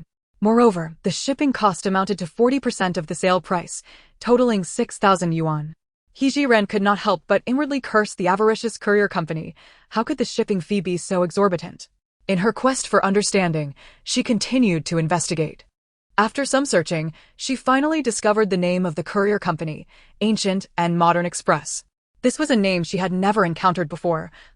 Yet its literal meaning suggested that this courier service specialized in transporting goods from ancient times to the modern era. This indicated that there were others, like herself, who had traversed time and were utilizing the shopping platform. However, the actions of other users were of no concern to Zhiren. She was solely interested in understanding why the shipping fees were so steep. Fortunately, there was a brief introduction to the courier company available. Ancient and Modern Express was established in XXXX year, catering to all time travelers who opened shops within the Taobao app. Their charges amounted to 40% of the product's sale price. For any inquiries, customers were advised to contact the customer service. Without hesitation, Zhiren clicked the button to contact customer service. Soon, a series of formatted texts appeared on the screen. She found it tedious to peruse the details and simply typed her inquiry. Can the shipping costs be discounted? Customer service. Due to the necessity of transporting your goods across time and space to the customer, the shipping costs are exorbitant and thus cannot be discounted. Zhiren, why is the shipping fee for my purchased items not as high? Customer service. Other merchants utilize different shipping channels. Zhiren accepted this reality, recognizing that as a time traveler, she had little choice. Not one to be greedy, she quickly made her peace with the situation. Regardless, she had finally earned an income on the Taobao app, signifying that she could now purchase items according to her financial means. With her first earnings in hand, her thoughts immediately turned to the safety concerns in this realm. Chapter 62. The Disappearance of Zhiren. Although her medical tent housed several types of firearms, she was acutely aware that these weapons should remain concealed until absolutely necessary, given that they were unfamiliar to the populace. Any use of them would necessitate an explanation she would rather avoid. After browsing the Taobao app, Zhiren decisively spent 1,000 yuan to procure 2 mini crossbows. While these weapons lacked the lethality of firearms, they excelled in their concealability. Even if used in public, they would likely arouse only curiosity rather than suspicion. Having made her purchase, Zhiren felt fatigue wash over her. With numerous items still awaiting sale in the marketplace, there was no urgency to replenish her stock immediately. Withdrawing her consciousness, she began to succumb to sleep. Just as she anticipated a tranquil night, an unforeseen event transpired. Mo Jiuyue abruptly sat up. Simultaneously, Zhiren sensed something amiss, rising in tandem with him, barely a beat behind. I believe I heard the sound of wolves, she murmured, as if to affirm her assessment. Indeed, it was the howl of wolves, Mo Jiuyue declared, already lifting the curtain to step outside, with Zhiren following closely behind. At that moment, the sentinels also detected the disturbance, shouting, "Chief, trouble! A pack of wolves!" Drawing on her past experiences in wilderness warfare, Zhiren knew that wolves harbored a profound fear of fire. Seizing the cover of night, she swiftly retrieved 3 bottles of alcohol from her space. She dashed around the area where the exiled individuals and guards rested. The guards had all emerged from their tents, gripping their blades warily. Aside from Zhiren and Mo Jiuyue, the other prisoners had huddled together in fright. Mo Jiuyue, detecting a familiar scent, lit a firecracker as soon as Zhiren ceased her movements, igniting the alcohol she had poured around them. As flames erupted, the wolf pack surrounded them. Yet, deterred by the blazing fire, they hesitated to approach, standing at a distance while howling incessantly. The safety of their companions was the foremost concern for Zhiren and Mo Jiuyue. After igniting the fiery perimeter, they hurried back to their family's encampment. Old Madame Mo clutched Mo Hanyu tightly, fear etched upon her face as she gazed towards the wolves. The sisters-in-law also curled up in terror, their bodies trembling noticeably. Mother, sisters-in-law, Hanyu, with my husband and I here, there is no need to fear. We shall ensure your safety, Mo Jiuyue reassured them. He understood that the fire, too, would eventually extinguish. Casting a serious glance at Zhiren, he declared, I will venture out to drive away the wolves. You stay here to protect the family. Though Zhiren was aware of Mo Jiuyue's capabilities, the sound of howling wolves indicated that there were numerous adversaries. Despite his prowess, confronting such a multitude of wolves posed significant risk, especially as he bore no weapons. No, we go together. Trust me, I can manage. Mo Jiuyue recognized the earnestness in Zhiren's gaze as she spoke. After a moment's contemplation, he ultimately acquiesced. You may accompany me, but you must remain within 3 steps of me. This way, I can ensure your safety in case of danger. Understood, Zhiren replied without hesitation. The 2 of them reassured their female family members before dashing towards the perimeter of the fire. As soon as they crossed the fiery boundary, Zhiren summoned 2 mini crossbows into her hands. When Mo Jiuyue glanced at her, she swiftly tossed one of the crossbows to him, quickly explaining its operation. Although it was Mo Jiuyue's first encounter with such a compact weapon, his enthusiasm for various armaments allowed him to grasp its usage rapidly. After running several dozen meters and confirming that the crossbows could reach the wolves, they halted. Mo Jiuyue wrapped his arm around Zhiren's slender waist, lightly leaping to lift her onto a sturdy tree. The couple swiftly found suitable positions and, in perfect harmony, began to shoot at the wolves. Concurrently, the guards leapt from the fire circle, brandishing their swords to fend off the wolves that evaded the arrows. Within the fire circle, the braver men scavenged for large stones to hurl at any wolf that might slip past the guards. The mini crossbows contained 10 arrows each, and soon enough, the couple had exhausted their supply of arrows. Zhiren swiftly entered the realm of the void, procuring a sufficient quantity of feathered arrows. After completing the installation, he resumed the fray. The wolf pack, unable to withstand the relentless assaults, succumbed to the command of their leader, and the surviving wolves fled in disarray. Illuminated by the faint flicker of firelight, the carcasses of at least 50 or 60 wolves lay strewn about. Zhiren was leapt to the ground by Mo Jiuyue. Peng Wang hastened over, his heart still racing at the sight of so many wolf corpses. In all my time as a law enforcer, I have never encountered a wolf pack of such magnitude. We are fortunate to have you 2 here tonight, otherwise, we would surely have perished at the jaws of the wolves. Peng Wang's words were far from exaggerated, given the capabilities of the lawmen. They would have been utterly incapable of dispersing the pack. Mo Jiuyue bore an impassive expression, merely nodding slightly at Peng Wang before taking Zhiren's hand to check on their family. At that moment, a piercing scream erupted from the Xia family. Liner. My Liner is missing. Zhiren and Mo Jiuyue exchanged a glance and dashed over. Peng Wang, accompanied by the other lawmen, followed closely behind. What is happening? Xia Lin's mother, Madame Lu, was in tears. When questioned, she responded in a panic, Liner is gone. Liner, where are you? Come out, do not frighten your mother. Alas, her calls met with no reply. Peng Wang's gaze darkened as he scrutinized the men of the Xia family. What were you doing while we were driving off the wolves? Xia Ming hastily explained, Sir, we were worried you would not be able to hold them off, so we armed ourselves with stones and stood guard behind you, vigilant against any wolves that might breach your defenses. Madame Lu added, Liner was always by my side, but when my husband and brother-in-law went to assist, I became preoccupied with their safety and neglected my Liner. It is my carelessness that has caused this. Peng Wang, growing impatient, admonished, enough of the tears. We must find her.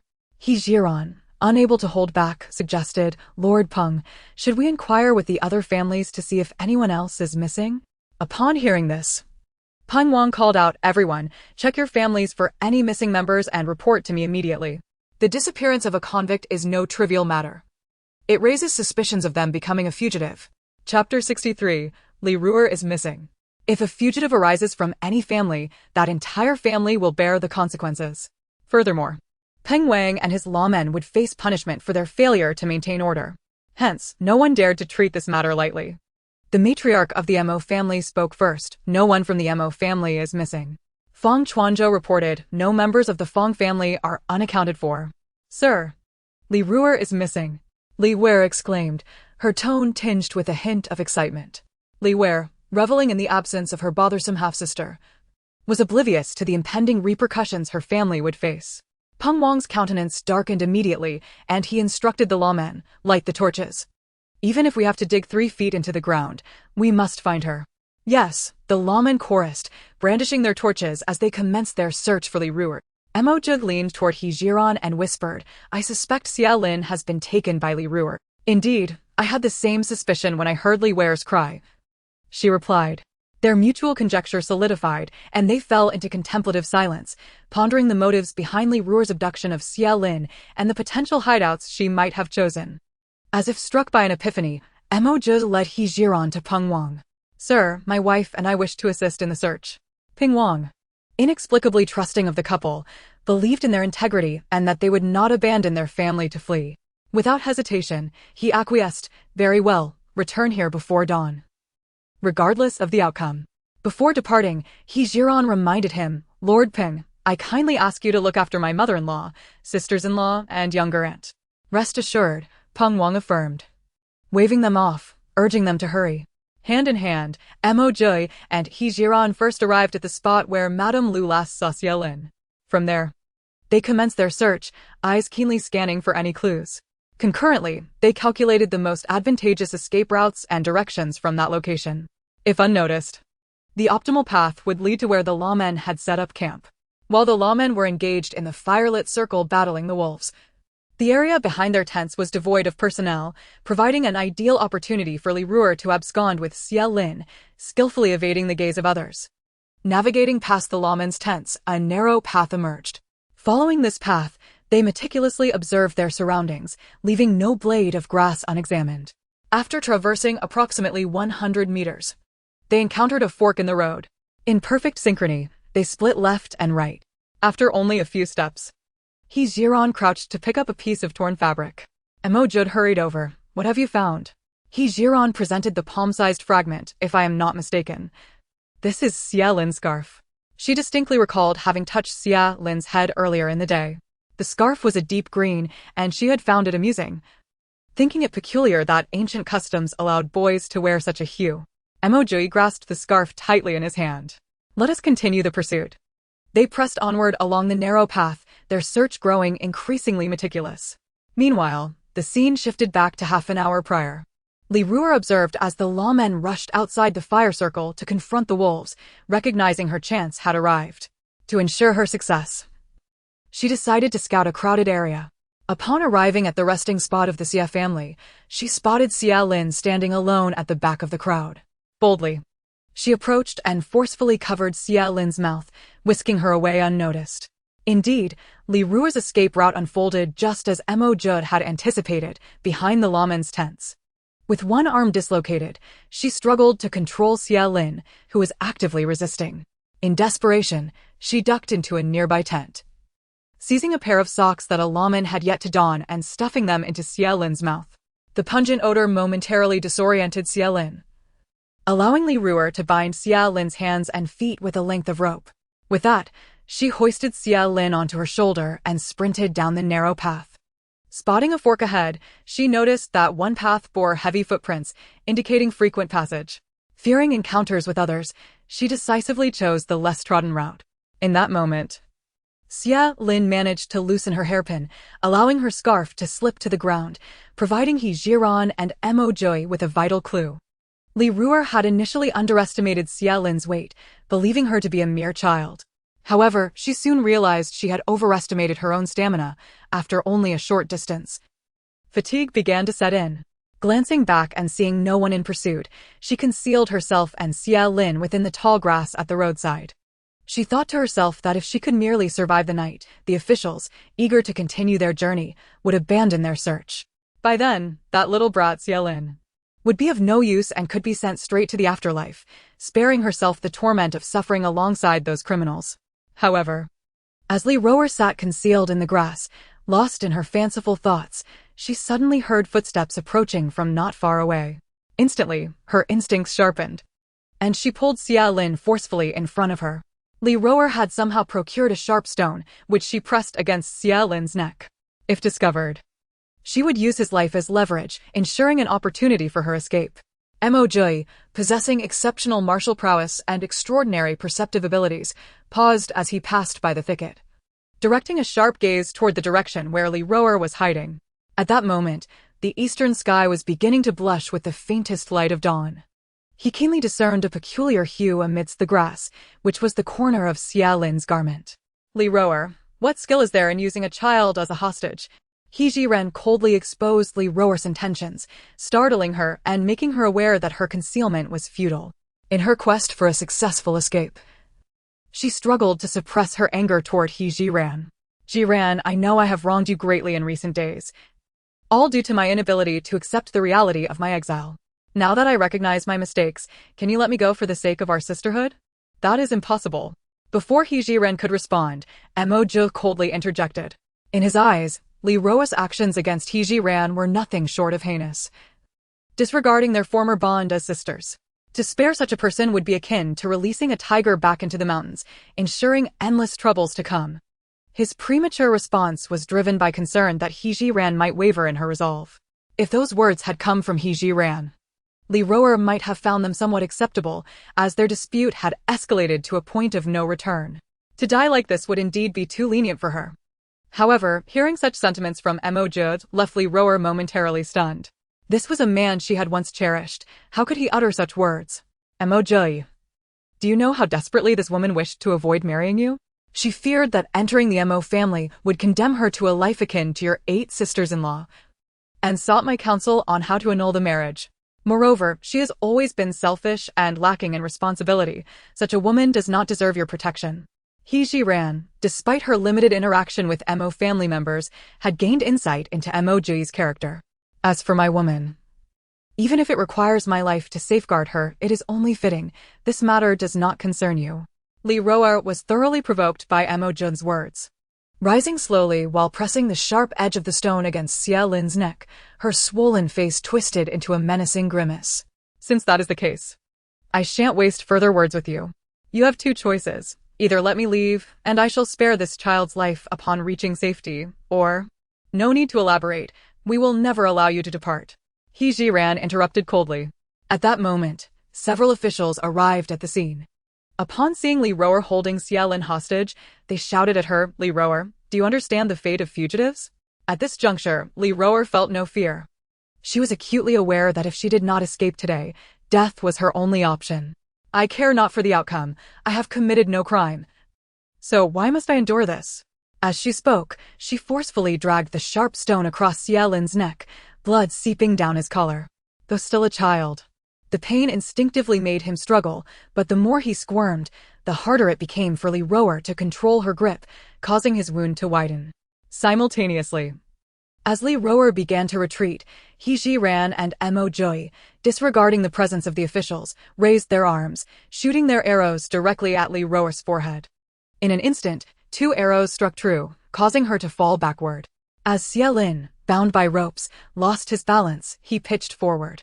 Mo Jiuyue, employing his lightness skills, swiftly caught the child and turned, hastening away from the scene.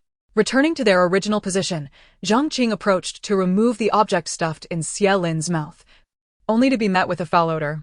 Where did Li Rower find such a stinky sock? It's suffocating. Zhou Laoba, recognizing the familiar scent, glanced down at his own bare foot. This seems to be my sock. Zhang Qing could no longer suppress his gagging. Cough, cough, Zhou Laoba, your sock is undoubtedly toxic. He wheezed, venting his displeasure. The embarrassment of having his stinky sock exposed, especially in front of Zhiren, filled Zhou Laoba with a profound sense of shame. Fortunately, the attention of the others was not on him at that moment. Observing Xia Lin's flushed face, Zhiren could not discern whether his distress was due to suffocation or the foul sock. Regardless, the child was undoubtedly suffering.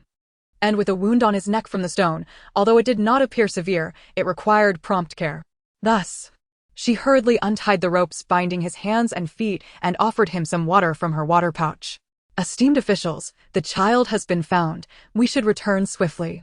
In front of so many witnesses, she could not retrieve medical supplies from her storage to treat Xia Lin's injury. Moreover, they had promised Peng Wang to return before dawn, regardless of whether they had located the child. With this in mind, Zhiren wasted no time.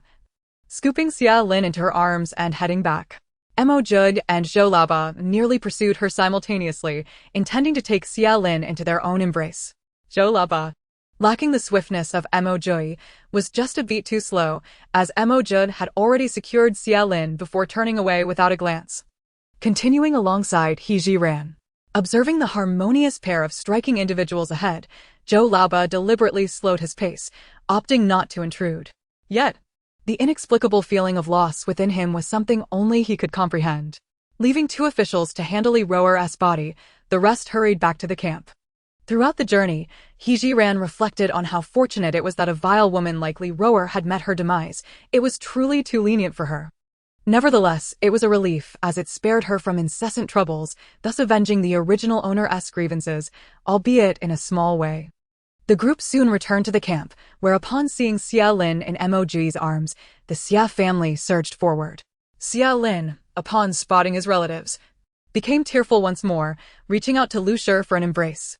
Lu Shi, weeping, stepped forward to take Xia Lin in her arms. Just as she was about to inquire about the events that transpired, her gaze fell upon the wound on Xia Lin's neck. "Linger, how did you get hurt? Quickly tell mother who did this to you, my poor child." Upon hearing Lu's exclamation, the entire Xia family rushed to check on Xia Ling's condition. Zhiren parted the crowd and said, "Everyone, please remain calm. I have some medicinal ointment. Hand the child over to me, and I shall tend to his wounds."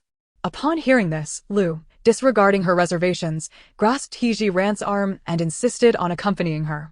"Zhiren, I will go with you." Zhiren intended to retrieve medical supplies from her space to treat Xia Ling and was unwilling to allow anyone else to accompany her. She gently replied, "The tent is rather cramped. It would be a bit too crowded with the 3 of us. Besides, treating superficial wounds does not take much time. And I will return Linger to you shortly." After listening to Zhiren's reasoning, Lu found it quite sensible. She cautiously handed Xia Ling over to Zhiren. "Then I must trouble you." "It is no trouble at all." Zhiren led Xia Ling back to her tent. Xia Ling had always been a well-behaved and understanding child. Despite being frightened by Li Roer, he did not cry or make a fuss in front of his family. He also understood that he was treating his wounds. Although it hurt somewhat, he gritted his teeth and bore it without shedding a tear. With her back turned to Xia Ling, Zhiren quickly tended to his wounds and bandaged them deftly. When she emerged from the tent with Xia Ling in tow, Zheng Qing had already recounted the events to the assembled crowd. Upon learning that Li Roer had abducted Xia Ling, Li Liang was so enraged he nearly fainted. He struck Zhu Shi across the face, rebuking her, "It is all your fault. You couldn't even keep an eye on one person, allowing her to escape." Zhu Shi had been weeping incessantly upon hearing that Li Roer had been killed by Mo Jiuyue and Zhiren, even contemplating following her to the afterlife. Even after being slapped by Li Liang, she continued to cry without any sign of response. Chapter 65, A Crime Compounded. Li Liang, witnessing her state, grew even angrier and kicked her. "Stop crying. With a daughter like that, what face do you have to weep?" Zhu Shi seemed to awaken from her stupor due to the kick, hastily wiping her tears and suddenly lunging toward Zhiren. "He sure, return my rower to me." Mo Jiuyue and Zhou Laoba saw the danger to Zhiren and swiftly intervened to stop Zhu Shi. Zhou Laoba lashed out with a whip, striking Zhu Shi while Mo Jiuyue kicked her, sending her flying several meters away. Zhu Shi crashed to the ground, raising a cloud of dust, and spat out a mouthful of blood, indicative of the severity of her fall. The Li family, witnessing Zhu Shi's plight, did not move to assist her. Zhu Shi clutched her abdomen, gasping for breath. Struggling to rise again, this time she refrained from attacking Zhiren instead. She exerted all her strength to run towards the riverbank. Ping Wang shouted, "The criminal is about to jump into the river. Stop her." Several constables rushed over. And just as Zhu Shi was about to step into the river, she was pulled back. Failing to drown herself, Zhu Shi immediately went into a frenzy. "Let me go. I must find my rower." With that, she lunged at the constable holding her collar, biting him. The constable, in pain, instinctively released his grip, but upon regaining his composure, he kicked her hard, sending her sprawling on the ground once more. Given that she had already sustained internal injuries from Mo Jiuyue's kick, her second fall rendered her unconscious. The constable, displeased, called for the Li family members to carry Zhu Shi back. This farce came to a temporary halt, and Peng Wang made a decisive decision. The escape of a convict was no trivial matter. All family members would face compounded punishment. As for the specifics, such matters were beyond the purview of these constables, particularly since the Li family's confiscation and exile was a decree issued directly by the emperor. Li Roer's crimes were tantamount to treason. Given the gravity of the situation, Peng Wang dared not delay and immediately dispatched Zhou Laoba, accompanied by 4 constables, to escort the entire Li family back to the capital for resentencing. Upon hearing Peng Wang's decision, the Li family members were instantly dispirited. Especially Li Liang, who had navigated the officialdom for over a decade, knew all too well that escaping during exile would simply exacerbate their crimes. Even if they were not executed upon their return to the capital, they would likely face life imprisonment. Contemplating this, Li Liang felt his legs weaken. Stumbling forward, he knelt before Peng Wang and pleaded, "Sir, I beseech you, spare my Li family just this once. I implore you." Such a significant matter could not be swayed by Li Liang's kowtowing. "Someone, pull Li Liang away. Prepare to set off immediately." As his words fell, several constables roughly dragged Li Liang back to his original position. Peng Wang then loudly ordered the now dumbfounded Li family members rise. "We shall escort you back to the capital." Li Liang was forcibly taken away, his heart filled with despair. He understood that the Li family was finished. Zhou Laoba and the constables were ready. And seeing that the Li family was slow to move, they unsheathed their whips, threateningly waving them.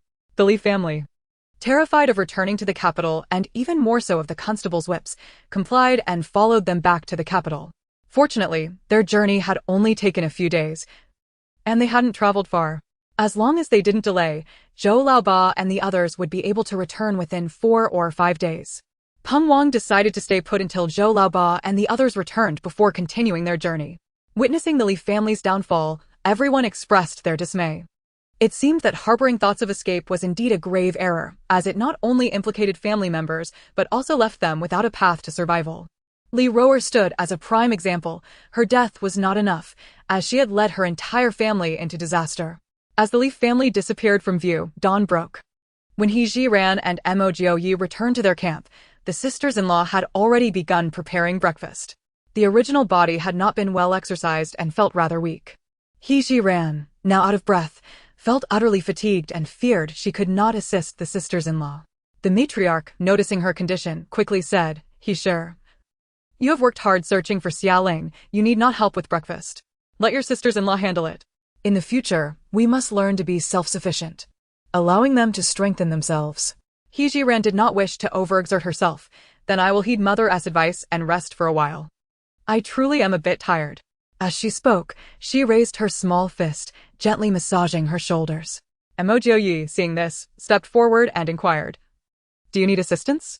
Zhiren genuinely desired a massage at this moment. "Can you massage?" Mo Jiuyue instinctively glanced at his hands. "I can give it a try." The matriarch interjected on his behalf. "Our Jiuyue excels at massage. His father has spent years in combat, resulting in various ailments, and Jiuyue learned to massage him from a young age. Aside from having a strong grip, he is quite adept." Zhiren raised an eyebrow, gazing at Mo Jiuyue in disbelief. "I didn't expect you to possess this skill." Mo Jiuyue, teased by his wife, felt his face flush slightly. To conceal his embarrassment, he lowered his head and moved behind Zhiren. His long, slender fingers, knuckles well-defined, settled upon her shoulders, expertly beginning to knead. With just a few kneads, Mo Jiuyue could not help but voice his thoughts. "You should eat more, you're too thin, just skin and bones." "I dare not apply too much pressure." "Where am I thin?" He Zhiren countered, feeling quite satisfied with her figure. Although she appeared somewhat slender overall, her curves were undeniably ample. Such a physique in her past life would have been the envy of many. You are still too thin, Mo Jiuyue reiterated firmly. Just as He Zhiren was about to retort, Peng Wang and Zhang Qing approached. Upon seeing Mo Jiuyue administering a massage to He Zhiren, Peng Wang couldn't resist teasing them. Well, you two seem quite harmonious. At his words, Mo Jiuyue's face flushed crimson. He contemplated halting the massage until they departed, yet seeing the pleasure on He Zhiren's face, he found it hard to stop. Thus, his hands remained on her shoulders, momentarily still. He Zhiren felt no discomfort in the situation. She was simply enjoying the moment. Keep going. Mo Jiuyue blushed and resumed his ministrations. He Zhiren felt a wave of comfort wash over her once more, and then turned to Peng Wang. Is there something you need, Lord Peng? Yes, I just led a group to retrieve those wolves. We managed to gather exactly 50. He continued. Since most were slain by you two, I wanted to ask how you plan to handle them. Chapter 66. Dealing with the wolves. He Zhiren feigned sudden enlightenment. Had Peng Wang not mentioned it, she might have nearly forgotten about the wolves they had killed last night. Upon hearing his inquiry about their course of action, she remained grounded, fully aware of her current status. It was commendable of Peng Wang to consider their wishes, had it been a more unscrupulous official. He would have cared little about who had slain the wolves, preferring instead to take them to the city for profit. Therefore, He Zhiren did not assume command but instead inquired, What are your thoughts, Lord Peng? Peng Wang shrugged and spoke candidly.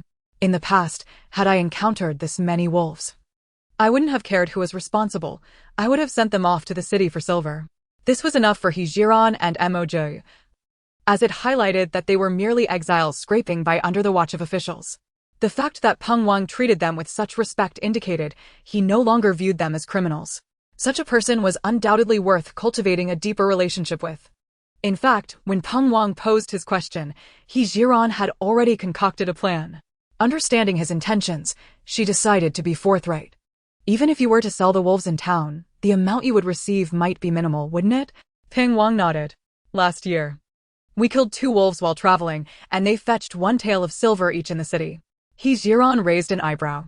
Did you sell them to a fur trader? Yes, the fur trader said wolf meat is not consumable and only buys based on the pelts. In truth, Peng Wang thought 1 tael of silver per wolf was quite generous, as it was free money. Moreover, with so many wolves slain last night, they could potentially earn 50 taels. His visit was to show respect to the couple and to discuss profit sharing if they agreed to his proposal. However, sensing He Zhiren's attitude, he realized she did not favor the idea of selling the wolves as mere pelts. If I can find a way to make these wolves more valuable, would you be willing, Lord Peng? How could I possibly refuse? Peng Wang replied without hesitation. He Zhiren surveyed the area, recalling that although most of the wolves had been killed by her and Mo Jiuyue, the men from the Xia and Fong families had also contributed. It wouldn't be fair to let them toil without reward. Furthermore, the Xia and Fong families lacked silver, and perpetually supporting them was not a sustainable solution. It would be better to allow them to earn some money. She believed this would bolster their confidence in the future. Lord Peng, if I can ensure greater profits from these wolves, may I be in charge of the distribution of the silver? Of course. Given his understanding of He Zhiren, he knew she was clever and resourceful. If she claimed to achieve higher profits, she would certainly find a way. With his affirmative answer, He Zhiren felt invigorated. The pleasurable massage had to be put on hold as she sprang to her feet. Let us go deal with those wolves now. Mo Jiuyue, intrigued by how He Zhiren planned to increase the wolves' value, followed closely behind. He Zhiren summoned the men from the Xia and Fong families, then turned to Peng Wang. First, we must skin these wolves. Upon hearing this, Peng Wang already suspected her plan involved selling the pelts separately, each worth a tael of silver. However, he wondered where the additional profits from the wolf meat would come from. Despite his confusion, he chose to support He Zhiren, eager to see how she would turn the wolf meat into a treasure. He instructed the officials to retrieve their daggers and present them to He Zhiren.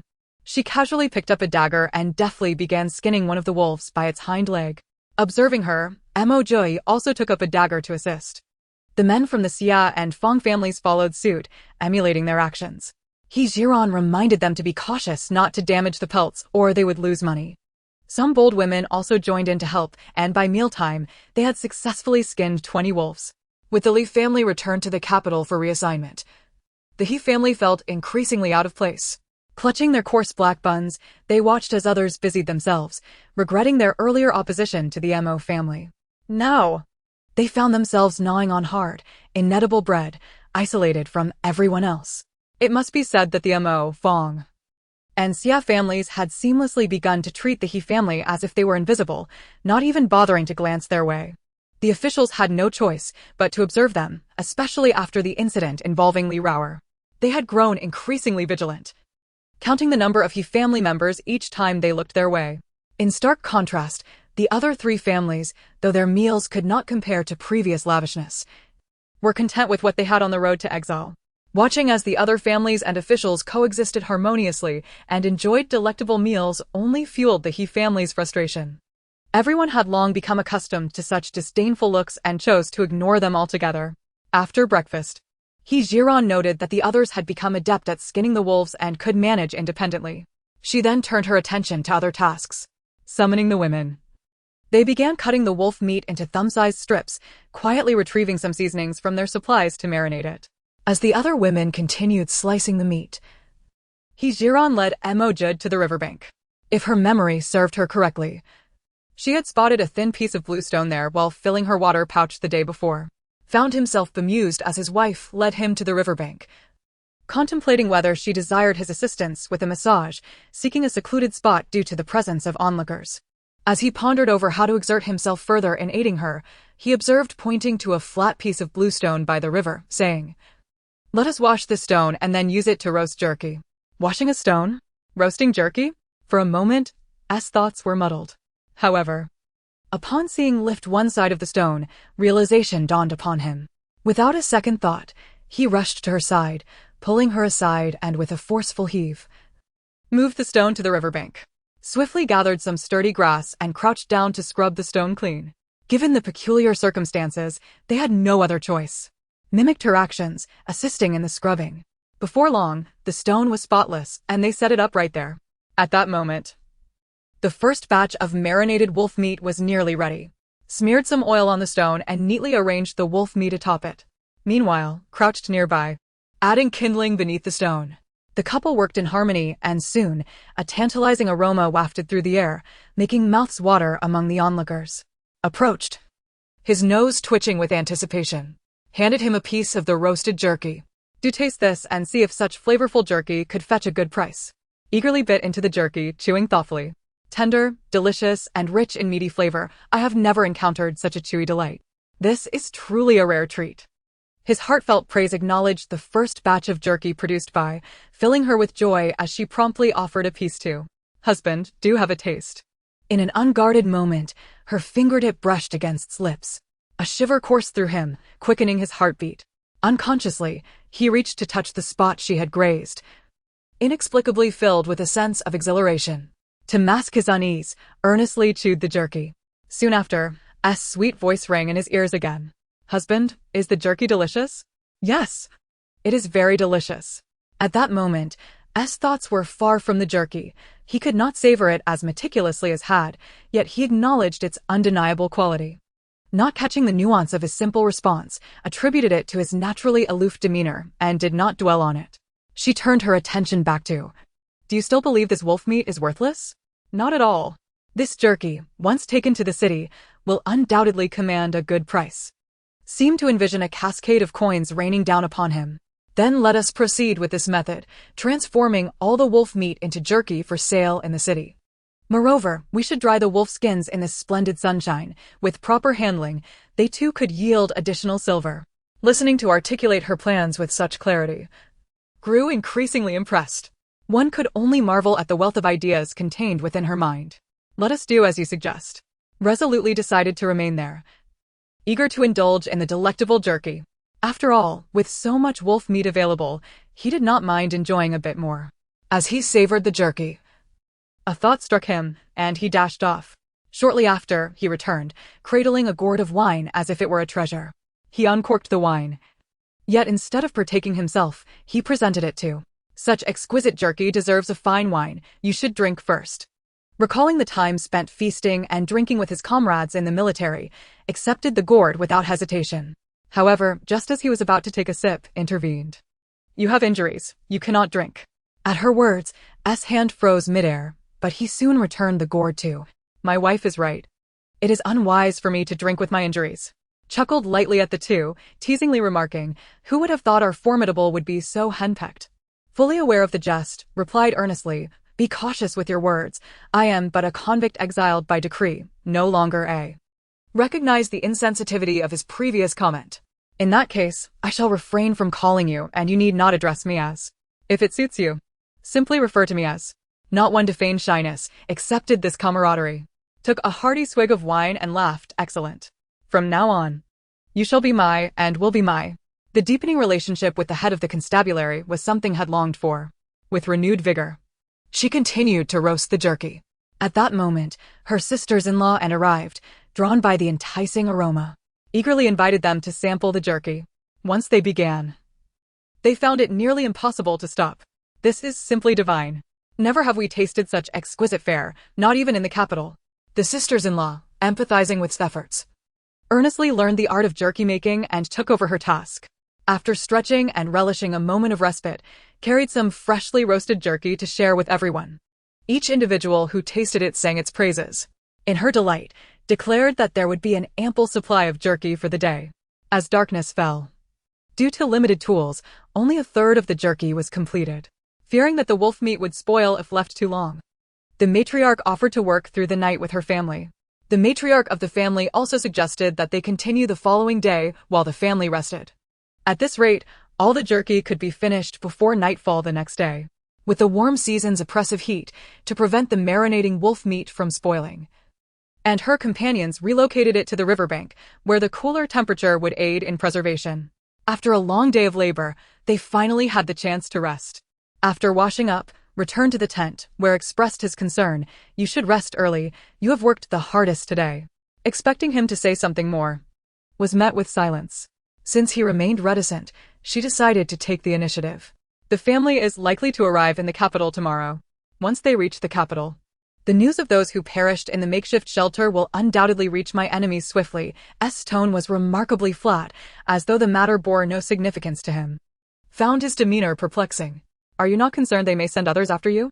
Such matters are beyond our control. Had I not been preoccupied with assisting you, I would have spent the day contemplating this issue. However, he did not wish to trouble Zhiren with this matter, which is why he deliberately maintained such a composed demeanor. Given their current circumstances, encountering such situations left them no choice but to react defensively and adapt as challenges arose. Taking the initiative to strike back would likely prove far from easy. Even the most fundamental strategy of capture the leader first to crush the gang was beyond their reach. Li Roer had died, and the brief respite around her had only lasted a couple of days before they had to start guarding against the covert schemes of their enemies once more. Yet, Zhiren was never one to fear such things. What were a few hidden troubles, after all? Let them come as they may. Chapter 68. The Wealthy Woman with 4 Million. Moreover, Mo Jiuyue's reasoning held merit. Their enemies lurked in the shadows while they remained exposed in the light, making defense an unpredictable challenge. All they could do was maintain constant vigilance, responding to changes with unwavering readiness. To ensure Mo Jiuyue had more means of self-preservation, Zhiren did not retrieve the miniature crossbow used to fend off the wolf pack, but instead purchased another set of arrows for him. Take this, it might come in handy at a critical moment, she said. From the moment Mo Jiuyue received the crossbow, he had developed a deep fondness for this compact and exquisite weapon. He cast a profound glance at Zhiren. Thank you. For Mo Jiuyue in his current situation, this item was nothing short of a timely rescue. Who knew what troubles lay ahead? With a weapon in hand, he could at least hold his own for a while. Zhiren worried that Mo Jiuyue might inquire about the origin of the miniature crossbow. To preempt this topic, she simply turned over, presenting her back to him. I'm tired. Let's rest early. Mo Jiuyue did indeed have such questions in mind, yet he felt no pressing urge to demand answers. After all, this wasn't the first time he had witnessed Zhiren employing such advanced weaponry. Zhiren was genuinely weary. Originally, she had planned to check the sales status in the mall. But she could no longer resist the sudden onslaught of drowsiness and had no choice but to surrender to slumber and meet the Sandman. As anticipated, by the following evening, Thanks to the diligent efforts of the womenfolk, all the wolf meat had been dried and roasted. Peng Wang promptly decided to set aside some for their own consumption and take the remainder to the nearby city the next morning to exchange for money. Zhiren contemplated discussing with Peng Wang to secure permission to accompany them into the city, intending to purchase additional supplies while there. Unexpectedly, before she could even broach the subject, Peng Wang approached her proactively. "Sister-in-law, if you and brother Mo are interested, you can join us in the city tomorrow," he offered. He knew that Zhiren's maternal family had come to see her off and likely given her a considerable amount of silver notes. With money in hand, it was only natural to stock up on more provisions. "All right, I'll go along tomorrow and buy some supplies while I'm at it," Zhiren replied with a smile. It was truly a case of wishes coming true. She didn't even have to ask, and good fortune came knocking. Mo Jiuyue also wished to accompany Zhiren into the city, but he feared that if assassins were dispatched from the capital at that very moment, the defenseless women in the household would be in peril. "I'm still injured, so I won't be joining you," he stated. Peng Wang didn't overthink it, simply taking Mo Jiuyue at his word. "Then it's settled. The city is quite a distance away. We'll set off before dawn tomorrow." After seeing Peng Wang off, Zhiren lay in the tent and directed her consciousness into the space. She wanted to check the sales performance of the shop. It had been 2 days. There should be some earnings by now, right? With this thought, she tapped on the phone screen. To her astonishment, all the products in the shop had been sold out and the account had received 25 million yuan. The surprise was so sudden that she was momentarily overwhelmed. To verify that this wasn't a dream, Zhiren instinctively pinched her leg. The pain confirmed that it was all real. She had initially thought that with such expensive antiques, selling a few pieces per year would be considered good, but unexpectedly, all 19 items were sold out in just 2 days. Curious, Zhiren opened the records to check the sales timestamps. What she discovered was startling. All the items in the shop had been purchased by a single buyer named Little Collector, including the silver hairpin sold on the first day. This indicated one thing. On the first day, Little Collector had bought the cheapest silver hairpin likely to verify the authenticity of the goods. Only after confirming that the hairpin was a genuine antique did they decide to invest heavily in purchasing the rest. Moreover, Little Collector had left reviews for all the sold items. The content mostly praised the low prices and authenticity, even requesting the shop to list more new items. Zhiren felt grateful. With such reviews for a newly opened store, future customers would at least have a reference. 4 million yuan was certainly no small sum for Zhiren. Although she hadn't yet decided how to spend the money, who would ever complain about having too much? Furthermore, her space was stocked with numerous items taken from the national treasury. While they appeared to be valuable to Zhiren, they were merely idle possessions taking up space. Ordinary items could be easily exchanged for silver at a pawnshop, providing tangible cash in hand. However, these items all originated from the national treasury, and their appearance might immediately arouse suspicion, leading others to trace them back to her and Mo Jiuyue, a risk not worth taking. Now, she could effortlessly list these antiques for sale on the Taobao Mall, not only freeing up space in the medical room but also securing a substantial income. Even if the money wasn't needed now, the road ahead was long, and there might come a day when it would be essential. If it truly went unused, she could always find a way to donate it to charity and help those in need. In any case, from every perspective, the successful sale of the goods was a tremendous boon for Zhiren. Understanding the principle of striking while the iron is hot, Zhiren used her intent to select several dozen more items from the space, photographed them, set prices, and uploaded them to the mall. The woman who had amassed over 4 million in just 3 days finally fell asleep, thoroughly content.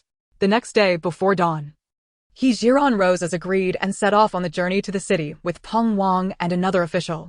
Once the wolf meat was dried, it didn't take up much space. The entire cart was piled high like a small mountain with wolf pelts. The stack of pelts was so tall that the official pushing the cart couldn't see the road ahead.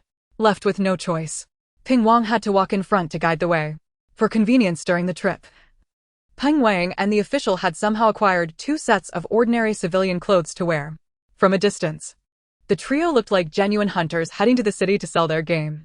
They finally arrived at Pingyuan County just after Chinchur, 7 to 9 a.m. Perhaps due to its larger population, it appeared more bustling than Yunlai County. The primary purpose of this trip was to sell the wolf pelts and dried meat.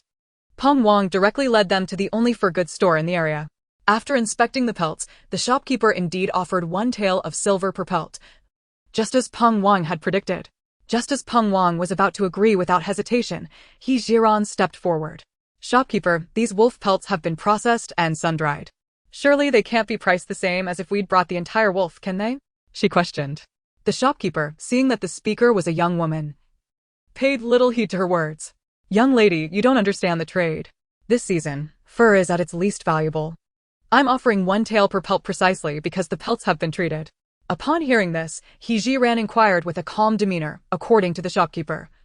When will the fur become valuable? Chapter 69. Successfully sold.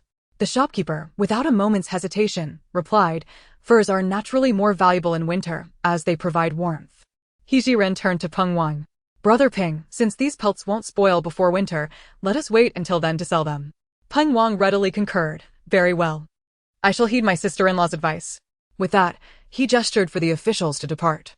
Observing the imminent loss of business, the shopkeeper swiftly donned a smile to obstruct their path. Gentlemen, please do not rush to leave. Let us discuss this further. There is nothing to deliberate. After all our efforts to procure such a quantity of wolf pelts, we intend to sell them when they command the highest price. With the shopkeeper's attempt to hinder them, Peng Wang felt amused yet pretended to be on the verge of leaving.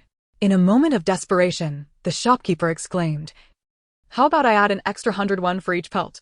That is already quite generous. Zhiren turned back and extended her hand towards the shopkeeper. Add 501 and we have a deal. 501 is excessive. Even in winter, wolf pelts cannot command such a price. The shopkeeper was nearly in tears. Adding 501 would have his profits. Very well, we shall be heading to the capital in a few days. I am certain we can sell these pelts there for a good price. After Zhiren declared her intent to leave, the shopkeeper's anxiety escalated. All right. I will pay 1.5 taels of silver for each pelt. I will take them. Though his profits had diminished, it was still better than earning nothing.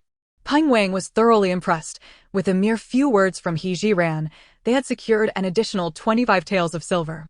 He discreetly gave her a thumbs up. The wolf pelts on the wooden cart were soon cleared away, revealing several large iron pots containing wolf jerky. Curiosity piqued, the shopkeeper inquired, brother, what is this? Having made a handsome profit, Peng Wang generously offered him a piece of the jerky.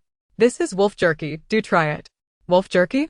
The shopkeeper had conducted business for many years yet had never encountered this term. He accepted the piece of jerky from Peng Wang and took a tentative bite. To his surprise, he found it utterly delicious, chewy and increasingly flavorful with each bite. On their journey, Zhiren had suggested that with such a large quantity of jerky, they could not possibly sell it piece by piece at the market. It would be best to approach a tea house or a similar establishment and negotiate a bulk purchase. Thus, even as the first shopkeeper praised the taste, they had no intention of selling any to him. Noticing the shopkeeper's delight, Peng Wang generously offered him a few more pieces. Having received the silver, Peng Wang was ready to depart when, unexpectedly, the shopkeeper chased after them. Gentlemen, please hold on. Peng Wang turned. Is there something else? With a beaming smile, the shopkeeper approached. Brother, are you selling this wolf jerky? Indeed, but only as a whole. We do not intend to sell it in pieces. Peng Wang replied. As he spoke, a gentleman in his 30s emerged from the fur shop, dressed in a silk long gown, elegantly twirling a folding fan. I am Cui, and in 3 days, I shall be hosting a poetry gathering. Many literary gentlemen from the surrounding counties will attend. I believe this wolf jerky would make a splendid snack. If possible, I would like to purchase some. Recognizing the opportunity for business, Peng Wang instinctively looked to Zhiren, who was already aware that the wolf jerky would sell easily. Mr. Cui, we do not sell the jerky in retail. If you can purchase it all, we can discuss the price. Mr. Cui glanced at the quantity of jerky on the cart and replied, no problem. Without hesitation, Zhiren boldly stated her asking price. The price is 300 yuan per pound for the entire batch. 300 yuan per pound? My dear lady, are you trying to rob me? The first shopkeeper found the price utterly outrageous. Upon hearing the quote, both the shopkeeper and Peng Wang were taken aback. Had the jerky not been so delectable, even properly processed wolf meat would scarcely fetch a decent price at the market. This girl truly has the audacity to ask for 300 yuan. Zhiren's price included some leeway, as she knew negotiations were inevitable. However, she would not make the first concession. It requires 5 pounds of wolf meat to produce 1 pound of jerky. These wolves were hunted at great peril by my family and processed through numerous steps. I believe this price is quite reasonable. Even if it takes 5 pounds of wolf meat to make 1 pound of jerky, it is still not worth 300 won. The shopkeeper retorted. Mr. Cui chimed in. Indeed, 300 won per pound is excessively steep. Realizing both men found the price excessive, Peng Wang feared the deal might collapse. In a moment of desperation, he subtly nudged He Zhiren and gestured for her to lower the price. He Zhiren, however, disregarded Peng Wang's signal and addressed the shopkeeper and Mr. Cui. I presume both of you found the jerky delectable after tasting it, which is why you are keen to purchase. Seeing no objections, He Zhiren continued. The method of making jerky is a family tradition, and I am confident that you cannot find such exquisite jerky elsewhere. Mr. Cui, you are hosting a poetry gathering, and I am certain that serving this unique jerky to your esteemed guests will yield unexpected results. Her words struck a chord with Mr. Cui. After much deliberation, he finally offered 200 won per pound, and I will take them all. In He Zhiren's estimation, the minimum price for the jerky was 150 won per pound. Seeing Mr. Cui's proactive offer of 200 won, her spirits soared. Yet, to maintain the facade, she pretended to hesitate for a moment. Noticing her indecision, Mr. Cui spoke again. Add 21, I cannot go higher. Feigning uncertainty, He Zhiren turned to Peng Wang. Brother Ping, is this price acceptable? Peng Wang, playing along, feigned reluctance as he replied, very well, 221 it shall be. Selling the jerky allows us to return home sooner. He Zhiren then feigned reluctance as she looked at Mr. Cui. Since my brother has agreed, I have no further objections. We shall finalize the deal at 220 won per pound. The shopkeeper summoned his assistants to help weigh the jerky. In total, they had 168 pounds of wolf jerky, priced at 36 taels and 981. Mr. Cui handed He Zhiren 40 taels of silver. For Peng Wang, selling the previously unwanted wolf meat for 40 taels felt akin to finding money on the ground. Chapter 70. The enemy of my enemy is my friend. After departing from the first shop, Peng Wang once again gave He Zhiren a thumbs up. Sister-in-law, I am truly impressed. Without you, I could have sold those 50 wolves for 50 taels. Now we've more than doubled that. In truth, He Zhiren was not particularly skilled in business. She simply benefited from her extensive life experience and a basic understanding of negotiation principles. Feeling somewhat bashful under Peng Wang's idolizing praise, she smiled shyly. Brother Peng, please refrain from flattering me. I am merely fortunate, she replied modestly. Sister, do not be so humble. I do not offer praise lightly, Peng Wang retorted, glancing at the sky. Having traveled for so long, we must be famished. Let us first seek a place to satisfy our hunger and then accompany you in procuring supplies. The trio strolled leisurely, simultaneously searching for a dining establishment. Suddenly, a figure was hurled from within a nearby bookstore, crashing violently to the ground. Moments later, several young scholars emerged from the shop, their attire indicative of their academic pursuits. Fei Nanyu, you wretched miser, how dare you call yourself a scholar? Should I ever catch you in the bookstore again, I shall strike you without hesitation. Upon hearing that name, He Zhiren immediately conjured an image in her mind. Historical records recount that after Nanqi's demise, the individual who seized control of the court for 6 years and subsequently plotted a coup was none other than Fei Nanyu. The surname Fei is indeed rare, and one who dares to adopt the name of a ruling dynasty, despite the phonetic similarity, is likely to be an audacious soul. Therefore, she inferred that the man before her was the infamous founding emperor of the Qing dynasty, Fei Nanyu. He Zhiren had not delved deeply into his past, thus remaining unaware of the events preceding his ascension to the throne. Witnessing the future emperor in such a pitiful state, her first instinct was that, even if they could not become allies, they must never become adversaries. If the historical texts were accurate, Mo Jiuyue had perished 3 days after her exile, and the circumstances surrounding her death had remained an enigma. Yet, with her arrival, she had already altered Mo Jiuyue's fate on the very first day, and now, with more than 3 days having passed since her exile, Mo Jiuyue thrived. This indicated that she had changed the course of Mo Jiuyue's destiny twice. The Mo family harbored enmity toward the royal family, and seeking vengeance would inevitably place them in opposition to the throne. Fei Nanyu would eventually emerge as the greatest foe of the Destined dynasty. As the adage goes, the enemy of my enemy is my friend. Thus, He Zhiren cherished the opportunity to forge a connection with Fei Nanyu. At that moment, Fei Nanyu appeared quite disheveled, blood streaming from his nose, his already tattered garments now stained with crimson. He lifted an arm, wiping his face carelessly, and struggled to sit up. Just then, two scholars contemptuously approached him, poised to continue their assault. Concurrently, Zhiren sensed a gaze fixated upon her from a height behind her. Instinctively, she turned her head to see a two-story tea house behind her. If she was not mistaken, that gaze emanated from the second floor. She glanced toward the upper level, where the window stood wide open, yet the view revealed no one. With little time to ponder, witnessing Fei Nanyu's impending peril, Zhiren swiftly positioned herself in front of him. "I advise you to cease immediately." As she uttered these words, her heightened sensitivity detected that gaze once more. However, this was not the time for exploration. She remained focused, maintaining eye contact with the scholars. The two scholars regarded the girl blocking their path, her clothing riddled with patches and her face dusted with grime. The taller of the two sneered, "Who is this beggar? Mind your own business and get lost." Unmoved, Zhiren stood her ground, arms crossed defiantly. "What if I insist on intervening?" "You seek death," the shorter scholar retorted, raising a hand to strike her. Having chosen to involve herself, Zhiren was prepared to retaliate. Just as she readied herself, Peng Wang leaped forward, delivering a kick to the shorter scholar's abdomen. Simultaneously, another officer landed a punch on the taller scholar. Peng Wang was unaware of Zhiren's motives for intervening, yet he understood her well enough not to consider her impulsive.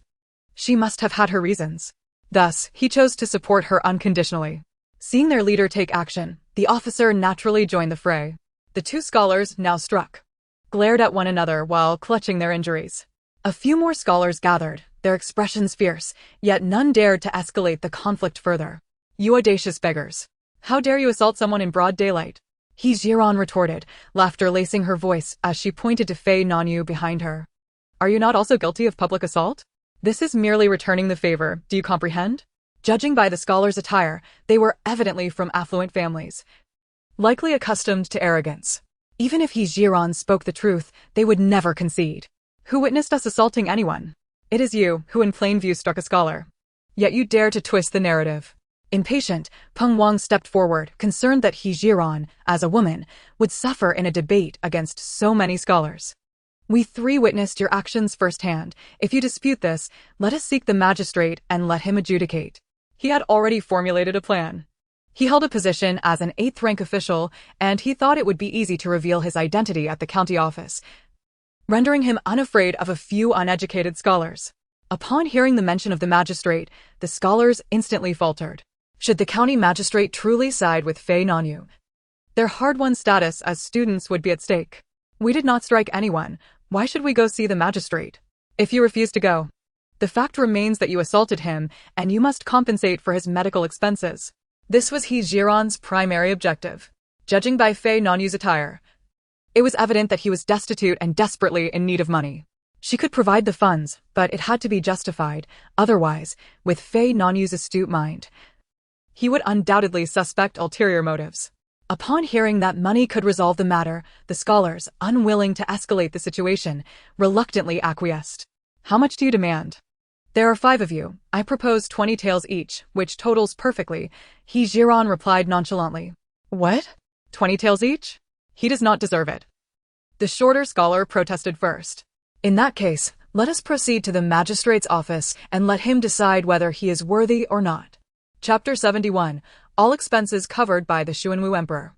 Zhiren feigned concern as she extended a hand to assist Fei Nanyu in rising, inquiring, "Shall we take our wooden cart to the magistrate's office?" Fei Nanyu shot a glare at the scholars before nodding. "Very well, I appreciate your assistance." Witnessing the seriousness of the situation, one of the scholars quickly stepped forward in submission. "Isn't it just 20 taels each?" "We agree." Such a trivial matter hardly requires the magistrate's intervention. Seeing this, Zhiren extended her hand toward them.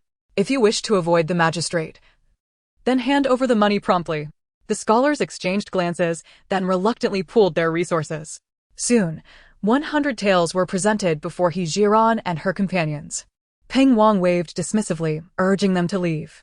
The 5 scholars scurried away. Zhiren handed the 100 taels to Fei Nanyu. "Take it." Despite his injuries, Fei Nanyu's defiance remained evident in his piercing gaze. "Why do you assist me?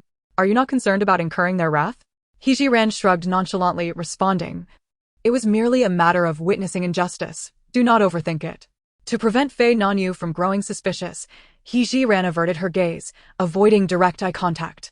Can you still walk? Yes, I can, Fei Nanyu replied, straining to rise, and then deeply bowed to the group. Thank you all for your assistance. Should fate allow us to meet again, I shall repay your kindness with utmost sincerity. With that, he turned and limped away. It was only after Fei Nanyu's silhouette vanished that Zhiren beckoned Peng Wang and the constable to seek sustenance. Zhiren could not ascertain if her act of saving Fei Nanyu today would yield any future recompense. Nonetheless, she firmly believed that, even if they could not forge a friendship in the future, today's incident would at least prevent them from becoming adversaries. As Zhiren pondered these thoughts, Peng Wang could no longer contain his curiosity. Sister-in-law, knowing you as I do, you're not one to meddle in others' affairs. What compelled you to save that man? Such matters stemmed from selfishness, and naturally, Zhiren refrained from divulging the truth. I simply abhor the strong bullying the weak. So I couldn't resist intervening. Peng Wang was unconvinced by this explanation. However, since she was reluctant to elaborate, he chose not to press further.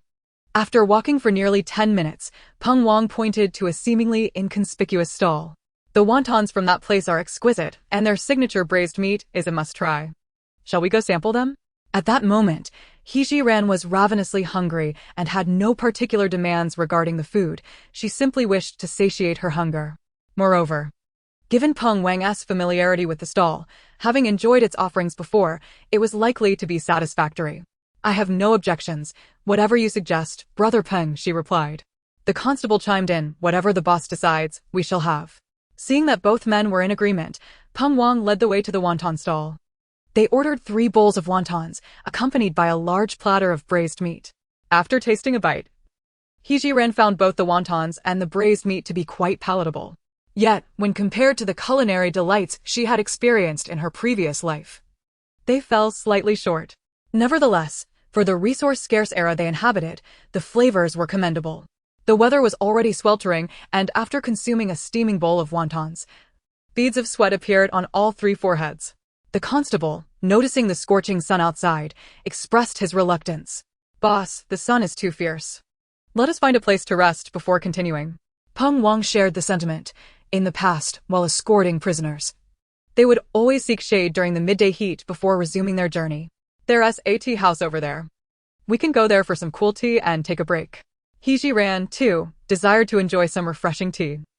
But she was acutely aware that this was her only opportunity to act independently, and she could not afford to miss it. Brother Peng, I am not afraid of the heat. I also wish to purchase a few items. Why don't you both rest while I shop? And I will meet you at the tea house afterward? Given the recent events, Peng Wang no longer viewed Zhiren as a mere exile. He trusted her integrity. A small request like this posed no objection for him, especially considering he would rather not accompany her on a shopping expedition in the sweltering heat. That sounds reasonable. We will take a break while you shop. Thus, Zhiren parted ways with the 2 men and sought out a fabric store. Considering that her family lacked clean clothing, the oppressive heat had left them in a state of discomfort, and this matter must be addressed when conditions permitted. Therefore, she planned to purchase some fabric to bring back home, allowing her sisters-in-law to sew a few garments during the days they did not need to travel. Not long after, she spotted a fabric shop. Zhiren, mindful of her current identity, aimed to remain low-key. Thus, she selected elegant, understated colors and lightweight linen, purchasing a sufficient quantity. The shopkeeper, noticing her sizable order, kindly gifted her some leftover scraps. Zhiren, inexperienced in needlework like the original owner, could not fathom the purpose of the scraps, but she surmised that they would undoubtedly prove useful in the hands of someone skilled. After expressing her gratitude to the shopkeeper, Zhiren continued on with her cart. She intended to find a secluded spot to retrieve some of the remaining flour and rice from her spatial storage, while also checking her pantry for suitable food items to bring back. Turning a corner, Zhiren pushed her cart into a quiet alley.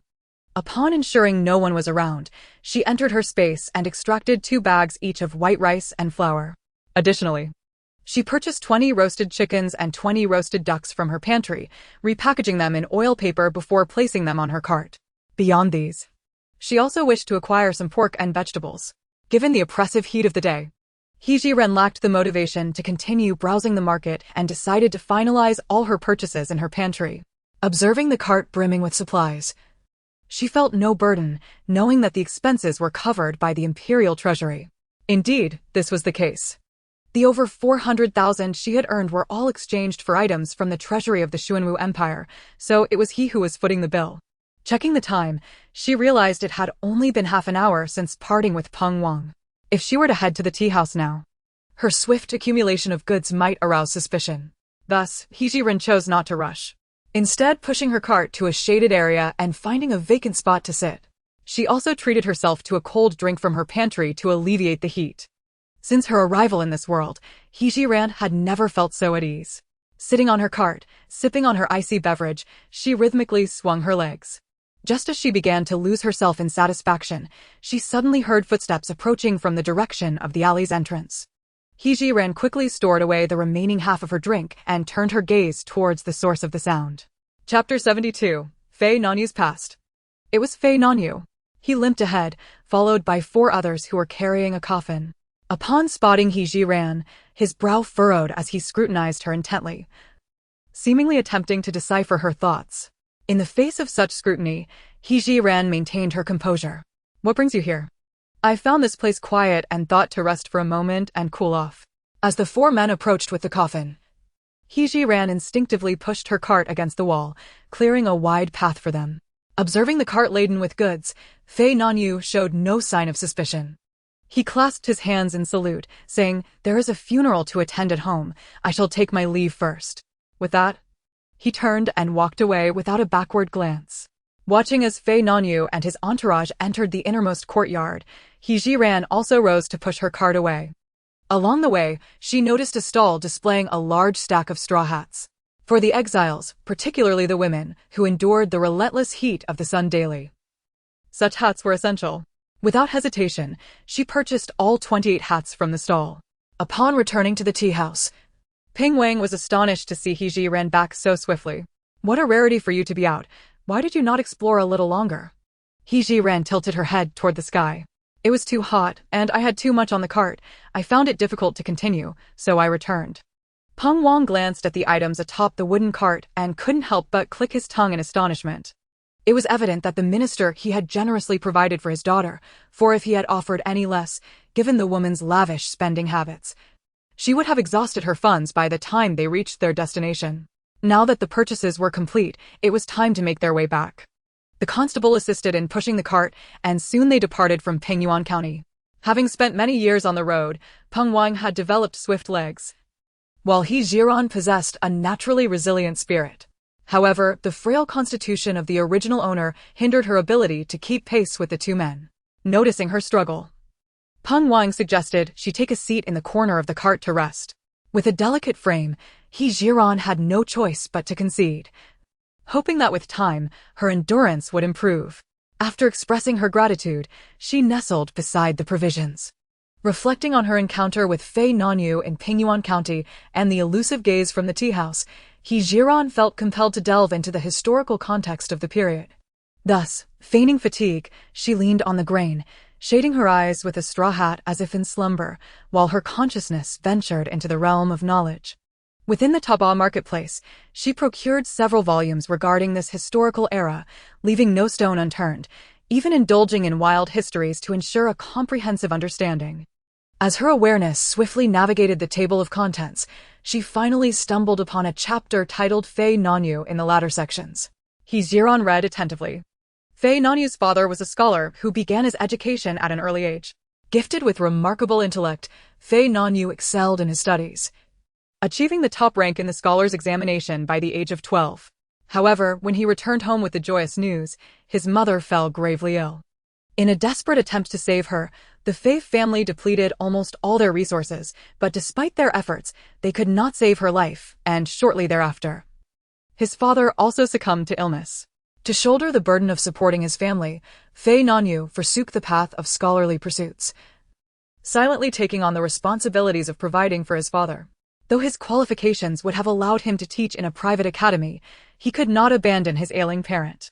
In a stroke of misfortune, he resorted to transcribing texts, spending his days at home earning a meager income while caring for his father.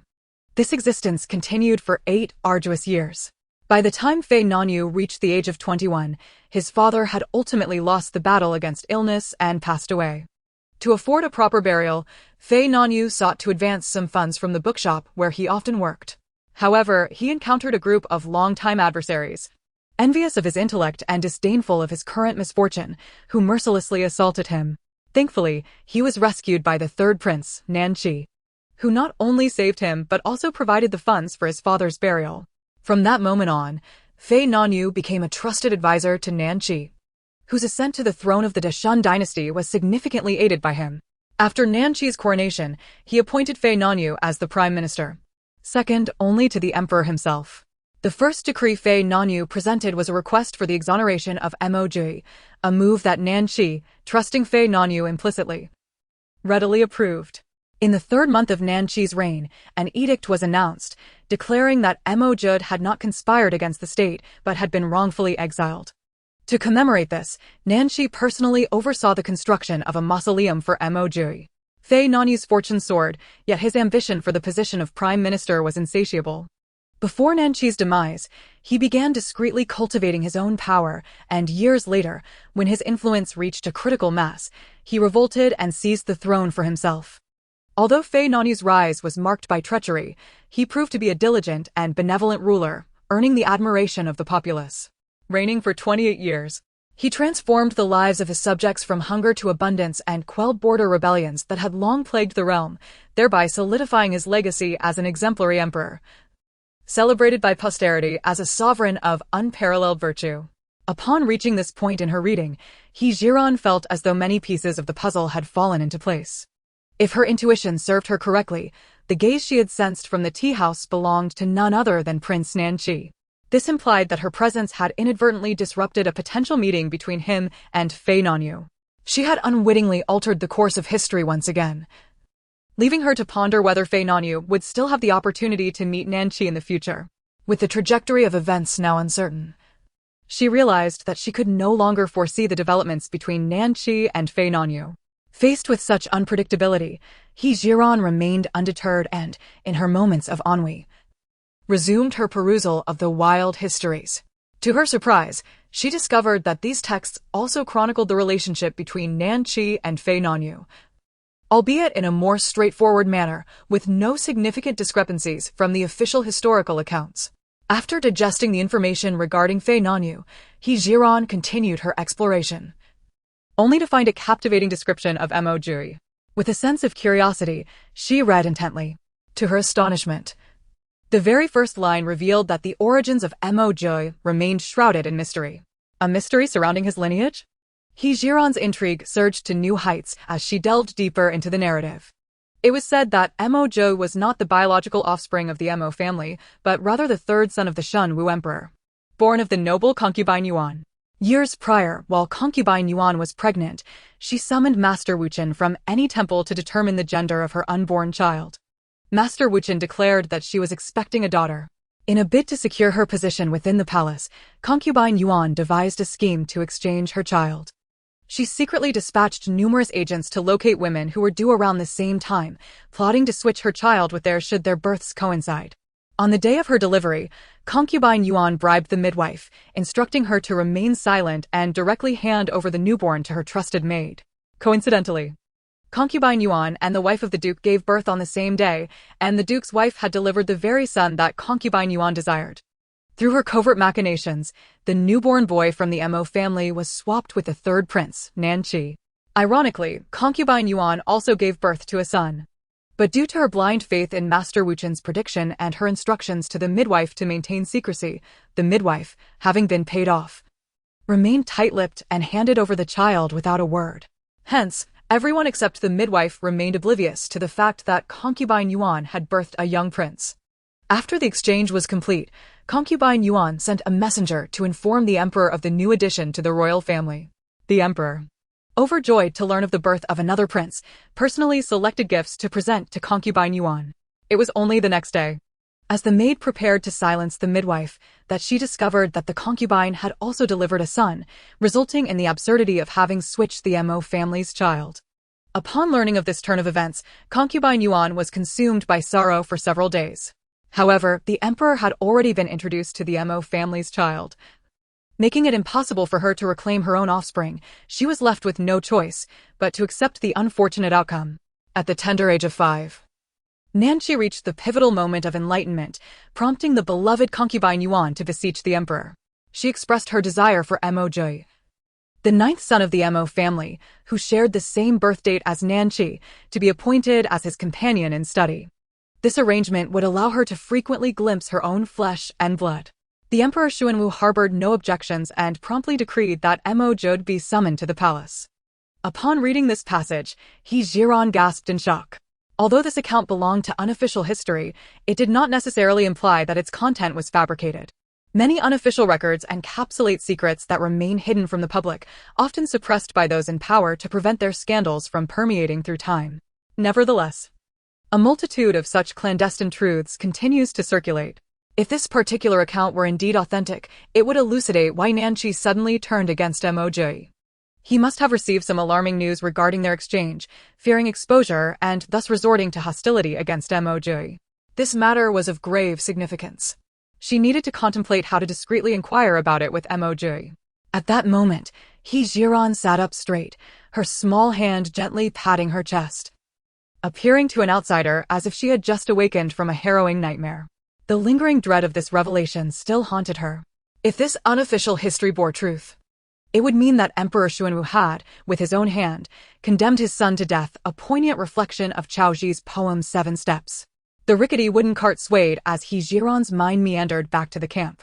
By this time, the sun had already dipped below the horizon, and the Mo family awaited them, perched along the roadside, their eyes alight with expectation. Spotting Zhiren seated atop the cart, Mo Hanyu waved her little hand and shouted, Sister Jiu has returned." Zhiren leaped from the cart and made her way towards her family.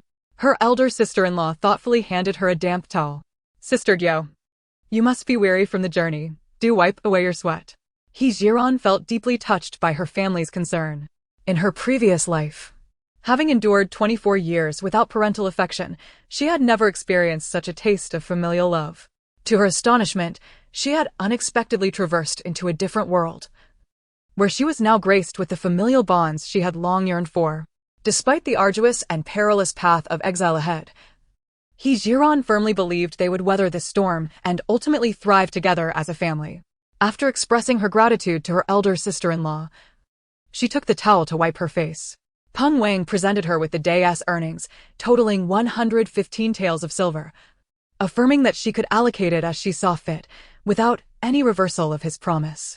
Upon receiving the silver, Zhiren summoned the members of the Fang and Xia families, displaying the coins before them. "We sold the wolf pelts for 75 taels and the jerky for 40 taels, totaling 115 taels. Hearing her recount these figures, the Fang and Xia families exchanged puzzled glances, their joy mingled with silent murmurs. These coins bore no connection to them. Why was Zhiren presenting an account before everyone? Their unspoken questions were soon answered as Zhiren extracted 20 taels and handed them to Xia Tianhai. "Uncle Xia, this is for you." Xia Tianhai was taken aback. 20 taels represented a substantial sum for the Xia family at present. With prudent usage, it could sustain them for several months. As he looked at the silver being offered, he found himself at a loss, unsure whether to accept or decline, his gaze instinctively shifting towards Peng Wang. Peng Wang shrugged nonchalantly. "Take it if Zhiren offers it. You all contributed by driving away the wolves, skinning them, and making the jerky. This is your rightful share." In Peng Wang's mind, giving the Xia family 20 taels felt somewhat excessive. Though they had participated in the effort, he knew that the majority of the 50 wolves had been dispatched by Mo Jiuyue and his wife. Their contribution in skinning and preparing the jerky, while significant, hardly warranted such generous compensation. Zhiren understood this rationale as well, yet her decision to act thus was made with careful consideration. The Xia family was her second sister-in-law's maternal family, and ever since the misunderstanding with Mo Jiuyue had been resolved, Zhiren recognized that both the Xia and Feng families were honorable individuals. They would need to coexist for a considerable time during their exile, and mutual support would serve them better than intrigue and rivalry. Furthermore, the Feng and Xia families relied on the Mo family's provisions, a situation that surely weighed heavily on their spirits. Having finally found an opportunity to earn some silver, Zhiren felt it would be unwise to be miserly, as such a gesture would merely lead to continued reliance on the Mo family for aid. This act of generosity also preserved their dignity. Seeing Peng Wang's approval, Xia Tianhai excitedly accepted the 20 taels. Peng Wang, however, cautioned, "I'm not so magnanimous as to distribute silver on my own accord. Were it not for Zhiren's intercession, you probably wouldn't have seen a single tael." Upon hearing this, Xia Tianhai had a moment of realization. Understanding that the Mo family had a good rapport with Peng Wang. Yet, he could hardly have anticipated that Peng Wang would heed Zhiren's request and agree to share the silver. With this understanding, Xia Tianhai sincerely clasped his hands in gratitude towards Zhiren. Uncle Xia will remember this kindness from his niece-in-law. Chapter 74. A sister-in-law who understands. Zhiren quickly returned the gesture. Uncle Xia, no need for formality. We have many days ahead to share, and mutual assistance is only natural. With that, she turned to face the envious expressions of the Fong family and presented another 20 taels to Fong Chuanzhou. Uncle Fong, this is for you. Please accept it. Fong Chuanzhou, having grasped the overall situation, refrained from the lengthy comments made by Xia Tianhai. After expressing his thanks, a satisfied smile spread across the faces of the Fong family. With 75 taels remaining, Zhiren, not in one of silver, symbolically retained 25 taels and handed the remaining 50 taels to Peng Wang. Peng Wang had initially hoped for a share of 30 to 40 taels, but he never expected Zhiren's generosity to extend to such a sum of 50 taels. This was equivalent to the entire earnings from their efforts in delivering the wolf pelts to the market. "Sister-in-law, is this not a bit too much?" he queried, bewildered at his own reaction towards money, finding himself questioning whether he had received too much. Zhiren smiled and replied, "Brother Ping, you are kind-hearted. You do not view us as criminals. We all know that without your agreement, we would not have earned a single coin from these wolves. It is precisely because of your good nature that I sought to maximize the profits from these 50 wolves. This way, it benefits you while also providing us, the exiles, with something in return, a win-win situation." Zhiren's words thoroughly delighted Peng Wang, who laughed heartily. "Ha ha, my sister-in-law truly understands. Rest assured, as long as I am here, I will ensure that you do not suffer on this journey." With Peng Wang's public assurance, Zhiren felt her efforts had not been in vain. What could be more vital than traversing the path of exile with comfort? Just as the matriarch of the Mo family felt pride in having such a considerate daughter-in-law, Zhiren approached her with a smile. "Mother, this is the first silver earned by our Mo family. Please accept it." Upon seeing the silver Zhiren offered, the matriarch felt a warmth in her heart, but gently declined. "Take the silver, my dear. Today I shall take the lead, and henceforth, the Mo family shall be guided by the He family." The matriarch of the Mo family, concerned about the descent of her other daughters-in-law, cast her gaze around them as she spoke. The sisters-in-law had come to respect Zhiren wholeheartedly. There was no cause for discontent. The eldest sister-in-law, noticing the atmosphere, promptly voiced the sentiments of the others. "Mother is right. Ninth sister-in-law possesses both capability and wisdom. Though our Mo family has fallen from grace, we still require a discerning head of the household." Turning to Zhiren, she sincerely added, "Ninth sister-in-law, we shall follow your arrangements from now on. I, too, support your leadership." "Ninth sister-in-law, the third sister-in-law agrees," chimed in another. "Ninth sister-in-law, the fifth sister-in-law will heed your guidance in all matters." The Mo women, who had previously harbored no hopes for the future, felt their spirits rekindled and expressed their support. The stalwart Mo Jiuyue was also moved by Zhiren's intelligence and profound understanding, feeling fortunate to have such a virtuous wife. Seeing the unanimous agreement on her mother-in-law's words, Zhiren, undemanding, discreetly stowed away the 25 taels of silver hidden in her sleeve. "Very well. Since everyone has faith in me, I shall temporarily take charge of this household." The 50 taels from Peng Wang could not be solely enjoyed by him. He intended to share it with his loyal brothers to bring them some joy as well. Peng Wang was the first to dismiss the officials. With their departure, the Mo family members could clearly see the He family, who were glaring angrily at Zhiren. They had overheard snippets of the conversation, grasping that silver was being distributed, yet they were excluded from it. Were it not for their fear of the officials, they would have confronted Zhiren to demand an explanation. Why was it that the Fong and Xia families received silver while they did not? They too had a right to defend themselves when the wolves arrived, albeit they had remained at the back, hesitant to rush forward. He Jiren cast a glance at the He family members, having long since developed immunity to their hostile gazes. She beckoned to her mother-in-law, sisters-in-law, and younger aunt, as well as the women from the Xia and Fong families, to gather around the cart.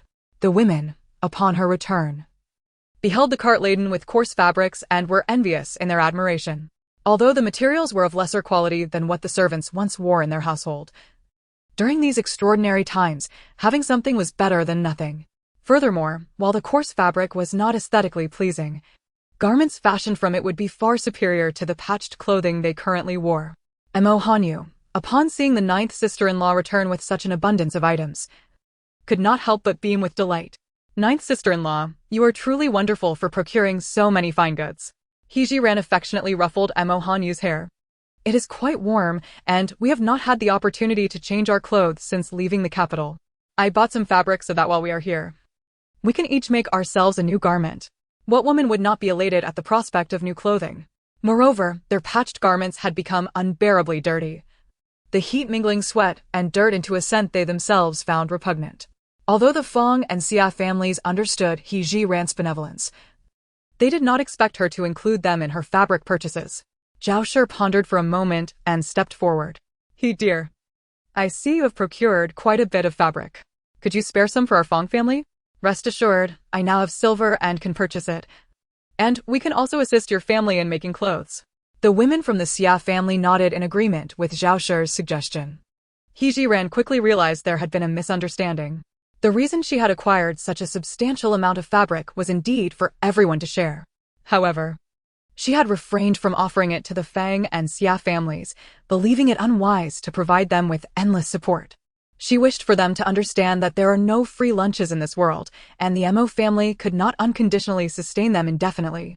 While she did intend to request their assistance in making clothes, she planned to use the fabric as compensation, thus ensuring mutual benefit. Aunt, I did indeed purchase a considerable amount of fabric. If you assist in making the clothes, I shall forego any payment and let the fabric serve as your remuneration. How does that sound?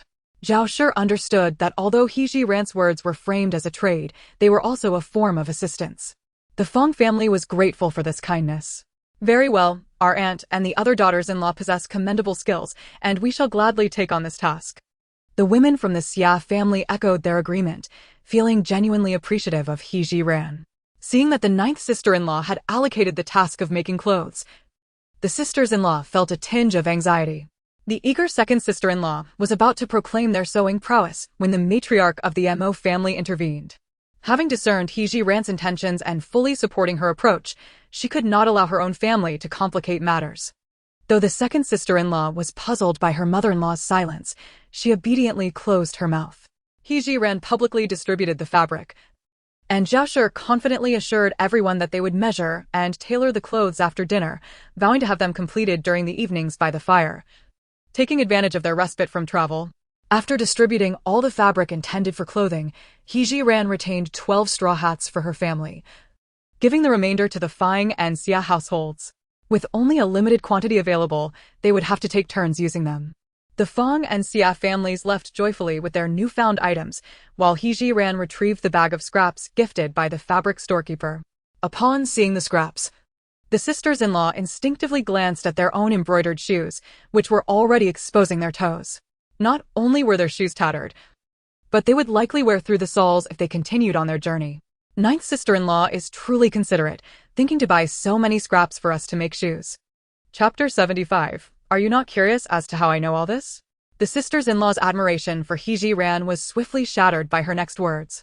Mother, sisters-in-law, these scraps were given to me for free by the fabric storekeeper. I thought they could be useful for mending our clothes, so I accepted them. Ninth sister-in-law, aren't these scraps meant for making shoes? The second sister-in-law exclaimed loudly. Making shoes? He Jiren was utterly bewildered. How could such small scraps be used for that purpose? It was not surprising that she was unaware. The original owner of her body had detested women's handiwork and had not permitted the servants to engage in such tasks, leaving her uninformed about materials for shoemaking. He Jiren, a soul from millennia in the future, had only worn issued footwear from the military or purchased shoes from stores, leaving her ignorant of such matters. The second sister-in-law circled He Jiren as if she had discovered a new world. Ninth sister-in-law, don't tell me you've never seen shoemaking before? He Jiren shrugged, casually concocting an excuse.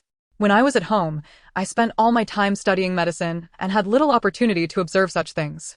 Considering ninth sister-in-law's impressive medical skills, the sisters-in-law found her excuse entirely believable.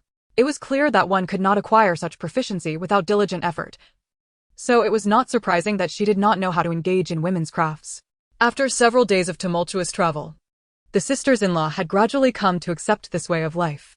They gathered the bag filled with scraps from the cart, planning to begin making shoe soles after dinner.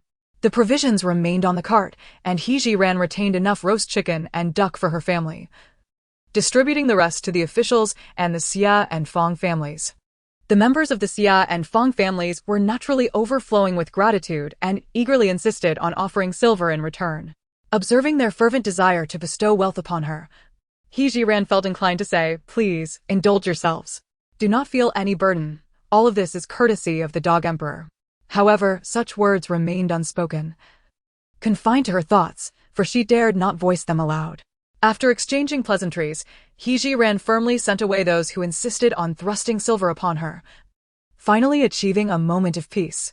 Although her sisters-in-law relished the flavors of the dishes prepared by ninth sister-in-law, they urged her to rest in the tent, taking it upon themselves to gather some meat and vegetables from the cart to prepare dinner.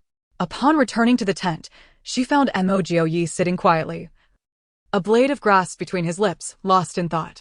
She chose to sit beside him, her mind swirling with the tales from unofficial histories regarding his origins, while also contemplating how to subtly convey her knowledge to him. Mo Jiuyue glanced at the silent He Jiren and spoke first. "You have worked hard today. If you feel unwell, I can offer you a massage." He Jiren had always appreciated his massage techniques, and upon hearing his offer, she instinctively felt a twinge of discomfort in her back. "Indeed, I do feel somewhat unwell," she admitted. Without hesitation, Mo Jiuyue moved behind her and began to knead her shoulders. He Jiren quickly scanned the surroundings, noting that her family was preoccupied, completely oblivious to their conversation, and then ventured to speak. "Today in Pingyuan County, I encountered someone you might find unexpected." "Who?" Mo Jiuyue's tone remained somewhat stiff, a manner to which He Jiren was already accustomed. "Nanqi." "Nanqi?" Mo Jiuyue appeared incredulous. "What brings him here?" This was also a question that lingered in He Jiren's mind. Fortunately, there were records of this in the unofficial histories. She pondered how to reveal this to Mo Jiuyue without raising his suspicions. After much contemplation, He Jiren found herself at an impasse, unable to formulate a plausible excuse. Yet, given the gravity of the matter, she felt it imperative to inform Mo Jiuyue. Determined to share her insights, she decided to take the plunge and test the waters. "If I were to say that I know Nanqi's purpose for coming to Pingyuan County, would you find it strange, perhaps even suspect that I am a spy sent by him?" Without a moment's hesitation, Mo Jiuyue replied, "If you were in league with Nanqi, I would have perished long ago. He wouldn't need to go to such lengths to send someone to assassinate me. Are you not curious as to how I came by this knowledge?" Mo Jiuyue did not conceal his genuine thoughts. "I am indeed curious. You once mentioned that everyone harbors their own secrets.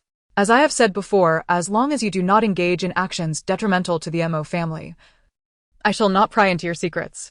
He Jiren had heard him express this sentiment before. Furthermore, he had indeed kept his word, never questioning matters that were best left unasked. After this subtle probing, He Jiren slowly began. A few years ago, a master assisted Nanqi with divination, predicting that a noble would appear in Pingyuan County this August. Mo Jiuyue found the notion of seeking out a noble based on a master's divination somewhat absurd. Yet it was not surprising in the context of Nanqi. At some point, Nanqi had grown increasingly reliant on such divination practices, even seeking out masters to read his fortune. Therefore, he harbored no doubts regarding He Jiren's revelations. While he could not inquire why He Jiren possessed this information, he felt entitled to ask other questions. "Do you think he will find this so-called noble?" He Jiren did not hesitate to respond. "If I had not appeared in Pingyuan County today, he would likely have already met that noble." "How do you figure that?" Mo Jiuyue was puzzled, unable to grasp the connection between this matter and He Jiren. "That noble's name is Fei Nanyu. He was first in the imperial examination at the age of 12, a truly talented individual."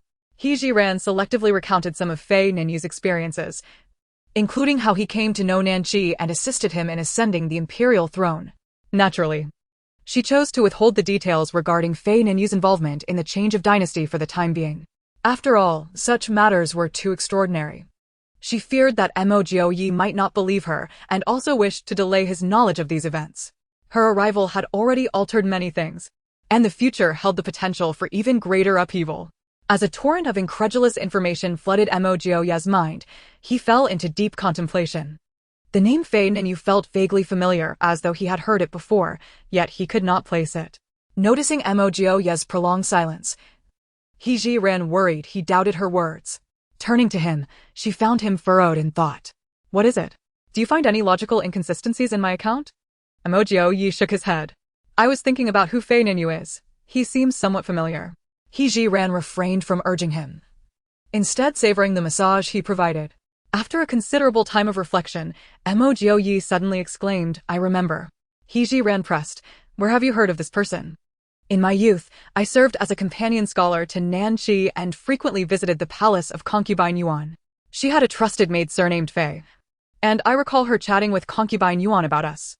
Concubine Yuan inquired if there was a nephew of hers who was of similar age to us, suggesting he could be brought to the palace to play. The maid had promptly refused, claiming that Nanyu's background was humble and fearing he might disrupt the noble atmosphere. Reflecting on the historical records regarding Fei Nanyu's age, Zhiren concluded that the maid's nephew must undoubtedly be Fei Nanyu. Given Mo Jiuyue's account, it seemed that the maid was close to concubine Yuan and likely had sufficient means, so why had she not extended a helping hand to her own impoverished nephew's family? Such questions flickered through Zhiren's mind, but she dismissed them, recognizing that how one interacts with relatives is often irrelevant to larger matters. Her primary objective in informing Mo Jiuyue of Fei Nanyu's existence had been fulfilled. Remembering Mo Jiuyue's mention of frequently visiting concubine Yuan's palace in his youth, Zhiren tentatively inquired, During your visits to concubine Yuan's palace, how did she treat you? Mo Jiuyue's impression of this was profound. I do not know why, but the noble lady's demeanor towards me was even more favorable than towards Nanqi.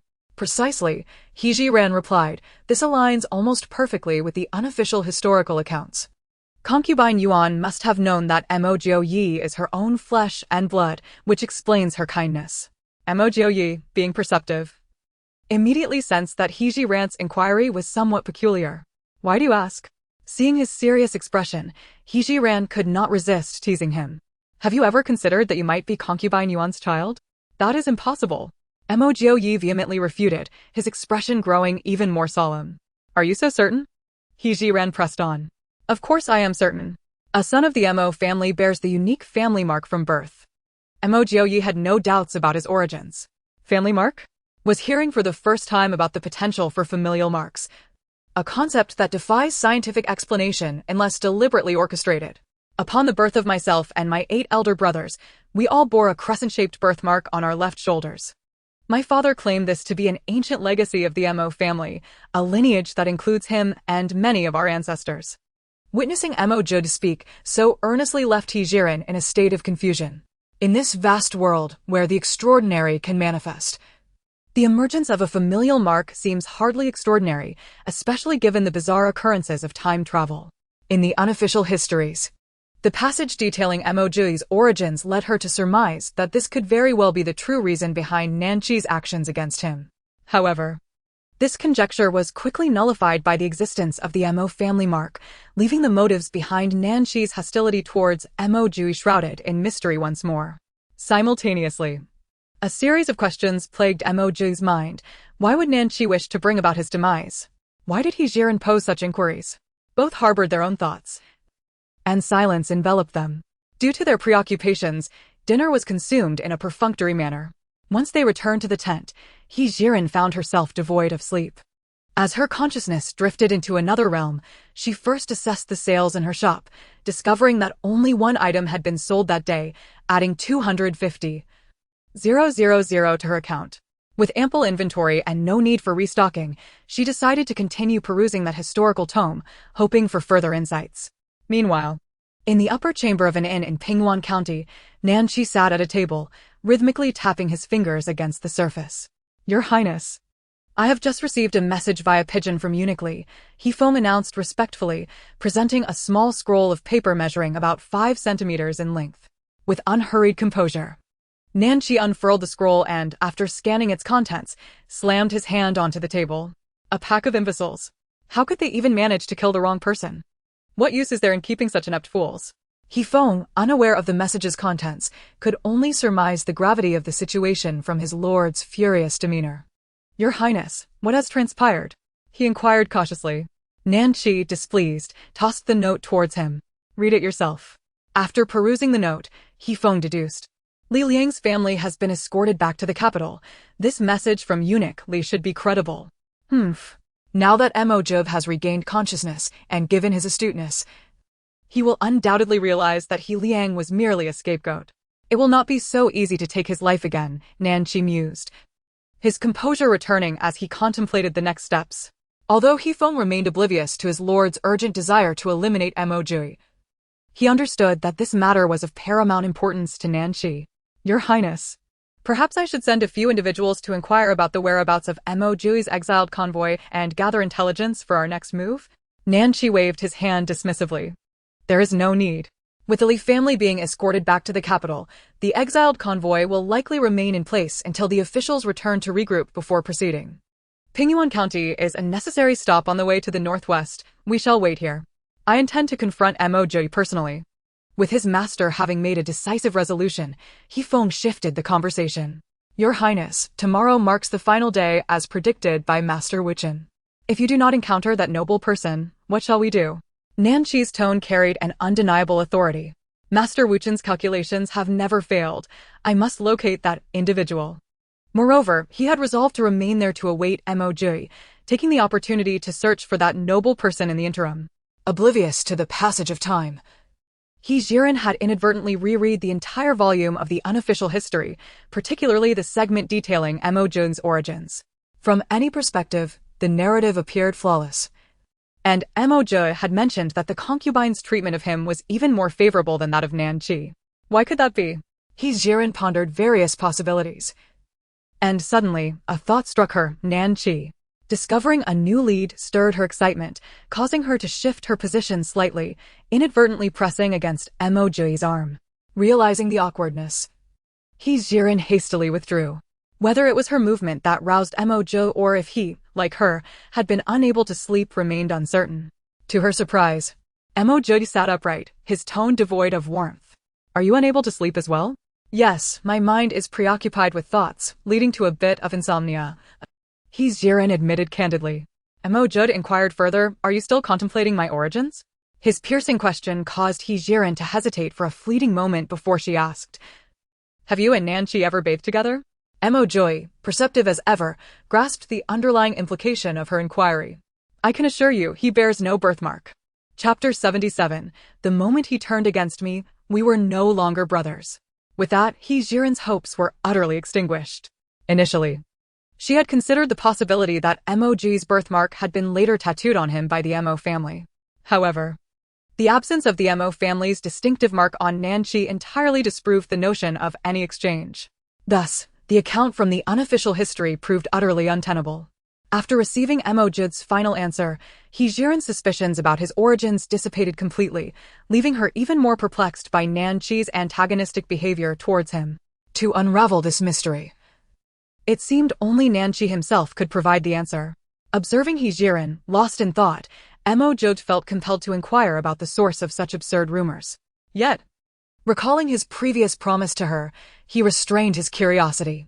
To prevent her from spiraling into unfounded thoughts, Mo Jiuyue opted to share his own conjectures. Nanqi and I grew up together, sharing a profound bond. He has always treated me sincerely. I recall during a time of war at the border, when supplies ran critically low, I petitioned the court for assistance, but received no response. As our soldiers approached starvation, it was Nanqi who, out of his own pocket, sent individuals to gather provisions from various places. That act was akin to a lifeline in the midst of a storm. On my first foray into battle, I accidentally fell victim to a poisoned arrow. To aid me, Nanqi hastened to the medicinal valley to procure an antidote. There are countless such instances, all demonstrating that Nanqi's friendship is genuine. I first sensed something was amiss after returning to the capital from the border earlier this year. Although he greeted me as usual outside the city, my years of familiarity with him instilled a nagging intuition that he did not welcome my return. His gaze was consistently evasive. When I inquired if something troubled him, he sidestepped the question, diverting the conversation instead. After settling in the capital, I immediately sought him out at the royal palace. He posed a peculiar question: if I were not the emperor's son, would we still be good brothers? At the time, I brushed off his words lightly. In retrospect, it seems likely that he had heard something, or perhaps he truly is not of royal blood. However, the person who was exchanged with him could never have been me. Upon hearing Mo Jiuyue's account, Zhiren contemplated yet another possibility. In your utterance, it appears that Nanqi once held an unwavering loyalty towards your brotherhood, yet his demeanor has inexplicably shifted. I surmise that he is indeed not of royal blood and has been switched at birth. However, the information he has acquired links him to the very person who was swapped, which is you. Perhaps his concern about the truth eventually surfacing led him to take lethal action against you? Mo Jiuyue spoke somberly. This is merely conjecture on my part, for his true identity remains shrouded in mystery. If this is indeed the case, do you not wish to resolve the misunderstanding with him? Zhiren sought to discern Mo Jiuyue's genuine sentiments. Mo Jiuyue shook his head with a bitter smile. Regardless of whether it is a misunderstanding, the moment he turned against me, we could no longer be brothers. Observing Mo Jiuyue's increasingly despondent mood, Zhiren, having exhausted their analysis of the situation, resolved to terminate the discussion. Both fell into a silence, at a loss for words. Ultimately, it was Mo Jiuyue who broke the stillness within the tent. I shall go sit by the river for a while. It is cooler there. The tent indeed felt stifling, and Zhiren's immediate thought was how wonderful it would be to wash up in her space. Seeing Mo Jiuyue preparing to leave, she seized the opportunity. Could you possibly return in half an hour? Mo Jiuyue gave her a deep glance and softly acknowledged her request. Zhiren understood he had acquiesced, and as his figure faded from view, she hurriedly slipped into her space. Time was of the essence. She quickly took a refreshing bath, dried her hair, and donned a fresh set of undergarments. Glancing at the clock on the wall, she noted that it had been precisely 40 minutes since her arrival. Upon exiting the space, Mo Jiuyue had yet to return, prompting Zhiren to lie on her side and gradually drift into slumber. After an indeterminate duration, she distinctly sensed a familiar fragrance wafting nearby. Recognizing that Mo Jiuyue had returned, her body instinctively shifted to make room for him. As Mo Jiuyue entered the tent, he was greeted by a long-forgotten scent.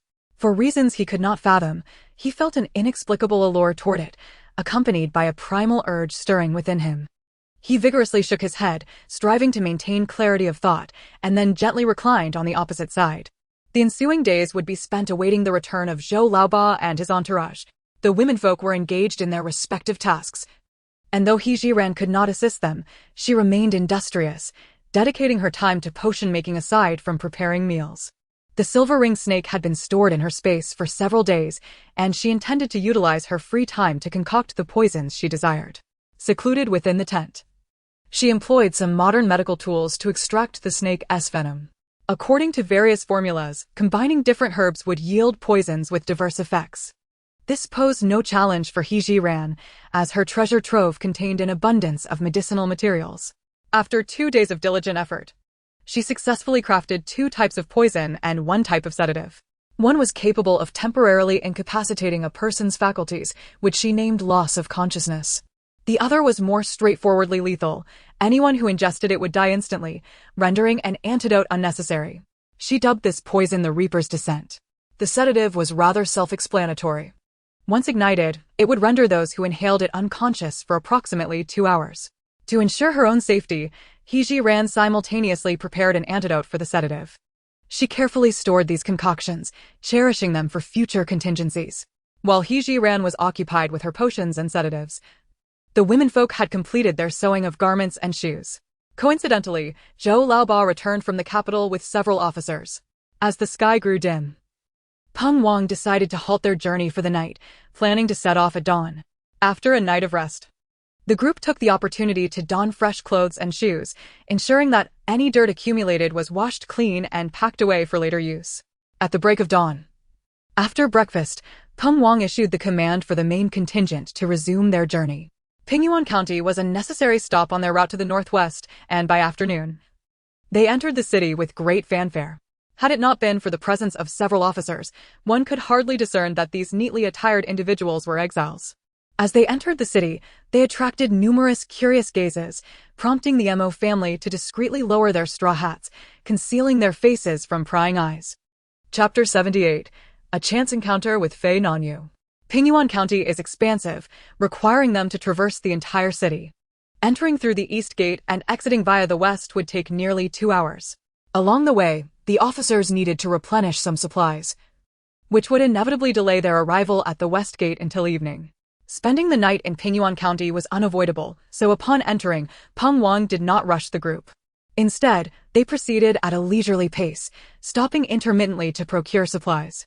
The Fong and Xia families each possessed 20 taels of silver, and with the officers turning a blind eye, they managed to purchase some essential items.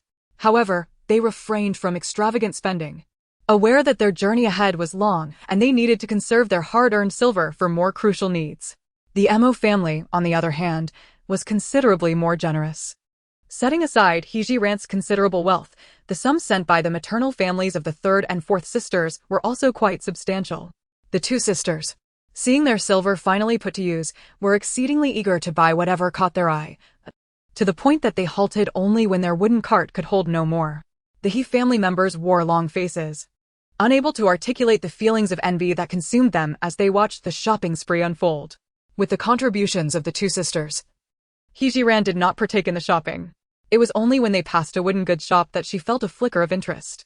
She consulted with Peng Wang. "Brother Peng, may I purchase 2 more wooden carts?" Peng Wang understood her intentions. They were accumulating more items, and carrying them was becoming cumbersome.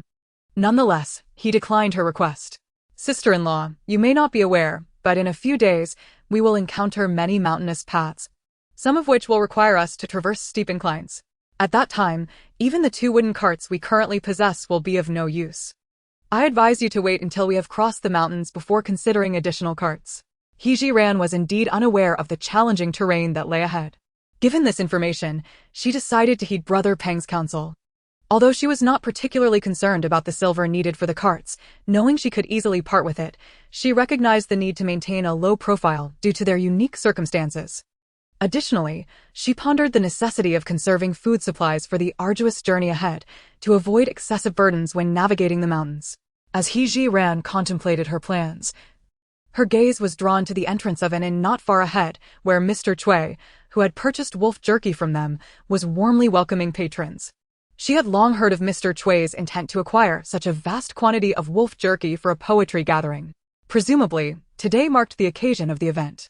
She felt little interest in it and lowered her straw hat even further, wishing to avoid any interaction. Just then, a discordant sound echoed from ahead, breaking the tranquility. "Fei Nanyu, you pitiful wretch. The other day, seizing the opportunity when someone came to your aid, you swindled us out of 100 taels of silver.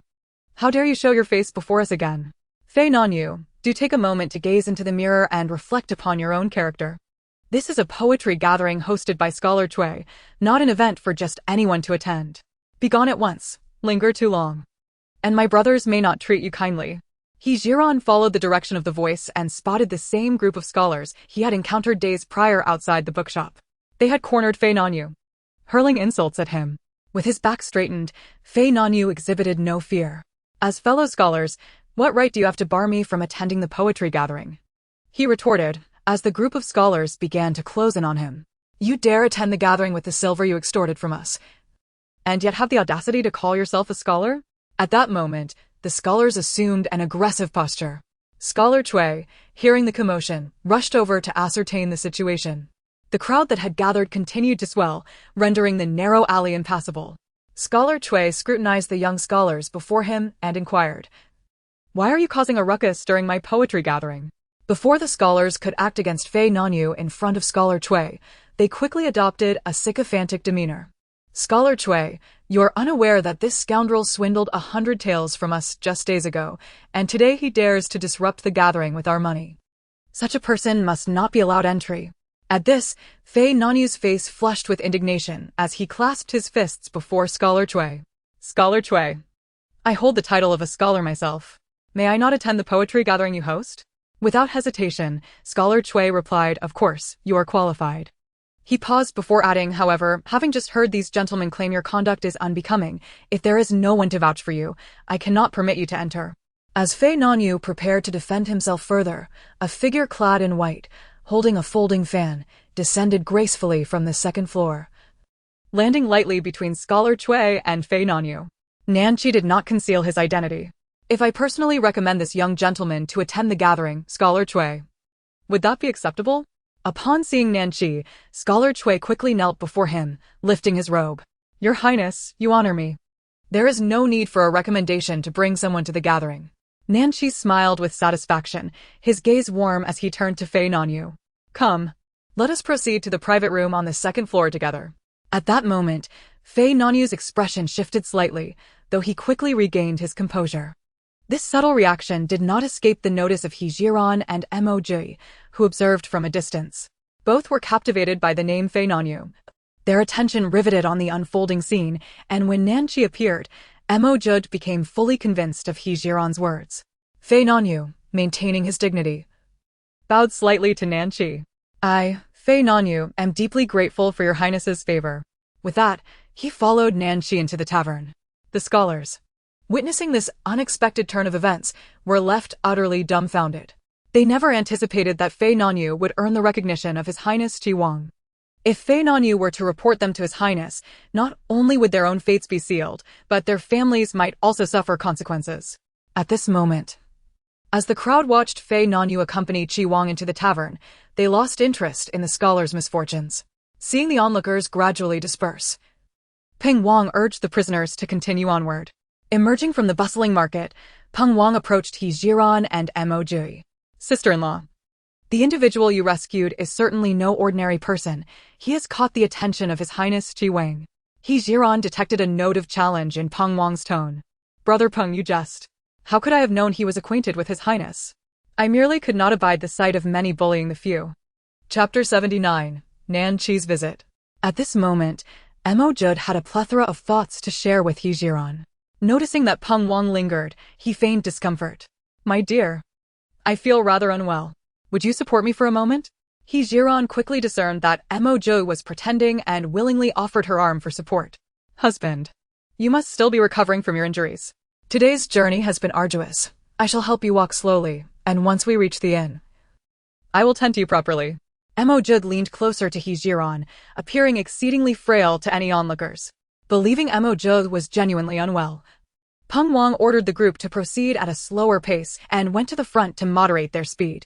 Once Peng Wang had distanced himself, Mo Jiuyue scanned the surroundings, reassured to find only his family watching over him.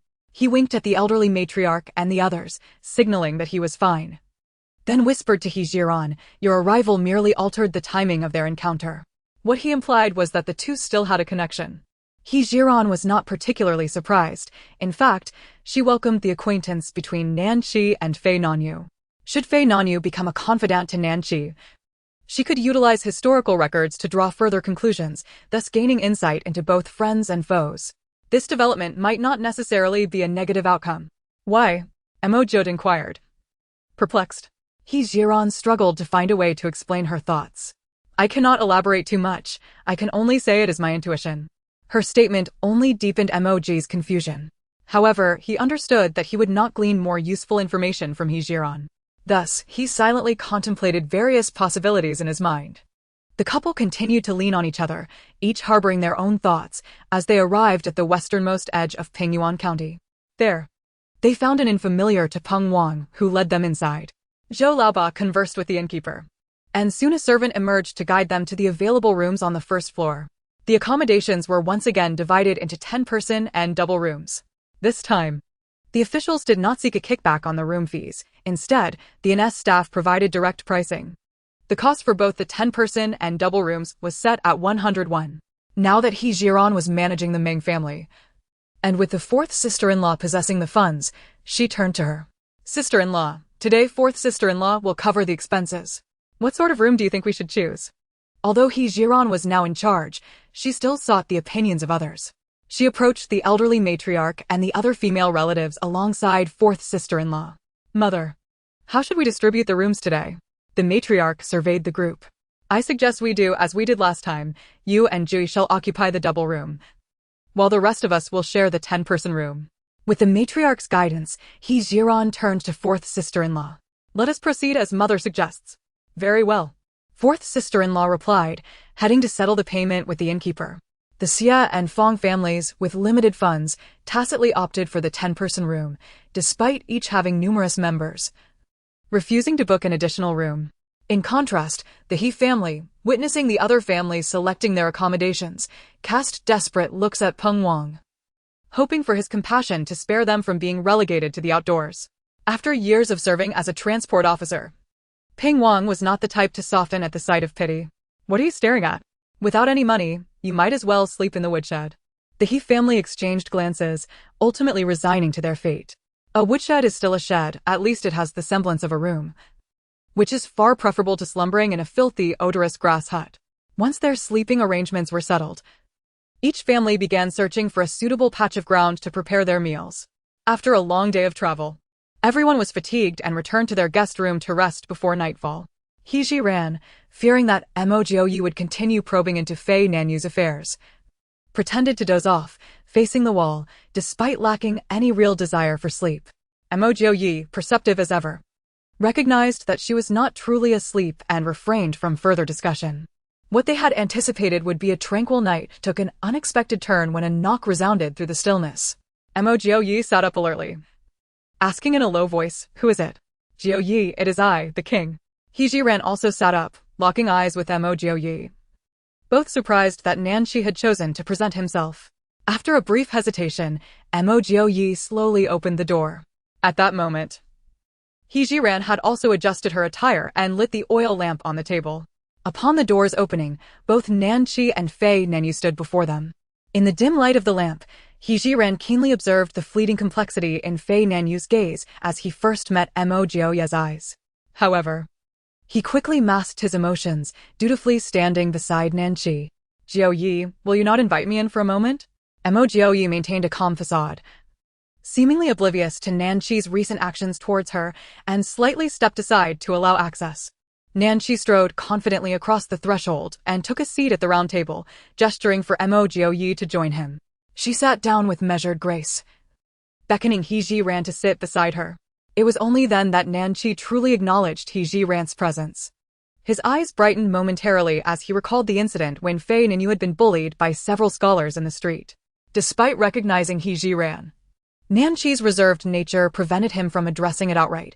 Instead, he turned to Mo Jiuyue and inquired, "Jiuyue, will you not introduce this lady to me?" Although they had previously shared a similar rapport, Mo Jiuyue felt a sting of ridicule in Nanshi's words now, especially after the way he had looked at He Zhiren. "Who else but my wife could be in the same room with me at this hour?" Nanshi remained unperturbed by Mo Jiuyue's demeanor, continuing his leisurely discourse. "Sister-in-law, as a daughter of the Mo family, it is admirable that when Nanyu faced adversity, she did not hesitate to draw her sword in his defense, despite being outnumbered." With the matter laid bare by Nanshi, He Zhiren saw no reason to maintain her previous reticence. "Though I am but an ordinary woman, I cannot abide bullies. And I apologize if I have caused you any embarrassment, Your Highness." Fei Nanyu, ever the cooperative one, bowed slightly towards He Zhiren. "I am grateful, Madame Mo, for your chivalrous intervention." He Zhiren scrutinized Fei Nanyu's expression, noting his usual calmness. She replied gently, "There is no need for thanks, sir. I believe anyone in such a situation would act similarly." She then turned to Nanshi, her words laced with implication. "Your Highness, would you not agree?" Chapter 80. I express my gratitude to the king on behalf of the Mo family. Whether it was due to his sensitivity or not, Nanshi, upon hearing He Zhiren's somewhat sarcastic comment, was immediately transported back to the scene of Fei Nanyu being bullied. He had observed for quite some time, noting that even when beset by others, the scholar's pride remained intact. Master Wuchen had mentioned that his noble friend was no ordinary individual, and Nanshi's initial impression of Fei Nanyu had echoed this sentiment. In that fleeting moment of hesitation, before he could confirm his suspicions, He Zhiren had preempted him by coming to the rescue, causing Nanshi to miss his first opportunity to engage with Fei Nanyu. Contemplating this, Nanshi's gaze sharpened as he regarded He Zhiren. "Sister-in-law speaks wisely. It is the duty of any righteous person to assist when witnessing injustice. I believe anyone with a modicum of courage would act likewise." What Nanshi did not realize was that He Zhiren's words, though directed at him, were meant for Fei Nanyu to hear. Given the depth of his cunning as recorded in history, he was certainly astute enough to comprehend the underlying message. As Zhiren spoke, she subtly observed Fei Ninyu's reaction. Sure enough, upon hearing her words, he momentarily appeared taken aback, but quickly regained his composure. Internally, he speculated whether this woman had unearthed some truths. However, after careful consideration, he dismissed the notion such a significant secret could not possibly be known to her. Although Fei Nanyu harbored his own thoughts, he recognized that Zhiren's remarks were overtly directed at Nanqi, and any further comment from him could inadvertently betray his knowledge. With her objective achieved, Zhiren chose to remain silent. Nanqi surveyed the tavern's surroundings inside. Jiuyue, I must express my embarrassment regarding the exile of the Duke of Protectorate's household. My mother has been unwell of late, and I have been preoccupied with finding a skilled physician, which has resulted in my neglect of court affairs. By the time I learned of this event, you had already embarked on your journey into exile, prompting my hasty arrival in Pingyuan County to assist the Mo family. Mo Jiuyue, tapping her fingers lightly against the tabletop, struggled to contain her simmering anger as she continued to engage in this charade of fraternal camaraderie. I thank your highness for your concern on behalf of the Mo family, but there is no need for any arrangements. We are all exiles condemned by the court, and whatever life we are destined for in the future is what we shall accept, without harboring any illusions. Listening to Mo Jiuyue's tone, Nanqi suddenly felt as though this person, who had grown up alongside him, had become a stranger. Could it be that she had uncovered something? Yet, he quickly dismissed the thought. He indeed desired Mo Jiuyue's life, but he lacked the courage to confront her directly. He was all too aware of her formidable skills, which could rival 100 foes, and he was not foolish enough to confront her openly. Having failed in his assassination attempt, the best course of action was to employ cunning. Nanqi's visit was, on one hand, a means to gauge Mo Jiuyue's current state of vulnerability. On the other, it was an opportunity to find a way to poison her. With this in mind, Nanqi steadied his emotions and spoke, as brothers. I was absent when the Duke of Protectorate's estate was confiscated and exiled. Surely, you must allow me the chance to bid farewell? Mo Jiuyue lowered her gaze, concealing her tumultuous emotions from anyone's view. If that is the case, then I shall comply. Aware of Nanqi's schemes, she did not refuse. She sought to observe what further tricks he might play. Zhiren, too, was unsettled. Nanqi's offer to bid Mo Jiuyue farewell presented a rare opportunity to discern his true intentions, one she could not afford to overlook. Fortunately, Mo Jiuyue acquiesced, sparing her the need to intervene. Nanqi rose. In that case, I shall host a banquet at the Tianfu Tavern in Pingyuan County at noon tomorrow to bid farewell to my brother. With that, he approached the door, adding, there is no need to worry about the officials. I will personally inform them to extend their stay by another day. Mo Jiuyue remained seated, not rising to see him off. Fei Nanyu trailed behind Nanqi, one hand clasped behind his back, swaying slightly in their direction. Both Mo Jiuyue and Zhiren observed his subtle gestures.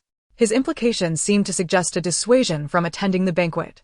Zhiren interpreted Fei Nanyu's actions in this manner. Mo Jiuyue, however, maintained his original seated posture. I must go. It is imperative that the grievances between Nanqi and myself reach a resolution. Zhiren was perplexed by his intent. Are you planning to kill Nanqi? Mo Jiuyue shook his head. No, should I resort to such drastic measures, I may experience temporary relief, but what of my family then? Zhiren found herself even more confused. If you cannot kill him, how can you resolve these grievances? I wish to reveal to him that I am a member of the Mo family, to make him understand that I am not the person he believes I am. If I can successfully unravel this misunderstanding, I shall sever ties with him on the spot, putting an end to our brotherly bond. Although this may hold little significance, at the very least, it will ensure that there is one less schemer on our path to exile. When it came to someone like Nanqi, Zhiren indeed felt a sense of urgency to eliminate him. However, Mo Jiuyue's reasoning was undeniably sound. Aside from himself, the Mo family had many female relatives, and his sisters-in-law and their families resided in the capital. Should Nanqi be killed, the emperor's wrath would surely implicate those kin. Given this, may I accompany you to the banquet tomorrow? Mo Jiuyue, without a moment's hesitation, declined, his tone brooking no argument. No, I cannot allow you to take such risks alongside me. Zhiren had her own considerations in proposing to accompany him. She possessed an array of high-tech weaponry in her spatial storage, but most importantly, should Nanqi resort to poisoning the dishes, Her presence would provide Mo Jiuyue with an additional layer of protection. To persuade him, Zhiren was willing to go to great lengths. Concealed by the sleeve of her garment, she retrieved a miniature handgun from her spatial storage and placed it before Mo Jiuyue. Do you believe that, given your skills, you could evade this weapon? Mo Jiuyue, intrigued, picked up the diminutive piece of iron, only to have Zhiren hastily caution him as his fingers neared the trigger. That is the switch, do not touch it recklessly. He obediently withdrew his fingers from the trigger position, looking up at Zhiren. How is it that I did not realize such a small iron object could wield such immense power? In the current setting, Zhiren was unable to demonstrate the handgun's capabilities, so she patiently explained, the death of Chao Ren was caused by a weapon of this sort. Unbeknownst to her, she had inadvertently acknowledged her culpability in Chao Ren's demise. Mo Jiuyue had witnessed the entirety of the assassination. Chapter 81. The Mandarin Duck Wine Flask. However, the weapon Zhiren had employed then was far larger than this one. Moreover, the power of that weapon remained vividly etched in his memory. He had not even perceived how the concealed weapon had been discharged, indicating its incredible swiftness. As Mo Jiuyue became captivated by the miniature handgun, Zhiren seized the opportunity to press further. You have seen my weapon. My presence alongside you would not be a burden, but rather an asset. Mo Jiuyue still hesitated. Zhiren continued to persuade, consider my medical skills. If Nanqi were to tamper with the food, I would be the first to detect it, would I not? Hearing her articulate reasoning, Mo Jiuyue finally relented. You may accompany me, but should danger arise, your own safety takes precedence. Do not concern yourself with me, understand? Zhiren nodded vigorously. I understand, I assure you, I will not place myself in danger. With matters settled, they returned to the bed. Though neither felt the slightest inclination for sleep, they endeavored to maintain their positions, wary of accidental contact. The following morning, Peng Wang indeed did not make arrangements to continue their journey, causing a degree of bewilderment among the group. However, no one inquired about the reason. They were all too pleased to enjoy an additional day of rest at the inn. It was not until near noon that a carriage arrived outside the inn. The driver entered to invite Mo Jiuyue, and the official showed no signs of protest, leading everyone to a collective realization. The reason for the delay in their journey was indeed connected to Mo Jiuyue. Yet, it was unclear who possessed such influence to halt their progress and send a carriage to collect the accused. Madame Mo, filled with worry, grasped Mo Jiuyue's arm. Jiuyue? Mo Jiuyue gently patted her arm, reassuring her, Mother, do not fret. A familiar friend has arranged a farewell banquet for me. I shall return shortly. Although Madame Mo harbored concerns, she was well acquainted with the ways of the world and understood that she could not impede her son's choices. Thus, she earnestly cautioned. You are no longer the formidable Duke of the Protectorate. Do not overextend yourself. Mother, rest assured, I will accompany my husband and I shall be safe. To further assuage her mother-in-law's worries, Zhiren volunteered to explain, and upon hearing that Zhiren would accompany her son, Madame Mo felt somewhat reassured. Very well. You two take care of one another while you are away. Having calmed Madame Mo, Zhiren and Mo Jiuyue boarded the carriage. The driver cast a lingering glance at Zhiren, seemingly on the verge of speaking, yet hesitating. Mo Jiuyue and Zhiren chose to ignore it in unison. The carriage journey proceeded smoothly, swiftly arriving at Tianfu Restaurant. Nanqi awaited them at the entrance. To his surprise, Zhiren had accompanied Mo Jiuyue. Stunned for a moment, Nanqi quickly donned a harmless smile. Madam, your presence is most fortuitous. I have specially prepared a nourishing soup, perfect for a woman's constitution. Mo Jiuyue and Zhiren played their parts well, expressing gratitude with a nod before following him to the private room on the second floor.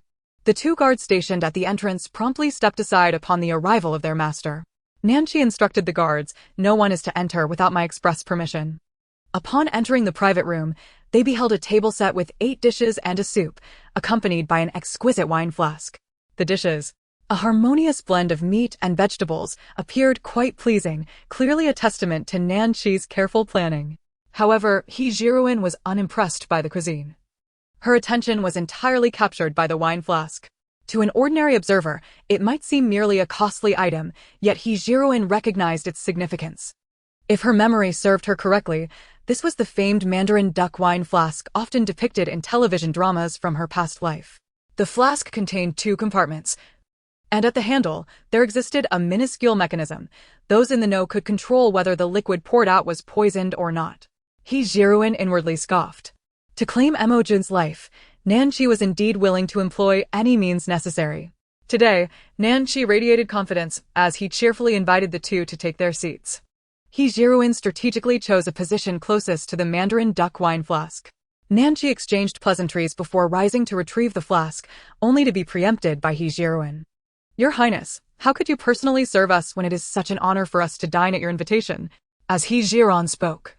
She did not cast a glance at Nanqi, whose visage was contorted in a manner indicative of imminent distress. She approached him, filling his wine cup to the brim.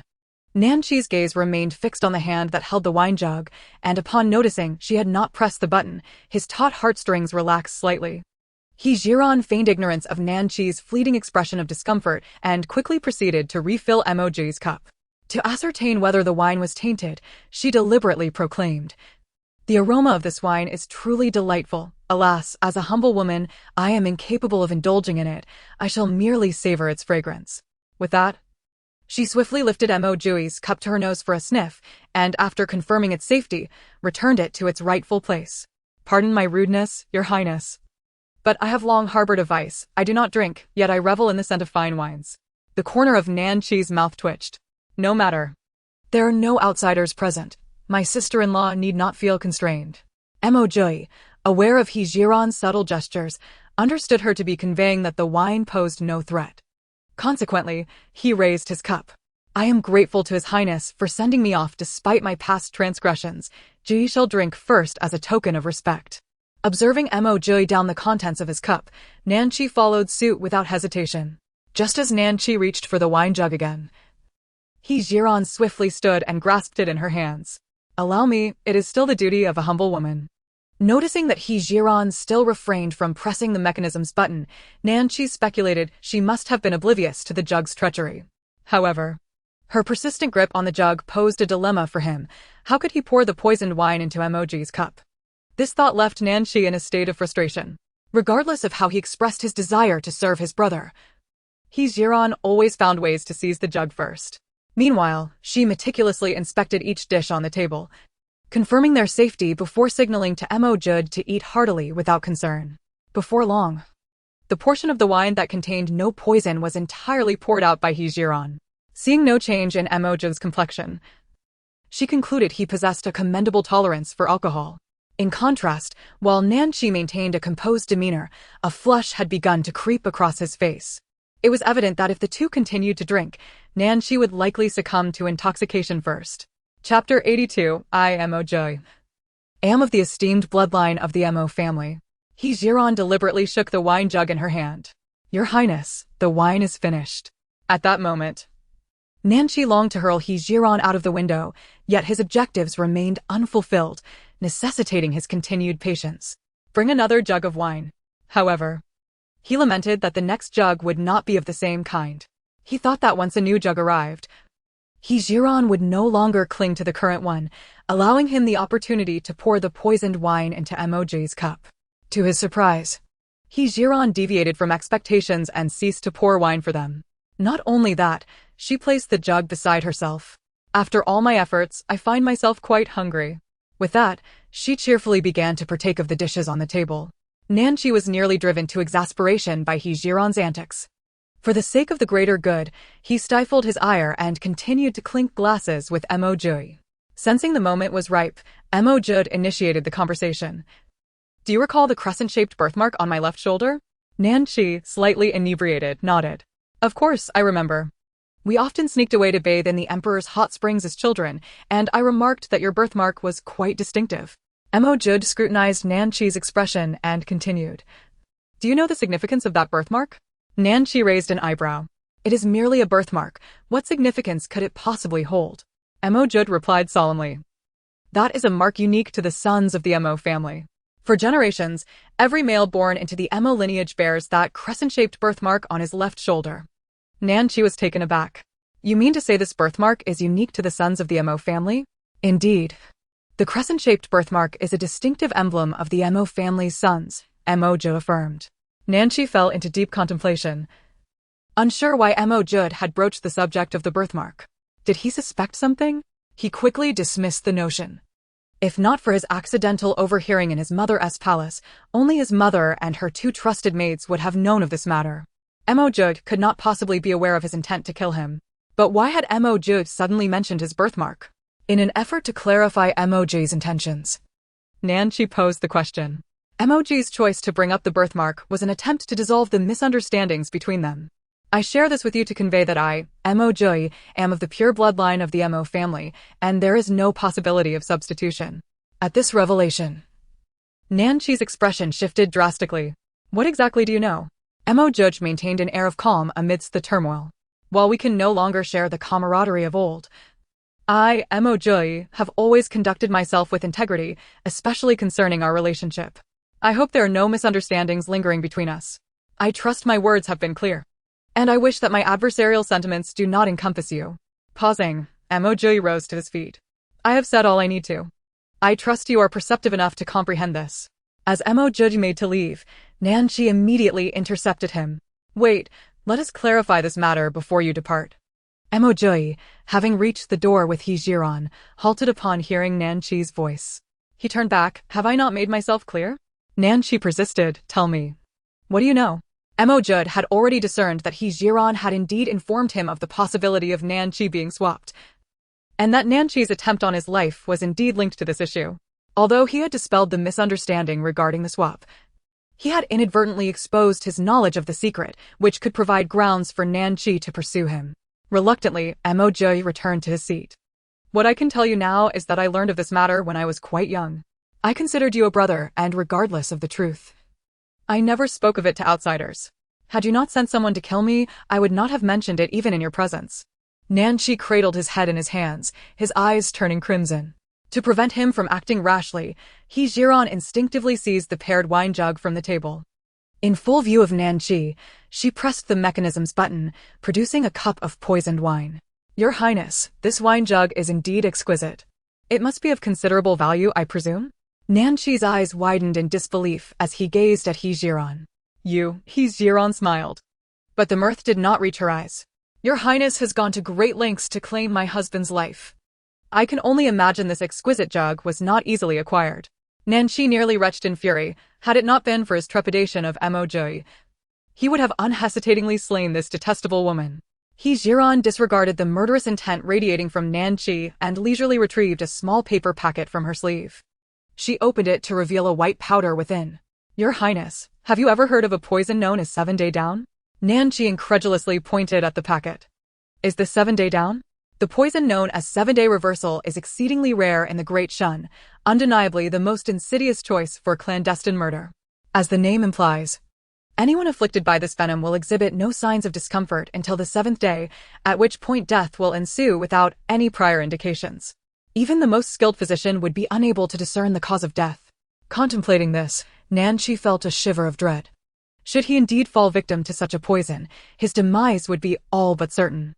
Zhiren refrained from providing a direct answer, instead posing a rhetorical question. If I were to discreetly sprinkle this powder into your wine, who would ever suspect that you met your end by my hand? After a brief pause, Zhiren continued, had it not been for your bond of brotherhood with my husband, do you truly believe you would survive to see the 8th day? In truth, the pouch of powder in Zhiren's possession was merely ordinary flour. While she had heard tales of the 7-day reversal, she lacked the means to concoct it. And rumors had it that this poison was so precious, it had become nearly impossible to acquire. Her intent was solely to reassure Nanqi that they harbored no murderous intent towards him, nor would they ever divulge his secrets. Mo Jiuyue, although unaware of how Zhiren came by the 7-day reversal, seized the opportunity to speak. With my capabilities, it would not be difficult to ensure you unwittingly ingested this poison. In light of our past friendship, I shall grant you mercy today, and I hope you will reciprocate. Upon hearing their words, Nanqi was compelled to reassess the trustworthiness of his relationship with Mo Jiuyue. From any perspective, Mo Jiuyue spoke the truth. He was well acquainted with Mo Jiuyue's character, knowing him to be an upright gentleman. He had long been aware of his own secret, and not a whisper of it had escaped to outsiders. This not only indicated that Mo Jiuyue had been protecting him, but also confirmed that the individual who had swapped places with him was certainly not Mo Jiuyue. Chapter 83. I still owe you a perfect wedding night. As for where the misstep occurred, Nanqi had yet to ascertain, and could only continue his investigation in the days to come. Now, with Mo Jiuyue possessing such a potent weapon against him, and having just been offered a golden opportunity without any malice directed towards him, it underscored one truth: Mo Jiuyue deeply valued their past brotherhood. After a prolonged silence, Nanqi slowly rose to his feet and personally opened the door. "Let us depart. I hope you will forget today's events." Although his words were simple, both understood that he would no longer pose a threat to Mo Jiuyue. With their objective accomplished, Zhiren and Mo Jiuyue exited the private room without a trace of reluctance. As they descended to the first floor, they spotted Fei Ningyu sitting alone and drinking. He faced the staircase and immediately recognized the duo, visibly relieved. He nodded slightly in acknowledgement but refrained from speaking further.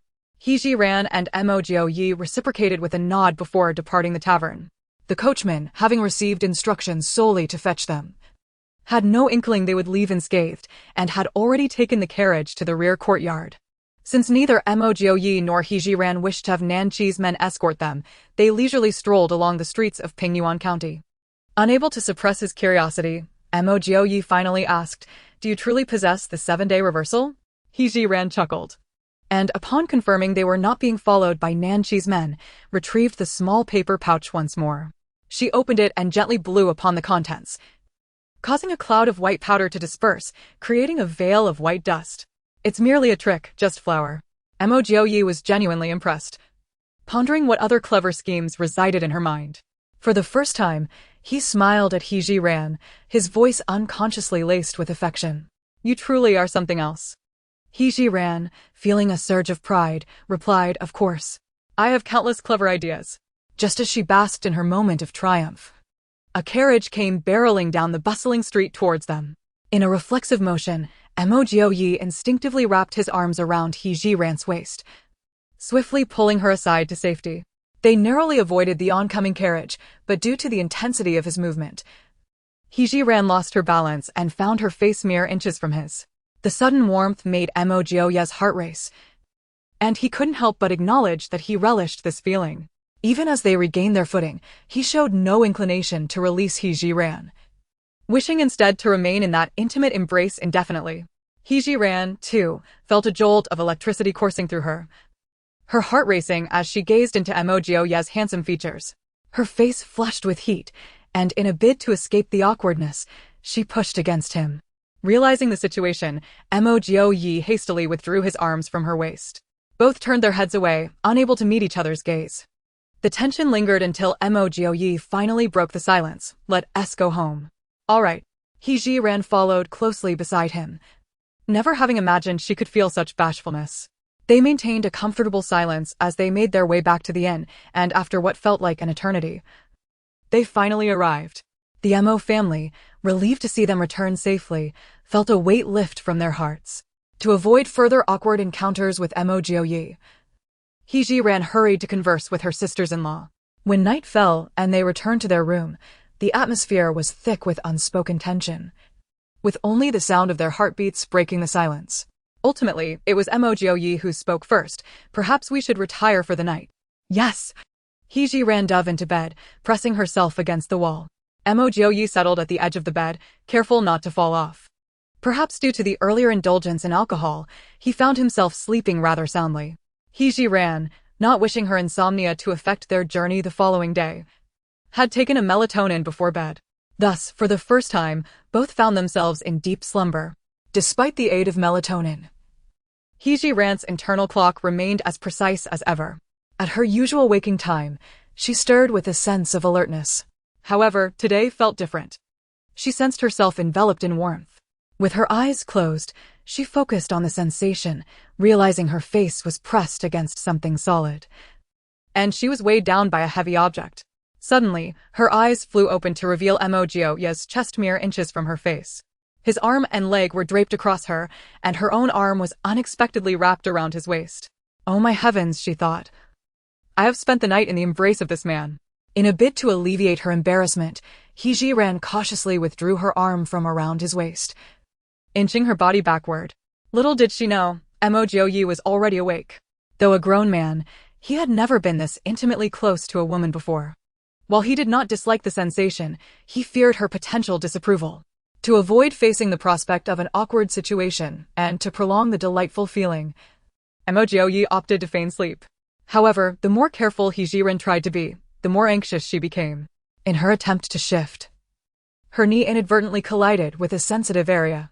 Despite having been single for 24 years in her previous life, she possessed a certain understanding of these matters. Zhiren, unable to restrain herself, let out a surprised gasp. Simultaneously, Mo Jiuyue couldn't suppress a muffled groan. Thus, the two individuals, each harboring their own thoughts, locked eyes and instinctively moved their bodies backward in unison. Zhiren was fortunate, as the wall was directly behind her, allowing her to shift with greater ease. Unfortunately for Mo Jiuyue, a sudden movement caused him to tumble to the ground. Luckily, his martial arts training allowed him to roll and land gracefully, preventing any embarrassment in front of Zhiren. Observing Mo Jiuyue standing there like a bewildered fool, Zhiren felt a chuckle bubbling up within her, though she managed to suppress it.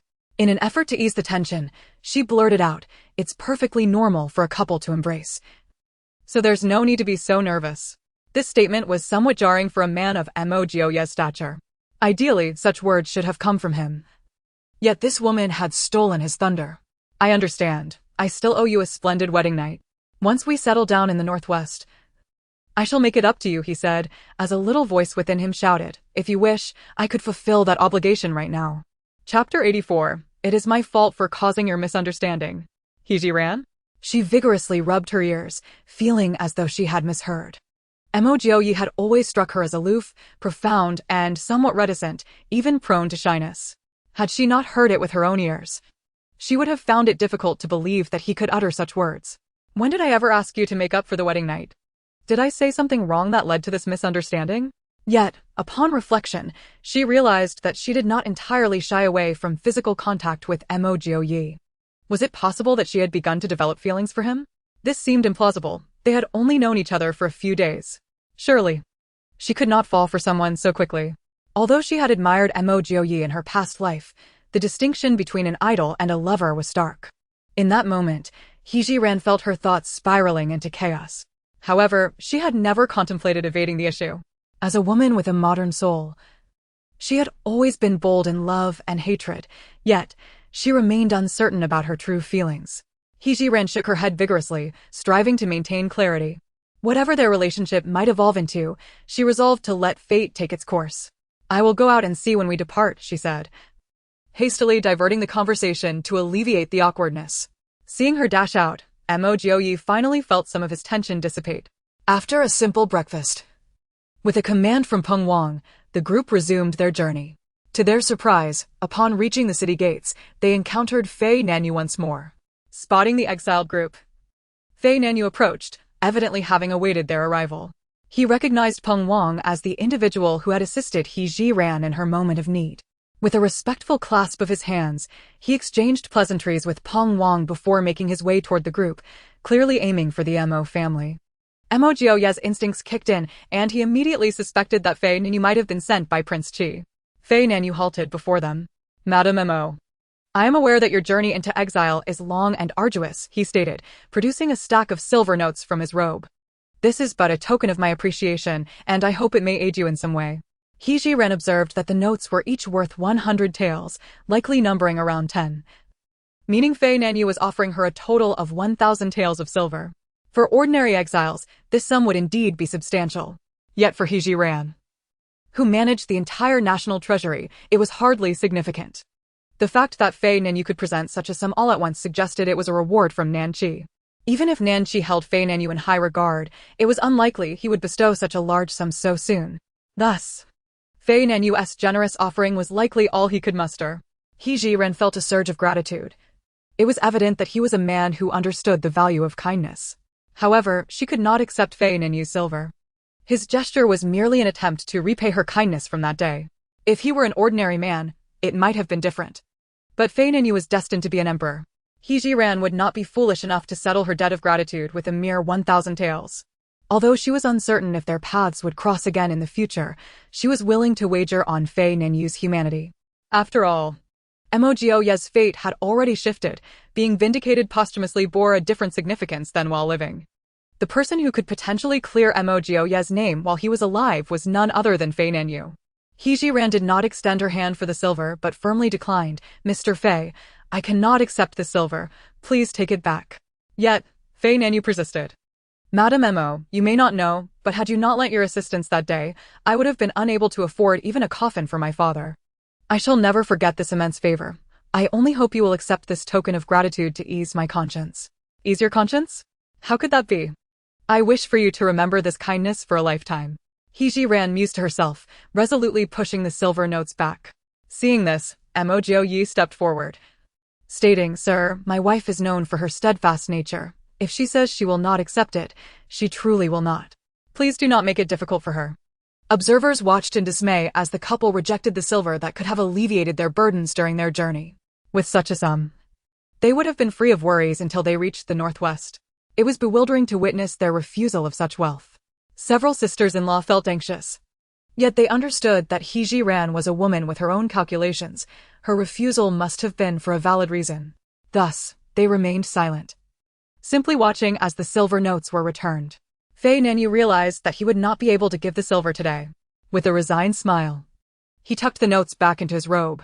"In that case, I shall not press you further." Leaning slightly closer to Mo Jiuyue, he whispered, "If I ever gain the means, I will ensure your name is cleared." Though his words were softly spoken, Zhiren caught a fragment of them. This promise was worth far more than 1,000 taels of silver. Mo Jiuyue nodded solemnly, responding in kind. "Then, I thank you in advance, Mr. Fei." Fei Nanyu gently patted Mo Jiuyue on the shoulder and strode away. The group continued on their journey, traveling for 3 more days until the afternoon of the 4th day, when the weather turned unusually oppressive.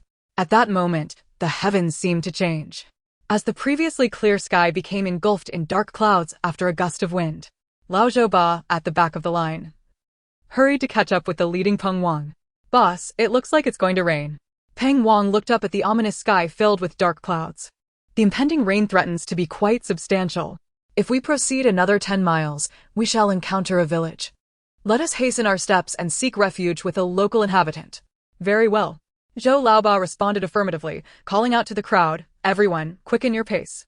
Anyone who dares to lag behind will face the consequences of the whip." The urgency was palpable, as none wished to be drenched by the downpour. Following Zhou Laoba's admonition, the group obediently quickened their pace. Alas, the heavens did not favor them. Not long after setting forth, large droplets of rain began to fall. To make matters worse, the surroundings were barren, offering no shelter from the rain. Reluctantly, Peng Wang commanded the group to continue onward. The rain intensified, cascading down as if from a bucket. The constables were somewhat fortunate, having each prepared a conical hat for the journey from the capital, while the exiles were not so lucky, lacking any means of protection against the rain. Chapter 85. When confronted with a flood, the best course of action is to ascend to higher ground. The straw hats atop the heads of the Mo family quickly became saturated, providing minimal protection against the rain that pelted their faces. Zhiren, demonstrating quick wit, instructed everyone to unfurl their tents slightly, using them as makeshift shelters against the downpour. The dirt path beneath their feet grew increasingly slick. Zhiren and Mo Jiuyue rushed to the side of the elderly matriarch, fearing she might slip. Indeed, the matriarch struggled to maintain her footing, relying on her son and daughter-in-law for support to stabilize herself. The sisters-in-law assisted Mo Hanwei in a similar manner, all while striving to increase their pace.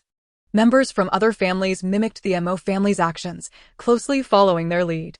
At this moment, the He family faced the greatest hardship.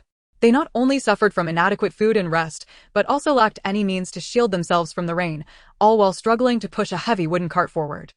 Their current plight aptly exemplified the adage that misfortune seldom comes alone. To compound their difficulties, the cart became mired in the mud at the worst possible moment. With the He family consisting primarily of the elderly, women, and children, only He Ziyuan, the sole adult male, remained to assist. Despite several attempts from others to help, they could not extricate the cart from its predicament. The constables, eager to press on, saw the He family lagging behind and, without hesitation, approached to administer a few lashes to them. The cries of the He family echoed in distress. Considering the cart contained the Mo family's provisions and various essentials, Mo Jiuyue entrusted the matriarch to He Jiuan's care and strode purposefully towards the cart. Upon his arrival, the He family ceased their lamentations. Without sparing them a glance, Mo Jiuyue gripped the cart's handle firmly and, with a single heave, extracted it from the mud. As he began to pull the cart away, He Jiuan wiped the rain from his face and hurriedly followed suit, instinctively assisting in pushing the cart. Thanks to Mo Jiuyue's actions, the He family managed to keep pace. He Jiuan observed the solitary figure ahead, expressing his gratitude. "Thank you for your assistance." Mo Jiuyue, however, did not pull the cart out of altruism. Hearing He Jiuan's thanks, he coldly replied, "I did it for my own supplies. Do not read too much into it." He Jiuan's gratitude was heartfelt, for regardless of Mo Jiuyue's motives, he had alleviated a pressing crisis for the He family. "Regardless, we owe you our thanks." Mo Jiuyue chose not to respond further, lowering his head as he continued to pull the cart. The torrential rain showed no signs of abating. The accumulated water on the road quickly rose to the level of their ankles. An inexplicable sense of foreboding surged within He Jiuan. The ancient roads lacked drainage facilities. Should the rain persist, unforeseen calamities were likely to ensue. At that moment, Peng Wang pointed ahead, declaring, "Everyone, hurry. The village is not far ahead." He Jiuan followed the direction of Peng Wang's finger. Through the curtain of rain, a village came into view, faint yet promising. The group quickened their pace, buoyed by a glimmer of hope. Soon, they reached the village's entrance. Fortunately, the water there was not as deep as on the road. Peng Wang appeared familiar with the village, leading the group along the path until he halted before a sizable courtyard and knocked on the door. "Is Lu Lijing home?" Perhaps due to the deluge, Peng Wang called out several times without receiving a response. Reluctantly, he pushed the door open and entered. Shortly thereafter, the door swung open once more, revealing an elderly man, seemingly in his 50s or 60s, accompanying Peng Wang outside. Peng Wang gestured toward the crowd at the entrance, stating, "Lu Lijing, we simply require a place to take shelter from the rain." Lu Lijing surveyed the throng of people and appeared momentarily flabbergasted. "Sir, with so many people, my home may not accommodate them all." Lu Lijing, as long as there is a roof to shield us from the rain, they can squeeze in. To prevent Lu Lijing from refusing, Peng Wang beckoned the crowd to enter the courtyard. Lu Lijing, with no other choice, opened the doors to his 2 side rooms. "Only these 2 rooms are available. You shall have to make do." Peng Wang selected a room for himself and the constables, while the remainder of the group filed into the other room. Upon discovering a place to shelter, the crowd surged in like a tide. Fortunately, the side room was spacious enough. Although they stood shoulder to shoulder, they were no longer exposed to the rain. The downpour persisted without signs of diminishing. Water began to accumulate in Lu Lijing's courtyard, even threatening to seep indoors. The Feng family, standing at the door, shouted, "Oh no, the water is flooding into the house." He Jiuan felt an inexplicable wave of anxiety wash over her. She tugged at Mo Jiuyue's sleeve, whispering, "I sense we cannot remain here to evade the rain." At that moment, Mo Jiuyue's brow furrowed in concern. "Indeed, I fear that if this rain continues, we may face a deluge here." He Jiuan continued, "I just noticed a mountain to the south of the village. It would be safer for us to go there." Mo Jiuyue pondered for a moment before nodding. "I will consult with Brother Peng to see if he agrees." Peng Wang sat on the only chair in the cramped side room, gazing grimly at the still overcast sky. Noticing Mo Jiuyue's approach, he inquired, "Brother, your room is too cramped. Why not join us here for a while?" Mo Jiuyue, however, had no intention of lingering there, and he cut straight to the point. "Brother Peng, if this rain does not cease, in just a few hours, the entire village may be submerged." At Mo Jiuyue's words, Peng Wang instinctively glanced at the accumulating water in the courtyard. Indeed, it was deeper than when they first arrived, confirming that Mo Jiuyue's warnings were not mere exaggerations. "What do you propose we do?" Mo Jiuyue gestured toward the nearby mountain. "In the event of a flood, the best course of action is to ascend to higher ground." Although Peng Wang recognized the wisdom in Mo Jiuyue's assertion, he still hesitated. Setting aside the possibility of the flood occurring, even if it did, with so many of them climbing the mountain, what if they could not find shelter? They would be soaked to the bone. Peng Wang expressed his concerns candidly. "Brother, what if we cannot find a place to take cover on the mountain?" Initially, one would have thought that Peng Wang was a shrewd individual, yet unexpectedly, he faltered at a critical juncture. Brother Peng, he was presented with 2 options. One involved the risk of being drenched by rain on the mountain, while the other entailed the peril of being swept away by a flood at the base. At this moment, Mo Jiuyue deemed it imperative to convey the gravity of the situation. Ping Wang was aware of the rationale behind this. Yet a flicker of hope persisted in his mind. What if the rain ceased? Wouldn't their efforts then be in vain? In Chapter 86, Mo Jiuyue implored, "Brother, should we not observe a while longer?" Witnessing Peng Wang's steadfastness, he could only offer a reluctant reminder. "I hope Brother Peng can make a decision before nightfall, otherwise, ascending the mountain will become increasingly arduous." Peng Wang nodded in agreement. "All right, if the rain continues after half an hour, we shall heed your counsel and ascend." After communicating Peng Wang's decision to Hijiro, Mo Jiuyue returned to the chamber where the officials were stationed. This location not only allowed for better observation of the rain, but also enabled him to further persuade Peng Wang to lead everyone upwards. The half-hour Peng Wang mentioned swiftly elapsed, and rather than diminishing, the rain intensified. Water had completely seeped into the chamber. Seizing the moment, Mo Jiuyue asserted, "Brother Peng, for the safety of all, we must ascend the mountain immediately." With gritted teeth, Peng Wang acquiesced, "Very well, we shall follow your lead." He then instructed the officials to gather the occupants of the other chamber and prepare to depart without delay. Hijiro had already grasped the seriousness of the situation. She hurried to Peng Wang. "Brother Peng, you must persuade Li Zheng to notify the villagers to ascend the mountain entirely, or at least find other elevated ground. They must not remain here." Her words held considerable weight with Peng Wang, and while everyone was in a state of confusion packing their belongings, he knocked on Li Zheng's door once more. The specifics of his persuasion were unknown to Hijiro, yet when he emerged from Li Zheng's quarters, a look of resignation adorned his face. He had done what was necessary and felt no pangs of guilt, issuing further orders to the bewildered prisoners to ascend the mountain. As the sisters-in-law began to emerge from the chamber, clutching their belongings tightly, Hijiro urged, "Sisters-in-law, these items have already been soaked. It would be best not to carry them. Sister-in-law Jiu, these blankets are hard to come by. They can be dried and used again. Second sister-in-law is not afraid of hardship and can carry them. Indeed, sister-in-law Jiu, fifth sister-in-law can manage as well, and so can seventh sister." Hijiro understood that these women were once nobles from the capital, with little comprehension of natural disasters. Reluctantly, she resolved to reason with them. Having already experienced the arduousness of traversing the muddy paths, the sisters-in-law understood the difficulty of moving forward laden with heavy belongings.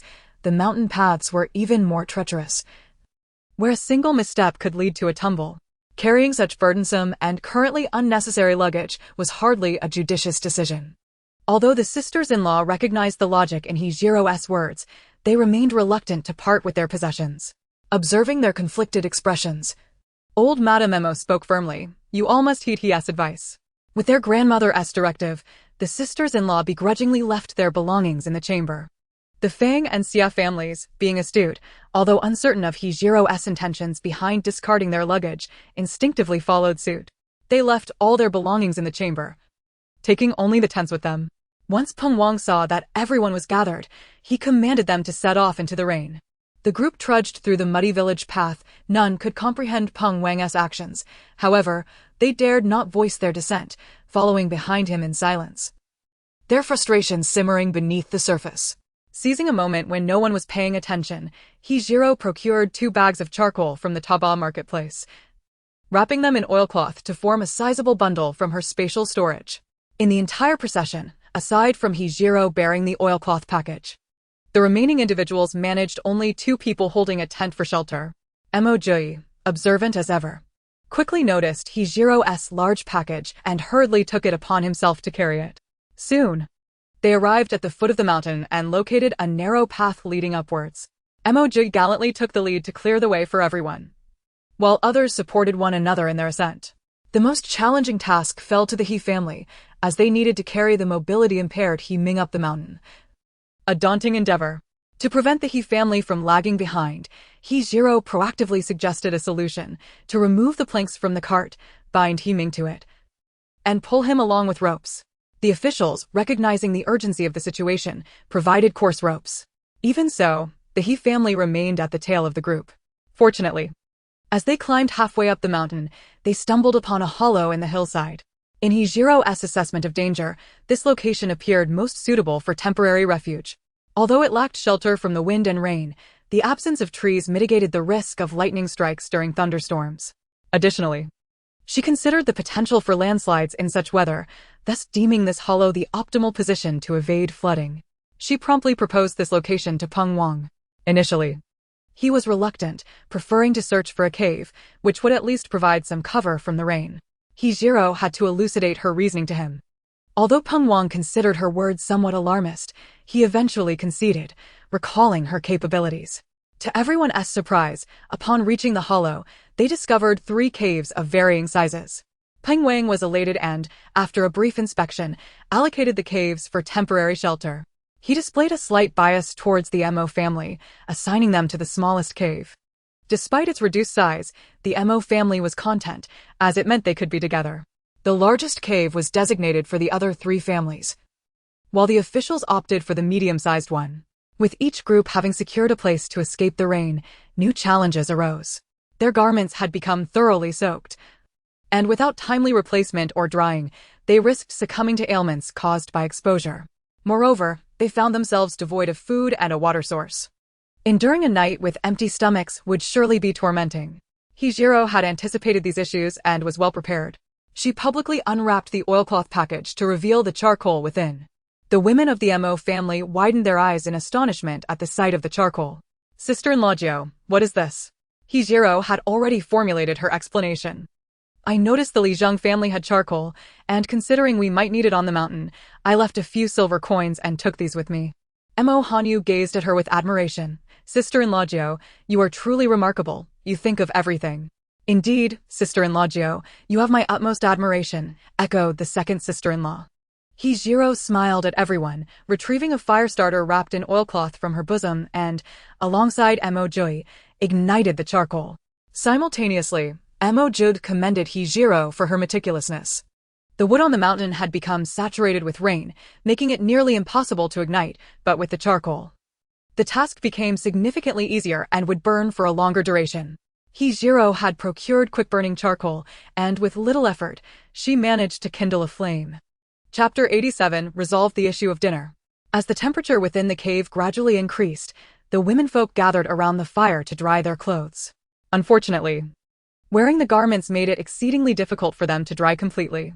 Observing this, Mo Jiuyue decided to step outside temporarily to evade the heat. Zhiren, noticing his intent to leave, promptly approached him and handed him 2 small bags of charcoal. Take these with you and deliver some to Brother Peng and the others. Mo Jiuyue gazed at the bags of charcoal with reluctance. He was acutely aware of their weight, having carried them up the mountain himself, even without sharing. They might not last long. With their own supply already insufficient, the thought of distributing it to others felt disheartening. Zhiren perceived his inner conflict. Do not worry. I have more. Recalling the scene of numerous items disappearing from the national treasury, Mo Jiuyue felt reassured. All right, I shall deliver it to them now. Upon his departure, Zhiren took it upon herself to stand guard at the cave entrance, allowing the women to quickly remove their garments and dry them. As dusk fell, the downpour showed no signs of abating. Fortunately, the elevated terrain ensured that rainwater flowed down the hillside, leaving no standing water. Peng Wang, seated before the charcoal fire, could not help but admire the foresight of Mo Jiuyue and his spouse. Brother, you and your wife possess remarkable vision. Surely the lower lands have been inundated by now. Mo Jiuyue appeared somewhat troubled. It seems that the village chief did not heed your counsel. Peng Wang sighed in agreement. I have said all that I could. Lu, the village chief, is quite obstinate, convinced that I am merely alarmist. Mo Jiuyue shook his head in resignation, feeling powerless regarding the situation. Zhang Qing, observing their conversation, edged closer to join in. Boss, while we may escape this flood, what of our sustenance? Staying up here for days on end will surely lead to starvation. Peng Wang had pondered this dilemma as well. Initially, he believed they would only need to take refuge for a night and could depart by morning. Yet, with the relentless rain continuing, his uncertainty grew. At that moment, Mo Jiuyue suddenly rose and strode purposefully to the cave entrance. His actions suggested that something was amiss. The 2 men instinctively moved to the entrance together. Brother, what is it? Mo Jiuyue gestured for silence and softly replied, Brother Peng, may I borrow your waist knife? I believe I heard the sound of a wild boar. The mention of a wild boar sparked an inexplicable thrill in Peng Wang. Had it merely been the four officials alone, he might have felt apprehensive. However, standing before him was the youngest war god of the great Shun dynasty, which eased his fears. Peng Wang retrieved Zhang Qing's waist knife and handed it to Mo Jiuyue. Brother, do take care. Seeing Mo Jiuyue step out of the cave, Peng Wang followed closely behind, knife in hand. Brother, I will assist you. In the meantime, Zhiren had also heard the commotion outside. A smile graced her face as she thought, dinner is sorted. As she stepped out of the cave, she saw Mo Jiuyue darting towards the thicket, with Peng Wang in hot pursuit, unable to keep pace with Mo Jiuyue's swift movements. Realizing Mo Jiuyue had taken action, Zhiren returned to the cave entrance. The rain was so heavy that, had it not been for Mo Jiuyue's keen sense of danger, they might not have discovered the presence of the wild boar so promptly. A distant howl of the boar soon became muffled by the torrential rain. Before long, Mo Jiuyue and Peng Wang returned, dragging a dark, hefty wild boar. Peng Wang immediately called upon several able-bodied men from the other families to assist in processing the boar. It was then that everyone realized Mo Jiuyue had braved the rain to hunt a wild boar. At last, they would not go hungry that evening. Simultaneously, they understood the wisdom behind Peng Wang's decision to lead them up the mountain. After such a prolonged downpour, the lower lands must have been submerged. A collective sense of relief washed over them. Though they had lost many possessions, their lives were secure. Having spent sufficient time, Mo Jiuyue returned to the cave where his family waited. Upon hearing that wild boar meat was available, smiles broke out across everyone's faces. Zhiren, ever observant, noted that Mo Jiuyue's clothes were once again soaked and encouraged him to sit by the fire to dry out. Meanwhile, Mo Jiuyue noticed that the pile of charcoal in the corner seemed to have increased. He cast a deep glance at Zhiren, though the curiosity in his eyes had diminished significantly. Perhaps he had grown accustomed to the peculiarities of their circumstances. Zhiren, donning a makeshift canopy, ventured out to gather some branches. With their cooking utensils abandoned at Lu's home, they could only roast the wild boar meat. Regardless, they were grateful to fill their bellies. The officials were likewise busy. In order to enjoy the boar meat sooner, they each pulled out their daggers or waist knives, following Zhiren's instructions to cut the meat into even pieces. The women took charge of skewering the wild boar meat. Given the number of diners, Zhiren could not manage alone, so they utilized the fires from all three caves to sustain themselves. Lacking seasonings, the officials and other families would have to settle for unseasoned wild boar meat, but the Mo family was different. Zhiren's pockets contained a variety of supplies, including salt and a small bottle of vegetable oil. Not only that, but she discreetly sprinkled some mild seasonings over the meat while roasting it. Truly, the Mo family's dinner was a feast to savor. The He family, benefiting from the heavy rain, found themselves enjoying the same treatment for the first time. The officials could not serve them plain steamed buns. They could not simply allow them to go hungry, especially since a single wild boar provided ample meat for everyone to share. Thus, Peng Wang turned a blind eye and permitted them to partake in the wild boar feast. Just as everyone had finished their hearty meal and was preparing to rest, a distant commotion reached their ears, accompanied by the sounds of women and children weeping. Zhiren and Mo Jiuyue exchanged glances. It must be the villagers, Mo Jiuyue asserted with certainty. Indeed, it seems the situation below is more dire than we imagined. Zhiren ventured, expressing her thoughts. The sounds of crying and footsteps grew increasingly closer. Seizing the opportunity while others were distracted, Zhiren purchased an antiquated wooden torch and ignited it, handing it to Mo Jiuyue. Mo Jiuyue raised the torch at the cave entrance. In the flickering light, he could see a group of people approaching from the mountain path. Noticing that Mo Jiuyue had also heard the commotion, Peng Wang hurried over. Brother, it appears the village has likely been flooded. Fortunately, they made it up the mountain. The casualties should be minimal, Mo Jiuyue replied in a somber tone. Chapter 88. We advance and retreat together. As they conversed, the footsteps and cries drew nearer. The villagers, upon spotting the flickering light from the cave, began to head in their direction. Soon, through the darkness and rain, a line of figures emerged, and upon closer inspection, the leader was none other than Lu, the village chief. Peng Wang called out, Lu, what is the situation below? Hearing the familiar voice, Lu quickened his pace, and before he could steady himself, he spoke with a quivering voice. It is entirely my fault for disregarding your counsel. Now the village has been completely submerged by the flood, and fewer than 30% have managed to escape. At this moment, Lu Lirzhang could not help but weep, his demeanor utterly pitiful. The cries of the villagers behind him grew increasingly louder. All the villagers had gathered before the cave, numbering approximately 40 to 50, the majority of whom were youthful individuals, while the elderly, women, and children constituted a mere fraction. It is all too evident that those who could not ascend the mountain must have met with misfortune. The thought of so many lives lost to the deluge filled Peng Wang and Mo Jiuyue with a deep sense of melancholy. Indeed, it resonates with the adage that water and fire are merciless. However, this was not the moment for lamentation. Peng Wang cast a sweeping glance around and promptly made a decision. He instructed that all the women and children should take refuge in the cave of the Mo family, while he, along with the officials and the male prisoners, would remain in the largest cave, relinquishing their current shelter to the villagers. Although this arrangement would result in some crowding, they could not simply stand idly by while the villagers had nowhere to turn. Once everything was organized, Mo Jiuyue and Zhiren brought some charcoal to the villagers, advising them to dry their clothes by the fire. As for food, they had yet to devise a solution. Just as Mo Jiuyue and Zhiren handed the charcoal to Lu Lirzhang, a sudden cry pierced through the air. "Lirzhang, my husband Li Taizhu has fainted. What should we do? Our village's doctor has been swept away by the flood. Who can attend to Li Taizhu?" Upon hearing this, Zhiren stepped forth. "I possess some knowledge of medicine. Allow me to examine him." Lu Lirzhang was taken aback, for the individual volunteering was a remarkably young woman, and he harbored doubts about her medical expertise. Ping Wang, however, discerned his hesitation.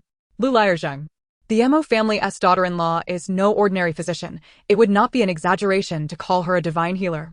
With Peng Wang bestowing such a title upon her, Zhiren could no longer afford to be modest.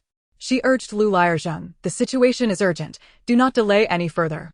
We still lack a clear understanding of the patient's condition, and should we postpone treatment, it could cost a life." Lu Lirzhang, placing his trust in Peng Wang's words, quickly beckoned everyone to clear a space for Zhiren to assess Li Taizhu's condition. Utilizing the flickering light, Zhiren observed the patient and soon gasped in alarm. Li Taizhu exhibited swelling of the lymph nodes beneath one side of his forehead, leading her to immediately suspect plague. She inquired of the villagers, "Are there any of his family members present?" "I am Li Taizhu's wife," responded the woman who had initially raised the alarm. Noticing the woman's anxious demeanor, Zhiren spoke earnestly, "Do not panic. Please answer my questions truthfully. Prior to his fainting, did he experience chills, high fever, severe headaches, occasional vomiting, or difficulty breathing?" The wife of the Li family nodded fervently. "Indeed. My husband has exhibited these symptoms over the past couple of days." As she spoke, Li Taizhu's wife grasped Zhiren's sleeve, her face etched with worry. "Doctor, does my husband have a serious illness?" The symptoms Li Taizhu presented were almost indistinguishable from those of the plague. To further confirm her diagnosis, Zhiren turned to Lu Lirzhang and beckoned him aside. "Lu Lirzhang, has there been an increase in the rodent population in your village recently?" Lu Lirzhang sighed deeply at the mention of rats. "Do not even speak of it. Although we have had rats in previous years, their numbers were not significant recently. However, I cannot fathom why there has been a marked increase in both their quantity and size. Just yesterday, I discovered several dead rats in my granary." Upon hearing Lu Lirzhang's response, Zhiren's expression grew even more grave. "Lu Lirzhang, I believe Li Taizhu has contracted the plague." "The plague?" Lu Lirzhang was struck dumb. He was no stranger to this term. Over 20 years ago, he had heard of such a disease occurring in a county hundreds of miles away, where the court initially dispatched numerous physicians to provide aid. Ultimately, even the doctors fell victim to the plague, leading the court to quarantine the entire county in an effort to prevent further spread. The unfortunate citizens of that town either perished from the disease or were trapped, with none surviving. Reflecting on this, Lu Lirzhang felt his legs weaken. "Doctor, no. Divine healer, I implore you, save us." As he spoke, Lu Lirzhang fell to his knees before Zhiren, repeatedly bowing his head in supplication. Mo Jiuyue, observing the distressing turn of events from the cave entrance, rushed over. At that moment, Zhiren was assisting Lu Lirzhang back to his feet. Mo Jiuyue asked in a low voice, "What has transpired?" To prevent inciting panic among the villagers, Zhiren mouthed the words plague to Mo Jiuyue. Hearing this word, even the seasoned Mo Jiuyue was taken aback. "How could this be?" he murmured, drawing closer to Zhiren. Zhiren quickly interjected, Do not come any closer. Mo Jiuyue understood her concern. She was worried that he might contract the plague by being too near the villagers. Yet, as a resolute man, how could he allow Zhiren to face such peril alone, even though he was aware that he could not escape the fate of infection? He remained steadfast in his resolve. In truth, Zhiren harbored no fear of the plague. In her previous life, she had developed a special herbal remedy to combat it. As long as the infection had not progressed to the stage of organ failure, she could cure it. Unfortunately, she had not yet had the chance to share this good news before her unexpected journey to this realm. Ironically, shortly after her arrival, her remedy for the plague was about to be put to use. Although her space lacked the necessary medicinal materials, everything could be procured from the treasure hunting market, alleviating her concerns, save for the challenge of how to bring those materials into the cave. Meanwhile, Mo Jiuyue had reached her side, silently grasping her small hand. His gaze was filled with sincerity. We shall face this together. Zhiren, realizing that her words could not dissuade Mo Jiuyue from joining her, willingly accepted his companionship. Simultaneously, she unconsciously squeezed Mo Jiuyue's hand, signaling her reassurance.